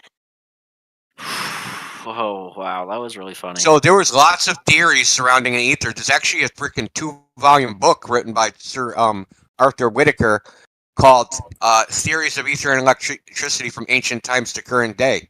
Okay, so these so-called ether theories, there's lots of them. They've existed. So you're going to appeal to authority. I'm not appealing to authority. I'm appealing to the book and the record in the book that says they lists all the experiments that have been done. Appeal to Nicholson. You got to learn what appeal to authority means, Jeffrey. Jeffrey Einstein. Seriously, Apo, are you saying that I'm the liar? Who's the liar in this situation? Me? Saying you mischaracterized what Larry was saying. I think Apocryphon was saying, if I'm going to be completely charitable, that Larry said it was the Mickey Mouse Clubhouse test, and while everyone else was saying the Mickey Mouse and the Clubhouse test. Yeah, Nicholson. Experiment. Michelson. You're forgetting Michelson.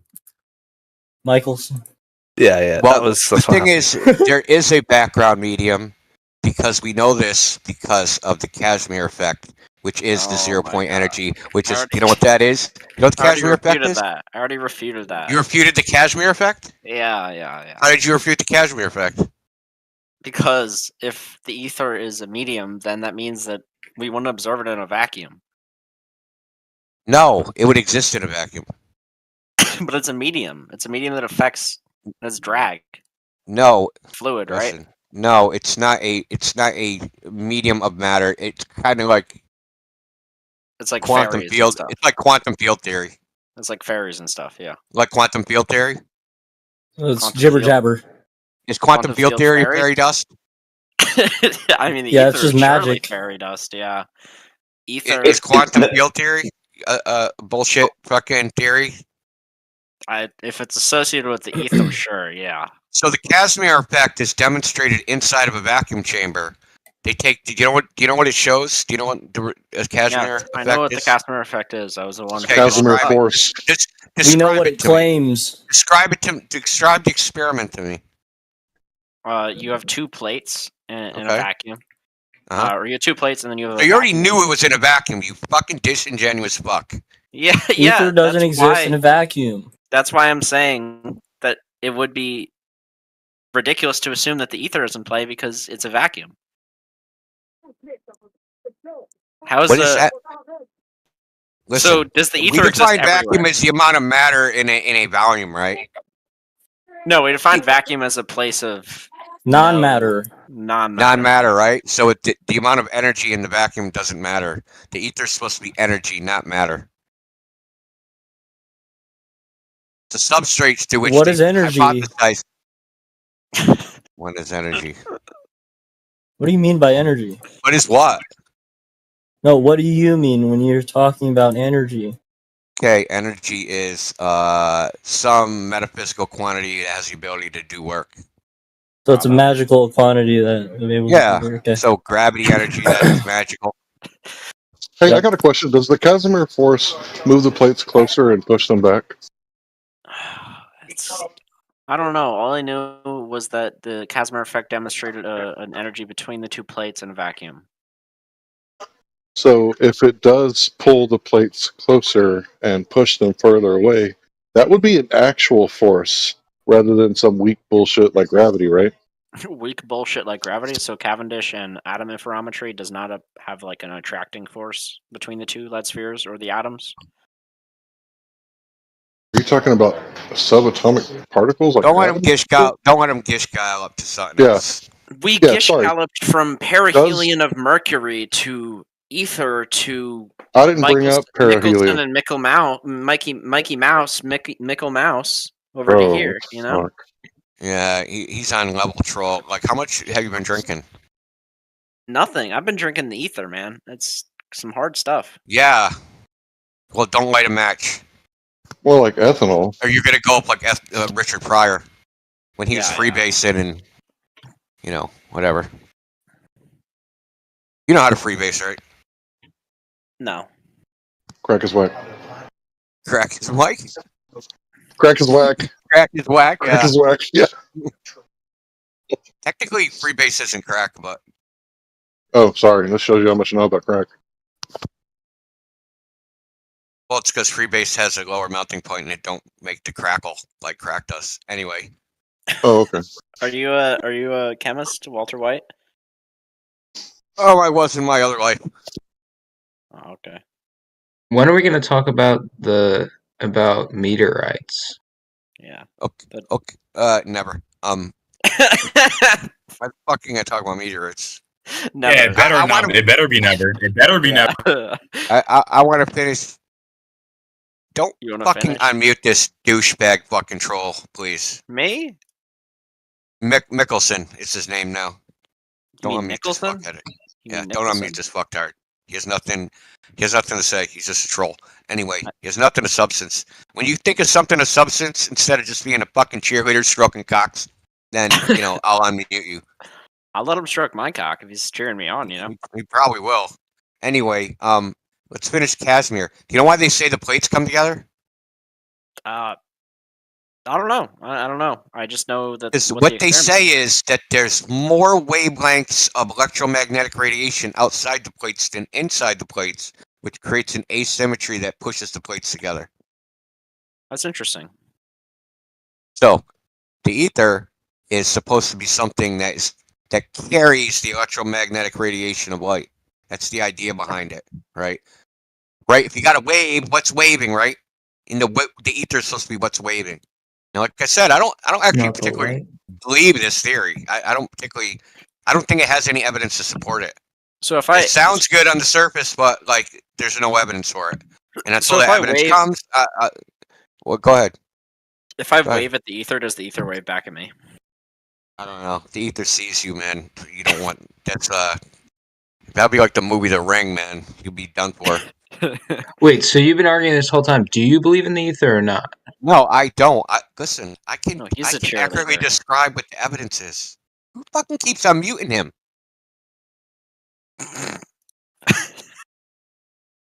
Not me.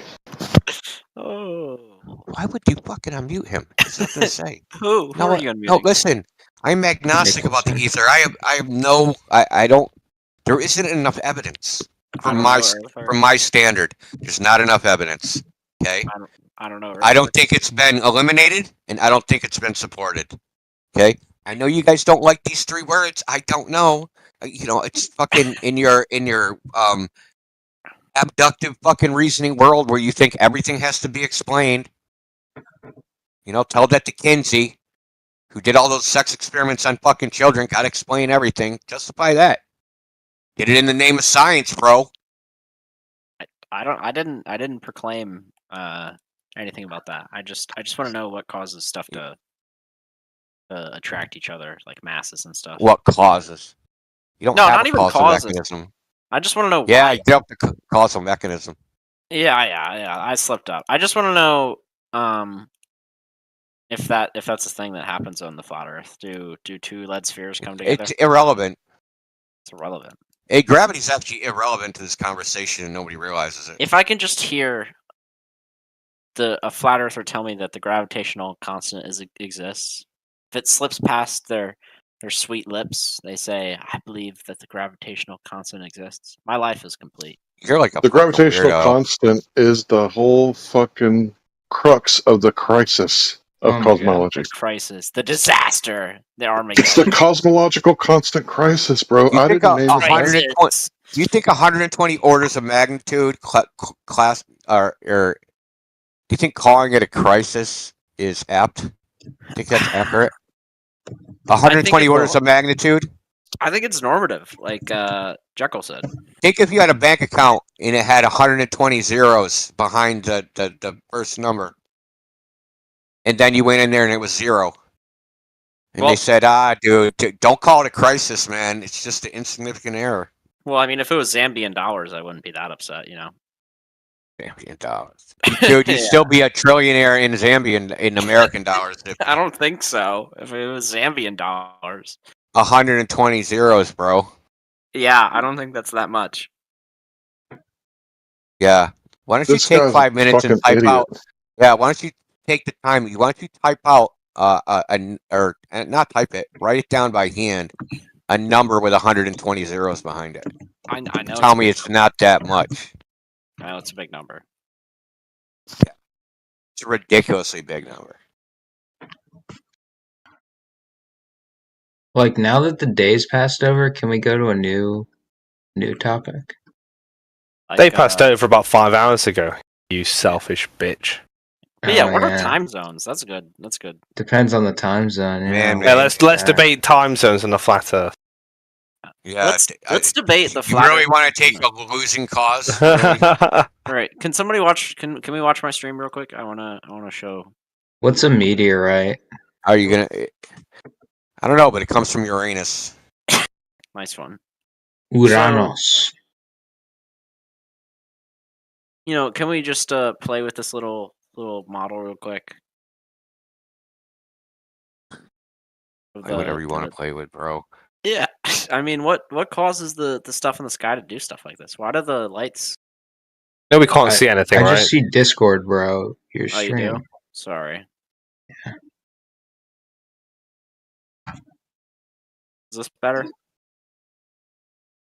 Or I have the picture of how the fuck do you explain this, and then a heart on paint. Let's see if I can get the back up. Here you go. Yeah, how to.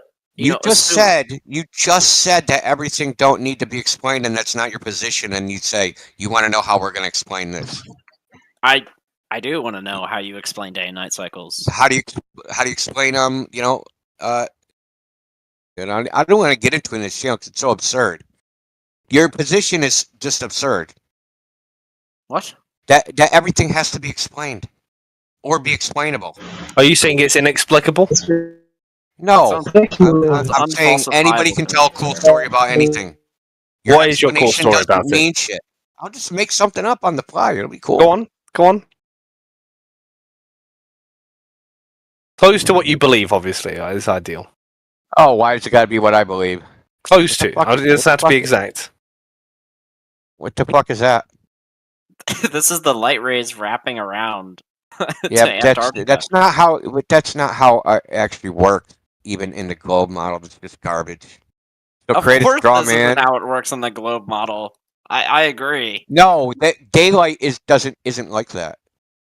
Daylight is nothing like that. Daylight is nothing like that. Of course, it isn't like that because we don't live on a flat Earth.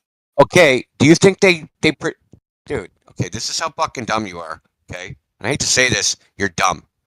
Okay. Yep. How do they predict where the sun is? Probably just because we've observed it like that for thousands of years. How do we predict? Do we use a globe model?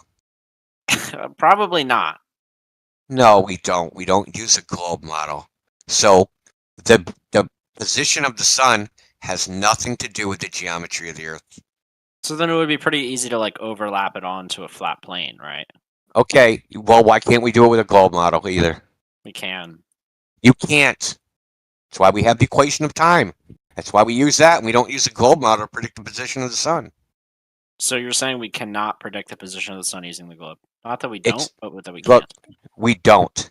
Well, I don't know if we can or can't. I've never tried it. I doubt it would work because when we take the equation of time and try to put it on a globe model, it don't work. Really? Yeah, really. Can you explain that, please? Okay, I'll explain it. You have diverging rays. What? That's what? Really... My globe model's perfect. I can't accept that. What do you mean? We're talking about time, not diverging rays. Yeah, we want to know where the sun is, right? So the sun has an elevation angle in a azimuth for any position on Earth, right? Uh-huh. So we can take a single longitude. Say the longitude that runs down from Greenland, right, on the globe model, going from Quebec, Greenland to Tierra del Fuego, which is in South America. And if you look on the equinox and say, hey, look, the sun rises at the same time. Well, what angle does it rise in Greenland, and what angle does it rise at in Tierra del Fuego? Well, it's 91 degrees in Tierra del Fuego and 86 degrees in Greenland. That is diverging. How do eclipses work? Yeah, change the fucking subject, dude. Throw your body in the way.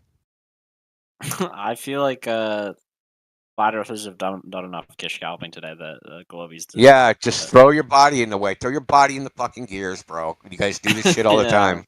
No, I mean, this is meant to. This says flat Earth AMA, but like, ask me anything. It doesn't seem like you. Where's the ask me anything part? If you look at the 24/7 flat Earth, it says FEAMA or make a claim to debate. So that would mean flat Earth. I don't know if that's I didn't get the memo on that one. Oh damn. Yeah, you gotta change that. So anyway, yeah, cool. Thanks for the advice. Yeah, so if I'm observing the Southern Cross on a flat Earth, how come we're all looking in different directions, but like I don't see? That's a good question. Like, how come when we're looking at the sun and the globe, we're looking in different directions? What? What do you mean, what? I just gave you an example. What? I literally just gave you an example. We're not looking in different directions. Listen, 86 degrees from true north and 91 degrees from true north are different directions. Do we observe the sun, though, in the same path? What are you talking about? 91 degrees from true north and 86 degrees from true north, okay? On the same line of longitude at the same time on the equinox. You can go look this up yourself. Yeah, when is the equinox? You weren't paying attention the whole fucking time, were you? Or are you just in cognitive just spiral right now? Yeah, I'm spiraling, man. Okay, there's other things you can do, right? So people have done this, right? People have done this. They've done it in AutoCAD and they've done it in Blender. They take the sun calc or time and date data. It's the same as what's used by the U.S. Naval Observatory, except for like in time and date, they also add other variables, like they'll add refraction in and other shit. But generally, it's the equation of time. So they take this, right, and they put it on a globe, right, in a 3D model, and they see which is the direction of the sun, and the lines of sight don't intersect, and that's what I was trying to tell you. You just think they do, okay? You've never tested it. Your whole life you've thought in your head, yes, all this shit works on a globe, and if I model it on a globe, it'll all work. It don't work. And you take stupid shit like this, like you're showing on your screen, and like, look, this doesn't work. They don't intersect on a flat Earth. They don't intersect on your model either. You're funny. Do you want me to? I can post the videos of them constructing it in Blender and in AutoCAD. Okay. All right, let's do it. With something like 13 I think it's 8 or 13 digits of precision. Okay, in AutoCAD. Let's do it. Let's do it. You're never gonna look at it anyway. I don't even know why I'm bothering. What do you mean? Do you want me to stream it? I'll stream it. Me watching it for you. I even still have your little Newton or your gravity experiment, the gnome experiment open. I've been looking at it. Oh, yeah. It's for you. Yeah, I have. Oh, yeah. Open in my tab. It's only like 3 behind. Who is Don't Teflon? Don't air fry. Yeah, I agree with you. Teflon is pretty. What's wrong with air frying? they're all lined with non-stick chemicals. Not all of them, but almost all of them. What am I doing? I have work tomorrow, and I'm sitting in here at 12:30 at night. Oh yeah, that's kind of interesting. Talking to flat earthers right now. Yeah, you should tell your boss that. Yeah, sorry, late to work. Was talking to flat earthers all night. No problem. Happens to the best of us. Azimuth.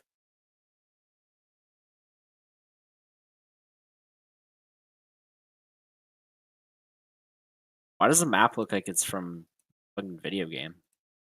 It's done in Blender.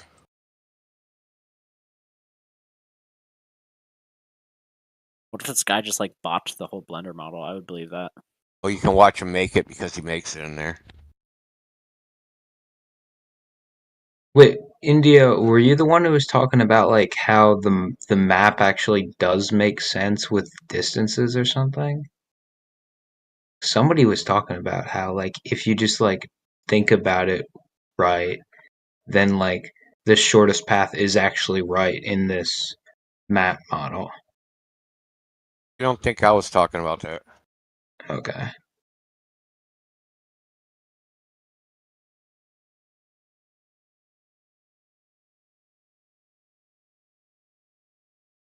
Yeah, they were trolling me tonight. They were totally trolling tonight because how many times was I yelling?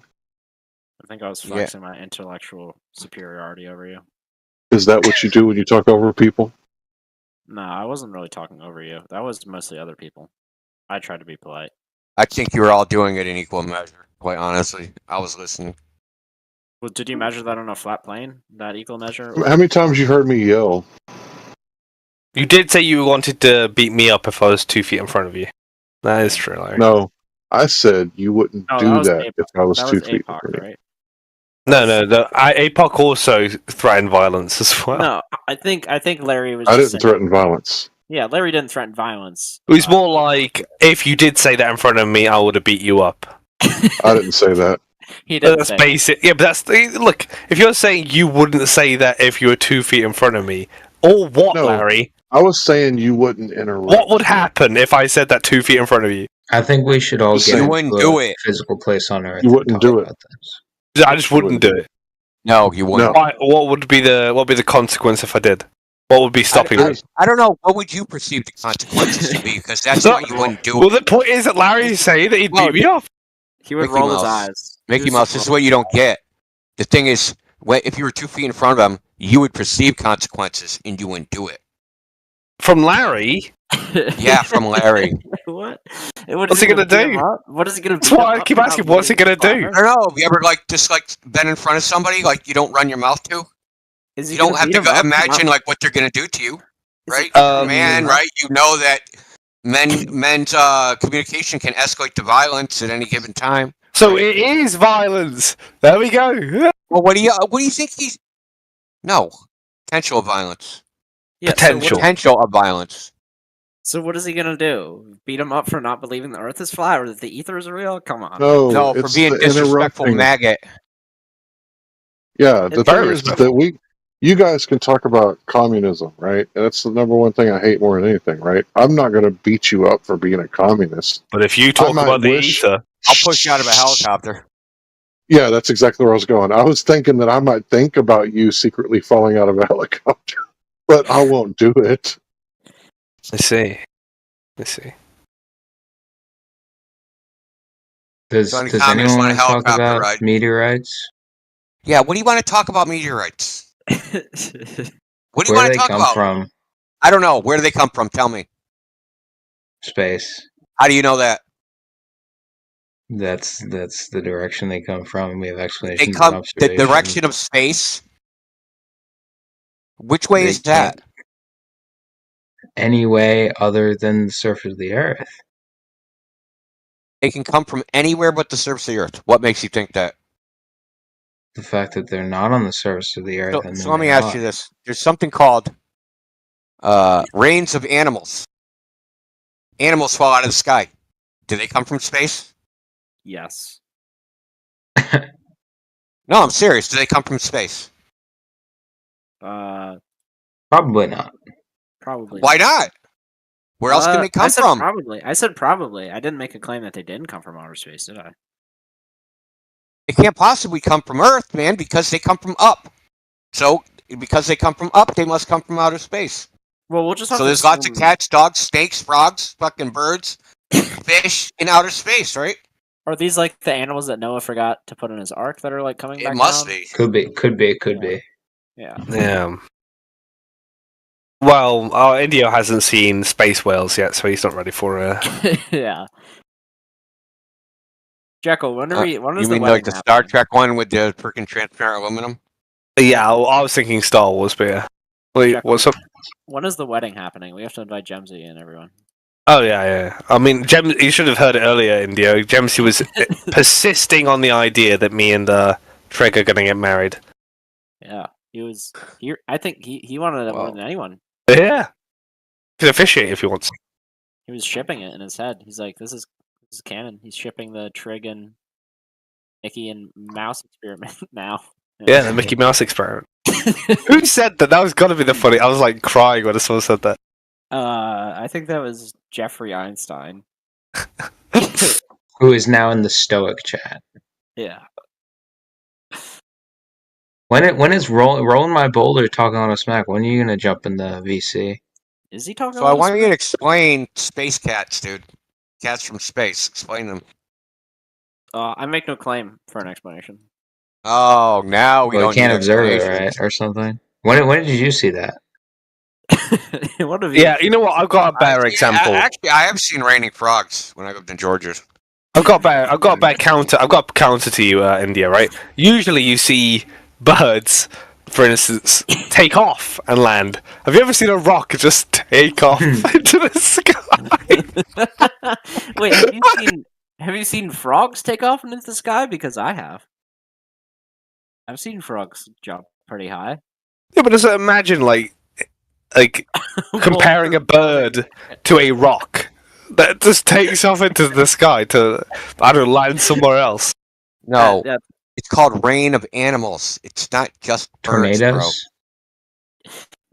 Well, there's oh yeah, a tornado could send one flying. Yeah. Hurricanes. Yeah, there's a bunch of hypotheses on why it happens. None have ever been. But I guess tornadoes wouldn't really apply because we know when tornadoes do happen, there isn't like large reports of meteors. Yeah. What about like the fact that we kind of like know when they're gonna happen? Same with the eclipse. Like we like look into space. They use a globe to predict eclipses? Do they? They used to. They used to think that. Now they know better. No, apparently this one still thinks that. Okay. They don't use a globe to predict eclipses, bro.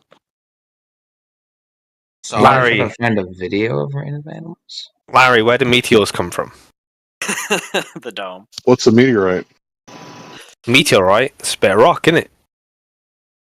Well, it's not just a bit of rock. It's a bit of rock that struck the ground, right? Uh-huh.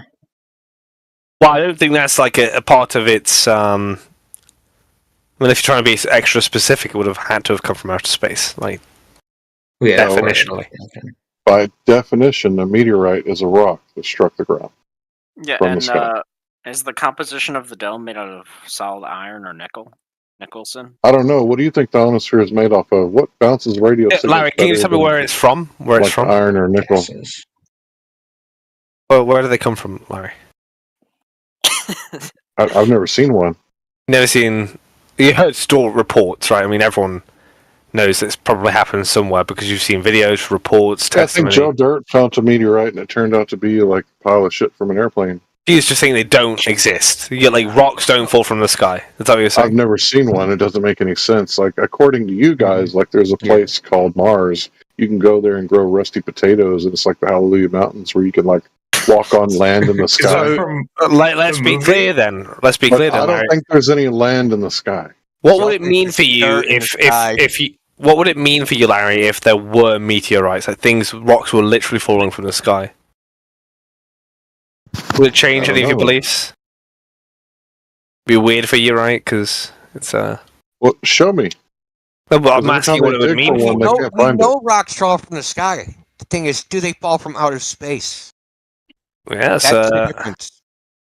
Larry just said that they don't fall from the sky. He doesn't believe. No, I said I've never seen one. Maybe they fall from God's hand. So I'm I've actually never seen a meteor hit the ground either. Though I don't think God would lob a meteorite. Where are the videos? Wait, a rocket. I've seen lights in the Google sky. your fucking self, lazy. No. I've seen lights in the Someone sky. said they had the videos. Oh my God, Scott, you've been missing out on it. This is great comedy today.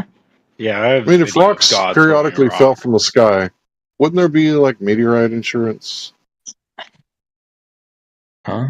If rocks periodically fell from the sky, wouldn't there be like, because it's a theory that's what wiped out the dinosaurs. But has anybody here ever seen a rock just fucking fall out of the sky and land right in front of them? Or falling objects? Have I seen what? Sorry, peril that can be insured against. Have I seen what, Larry? Really? I've seen a meteorite. I work in it, Larry. I can assure you. So rocks fall from the sky. Has anybody ever seen that? I've seen that. Really? And how expensive was the island that you bought when you sold the fucking meteorite, bro? No, I didn't go to the location. I just saw it fall. I didn't see it land. Oh, okay. So you saw a streak of light in the sky is really what you saw. Yeah. God was winking at me, I think. And you inferred that it was a rock, right? It could have been. Because that was the story you were told. When you see that streaking light in the sky, that's a rock. Well, no, it could have been a few things, right? It could have been God winking at me. It could have been a missile, maybe like the UK government wanted to scare everyone. Who knows, right? And it could be an aeroplane that caught on fire, but no one wanted to report about it. It could also be God dropping a cigarette. God dropping a cigarette, obviously. Yeah, but it could be literally anything. You could literally make up any story and would have the same evidence as your rock story. Yeah. Okay, well, he just posted a video in the chat. Quite bold. That's a bold claim. I mean, seriously, what's the evidence for your rock story? He just posted a video in the chat. Yeah, was it covered? Was it recovered? Was this meteor recovered? I mean, this rock was the rock recovered as soon as it hits ground. Well, whatever you want to call it, I don't care about the fucking name, right? So, do you know so we saw a streak of light in the sky. Do you know what the Tunguska? What it was?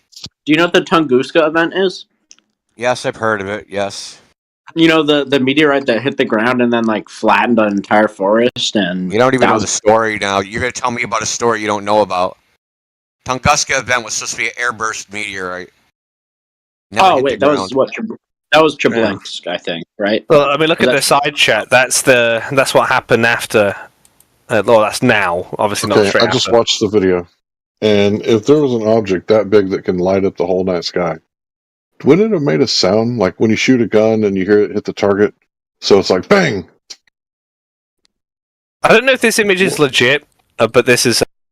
That image does not look legit, man. That looks like crop circles or something, dude. No, this one I posted. What's that big red arrow there? That doesn't look real. No, that's a part of that was a meteorite.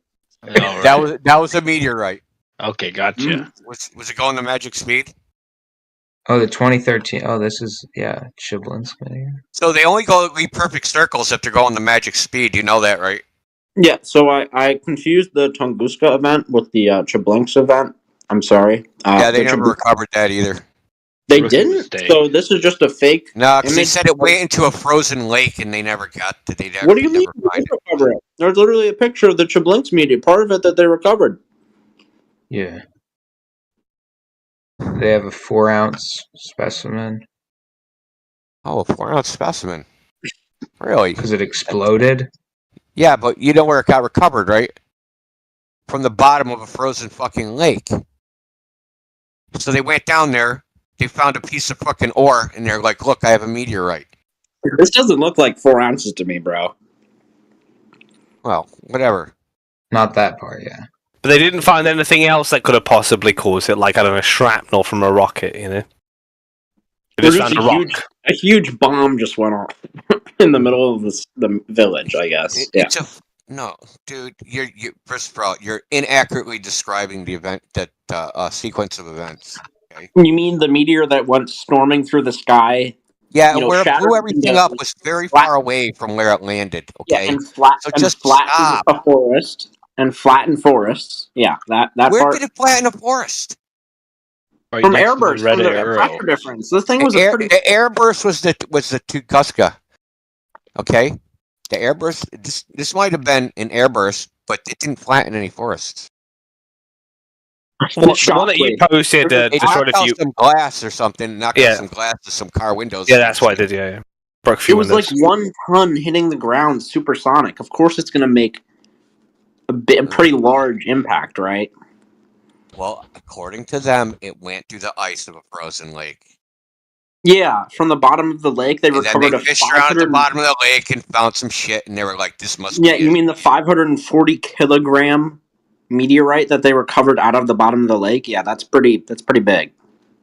Yeah, who knows how long that shit was even down there, bro? Yeah. So here's what you have to do: you have to deny everything about the event. No, I don't deny the is the event. rock? I deny the interpretation of fucking the event, dude. That's you don't So get. what do you think happened? It was just like a bomb or So something? wait a Oh, minute, so that I rock- need an alternate story. I think a fucking alien spacecraft came in too hot and fucking melted into that fucking little rock. You're saying any story is as plausible as any other. So I mean, what would it be? About. Give me an example. Said it, alien spaceship, bro. Alien spaceship is as plausible as it's a rock. Yes. So then aliens Wait, come to the what? flat Earth, right? Aliens come to flat Earth. Just no recovery of any alien bodies or shrapnel from a spaceship. It's just Well, they're made a of rock. freaking. Well, they're carbon-based life form, and they incinerated. That's all that was left of their. How do you That was know that was all that was left of their spaceship. How do We you know can't that look they're at the not rock that hunk we have with all and that was see left like of what their it's made of and say that it's probably from a certain area. Probably. Yeah. I'm sure this must have came from the Oort cloud or something, right? Now you're getting it. It came from the It alien believes in the Oort cloud. Yeah, sure. Maybe it came from the asteroid belt. India, you're so funny today. Oh, you. Well, I mean, Where did we get all this info? This is Where funny. did we get This it is all? funny to me because Where did you get all this info from? Where did you get it all from? I don't know. I'm You should ask again where we got it from. We were told it. So we have to believe liars. People who've been proven to be liars, we have to believe. You know what we're talking about, or are you just going Yeah, I off? do. You're talking about the Tunguska event, and you're talking about UFOs and Earth. Yeah, so this is Dante. This is the only time they don't lie. When they talk about outer space, and they talk about meteors, and they talk about this crap. This is the only time they don't lie. Every other time they're fucking lying, but this time Thank they're you, not. though. At least you admit we can be truthful. That's a big step, I think. Yeah, thank you. People who rely Y'all on are like mad information naive, that they get told. No No one's been out to verify We're it. not always lying. Have you ever been out to verify it? You guys probably think Ukraine's beating Russia. So Dante, is like a meteor not real unless you physically go up there and lick it? Dante? Who's Dante? Hey, you Dante. Try read. It's Don Teflon. Yeah, Teflon. there you go. Well I done. think it's funny if I call you Dante. The American can read English better than the English guy. Well, I'm not American, so fuck you. Or Canadian, whatever. Anyway, what was your point? You had to lick rocks to understand what they are? Is that what it was? Wait, aren't Canadians just scared of Americans? Was that my point?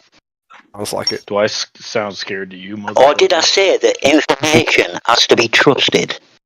You know what I mean? Unless you verify it. Is that what I said? I don't trust that information. So you have to go out and verify it. Well, that's what you said. Have you been out and I verified don't trust that. I have not verified what you've just said, so I can't accept it. Well, he'll just say it again then. How about that? That's not That'll be the verified. verification. He'll just say it again. That's how love works. Or replacement. Thanks, Larry. So, yeah. Here's the funny thing. Like, this stuff comes over the press, media, whatever. Like, why should you believe it? You guys never give a good answer why anybody should believe the crap that comes over the television set. Why I should don't know. you? Probably for the Treblinsk event, I would say that the thousands of people that observed the event, the meteor falling through the sky. Yeah, thousands of people saw the planes crash into the Twin Towers, too. You going to tell me that? No, I will say you have no idea how many people saw it or how many people didn't see it. You don't have any fucking clue. Stop making up numbers. Wait, well, just to be clear, like, people did see a plane go into the tower. Like, that's not the problem. The problem is how it fell down, right? Isn't it? Usually. No. You saying that planes didn't fly into planes the tower? didn't go into the tower? Apparently. Jesus fucking Christ! Wow. Look, how fast is the airplane going? You think a plane didn't fly into the towers? No, I do not. Wow. Wait, what? Wow. What's the destructive point of commercial airlines? What's the destructive point? Good. Hold on. The story is so good that America is currently passing laws to make anybody like him a criminal who questions it. That's how you know something's true, when they have to pass laws to put people in prison. Nobody passes laws like that. You're making that shit up. When you claim like it was a controlled detonation, Everybody's passing laws like that. Hold on. Nobody's passing laws like that. This sounds like this sounds like a crisis. It sounds like a crisis in 9/11 cosmology. At what point do commercial airliners disintegrate? They've been tested for this. At what point do they disintegrate? the crisis conundrum. Yeah, they don't. They've been tested. This is fact. They've been tested.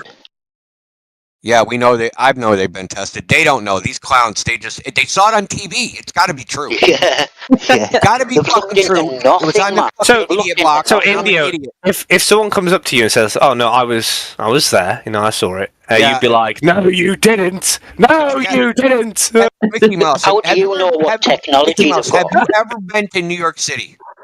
Yes, I have. Yeah. Okay. How hard is it to see the fucking sky at all?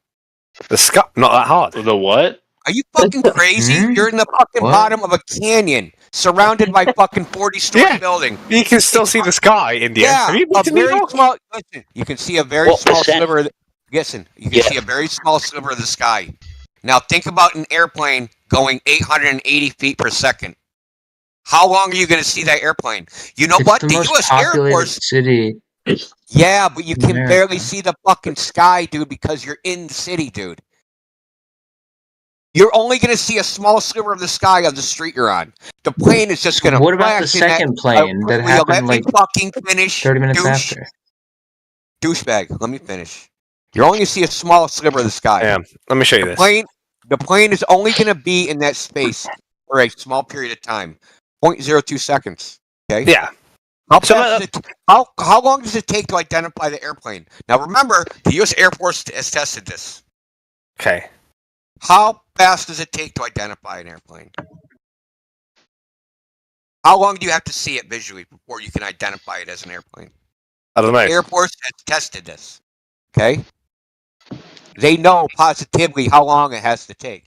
They don't have enough time to identify it as a fucking airplane.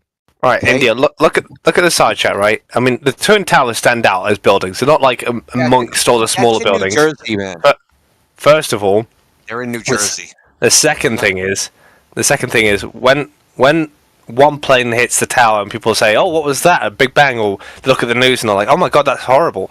And looking at the window, they're seeing the tower burn. And then the second the second plane comes. Are they now going crazy when they see that? Who saw it? There's people. Well, because there's videos of people seeing it from their apartment windows. There's people on the ground who are there, right? What are you talking about? I've probably seen every single 9/11 video ever produced. Yeah, of the so-called plane crashes. I've seen people see it from apartment windows. I've seen people see it from the ground. All you see is the explosion. You don't see the airplane. Oh, let me try and get you. Yeah, all you see is the explosion. You don't see the airplane. So what is it? Brianna and Brian or something? They're viewing it from their apartment window. And then there's another one. The only ones that caught the airplane is the Evans video. There's the news camera video, the helicopter video. I actually have a video though that shows it from New Jersey. It don't look like a fucking airplane. Yeah, you know that? Yeah. So I actually have This isn't from. Yeah. Well, I was gonna say I have a west shot. That's a news camera. Yeah, I know. I said that's not from. I was just about to say it's not from an apartment building, but I just say like you can tell it's an airplane. You don't really need to squint. My video, you could pretty clearly see. Yeah. This is. So hold on. Let me see this one. Oh my god. That's horrible. That's horrible. Are you serious, bro? Did you really just post that? What happened to the fucking right wing, bro? Or the left wing? My right, it's left. Well, according to these jackal Holy assholes, fuck, bro! I gotta take just because the so theory is incomplete, just because the theory is incomplete doesn't mean that it can't still be true. So just because the plane's missing its wing, I mean, maybe there's unknown variables. So Plane's missing its wing. Dude, look at that! Look at that shit, bro. Dude, that's crazy, man. Stop missing a wing. What are you talking about? Dude, look at the shape of the fucking wings, bro. Look at the shape of that quote-unquote airplane. That's pretty clear evidence that nothing happened. No, there's other evidence that nothing happened. That's not even evidence. That's just the angle of the wing. Oh yeah, is that what you tell yourself? Yeah. So where you're at the right angle where they can see the surface of one wing, but they can't see the surface of the other wing. Can see. Let me. What about the testing of the planes to description? Can't we see? What about the testing, eh? Oh, don't let me screenshot the Does that count? Does that count as evidence? If you go like a few seconds ahead, where's the other engine? Before it impacts, so go a few seconds. Well, look, Indio. First of all, one wing's tipped up, one's tipped down. Right, that's the first thing you need to know. So one engine is underneath the other wing, right? So you can't see that. Fine. The when you see the wing is disappearing, just watch a second later. It's clearly just reflection, right? So you can see the wing, right? The full wing attached. No problems there. I don't know, but why was George W. Bush reading a book about Bish? No one gives a fuck about Bush, bro. He was reading My Pet Goat. Have you guys not heard of Baphomet? Like, honestly? Ball is can. I still haven't heard my point addressed yet. You think like They don't want to address your point, dude. That What plane about the can't planes? go that. The plane can't go that fast at that altitude. They're being filmed to destruction. You know what I mean? They're being filmed flying beyond a certain speed, and they just fall apart. What speed was it going at? It's about 600 mile an hour. It was clocked about 600 mile an hour at ground level, which is impossible for a Boeing. Well, there's a bunch of different. They gave it a bunch of different speeds, to be honest. The FAA says one speed. The United States government says another speed. The airlines say another speed. The variance is still above what it can do at ground level. Yeah, it can't go 400 over like 200 miles an hour at sea level. Was the Pentagon hit to a controlled detonation? So not going to address it. No? Is that all you do? Is try to just distract from the topic? Well, I'm actually doing it for you a bit because Dontaflon, right? I've just searched it. It's 590 miles. How is that hard to read? Kilometers per hour. Teflon? And the issue, look, it's not a fucking word, so it doesn't matter how I pronounce it anyway, right? I looked at the speed, 590 kilometers per hour, right? 590 miles per hour, 950 kilometers per hour, and you told me that's not possible. You can't do it at that altitude, right? You haven't told me why, so I've got to also do that for you, right? I've got to go find out why you believe that. Said the air's too thick. The air's too thick, and so it can't go at 590 miles per hour. 590 miles per hour. Yeah. Yep. Can you cite the source that says that? Look it up. What do you look it up? Yeah, go on. Pilots for 9/11 Truth. Just go on that website, man. There's plenty of details on it. Pilots for 9/11 Truth. Yes. So there are pilots that think the story's bullshit. It isn't just like internet. You're watching 24/7 Flat Earth Discord live.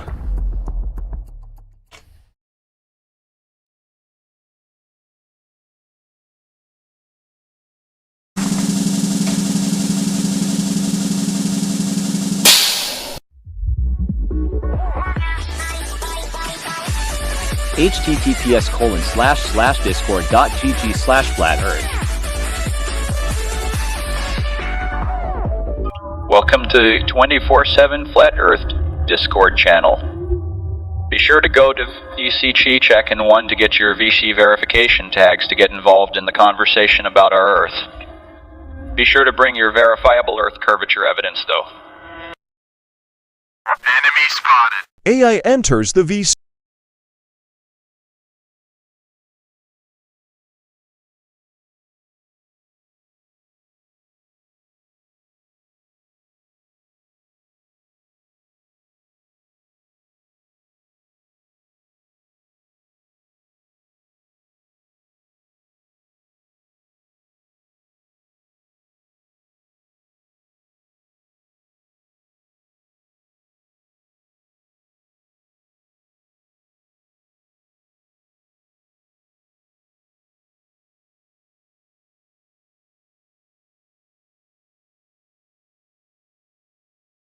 Fine, what CB's trying to get. Right. Excuse me, I'll put my tongue back in my mouth. 1.225 times the square root of the observer's height in feet. So if you've got an observation height of 1, square root of 1 is 1, times that by 1.225, and the horizon, if it was geometric and physical, should be at 1.225 miles away. 1.225 times the square root of the observer's height in feet. Yes, spot on. So with reference to the black swan image, we can, and this is why CB's trying to ask, what's the argument about? It's about the horizon. That's all it's about. Nothing else that we're interested in. Yes, we got oil rigs, but they're only there because of demarcation of distance. But we're just interested in the horizon. What we demonstrate within the black swan argument is the horizon is what? Geometric or optical? Which is it? Optical. It's an apparent horizon that moves depending on the atmospheric conditions. Spot on. Yep, I'm happy with that.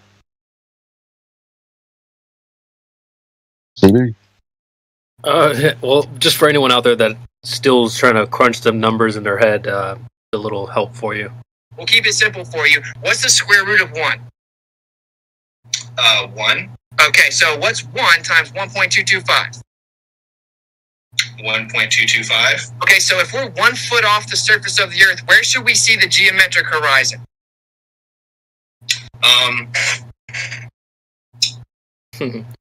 Anyway, just a legendary clip from Witsit there, where the guy was being spoon-fed answers. You could hear another gentleman chiming in and giving him the answers, even though he was just asking him. You didn't hear it in this clip, but in the next clip, he goes 1.225. Yeah, I mean, it's just simple math, guys. 1 foot off the surface of the Earth, distance to the claimed horizon, Earth curve, 1.22. Very simple. But anyway, let's get back to the questionnaire. So, out of the flat Earth or the globe, who has the positive claim or the burden of proof? Well, if you're making a claim of the Earth's curvature or the radius, then you have the burden of proof is yours to give evidence for that claim. Nice. I think we're like 5 for 5, so I think there's not that much left. Yeah. I'm happy, man. Maybe just. Have we spoken about rotation? I'm pretty good. Have we spoken about rotation yet at all, CB? I have not. You know what I'm going to ask, but Jedi, if you want to ask it in another way. No. Yeah, go on. Well, Pig of Death, do you think your house moves? No, I don't think the Earth moves. Okay. Well, that's about all I got. Does anyone else want to chime in with some questions? Meme? Who else is in here? Jedi? I'm good. Central? Mate. I'm happy. Well, folks, I think we just gained another. Yeah, y'all are pretty thorough. Dude, well, I mean... We have to be. I've spoken with Pigo Death before. He's a toroid Earth. Yeah? Oh. I identify as a geocentrist.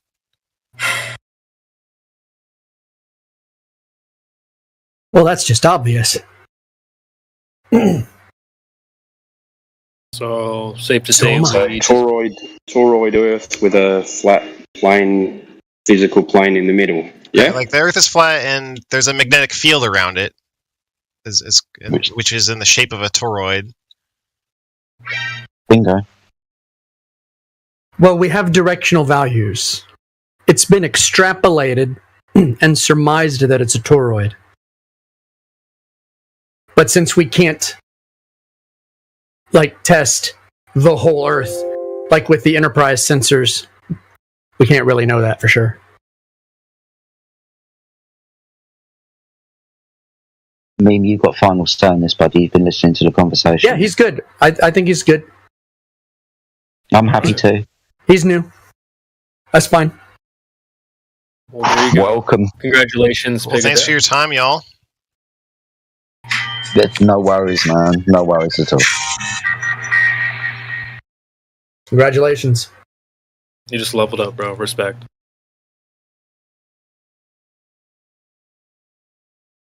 Welcome to the club. Let's go. Welcome to the cult. Yeah, I know, right? Details about the magnetic field and the flat Earth, as described by no one. What do you mean by that? I mean, do you think that someone thinks they have it all figured out? I think there's a subset of people who are seeking, who have assumed that the Earth has a particular shaped magnetic field based on what we can measure here on the surface. Sure, yeah. I mean, and people that make claims, including flat earthers and globe earthers, they're like the turtle sticking its neck out. Not smart. Yeah. So does it tend to move in one direction? Yes. It may be toroidal, but like I said, I don't have the Enterprise sensors. I can't, scan the whole world to know. Yeah, nobody can. Right. But there are shitloads of clues about Earth,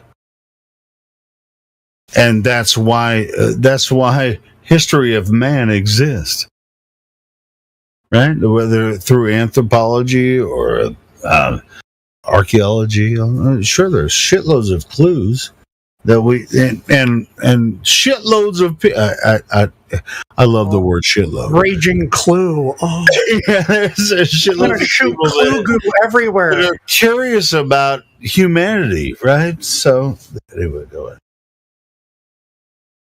Oh, I'm gonna get clue goo. Oh, yeah, man. There's clues from both sides, and so why should we not consider each side and say, hey, there's a difference here.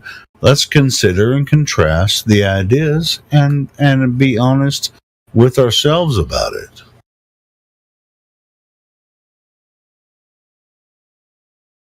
A lot of people get emotional about it because of their predilections, but it's not necessary. Yes. You mean because of their ego? Yeah, sure. Yes.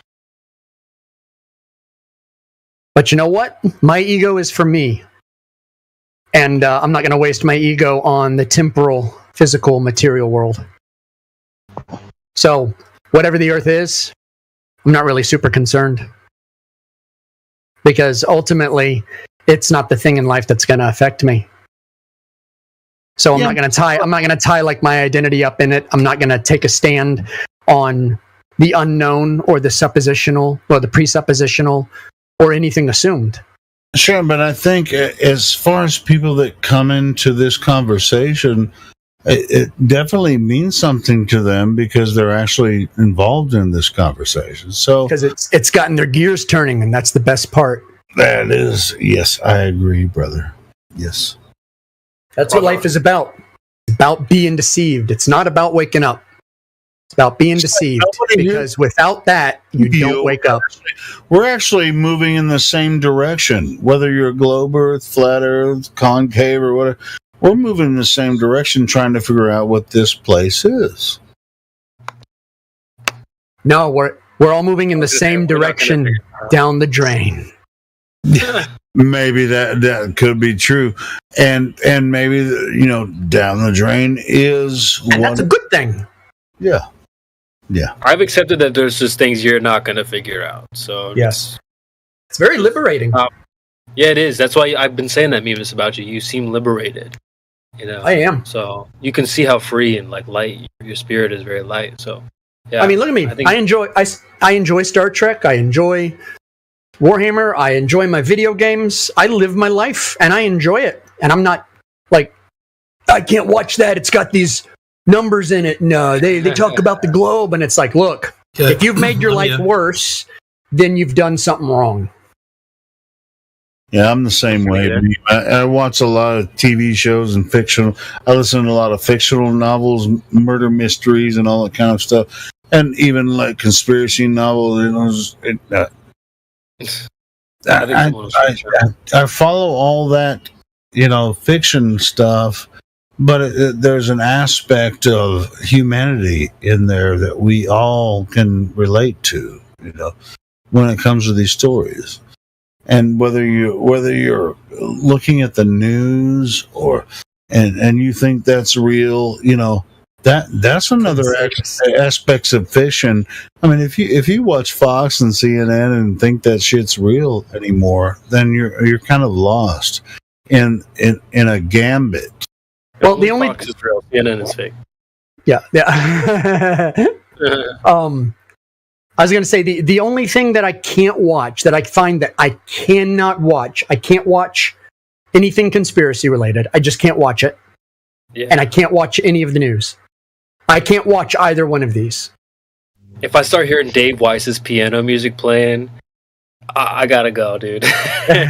Well, either way, I mean, everyone, has their own, but you can hate on David Weiss all day, but I'm totally kidding. It's just the background music for the conspiracy videos that mean. No, it's all good. Man, what were you about to say, Meme? I want to hear that. I think it was somebody else. Yeah, it was somebody else. No, you were about to say something. I was just going to invite Sticky and Moss to join the conversation, being as they identify themselves as a globe earther. That was all, guys. He's just joined the server. Yeah, so Sticky and Moss, welcome to the server, my friend. You've obviously been here before because you got the globe earth role, so I would invite you into the conversation if you want to take part. Sticky and Moss, shout out to you. Hello all. Yeah, I was just trying to see how spicy you guys were getting today. Buenos noches, puta. Yeah, it's a puta. Yeah. Puta means bitch. I've never had that cuisine. That aspersion? Before. You've never had that aspersion leveled at you? No. No, it's all in good fun. Don't worry. Don't worry. Yeah, so I think the world is a globe, and I feel like a lot of things work along that basis. It's hard to it's hard to understand how like timing works with computing devices and satellite systems, and like is time a real thing? Is time a real thing? Time? I think time is real. Can you put it in a jar, paint it red? No, I don't think so. So time is conceptual, right? You can conceive it, or you can let it pass by. Does time pass? Conceive time. Hold on. Helio. Exit. Adios. Is there a past? Does the past exist? Yeah. Well, can you? Where? What do you mean? Does it hang around for a while and then Langoliers come and eat it later? You can't say where. We're talking about time. Well, if it exists, it has to have a place that it exists in, right? Well, time is a concept. Okay, so we do agree time is a concept. That's what he said. So time isn't real, it's just a concept. Does the actual past exist? Is a concept real? Is that what you're asking? Is a concept thoughts materially? Is it materially real? No, it's not physical. Okay. Absolutely not. I wish you led with that. Okay, well, it's kind of a. a lot of people tend to think of it in terms as the past is not just a historical record, but it's like they think of it in terms of like time travel, like the past is still there. Right?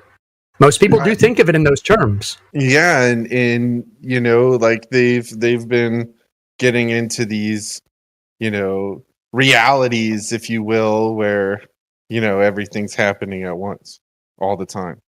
Well, the truth is everything is all and conjunctions, and I don't want to get it. I don't know nothing about all of that, but all right, all heard that. The science fiction of it, at least. Well, if time is just a concept, is there a past and is there a future? Well, or are those just concepts too? So the past is the past. It happened, just like the beginning of this conversation would be the past. So it's a historical memory is what the past is. Correct. Okay. I can agree with that. Okay. Interesting. Would so you say really, that, sorry, go ahead, Jedi.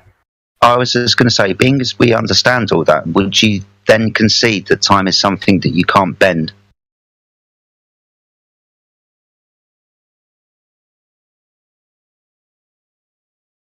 So bend or slow down in certain. Well, can you bend a concept? Well, it's more than just that. If time is just a concept and we're really just experiencing a single moment of entropy, and that's all we're actually experiencing, and there is no existing past and there's no existing future, and all we do is exist in a physical realm. At that how point, can something speed up or slow down? I mean, is time fluid where you can do something? Helio, you're messing up my jive. Yeah. So is this like the observed versus the observer kind of a thing? Because no, it's let's just talk. It's just a mind experiment, right? Yeah, we're just going on a mind journey, right? Well, yeah, I'm going on a maze, is what it feels like. Okay. Well, it's really not. If you just eliminate the entire concept of time, all you're left with a singular experience that happens in the moment. And everything that happens in that moment becomes part of your historical memory. Or to come. But they don't exist anymore, do they? Just the memory of those things. So but it did happen. It did happen, but it only exists in the memory. That stuff, the past doesn't stay existing. Like let's say there's a train wreck. And even after we've cleaned up the train wreck, there's still a train wreck that still exists in the past. It doesn't, does it? No, and there'd be physical evidence of something like that happening in the past. Right, there's effects that we can constantly look at, but it's only ever in the moment. And all of us, every single human on Earth, shares the exact same moment simultaneously at all times. Without a past or a future. Because the past is just a historical memory. Right? Yeah, but if you get addicted to heroin, no, it doesn't. Yeah, but let's say you get addicted. Let's say you get addicted to heroin. All of that is still just experiences, right? Everything in the past is an experience. It doesn't still exist after it happens, right? I think it does. I think if I lost my arm right now, it would exist in the future. Your arm would exist in the future? Thing that happened in the past exists. The material doesn't go away. That's your experience. Yeah. Is that what you were getting at? Helio, I'm trying to lead. So what I was trying to figure out here is if something happens in the past, there's evidence in the current. And you're saying that there is no past, but there's still evidence of past in the current. I'm saying there was a moment that is remembered, and there's physical evidence that that moment did happen. But it doesn't exist as a thing still. In other words, Rome is not an empire that you can travel to, like back in time. That we know of yet. Well, that would be an appeal to fantasy, wouldn't it? It would. Okay. So we only deal with what we know. I don't know any of that, brother. I hate to throw that away, but I don't. Yeah, I get what you're trying to say. Like, there's only the now. There is literally only the moment of existence, and every human on Earth shares the exact same moment of existence. Yeah, it seems like that came out of a self-help book. Like, oh no, it didn't. It didn't. This actually look. He did. Do you know where I got a lot of this from? I used to read a lot of Stephen Hawking and Einstein. Nice. Yeah. And a lot of these concepts come from that, because if you get down to it in Stephen Hawking's books, he was kind of cynical about the whole thing. All of it only existed in his head. Man, all of his theories, all of his ideas. Field with his new ideas on how gravity exists. Oh. Well, that's the problem. If time is just a concept, what do you have? Well, there's a lot of things that we don't understand. You know what I'm saying? Like, especially when you start talking about this deep level stuff. Like, there's a whole bunch of things. I mean, you would think gravity would have been solved and done. But I mean, after, it's just like, what comes up comes Is down. Gravity a cause or an effect? It's not that simple anymore. Yes, it still takes effect, but... Well, is gravity a cause or an effect?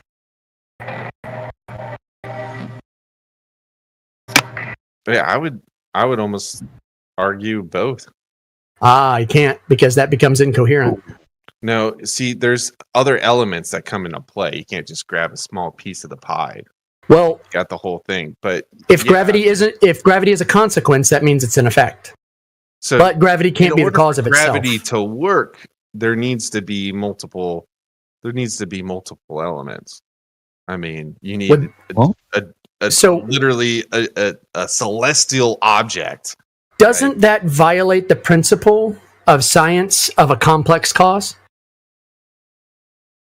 You're gonna have to explain that further. Say a complex cause basically means there's too many variables. We can't figure it out.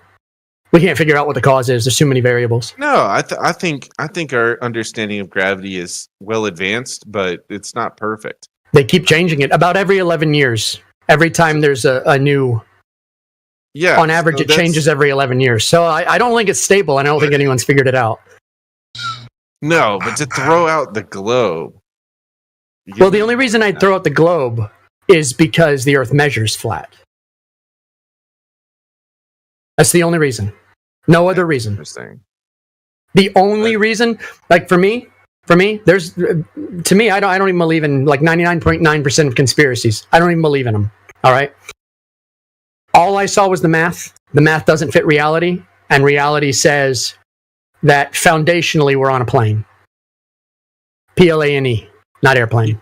So you talk about measurements, but I haven't seen a scale on a flat Earth model. Well, we don't have a model. Go ahead, Jedi. I was just saying we don't have a model. That was all.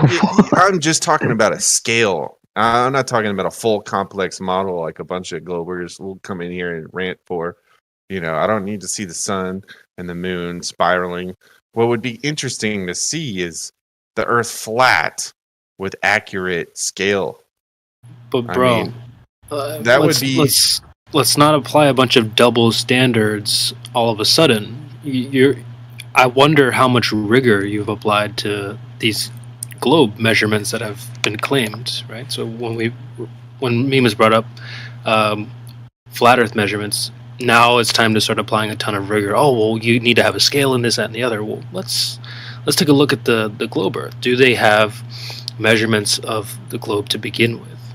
Yeah, there's go to Google Maps and they have a scale there. And you scroll in, it'll get small. Not understanding the question. No, I guess I'm not. Go ahead. No. You repeat the question. About. Well, what would that scale be in reference to? It would need measurements of the Earth, right? Yeah, it's off of GPS. There's a more concise way to ask this question.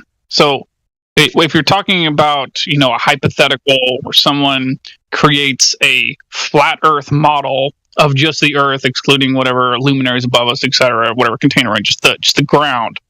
Now, I'm not saying this is impossible. In fact, I think it's possible. But the question I had for you is, how would you suggest that we go about demonstrating with absolute definity that any maps that we would use to do this, or any model that we create with this, how would you know that it's accurate? Like, how would you go about testing that for accuracy?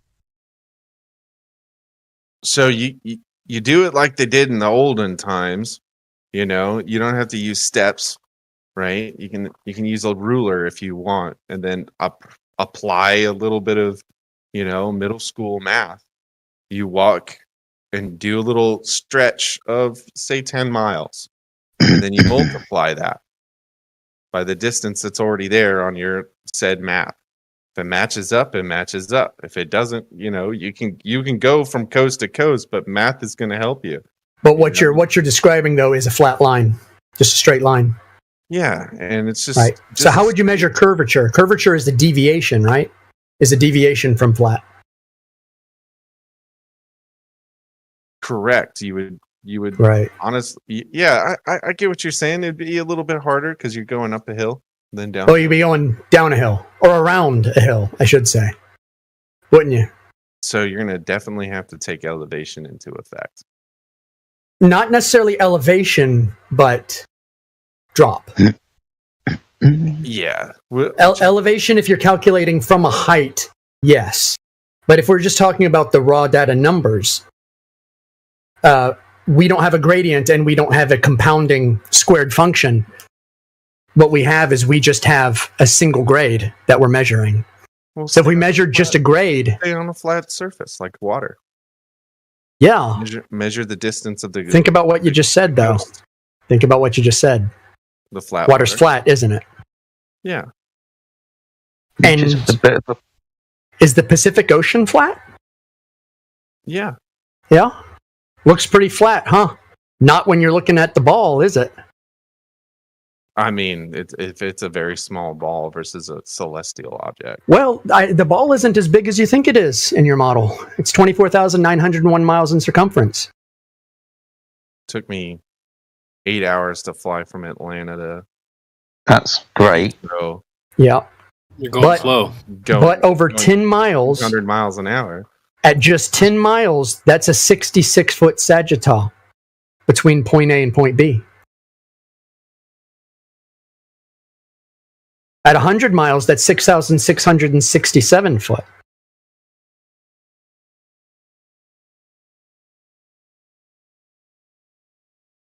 And you think you'd be able to see that? Well, considering when you're in the desert, you can see mountains that are 90 miles away. Yeah, absolutely. You ever driven through Death Valley? Not through Death Valley, no. You can see the mountains on the other side. It's 80 miles. It's a good thing they're high. It's a good thing what? See all of them out. They're high, mountains. Well, the point is we can see, 100 miles. Absolutely, we can. Definitely. Right? You'd agree with that. You can see farther than that if you count stars. Well, let's leave the stars out of it for now, because looking through the looking up is looking through the thinnest part of the air versus looking out, which is looking through what? The thickest part of the air. Which changes. Right? Yeah, and it changes. Okay, so when you're looking sideways, horizontally on Earth, you're looking through compounding levels of obscurity through particulate. The atmosphere itself distorts things. So eventually... That's why you saw those mountains. Yeah, because out in the desert, it's nice and clear. Right? Not a lot of moisture in the air. Yeah, maybe there's a little bit of refraction there. Well, we'll get into that. We'll get into that in a minute. But does somebody want to pull up the Black Swan? I'm sure you've seen the Black Swan. Stick your mouse. I'll grab some links. Right. Okay.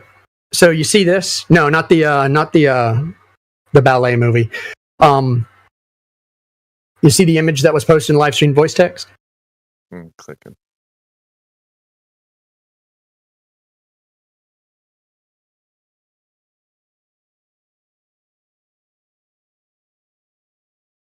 Oh yeah, so this is refraction.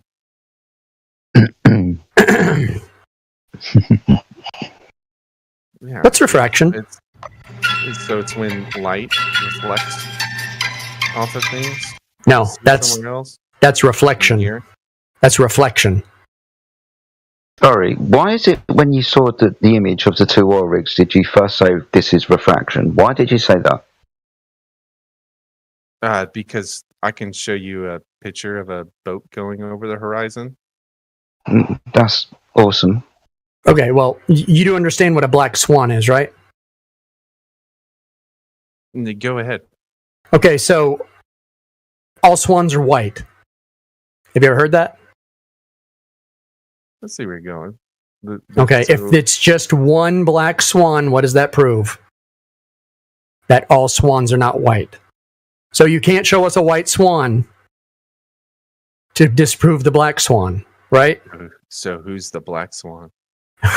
Doesn't matter. All right, so here we've got this black swan image. The oil rigs are not what you're looking at in this image. Behind them is the horizon. And as you know from reading Andrew Yang's paper on refraction, which is the go-to, the horizon does not refract. Only objects perpendicular refract. That horizon is 10 miles away. It's behind the oil rigs. The farthest oil rig is 9.4 miles. All we're using them for is a distance marker. Yeah, now, and how the camera is only 1.22 feet off the ground. How high were these sitting up out of the water? Okay, ignore the oil rigs. What we're looking at is the horizon, because the horizon is at 0, right? Yeah, it typically is. The water is at water level, right? So that's what we're paying attention to, is the horizon behind the oil rigs. So if the camera is only at 1.22, that means the globe Earth horizon should be at 1.22 miles. That is 10 times the length. So it's like an illusion. It's not an illusion. It's a reality. Maybe. It's a reality. The Earth, if your horizon is 10 miles away, that means the Earth would have to be the size of the Earth-Moon orbit, which means you'd have a radius of 238,000 miles. That doesn't add up. You're right. It doesn't add up. That means the model's wrong. Or this is an illusion. It's a great trick. It's not an illusion. It's just what you're seeing. Yeah. Yeah. So why is the left oil rig like lower than the right, sir? Because it's farther back. It's 2.5 miles farther away. Farther back. Yeah. That's what I thought. Yeah. But just remember, behind any curve, a little bit more behind the curve. Gotcha. But it's not behind any curve. It's not behind any curve, because you can see the horizon behind them, can't you? I can see the closer one, significantly bigger than the further one. No. Look. That's just angular size. The horizon. What is the horizon?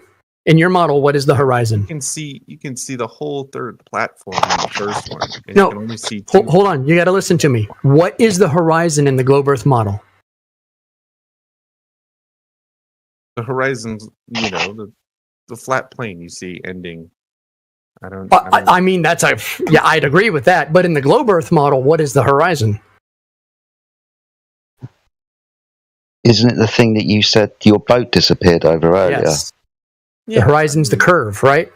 It's the same definition, though. Well, it's not the same definition, because in the globe Earth model, you don't have a flat horizon, you have a curve. It's too big. It's not too big to see the curve if you see boats going over it, is it? No, you could be flying and you're not going to... No. Hold on. 2 seconds, mate. Do you see between the two oil rigs there's a boat? I see. Little square thing. Water. Yeah, that's a boat. Yeah. Now, the horizon is beyond the boat. That's like the... If the Earth was Yeah. But there's the boat, and the horizon is obviously no less than 10 miles away. If the Earth was a ball, the geometric physical horizon would be at 1.2 miles away, wouldn't it? For things to hide behind, like your boat that you brought up earlier. What we're demonstrating is there's no physical curve of the Earth for boats to hide behind. The horizon is just optical, depending on the atmospheric conditions of the day and the technology that you're using. Right? In the globe Earth model, it is physical for boats to go over. But you don't see that one platform that's significantly above. Can I just say something really quickly, Sticky? Right. Earlier you mentioned how you're about to get into a maze, and these guys are trying to help you out of the maze. And it seems like you're intentionally swimming against the current here.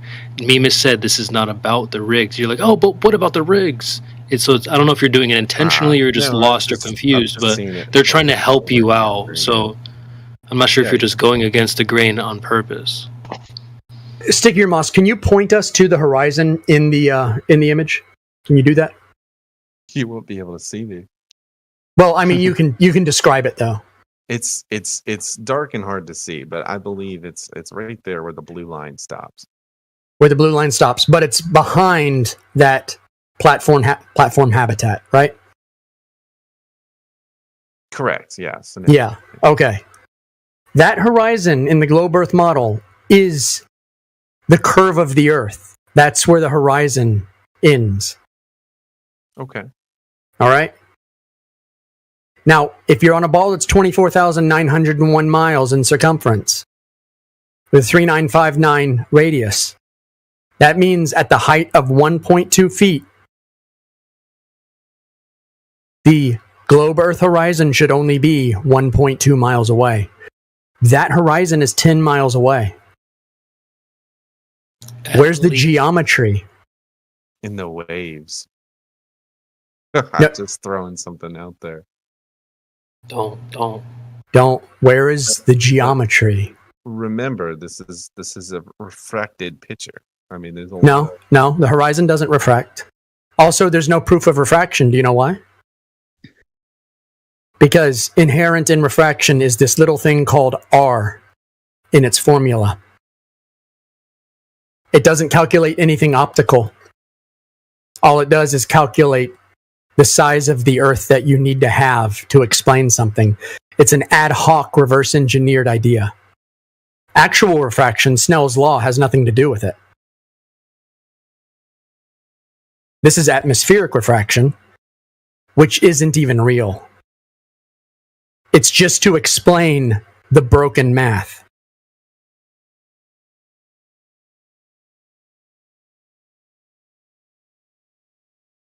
In other words, I can point to that and I say, horizon.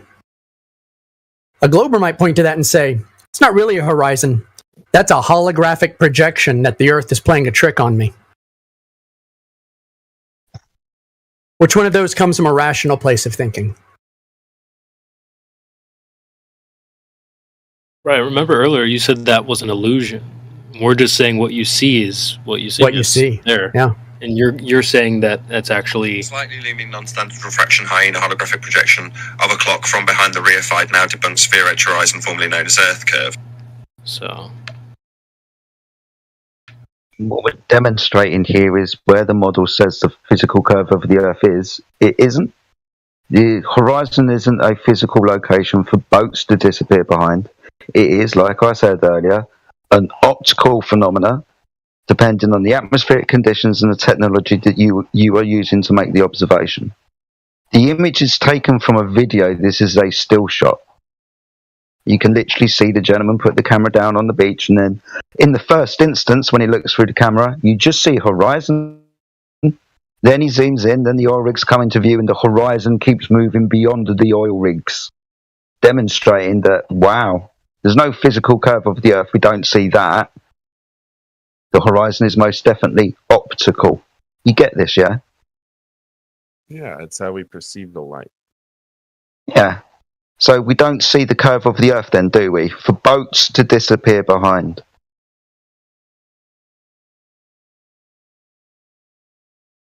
No. Chris, we don't. Let it go.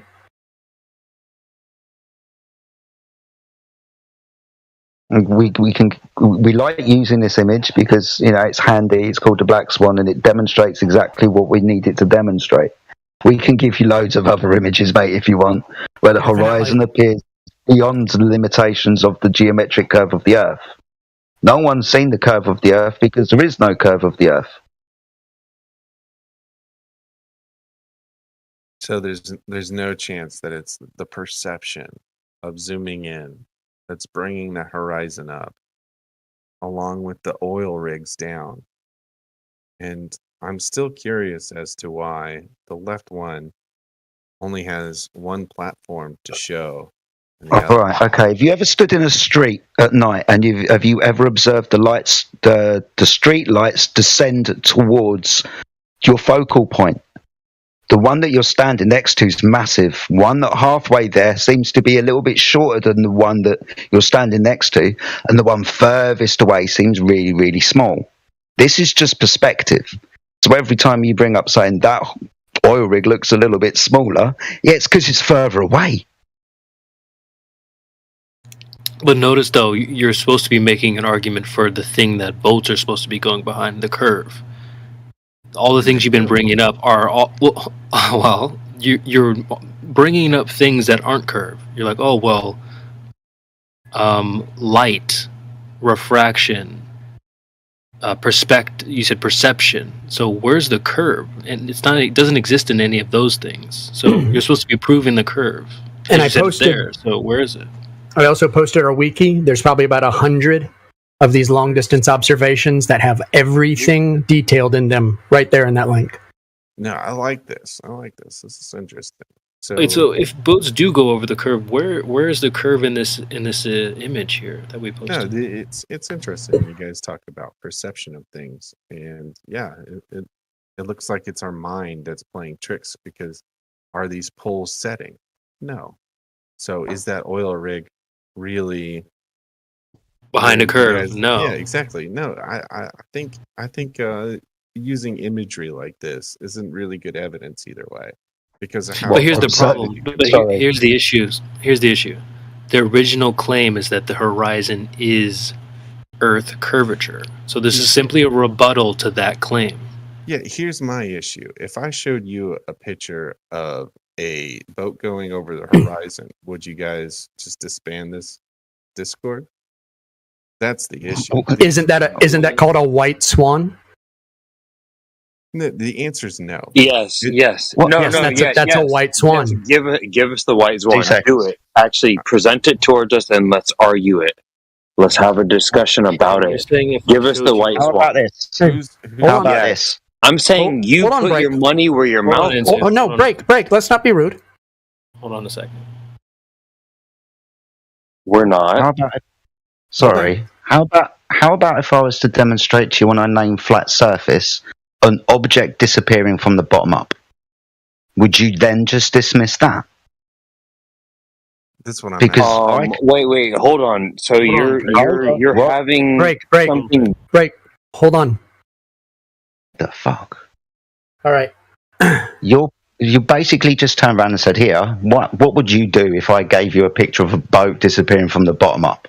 All right, not a problem. What would you do if I gave you a known flat surface and an object at distance disappearing from the bottom up? On a flat surface. That's not. Yeah, that happens. Go down to your local ice rink, put your head on the floor. I've done that loads of times because I keep fucking falling over. And you can't see the ice skates of the people skating on the other side of the ice rink.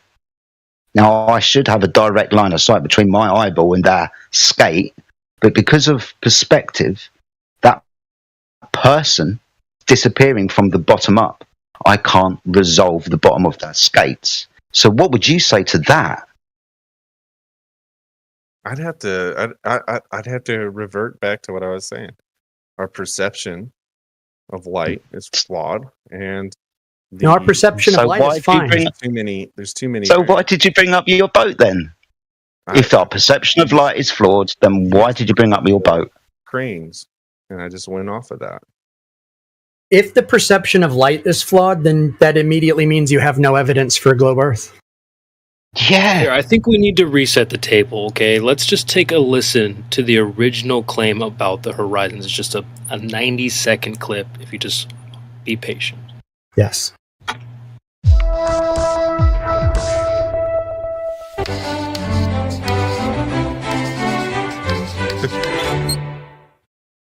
Hi, I'm Josh Clark, and this is Brain Stuff, and I'm here to answer a very pressing question. Have you ever been standing at the edge of water, say like an ocean, and looked out on the horizon and said, I wonder exactly how far away that horizon is? You know, where the sky meets the sea, that's the horizon.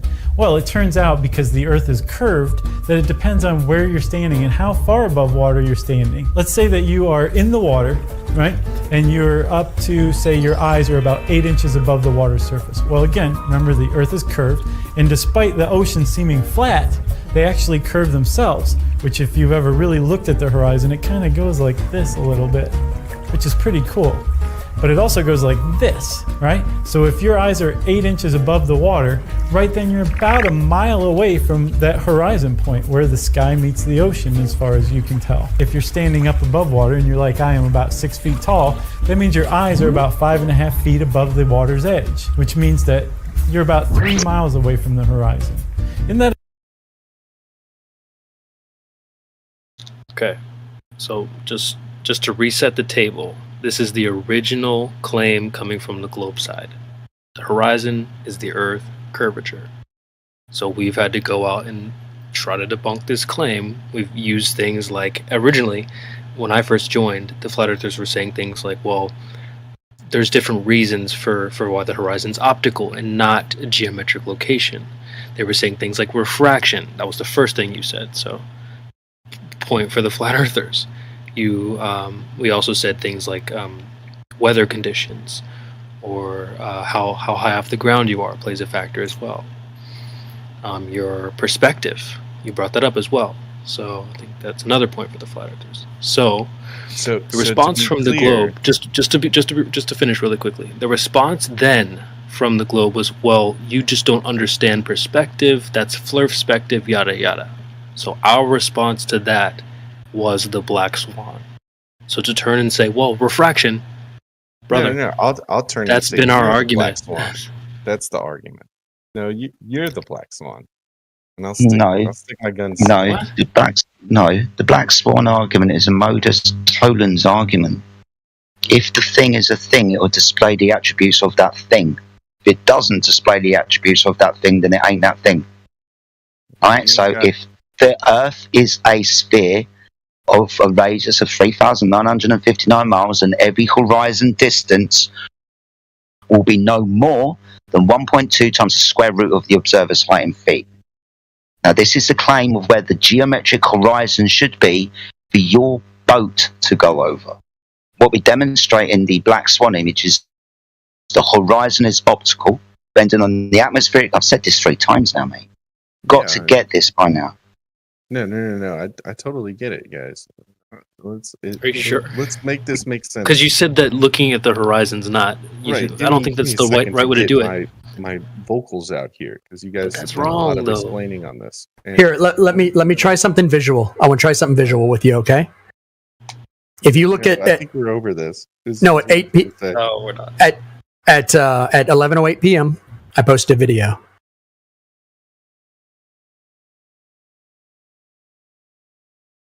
Just up right here. It's a little boat on a tabletop. Can you see that video at 8 minutes past the hour, Moss? Yes. I'm going to watch it along with you. So what are we seeing here, Meme? We see the bottom of the boat distorting, shrinking, growing, until you lift the camera up, and it's on a flat table. Okay, camera just lifted up. Yep. Damn, that's a table. Yep, it's a granite table, perfectly flat. Damn. So you sure it's not a curved granite? 100% sure.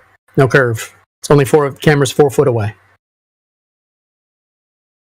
Why is the bottom of the boat distorted and shrinking?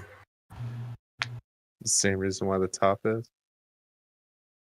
Okay, there's a significant amount of distortion at the bottom of the boat, right? Significant, right? No, you're right. I'm rewatching it. I think it's actually due to the curvature of the granite. The granite curvature of the table? It has to be. There's. I can go check the table.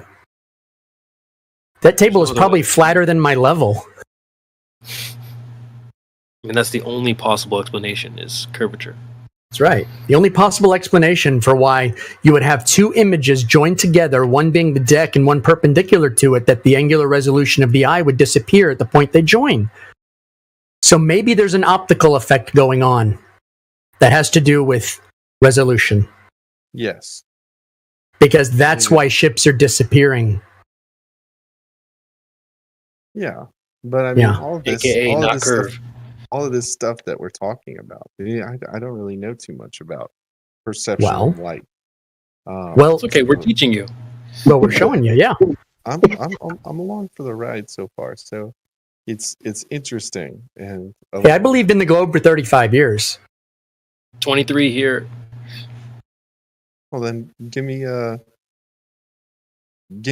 some leeway here, guys. You know. I'm not pressuring you. I'm not even 35 years old. I'm 42. Me neither. So, I mean, to say that you believed it longer than me, who's really the No, we're saying we believed in the globe that long. I believed in the globe. Not just that, my grandfather worked on Apollo 17 as an MIT contractor. Like, I've been involved in like loving space and science fiction since I was a baby. Super heavily invested. I always knew a lot about what I believed. I always knew a lot about, the Earth and the solar system and the galaxies and all this other stuff. Stars. That's very interesting. See, that's a big misconception. Why I like the globe Earth so much is because of how stars work. Yeah, but that's ego, though. That's emotion. Yeah, because I mean, we have stars in the south of the equator that aren't in the north of the equator. You can see them on the equator. But the one thing though is that the sky is not related to the ground. That's why. You ever been to a planetarium? No, actually, I haven't. All right, it's where you lay down on you sit on a seat that's on a flat ground, and you can see the entire stars, all the stars, the entire cycle of the stars and planets and everything above you. Does not require a globe to see everything. They have to move. Or they are moving. You said it yourself. They're moving. You said it there yourself. They're moving. You're not. They are. I haven't been to your planetarium, so I don't. Any planetarium. Yeah, I haven't been to a planetarium, so right. I don't know what the perception is, but for the same reason, it's you're on the flat floor, looking up at a sky. I just haven't gone, so I don't know how. Like you'll be able to understand it pretty easily. Of the seasons changing without a rotation. Seasons don't have anything to do with the shape of the Earth. They have to do with what stars you see. So let me ask you this: like, let's say I go turn on my heater, turn it off, turn on my air conditioner. Is that in any way related to the shape of my house? If your heater rotated a certain way. Not if. Sometime of the question is it? It's not relative. It's not, and it's not necessary for it.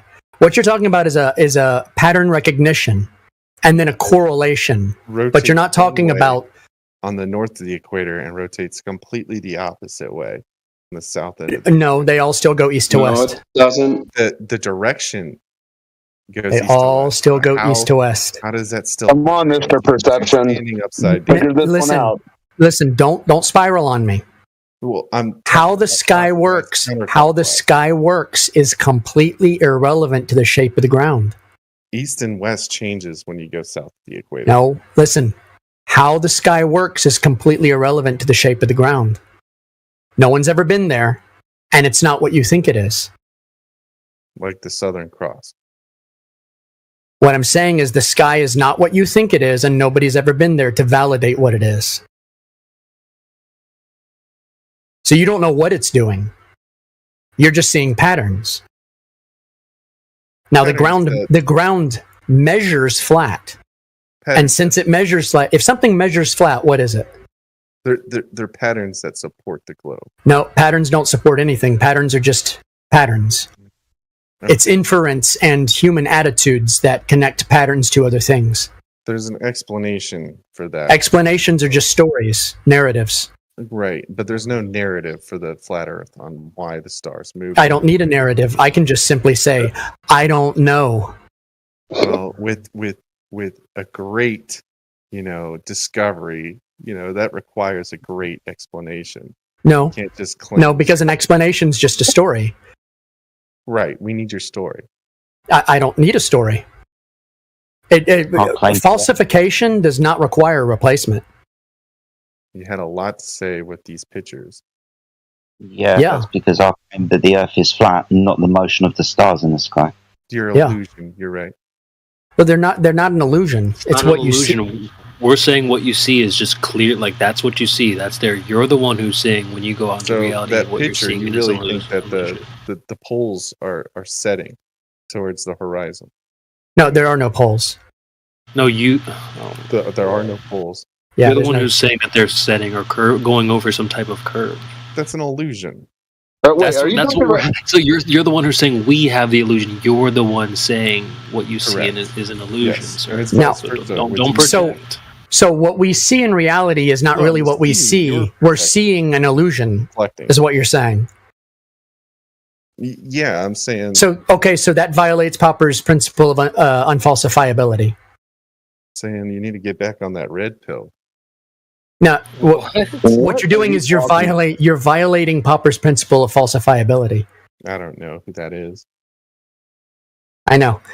So if something's unfalsifiable, is it scientific? If what? Say again. If something is unfalsifiable, if a claim is unfalsifiable, is it scientific? I mean, there's a science method, but I would say that if there's evidence to back that up, it would be. Well, no, that would be that's falsifiability, though. That's falsifiability. If evidence would literally be the falsifiability. If something can't be falsified, if it's unfalsifiable, i.e., for instance, the claim that everything we see is an illusion, therefore I'm right, that would be an unfalsified. How could you ever test that? That'd be a theory. No, it would be a hypothesis. But it wouldn't even qualify as a hypothesis because it would be an untestable claim, which means it doesn't fall into the category of hypothesis either. It's like just a metaphysical thought is what it is. Oh, I mean, they talk about, the Big Bang Theory. They talk about a lot of stories. They have a lot of stories. They have a lot of narratives. I don't believe in stories or narratives. Well, I mean... I only believe... Everything is a story or a narrative. No, that's not true. We know the boiling point of water because we've experimented and tested with it. Do you believe that you're sitting... And the past doesn't exist. Yeah, but we have historical records of the past that we can all... What you have is a narrative. No, it's not a narrative. No, I don't understand your argument then. I'm not sure how you don't understand the argument. Let me ask you this. Are you sitting down right now? Yes. Are you sure that we all exist? No, I think some of these guys are bots. Okay. But are you sure that we all exist, right? I'm looking to you 24/7, exclamation live, exclamation. That dude's for sure a bot. On a percentage value, how sure that you are talking to us on Discord right now? Are you 100% sure or less? I think I'm talking to real people. Good. Okay, so we're making progress here. You're not the 90. You're not one of the 90. He said. I'm thinking I'm talking to real people here. I don't think he wants to fall into the trap. I think he sees that it's kind of a trap. There are some people who will say they're 99% sure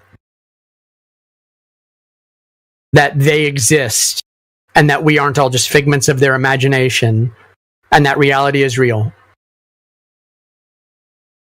Well, those are the people that would be filling this place up, right? Well, right about when they get to this point right here is when they start claiming it. Well, if you're truly open-minded, everything's 99%. No, that's not true. So the apple can eat the pear one day. If you say 100%, does the curvature exist? That makes you stubborn. No, because if you say 99%, what it means is you're not willing to commit. It means you're not willing to say, I could be wrong. So it actually takes humility. An open-minded person. Right. An open mind would say, I'm 100% sure I'm here, because in that case, in the case that you're 100% sure you're here, you could be wrong. You could be wrong. In the 99%, you might not be wrong no matter what. But in the 100%, always be wrong. The 100% puts your neck out. It says, I'm willing to be wrong. Therefore, the best position to have is 100%. Moss, didn't you just say you're 100% sitting down? Oh, yeah. I'm 100%. Then you just turned around and said, like, you can't be 100%. I'm not going to be open-minded to the fact I'm not sitting down. Okay, well, that's what we're saying. You can be 100% about things. That's what we're saying as well. Right. You can know things for sure about something. There's also you just said that doesn't make any sense. There's also an addendum to the affirmation. There's also an addendum to the affirmation about being open-minded. Don't be so open-minded that your brains fall out. Or vice versa. Don't be so close-minded that you're 100%. Well, I don't think any of us in here have a problem with being open-minded. Okay, sir. Because all of us in here, every single one of us, none of us were born flat earthers, so we had an open mind. How open-minded are you? You might be wrong about flat earth. I think I'm about 8% open-minded. Oh, dude, that's taste. I think that's safe. That way I don't accidentally stab myself to death with my toothbrush or something while I'm brushing. Yeah, well, here's the thing. We stick to things in this server that we can be 100% on. You can know how tall you are. That's not you don't need to be 97% sure. You know you're sitting down at 100%. So yes, you can know things 100%. Yeah, no need for a POV. There's one the chances that Earth is a spheroid are the same that there's a fat man in a suit that rides around with flying reindeer. See, I feel the exact opposite about this. Yeah, your feelings are wrapped up in it. Don't feel, apply brain. Well, you just said feel, so I just followed suit. Thanks for applying brain comment. Okay, you're welcome. You get it though? I mean, it's a story. Can you even conceive of the possibility of this whole Big Bang globe solar system just being a story? I know we don't know everything. Surely you can at least conceive of it. I can't conceive flat Earth just because of my past experience, my past narrative. Well, you can't. It's not something you can just conjure up in your brain. That's not what we're doing here either. So I wouldn't attempt to try to imagine some sort of flat Earth in your mind. It's not in your mind. It's outside your doors. It's where the grass is. I could say the same thing. No, you can't. No, you cannot. The globe only exists on a screen.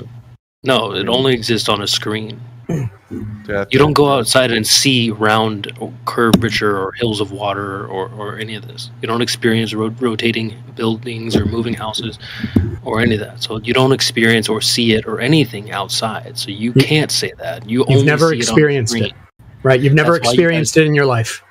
That's why you jump to space pictures real quickly. You're like, oh, well, look, there's pictures from space, because you know you can't go outside and see it. Otherwise, you'd be on your phone. When you get on a plane, you take pictures of the curvature. You would have it on your phone. You don't have any pictures of any evidence of any curvature anywhere. So it's not outside. You cannot say that. We all experience the same Earth as you, and so why do flight lines curve? Hold on, stick here. Because flight lines are projected onto a Mercator map. That's why they're curved. And what is a Mercator map? A Mercator map that you see in airports of, the America on one side and Russia on the other, and with Africa. Yeah, that's called a Mercator, and the flight lines are curved on those because it's a Mercator projection. It's not flattened. It's bastardized version of the ball that's flattened out. Right, it's called a projection. I haven't seen the new globe flight lines, but the ones that I do see are on a flat Earth, right? No, they're on a Mercator projection map. Africa, right? They're on a Mercator projection representation. There's this comment. So it's just like where Greenland's the size of Africa, right? Those are the flight lines I see. They're all curved. Okay. And that's because it's the Mercator projection. It's a skewed, distorted. It's where they took their globe Earth map, they flattened it out and stretched everything out. So everything's curved on it. And how because they Sorry, it's the thought. Sorry, my friend. It's the thought that you seriously. Sorry, it's the thought that you seriously think that when you're in an aeroplane, because it says on the projection the flight path is curved, that the flight of the aeroplane is actually curving. Have you ever been on an aeroplane? Well, this literally proves my point, Jedi. You have to look, Moss. Real quick, Moss. Let me just say this real quick. You just proved my point for me. Questions at a time. But this is still the same point before. I'm just trying to jump on. But let me just say this really quick because he made my point for me. Just really quickly. Notice how you proved my point for me. You don't look out the plane window and see it. You're talking about what you look at on a screen. This is exactly what I said earlier. You don't see the curvature or the globe outside. It's only on the screen. So that's exactly what you jump to. You're like, oh, but look at the screen shows curved flight paths. When you said you go outside and see curvature. So you're only proving my point for me. All right, thanks for your imagination. I'll see you guys next. Oh, did he dip? Blip. You got pissy. Yeah. Come with me, No. and you'll be in a world of pure imagination. Some great timing. You know, as the crow flies in a big curve. And you stood on the floor. Time one of you little crybabies gets called out here, the Godfather you came to get attention you asked for. When you get more smoke than you're willing to handle, you want to cry and stomp off. That's right. Has anybody ever stood on the floor and watched an aeroplane fly overhead and watched its curved path? Every time. Yeah. Things fly straight, then change direction. It's like a slide whistle. It's like a slide whistle. It goes, woo-hoo. Well, I like that point, though, CB. That was good. I like that. I didn't dislike him. I thought he was being respectful and everything, but it seemed like he was just going against the grain. He was swimming against the current the entire time. He said, first off, I'm getting into a maze here, aren't I? But it's like he was purposely going the wrong way. We were trying to help him out of the maze the entire time. It was just kind of being obtuse. No, I do. I see I can say you can go outside and see globe. No, you can't. Because when I put you on the spot, the first thing you came to was, oh, but look at this screen shows curved flight paths. Oh, so you don't see it outside. Thank you. So I just want to make sure Professor Phil gets my DM. Phil, you don't have to address me like this, lol. We're in this for the fun, and that's why you're here too. So come on in and banter if you want. Yeah, sounds like fun. Our number one listener. He's my number one fan. Well, someone's got to carry the top of the leaderboards. You know what I mean? When you're playing Call of Duty, someone's got the most time played. You know, usually it's not you, but someone's got to maintain that top spot. So shout out to Phil for holding that time most spent in Flat Earth. He is a precocious cunt, too. Brilliant.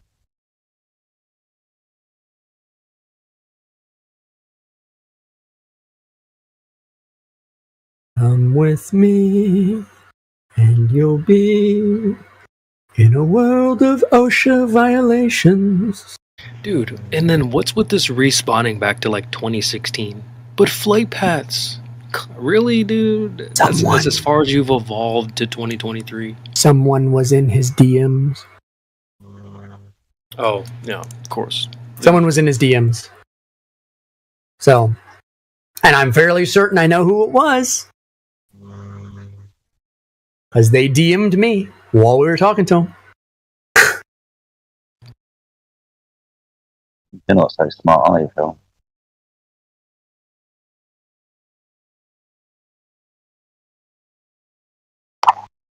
Some creation bears for you.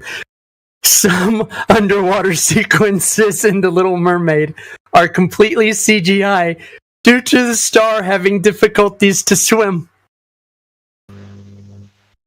What? She's a black girl. What? Oh. It's the meme. It's true. I have a meme for that.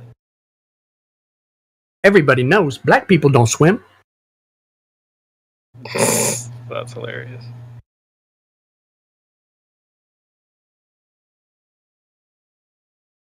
I wouldn't. Oh, there you go.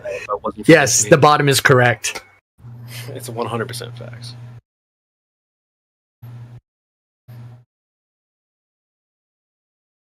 I'm sorry you had to run off like that, man. It's too bad. It happens. Don't take it personally. He'll be back. It's just too much heat on him, I guess. And to be honest with you guys, that was a really cordial conversation. There's no swearing, there was no shouting. We tried to let him speak when he could. It was a really good conversation, but we're just too concise and on point. His only option was to leave. He could use the crack in the door of, hey, you guys always over to me, whatever. But that was really concise, guys. Well done. That was really good. Stop over talking me.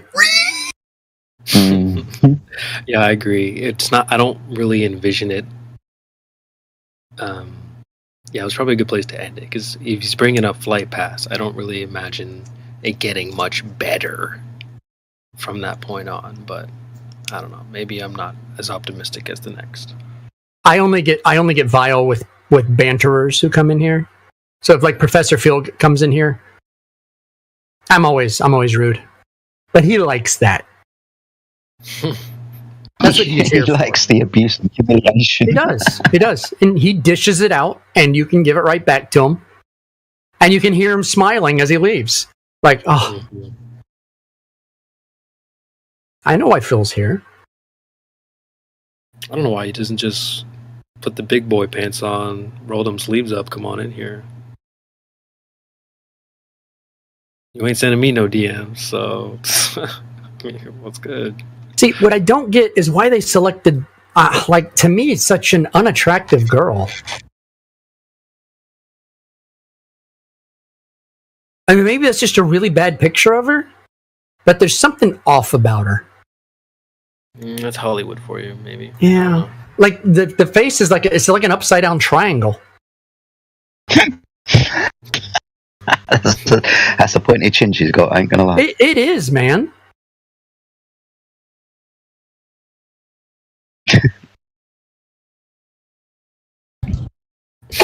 I just love that meme, dude. I found it recently. Am I coming in clear? Hello. Who's this? So that face looks like an old graphical polygon model from like the 32-bit era. Yeah, PS1. She got those PS1 polygons. Exactly. Girl got less polygons than Lara Croft in 1993.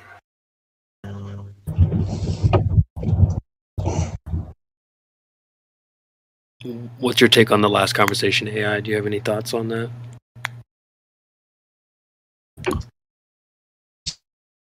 We were too cordial.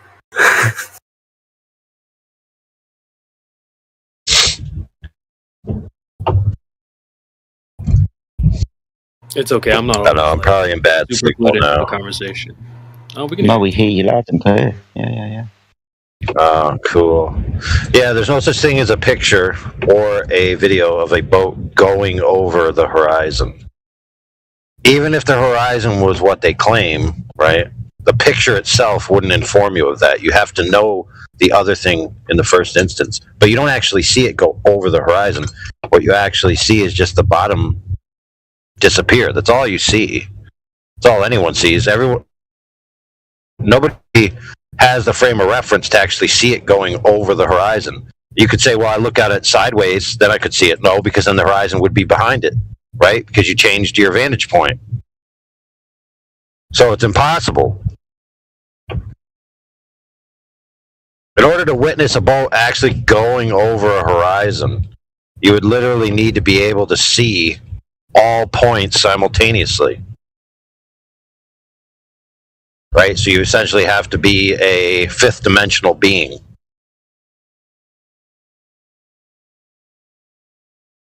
Right? So when someone says, I see a boat go over the horizon, they're basically saying, I'm a god. Which kind of fits with their worldview most of the time.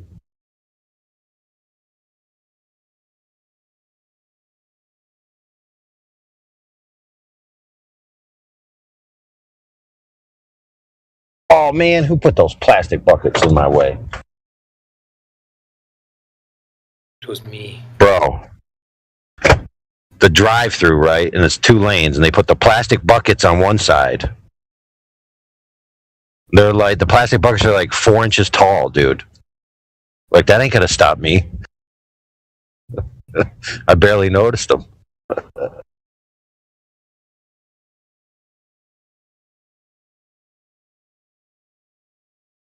That's right, CB. That ain't gonna stop me in this truck, Holmes. Hell no. Not in that Ford Raptor. I ain't got no Ford Raptor. Yeah, you do. Come, that's what you told me in the chat, dude. Come on now, flex on them. Here, I like this. I like this Chad way of going through resumes.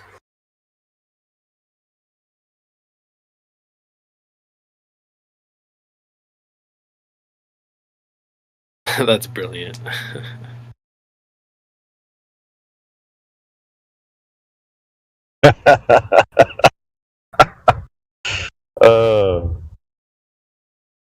Oh man. Good night, Jedi.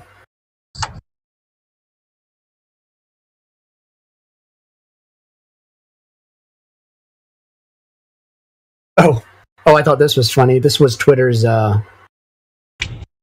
says, we promise to remain committed to fostering healthy conversations about black culture.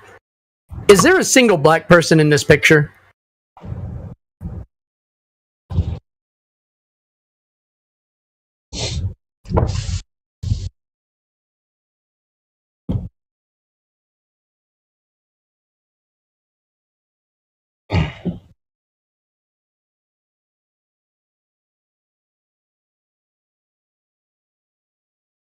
Ugh, must be a trick question.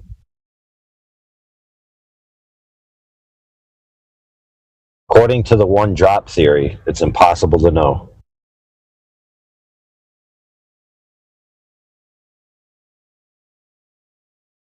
Yeah, imagine being so racist that you simultaneously believe in the one drop theory, but then tell people they have white privilege just because their skin is white.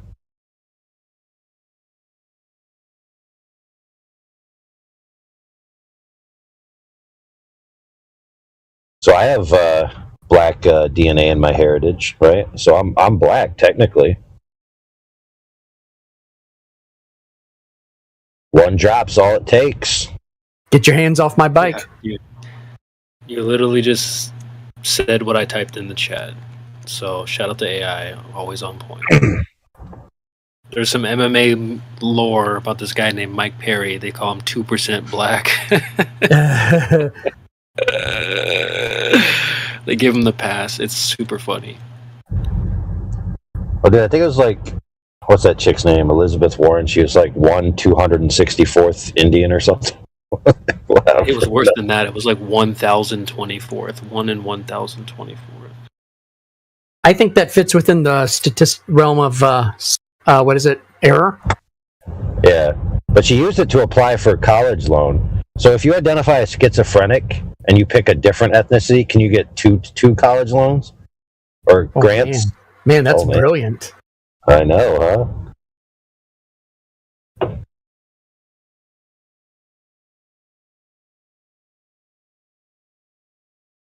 They'll say, no, we're just going to give you one set of money because it's the same body going to the classes. You'd be like, well, listen, when I am Sheila, I can't spend Sarah's money. That would be stealing. So I need twice the money.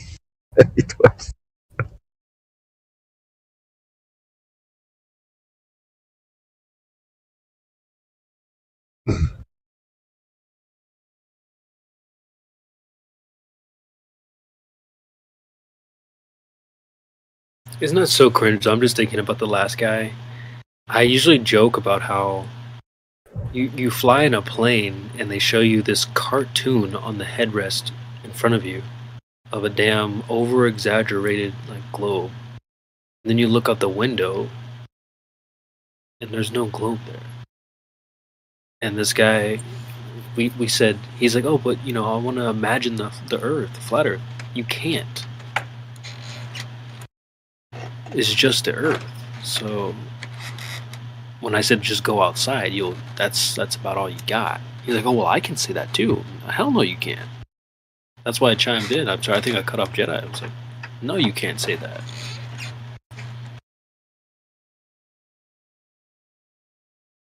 It's not like all of us in this panel don't experience the exact same Earth. You can't just get away with saying, no, well, I experience curve. No. Well, he can say just go outside and look at it, but then he's going to have to agree with us that it looks flat and make up a bunch of excuses for why that is.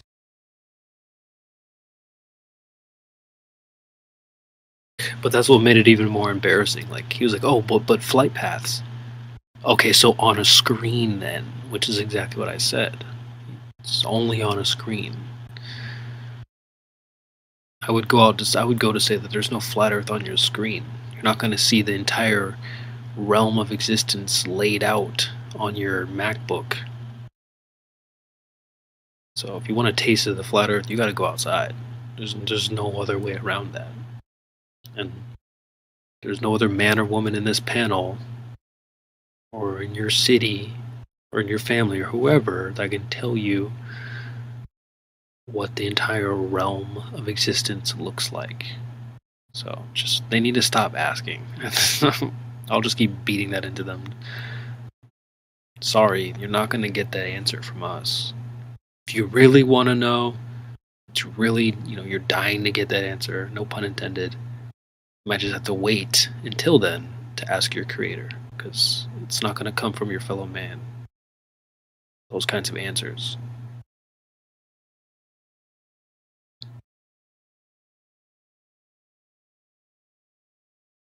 And this thing where they just casually accept that everything out in the distance is an optical illusion, it just kind of is a bit silly. Maybe maybe that guy's, he's 35, I don't know. But just to act like his whole life, before he was taught to chant refraction, he's going to accept that everything he saw in the distance was an optical illusion after all. It's very bizarre, the casualness in which they, optical illusion, perception. But then this illusion of this curvature that he has, which he never sees, that's the reality. That's what's so funny, old Haas.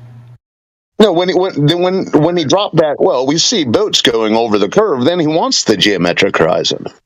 So you had me geeking out because you were like, "Oh, Mr. Perspective over here," because he tried to have his double standards. Well, yeah, perception. The way he was wanting to drag the word perception in place of perspective was that's what I was calling out there. I think I don't know what he was up to.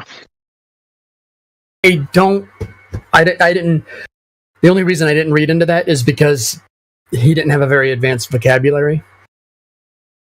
Well, not even that. He was just applying his double standards. He was saying on one hand, one thing is an illusion, and then, when we look at it, oh, well, no, that's just another illusion. It's like, no, that what we're seeing is what we see. You're the one who has the illusion. So he called him out perfectly, old. Yeah, he just wanted to abandon it all of a sudden. It was very bizarre.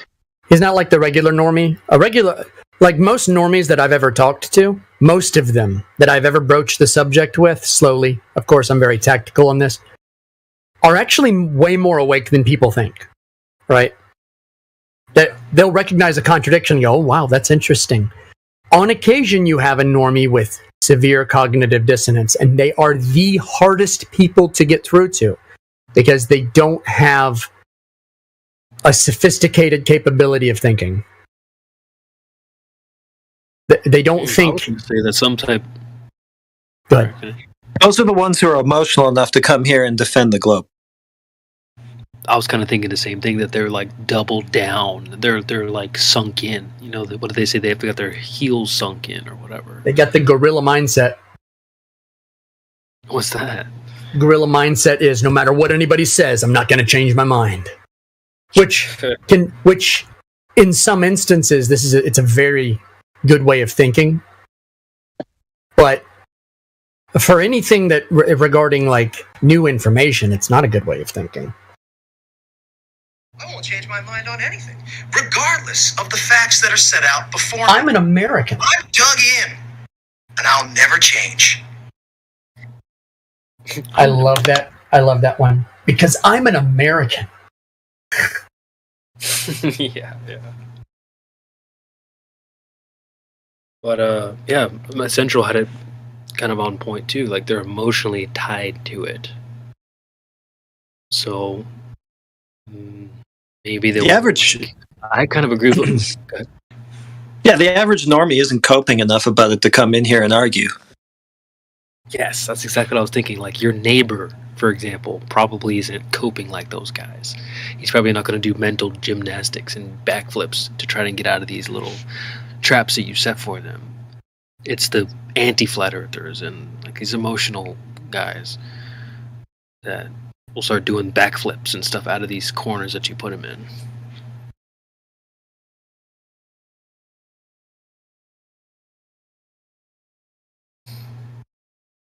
I think that's probably that was the key probably for a lot of us, is even though we were interested and involved in watching the documentaries and like space movies and all this and that, it wasn't an emotional attachment. At least for me, I was able to let it go when faced with new evidence. Even though I liked it, I enjoyed it, I didn't feel tied to it enough to like argue against flat earthers just because I loved it so much. I'm not going to argue against 2 + 2 is 4. That's stupid. So I think that's the issue with some people, is they're too attached, whether it's a financial thing or clout or some other thing, respect. I don't know. They're just not willing to let go. So I'll take another order of cog dis, please.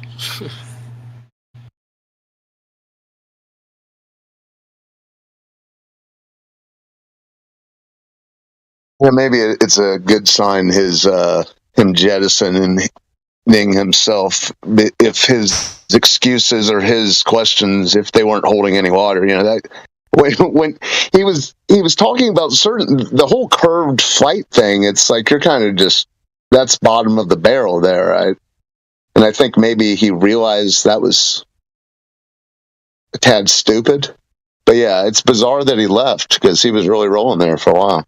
Well, CB, according to the Ontario Mathematics, hold on, let me read this. According to the Ontario Mathematics Coordinators Association, the equation 2 + 2 = 4 is a white supremacist dog whistle and not a mathematical truth.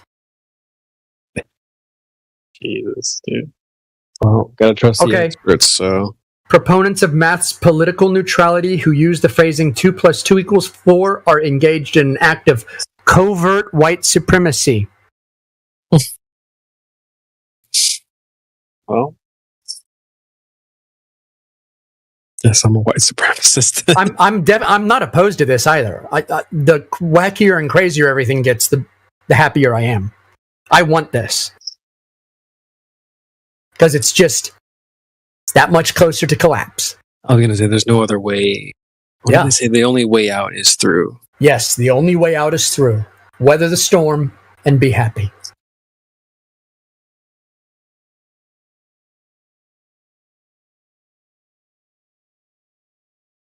Isn't there a Tool song that goes like that? I think that's every Tool song. Oh, okay. Man, the one album dropped when I was in basic, and the drill sergeant brought it and played it over the system speakers. Which one, Anima? I don't know the name. I can't remember the names of them. So it's the one that has the "I Know the Pieces Fit" song. I know the pieces fit because I want to. That's the one that goes. Yeah. Yes, that's like the only Tool song I really like. I couldn't get into Tool. Tool's a good band. The fandom is not that great, though.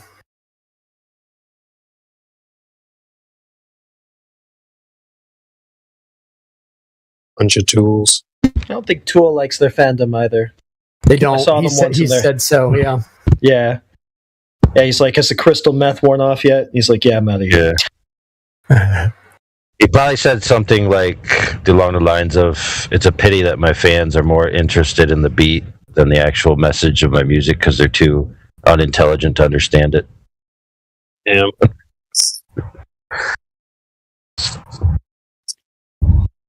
Huh. That's interesting. I used to think that way about like Deadmau5. I used to be really interested, and I liked him a lot. I thought he was like kind of an electronic composer or whatever. I thought he was very talented. But then the people that would go to his shows are just like on Molly and just like trying to rave out and stuff. It's like, so when I went to go see him for the first time, I hated it because he was trying to cater, seemed like, to the guys that wanted to hear like the wah wah wah wah wah wah wah, type of stuff, and I just wanted to hear like the more composed stuff. So I was like, all right, well, I'm not going to concerts anymore. This is stupid. But I understand their pain in making music that they feel like their audience doesn't understand. So I get that. Which is why I'll be doing a lyric review coming soon. I might be going over my lyrics here on the live stream. Like, we want to worship the black or white. Oh, maybe the black is right. I think he's hot micing. Put him back on mute. It's probably a good call. Makes me feel better about doing it in the first place. But anyway.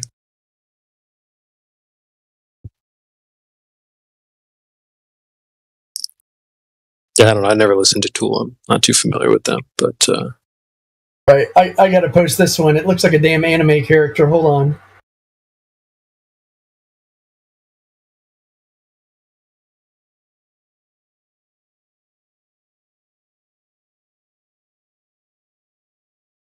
oh, Tool.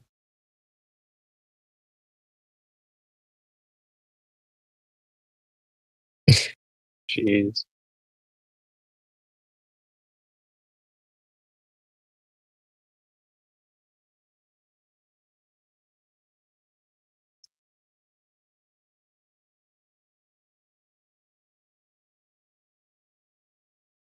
Here's another brilliant move by Wizards of the Coast, right? Dungeons & Dragons to remove half species from player's handbook claims the entire idea is inherently racist.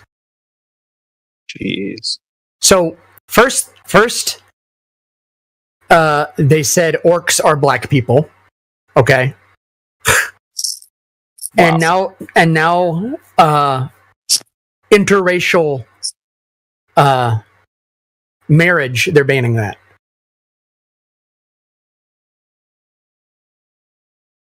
Guess I should just, stop existing then. I guess so. That's right. I'm mixed. Now, are you an Oreo or a coconut? Oreo. Yeah, Oreo. What's a coconut? Coconut, that is, I believe that's a brown person who's white on the inside. Okay, whoa, hold on. Let me think this. Let me read. So that's like a Mexican or it's a Hispanic. The only problem is Hispanics are white because Spain is from Europe and they're Caucasian. So it doesn't even make sense.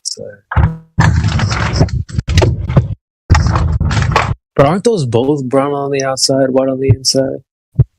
Is there a fourth primary race besides Mongoloid, Caucasoid, and Negroid? I don't think there is. I think those are the three. I mean, some people would say reptile, but yeah. Well, we were talking about demons. I only categorize races in terms of what soy jack represents them. So there's coomers, there's groomers, and these are all completely based on phenotypes. The gray. I think we should just stop categorizing along racial lines and just do phenotype. Like, that guy looks like a kid diddler. So what would that make you? Me? A conquistador, because that's what I look like. How about a musketeer? Oh yeah, I could go with musketeer. I think conquistador sounds more cool. Yeah. But hey, I mean, how about that patriotic? I could more envision myself as a conquistador, going out and wrecking some Aztlan wombs. I feel like conquistador has a better stash as well. Yeah. Plus I have I got that devil beard and the cool mustache, so Yeah, and obviously slays. I'm a big believer in separating the beard and the mustache, where they shouldn't be one thing. You should have a beard and a mustache. I haven't done that yet. That's what I've got. I need to try that. I've been thinking about trying that, but just haven't tried that yet. A little bit more maintenance, because there's more geometry that you have to cut into your beard to then trim out your mustache. Right. I think I could pull it off, but I just haven't messed with it. Still enjoying my beard, I guess. It's still fairly recent.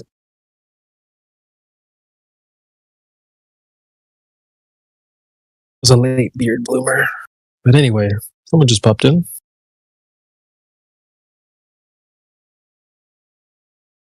Man, it's unfortunate that guy had to go. I feel like I might have scared him off, put the heat on, but sorry guys. You did. It's on me. I just don't like. I've got a couple pet peeves. I think he hit one of those. I could see you were calm, but I could tell. It's like, this guy's pissing creation bear off. Like, you can't say that, bro. Don't be lying. It's like I've already said this, but we all experience the same thing. So you can't just say that you experienced something else. That's crazy. So I've got to call that out. I appreciate you being honest. Yeah, that's why what are you singing in the back? Yeah. I believe I can fly. Yeah. Just believe, bro. That's all you got to do is believe, man. I believe I can touch the sky. And some of them literally say that you guys just don't believe enough.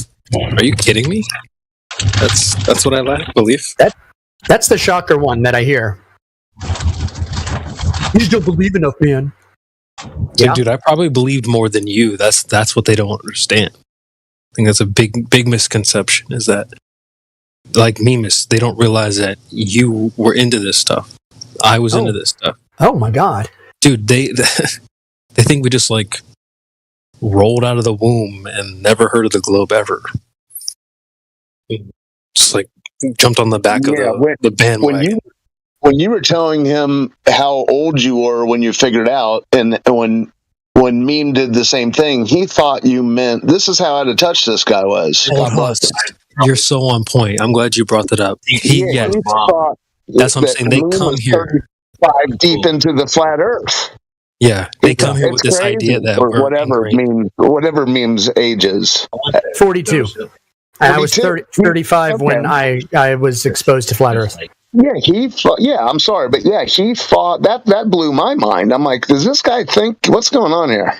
Yeah, even when we told him directly, hey, yo, bro, we were in the globe heavily 35 years. He's like, yeah, see, flat Earth, 35 years. It's like they really, truly. I might have that. I always ask. Into the break is just hot micing, bro. Into the break, you're hot micing. Yeah, no, that's why I had to remute him the last time because he didn't realize he was unmuted. I think he's just into the break-in. You know what? Let's not mute him. Let's just disconnect him so that he has to actively reconnect. Let's do that, because then we're going to get Oops, there we go. Like I was Just saying, disconnect them. That room was the bomb shelter. Or just a way of life. How do you disconnect? Right click. Got it. Oh, you got it? Okay. There. Oh, that's a good idea. Actually, I see. That's a good idea. Because if he wants to come back, he'll have to clickety click. In case Helio ever hears this, we're just going to start disconnecting him. Oops. Oh, what happened? But yeah, no, dude, they have these comforting ideas about us. And that's one of them, that we never really got familiar with the globe. We never liked it. We weren't, we don't know the facts or whatever. When it's really the contrary. Like I don't want to speak for everybody. I was big into it. Right. I can't draw, but the only thing I would doodle is the globe. It's like the only thing I could doodle is little globes or I never showed you my artwork, have I? No. No, I'll have to show it to you sometime. But, all the documentaries, all of them. Cosmos. Well, I think what really gets them, what causes the spiral is that no matter how little they know, they come in here thinking that we have never known what they know. Yeah. That's what gets them, because they can't conceive in their mind that anyone believes differently from them, and so the dumb little factoids that they have that are actually nothing, they think those are going to be like revelatory to us. Like, I bet they've never thought of this ever. No, the reason that I was able to parse all this data within a 3-minute stretch from one mathematical test is because I did know everything. I knew just about everything that a layperson can know, a reasonably intelligent layperson who was very into the subject could know. I knew how inertia worked in space. You know how many people don't know how inertia works in their model? Yeah, I don't think I could say that. It's ridiculous. They do not understand the relationship that objects have to each other in a zero-G environment. They literally don't understand. And it's baffling to me that I knew so much, but it was like the moment I saw the math, 100 different lights suddenly turned on and connected. All the lines just instantly connected. I was like, I immediately saw how everything worked. Brain boost. Or what is it? Brain blast. It's freaking Jimmy Neutron. Yeah, for real. It's like a bullet right to the brain. That's what's up, though. I've heard you say that before. It was a pretty quick onset. Yeah, I had been familiar with flat Earth, but not in any kind of informative way. Like I had researched a lot about Antarctica because I was trying to. There was a reward, like $10,000 reward for figuring out the story to Dark Souls, and so I was like, I'm going to try it. And I looked at all the images and games and stuff like that, and tried to find out all this other stuff. And I was noticing that there was a ring of mountains, of icy mountains around everything. I what if this is a metaphor for something else? Because I always noticed that the moons in the Souls games were on Earth. It was Earth's moon. It was Luna. And in Bloodborne also. And I thought, what if there's something else here? And I just looked at things. I was connecting some dots to Antarctica. And then I look at it. And as I'm looking through stuff about Antarctica, guess what comes up? Flat Earth. I'm like, I even said to myself, I'm not going to get into this just in case it's true. And I just moved past it. That was it. And so then one day, probably about 4 or 5 months later, I'm sitting there. I'm sitting on the back porch of my house. And I say to myself, you know what? I'm going to try one. I just look up Flat Earth. First video is Rob Skiba. And it's the sight distance to in Illinois, right? Across the lake. I look at it. The hairs stand up on my neck. This is that fast. Once the presentation of the math started, that was it. Yeah, I did the math right there, and that was it.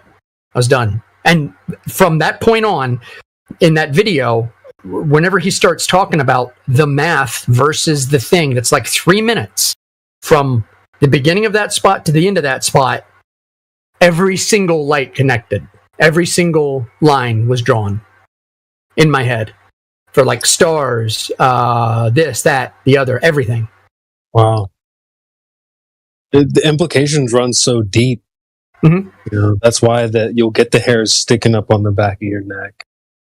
Whoa, there's a lot of questions come up. You know, the implications are definitely there. Yeah, it probably had helped that I had gotten onto geocentrism in 2003. Okay. So I had already left the mainstream cosmology. Yeah, I was really into like Thunderbolts of the Gods, the Electric Universe. And I had gotten into geocentrism, comparative mythology. I was already in that sphere. Right? Yeah. And so I probably had already connected a whole bunch of dots. And they were just waiting for like that linchpin to like shook, bring everything together. Because instantly, the moment I saw that the math was wrong, instantly I knew space isn't real. Instantly. Wow. That was the last thing to go for me. It amazingly, that is the first thing in my mind is, this is flat, 100%. This absolutely is. And my brain was like, therefore space isn't real. Wow. That's cool. Yeah, because that I think that's an issue a lot of people have. They immediately try to cram some type of flat thing into an outer space, and that's where they get goofed up, like immediately. Yeah. So I think if you've had been dealing with geocentric type of thinking, it's not like you were trying to plug that idea into outer space. You're like, oh wow, I guess I don't need outer space if it's flat. Yeah. So that's good.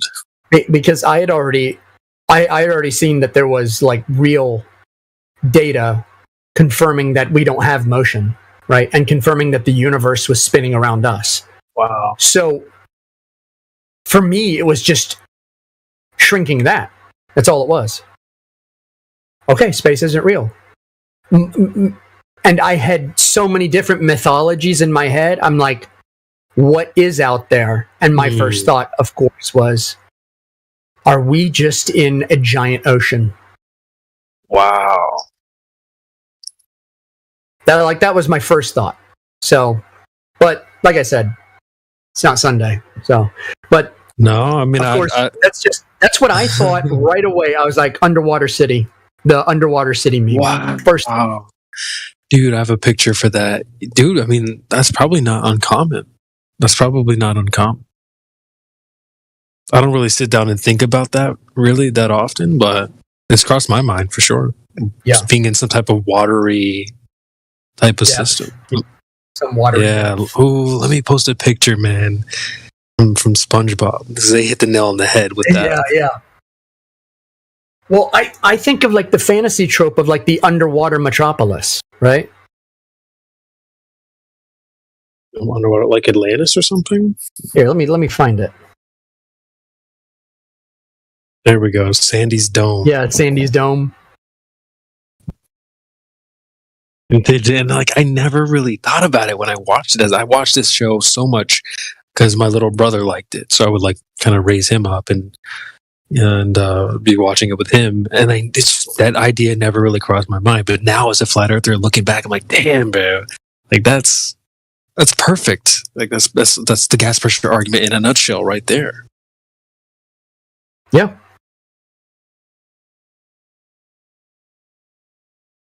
Yeah, let me see if I can find a picture. Oh, here we go. Let me add the photos. Rob, yeah, R.I.P. Yeah. Rippin' pepperoni, Rob.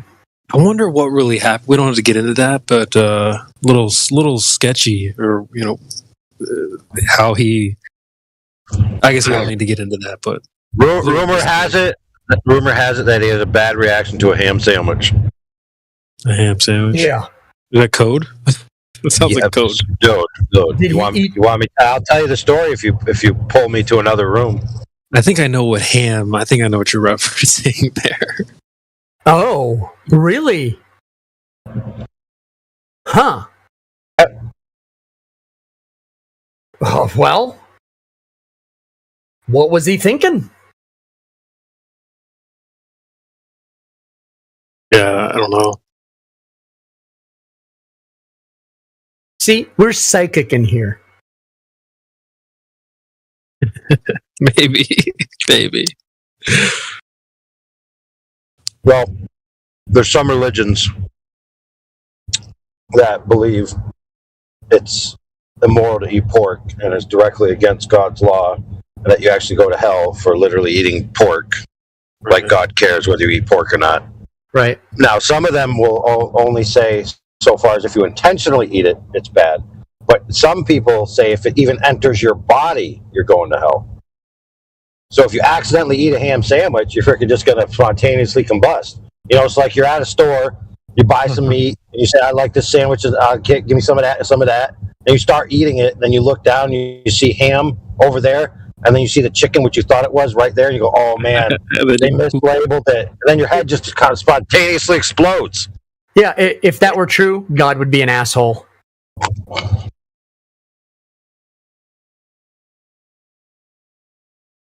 There's some people that believe that if your corpse is violated by ham, you'll go to hell.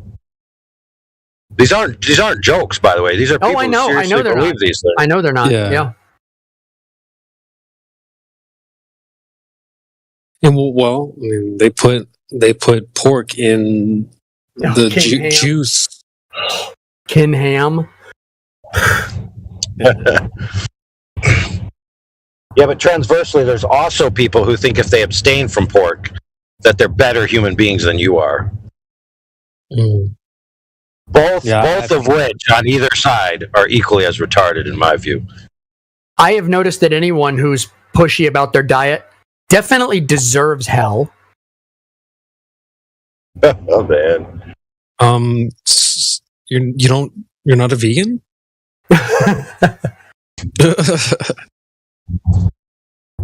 How dare you? Chuckles nervously. Right. I like meat. I like steaks.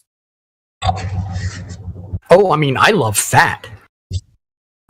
I love fat on a steak, man. It's good for your brain. It is. I love fat on a steak. I like to lick it up.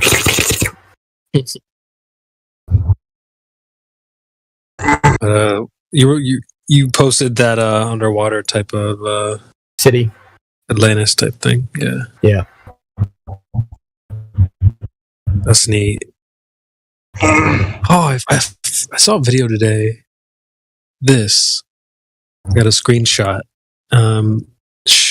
Just a video, lady on a boat. She said, people think the scariest part of being on a boat in the middle of the ocean is the storms, when in reality, it's when you can't tell the difference between the sky or water. I've seen that. Yeah, bro, I've never been on the water like that, but damn, that is. I have. I've been out on the middle of the ocean. It can be frightening. Yeah, I can imagine. That's got to be a hell of a feeling. Intimidating. It's intimidating. Yeah, because you're so small. Like it makes you. I'm sure it makes you feel very small. Oh, that reminds me. So the Globers, they have a problem. You see, they complain to the flat earthers, "Where's your edge? What's beyond the edge? Yada yada yada." But in their paradigm, their world that's available being free space, right? A free space is space that you can travel in.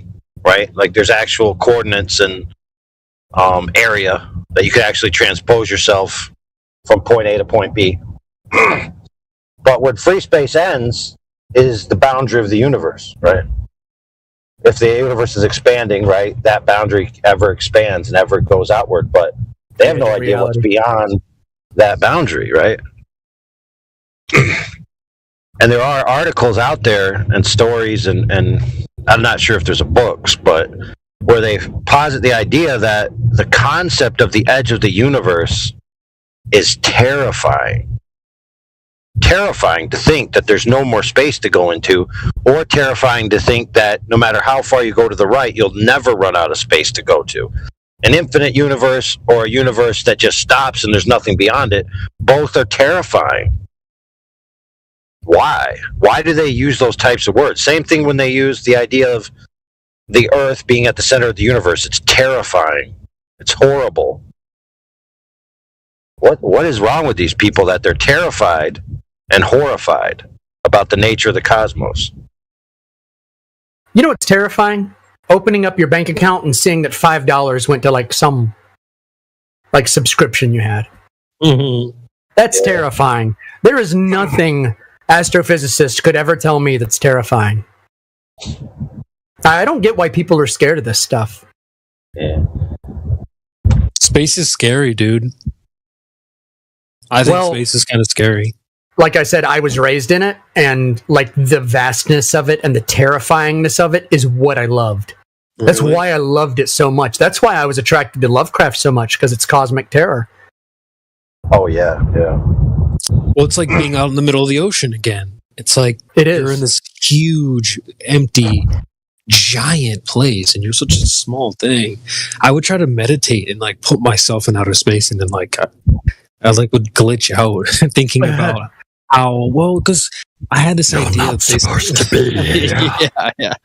Well, there was this idea like you're an infinite loop, and you're in the middle of infinity, and like. I don't know. I would just glitch out like this. It's not working. Dude.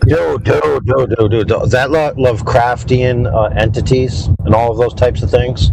As I thought, like that is exactly in line with the new synthesis paradigm of essentially subjective idealistic monism, where there is no external agent creator, and all agents exist within the universe, and they have a set of universal laws at which they can involve themselves with. And since its consciousness is the primacy, then obviously consciousness can affect those laws the same way Neo can affect the Matrix. So what these guys believe, right, part of what they believe is that mankind will eventually ascend to this level where we evolve from nothing to sentience, then we're going to evolve from sentience to losing the need for our biochemical organic body. Right, yeah, but they're going to lose the need for the body by downloading themselves into an electronic host for their consciousness, and then from there transcend the host and become pure consciousness, right, at the top level, like the programming level. And so they believe that the entities that have done this in the past, have attained, like Neo in the Matrix level, control of the system, and are essentially power users. So like these entities, they're involved. Some people would say that it's spiritual or whatever, but it's not spiritual in any classical theist sense. It's spiritual in the sense that they're in tune with the forces of the universe. It's all based off of your Reddit karma. Yeah, stuff like that. Yeah. What's funny about, I think what's so terrifying about Lovecraft is that the center of all chaos is Azathoth, which is the dreaming god. But like all of reality is the dream of the god. The problem is he calls it the idiot god, not because the god is actually an idiot, but the god doesn't even know that doesn't comprehend the dream it's having. Like how we experience a dream sometimes, it's just, and we barely remember it when we wake up. Yeah. And so in Lovecraft's version, it's the dreaming god that is an idiot. It's not conscious of the dream, and so it created all these rules and entities. And that's why he created, my favorite works of his are the dream quests. Because in the waking world, you're in Azathoth's dream. But when you go to sleep, you enter into the dream world. And all the dream world is connected if you journey enough into it. So there was like just a city of cats. So this guy's name is H.P. Love. You talking about H.P. Lovecraft or H.P. Lovecraft? Yeah, I've heard that name a lot, but I'm not familiar. So these are books, or If you read one story by him, you will read all of them. okay, I mean, you're making it's it that sound engrossing. interesting. Yeah, you're selling it to me already. Go look up The Call of Cthulhu. Just make that the first read. Just make that your first read. It's like it'll take you an hour to read it, less than an hour. Nice. Hell, you can go to YouTube. YouTube, just type in H.P. Lovecraft, and there's a million different people who have read this stuff, like audio, and there's audio dramas and everything. Is there a movie? I'm just kidding. Yeah, I was gonna say you actually want to stay away from Lovecraft movies because they don't do it justice. Yeah, they never do. Do you know the trope? Do you know the close escape trope where somebody opens up a window, throws a sheet out the window, and escape just in the nick of time? Yeah. You know how that's been a trope throughout movies for... Did he start that? He started that. Nice. In a novella called The Shadow over Innsmouth, which legitimately was terrifying. Yeah, that's a classic weird. little move, though. The sheet out the window. Go ahead. Yeah, that's strange. That makes me put Wes Anderson's film catalog in another light because his first movie begins with that. Yeah, with someone escaping in a bottle rocket, escaping on the sheet. If you look at interviews with Wes Anderson and Stephen King, they're going to tell you that their inspiration was primarily H.P. Lovecraft. They both do. Same with even J.J. Abrams. You know that movie Cloverfield? Heard it. Yeah, I've heard of it. Yeah. Absolutely. Okay, Cloverfield. That's Lovecraft. It was his tribute to Lovecraft with The Call of Cthulhu. But this time, Cthulhu's coming out and attacking the city, essentially. I'm not a Lovecraft scholar, but the last Lovecraft I held in my hand and read, I was reading aloud via request of others, and it was so spooky after 3 sentences that they said just put that down. So it's in the work. Let me read you some good juicy stuff from the books. Go ahead. My memory banks. Okay, so let's see. Let me find a good quote here, nice and juicy. Oh, okay. So with this technology, we will be able to communicate with and perhaps even borrow the power of otherworldly entities. Yes. Wow, so rich and deep, don't you think? Newsflash, that's not from a fiction book. That is people who are involved with the D-Wave. Real technology. Rewind back to the radio. Even the people who were trying to do the radio, part of their goal was to communicate with these entities. Yeah. Right? So there's people out there that really think this is the way the universe runs, and that there really are these entities, and they're really trying to move humanity towards communing with them. That is very much Nyarlathotep. So there's this, let me see if I can find it here. Is this it? Let me see if this is it. Come on. 4, 3.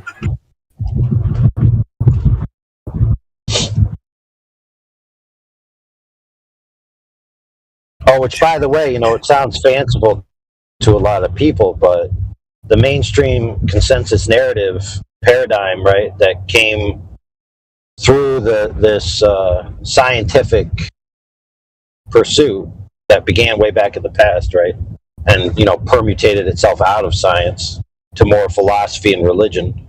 But anyway, the point is that they got everyone believing that they're doing real science, and so the conclusions that they come to are validated and true. They're going to be the ones that push all this crap, and they're going to say the science has finally arrived at these truths, that the universe is conscious at its base level. We're all spirits floating around in a big consciousness. Matter is subservient to consciousness rather than the other way around, like materialism says. And people are going to be like, wow, that just sounds like age-old mystic religion stuff. They'll be like, yeah, but this time we did a bunch of science before we came up with the answer. Whereas before, people just made it up. So Nyarlathotep is only like 9 minutes long. We could play it in here.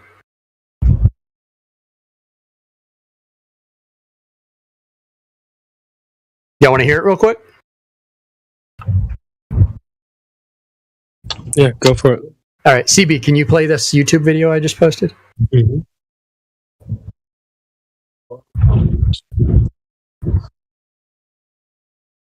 Or like put it in the bot and play it? Done.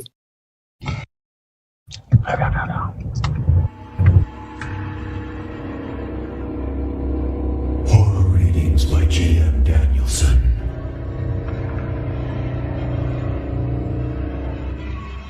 Nyarlathotep. Increase the volume. Volume.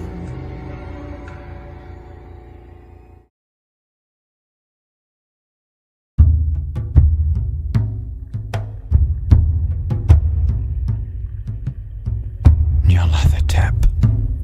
Is that better? The crawling chaos.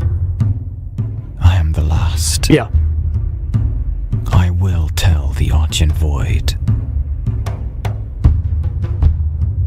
I do not recall distinctly when it began, but it was months ago.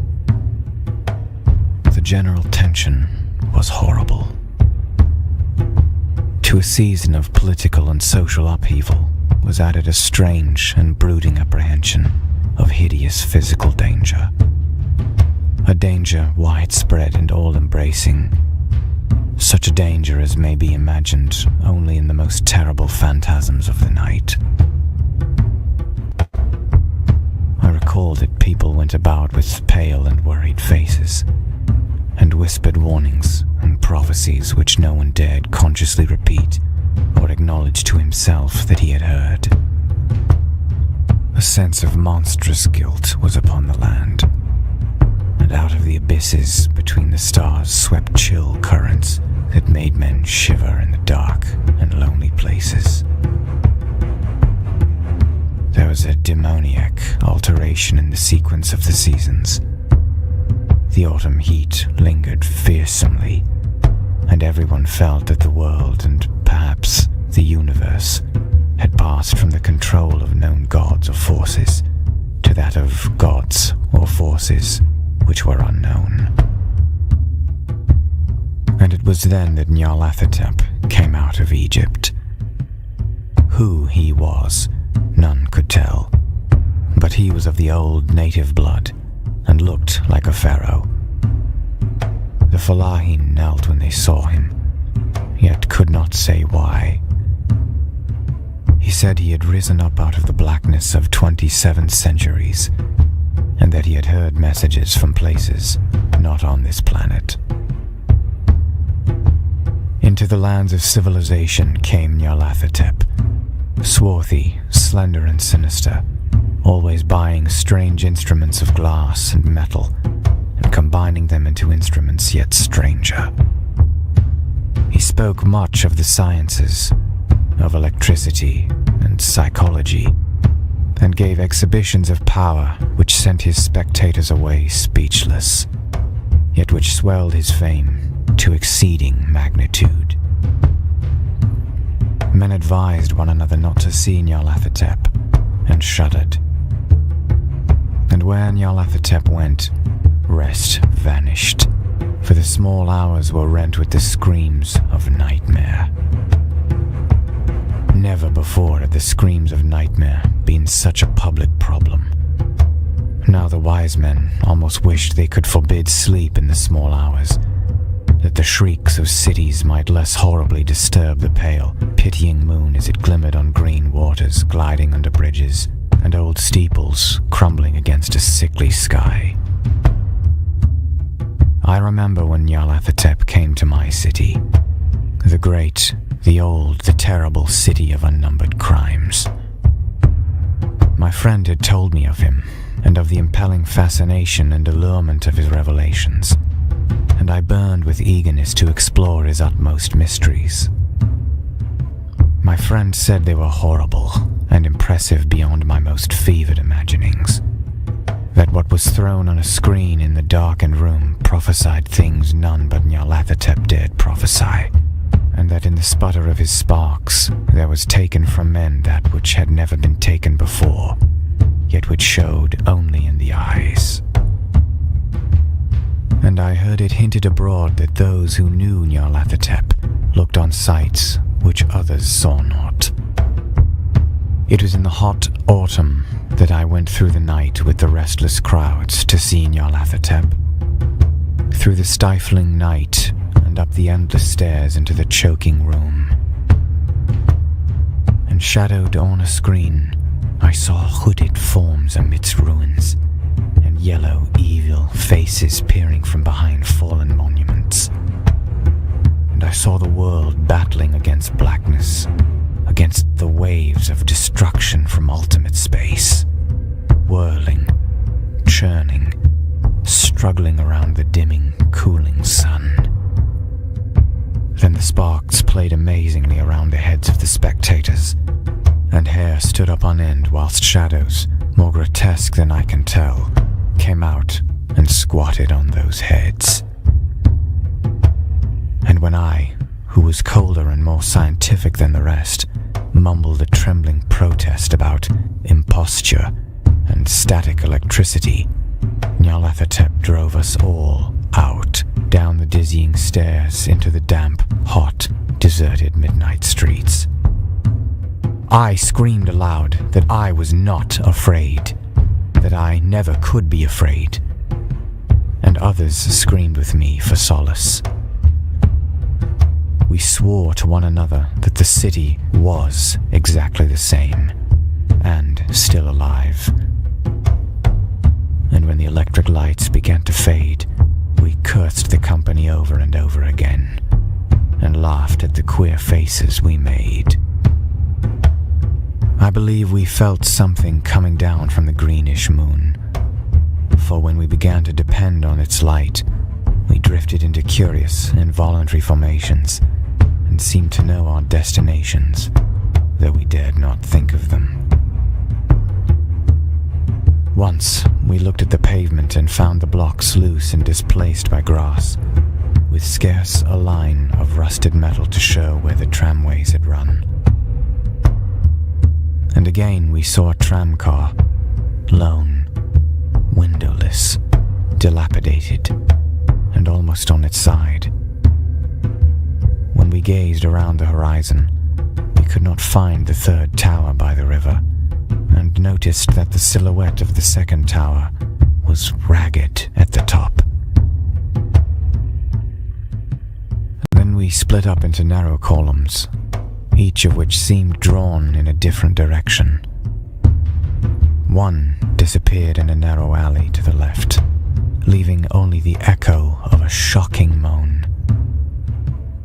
Another filed down a weed-choked subway entrance, howling with a laughter that was mad. My own column was sucked toward the open country, and presently felt a chill which was not of the hot autumn. For as we stalked out on the dark moor, we beheld around us the hellish moon glitter of evil snows. Trackless, inexplicable snows swept asunder in one direction only, where lay a gulf, all the blacker for its glittering walls. The column seemed very thin indeed as it plodded dreamily into the gulf. I lingered behind, for the black rift in the green-litten snow was frightful, and I thought I heard the reverberations of a disquieting wail as my companions vanished. But my power to linger was slight. As if beckoned by those who had gone before, I half floated between the titanic snowdrifts, quivering and afraid, into the sightless vortex of the unimaginable. Screamingly sentient, dumbly delirious, only the gods that were can tell. A sickened, sensitive shadow writhing in hands that are not hands, and whirled blindly past ghastly midnights of rotting creation. Corpses of dead worlds with sores that were cities, charnel winds that brush the pallid stars and make them flicker low. Beyond the worlds, vague ghosts of monstrous things. half-seen columns of unsanctified temples that rest on nameless rocks beneath space and reach up to dizzying vacua above the spheres of light and darkness. And through this revolting graveyard of the universe, the muffled, maddening beating of drums, and the thin, monotonous whine of blasphemous flutes from inconceivable, unlightened chambers beyond time. The detestable pounding and piping, whereon to dance slowly, awkwardly, and absurdly the gigantic, tenuous ultimate gods. The blind, voiceless, mindless gargoyles whose soul is Nyarlathotep.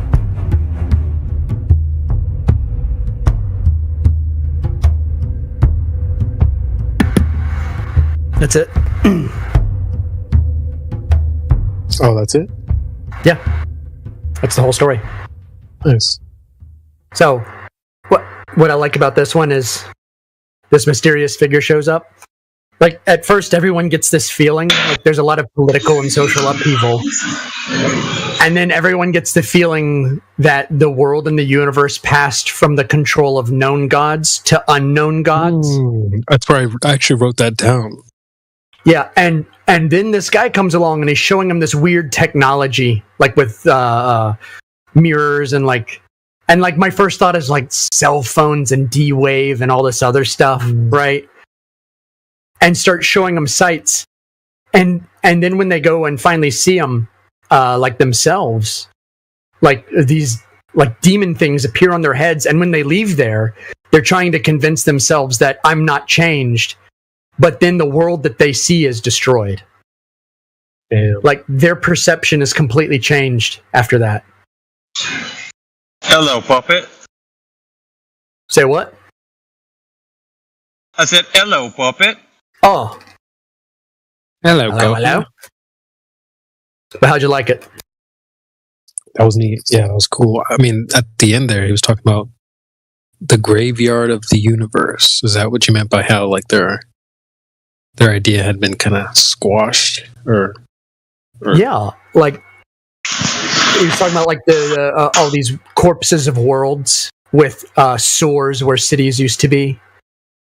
Yeah. Like, damn, red pill. I guess It's like the guy that said earlier, you gonna red pill me? Or what did he say? No, he wanted to red pill us, apparently. What an interesting guy that was. Interesting's a word. Unintelligent was another. the guy we just spoke to. Yeah. Man, I miss all the good stuff. About that moss guy, Sticky Moss or whatever. I'm at Sticky Moss. I'm at work rolling my eyes. I'm like, just wanted to come in here. I was thinking about heading to to break real quick. But guys, I'll be right back. No, we got talking about some concepts. We brought up Lovecraft and decided to listen. I decided to listen to a short Lovecraft story that's like 9 minutes long. Yeah, pretty cool, man. Since all his stuff is in the public domain, so you can play it. And you can't copyright it.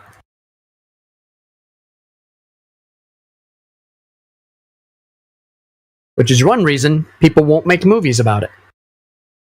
Okay. Well, let me just pop my Lovecraft cherry. What from that last conversation stood out for you, Miggy? Anything in particular? Let's see. He was using pretty much the old fallacious reasoning. He said he was leaning more towards flat Earth, wasn't he? Or was that the different guy? That's a different guy. We gave that guy the flat Earth role. Oh, or no, that was Alaric who was leaning, and he's flat earther, but he's gonna stick around for a little while. The other guy asked for a flat Earth role, who had us on the fence for a while, and we ended up giving him the flat Earth role. Okay, so this last one was just pretty much a glober straight out, right? Yeah, just a glober. Okay. A normie globe head. Yeah, he's he's more normie because he didn't know much, and he admittedly said so. Yeah. But then he said he didn't know much, and then he, like, when his pride started to sting a little, he started to kind of fire back. The professor was in his DMs. The professor was in his DMs. Yeah. So I suspect because Phil was DMing me while we were talking to him. Well, as soon as you presented the Black Swan, he's like, "Oh, that's refraction." Yeah. It's like, what? You don't even know the argument. He didn't know the argument. Well, yeah, he brought up refraction way too out of the blue and thought it was reflection. Isn't he the one that was getting perspective confused with perception? Yes. Yeah. He's like, "Oh, it's not the perception." You're like, "Dude, you mean perspective?" Like, so whoever was in his DMs was just giving him buzzwords and buzz phrases that he didn't understand. Yeah, it's like Joe Biden trying to say from a teleprompter. You know, read the prompter, dude. What are you doing? The thing about America. The best thing about America is Xi Jinping, Himalayas. But yeah, I mean, you guys. But this is the thing: they do not understand us. When we're walking them through the Black Swan, there's no deception, there's no trick, there's no trap door. You just walk through the argument, and then you understand. That's it. And as we're telling them, look, it's not about the rigs. Oh, but look, if you just consider the height of the rigs, dude. It's not about the rigs. Man, we should do a challenge, dude. Me and you I should have like a week off of work. You should take a week off, and we should see how many people we ransack in 1 week.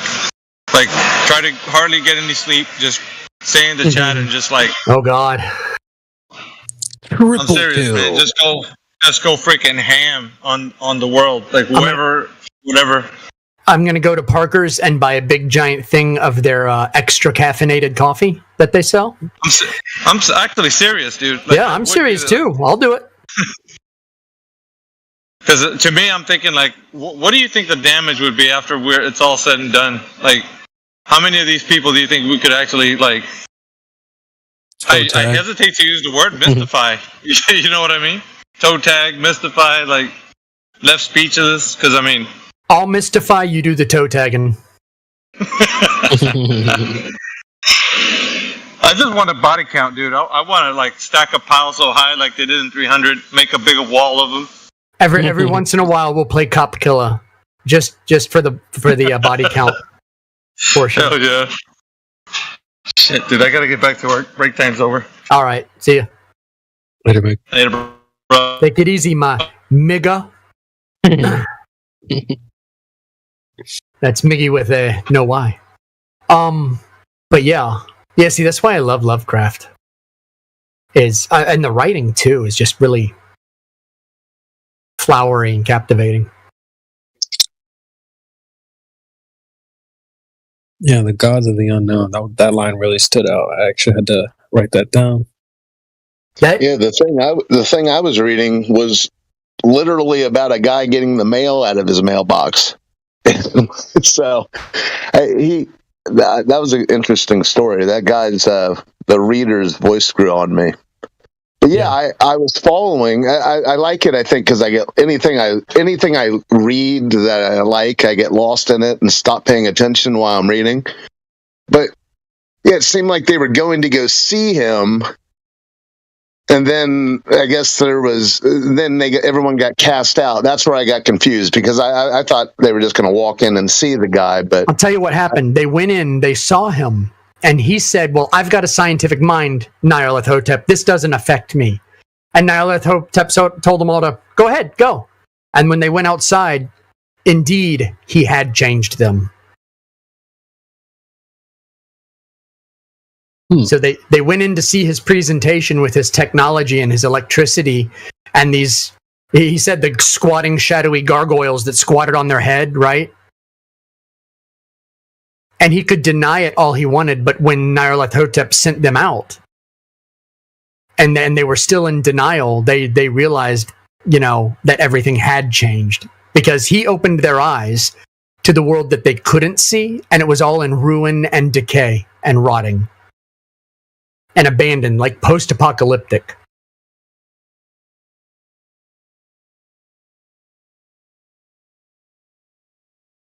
Hard to unsee that.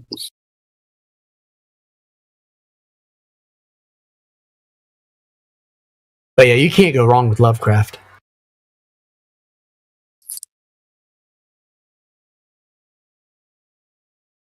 Another good thing is he was a raging anti-communist.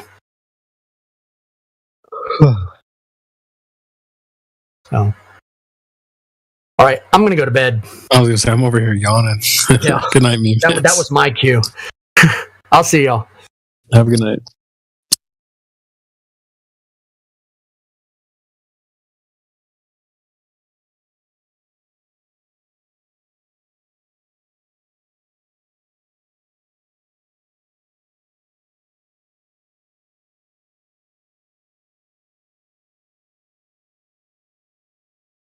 Well, that's a walk-off song.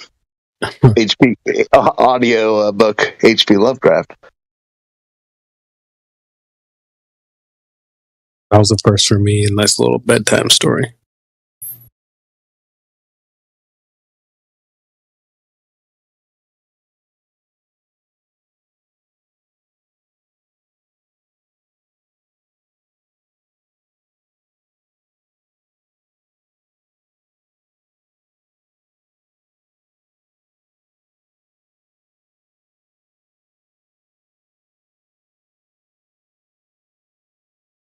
But yeah, I guess I'll comment before I go. Just Mickey, if he's out there listening, but that idea is not a bad one.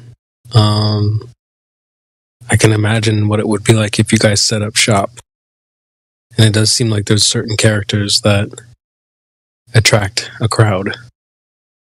And so it could be a hell of an event. It doesn't have to be a 1 week. It could even be like 2 or 3 days back to back, And I'm sure there's... You're watching 24/7 Flat Earth Discord live.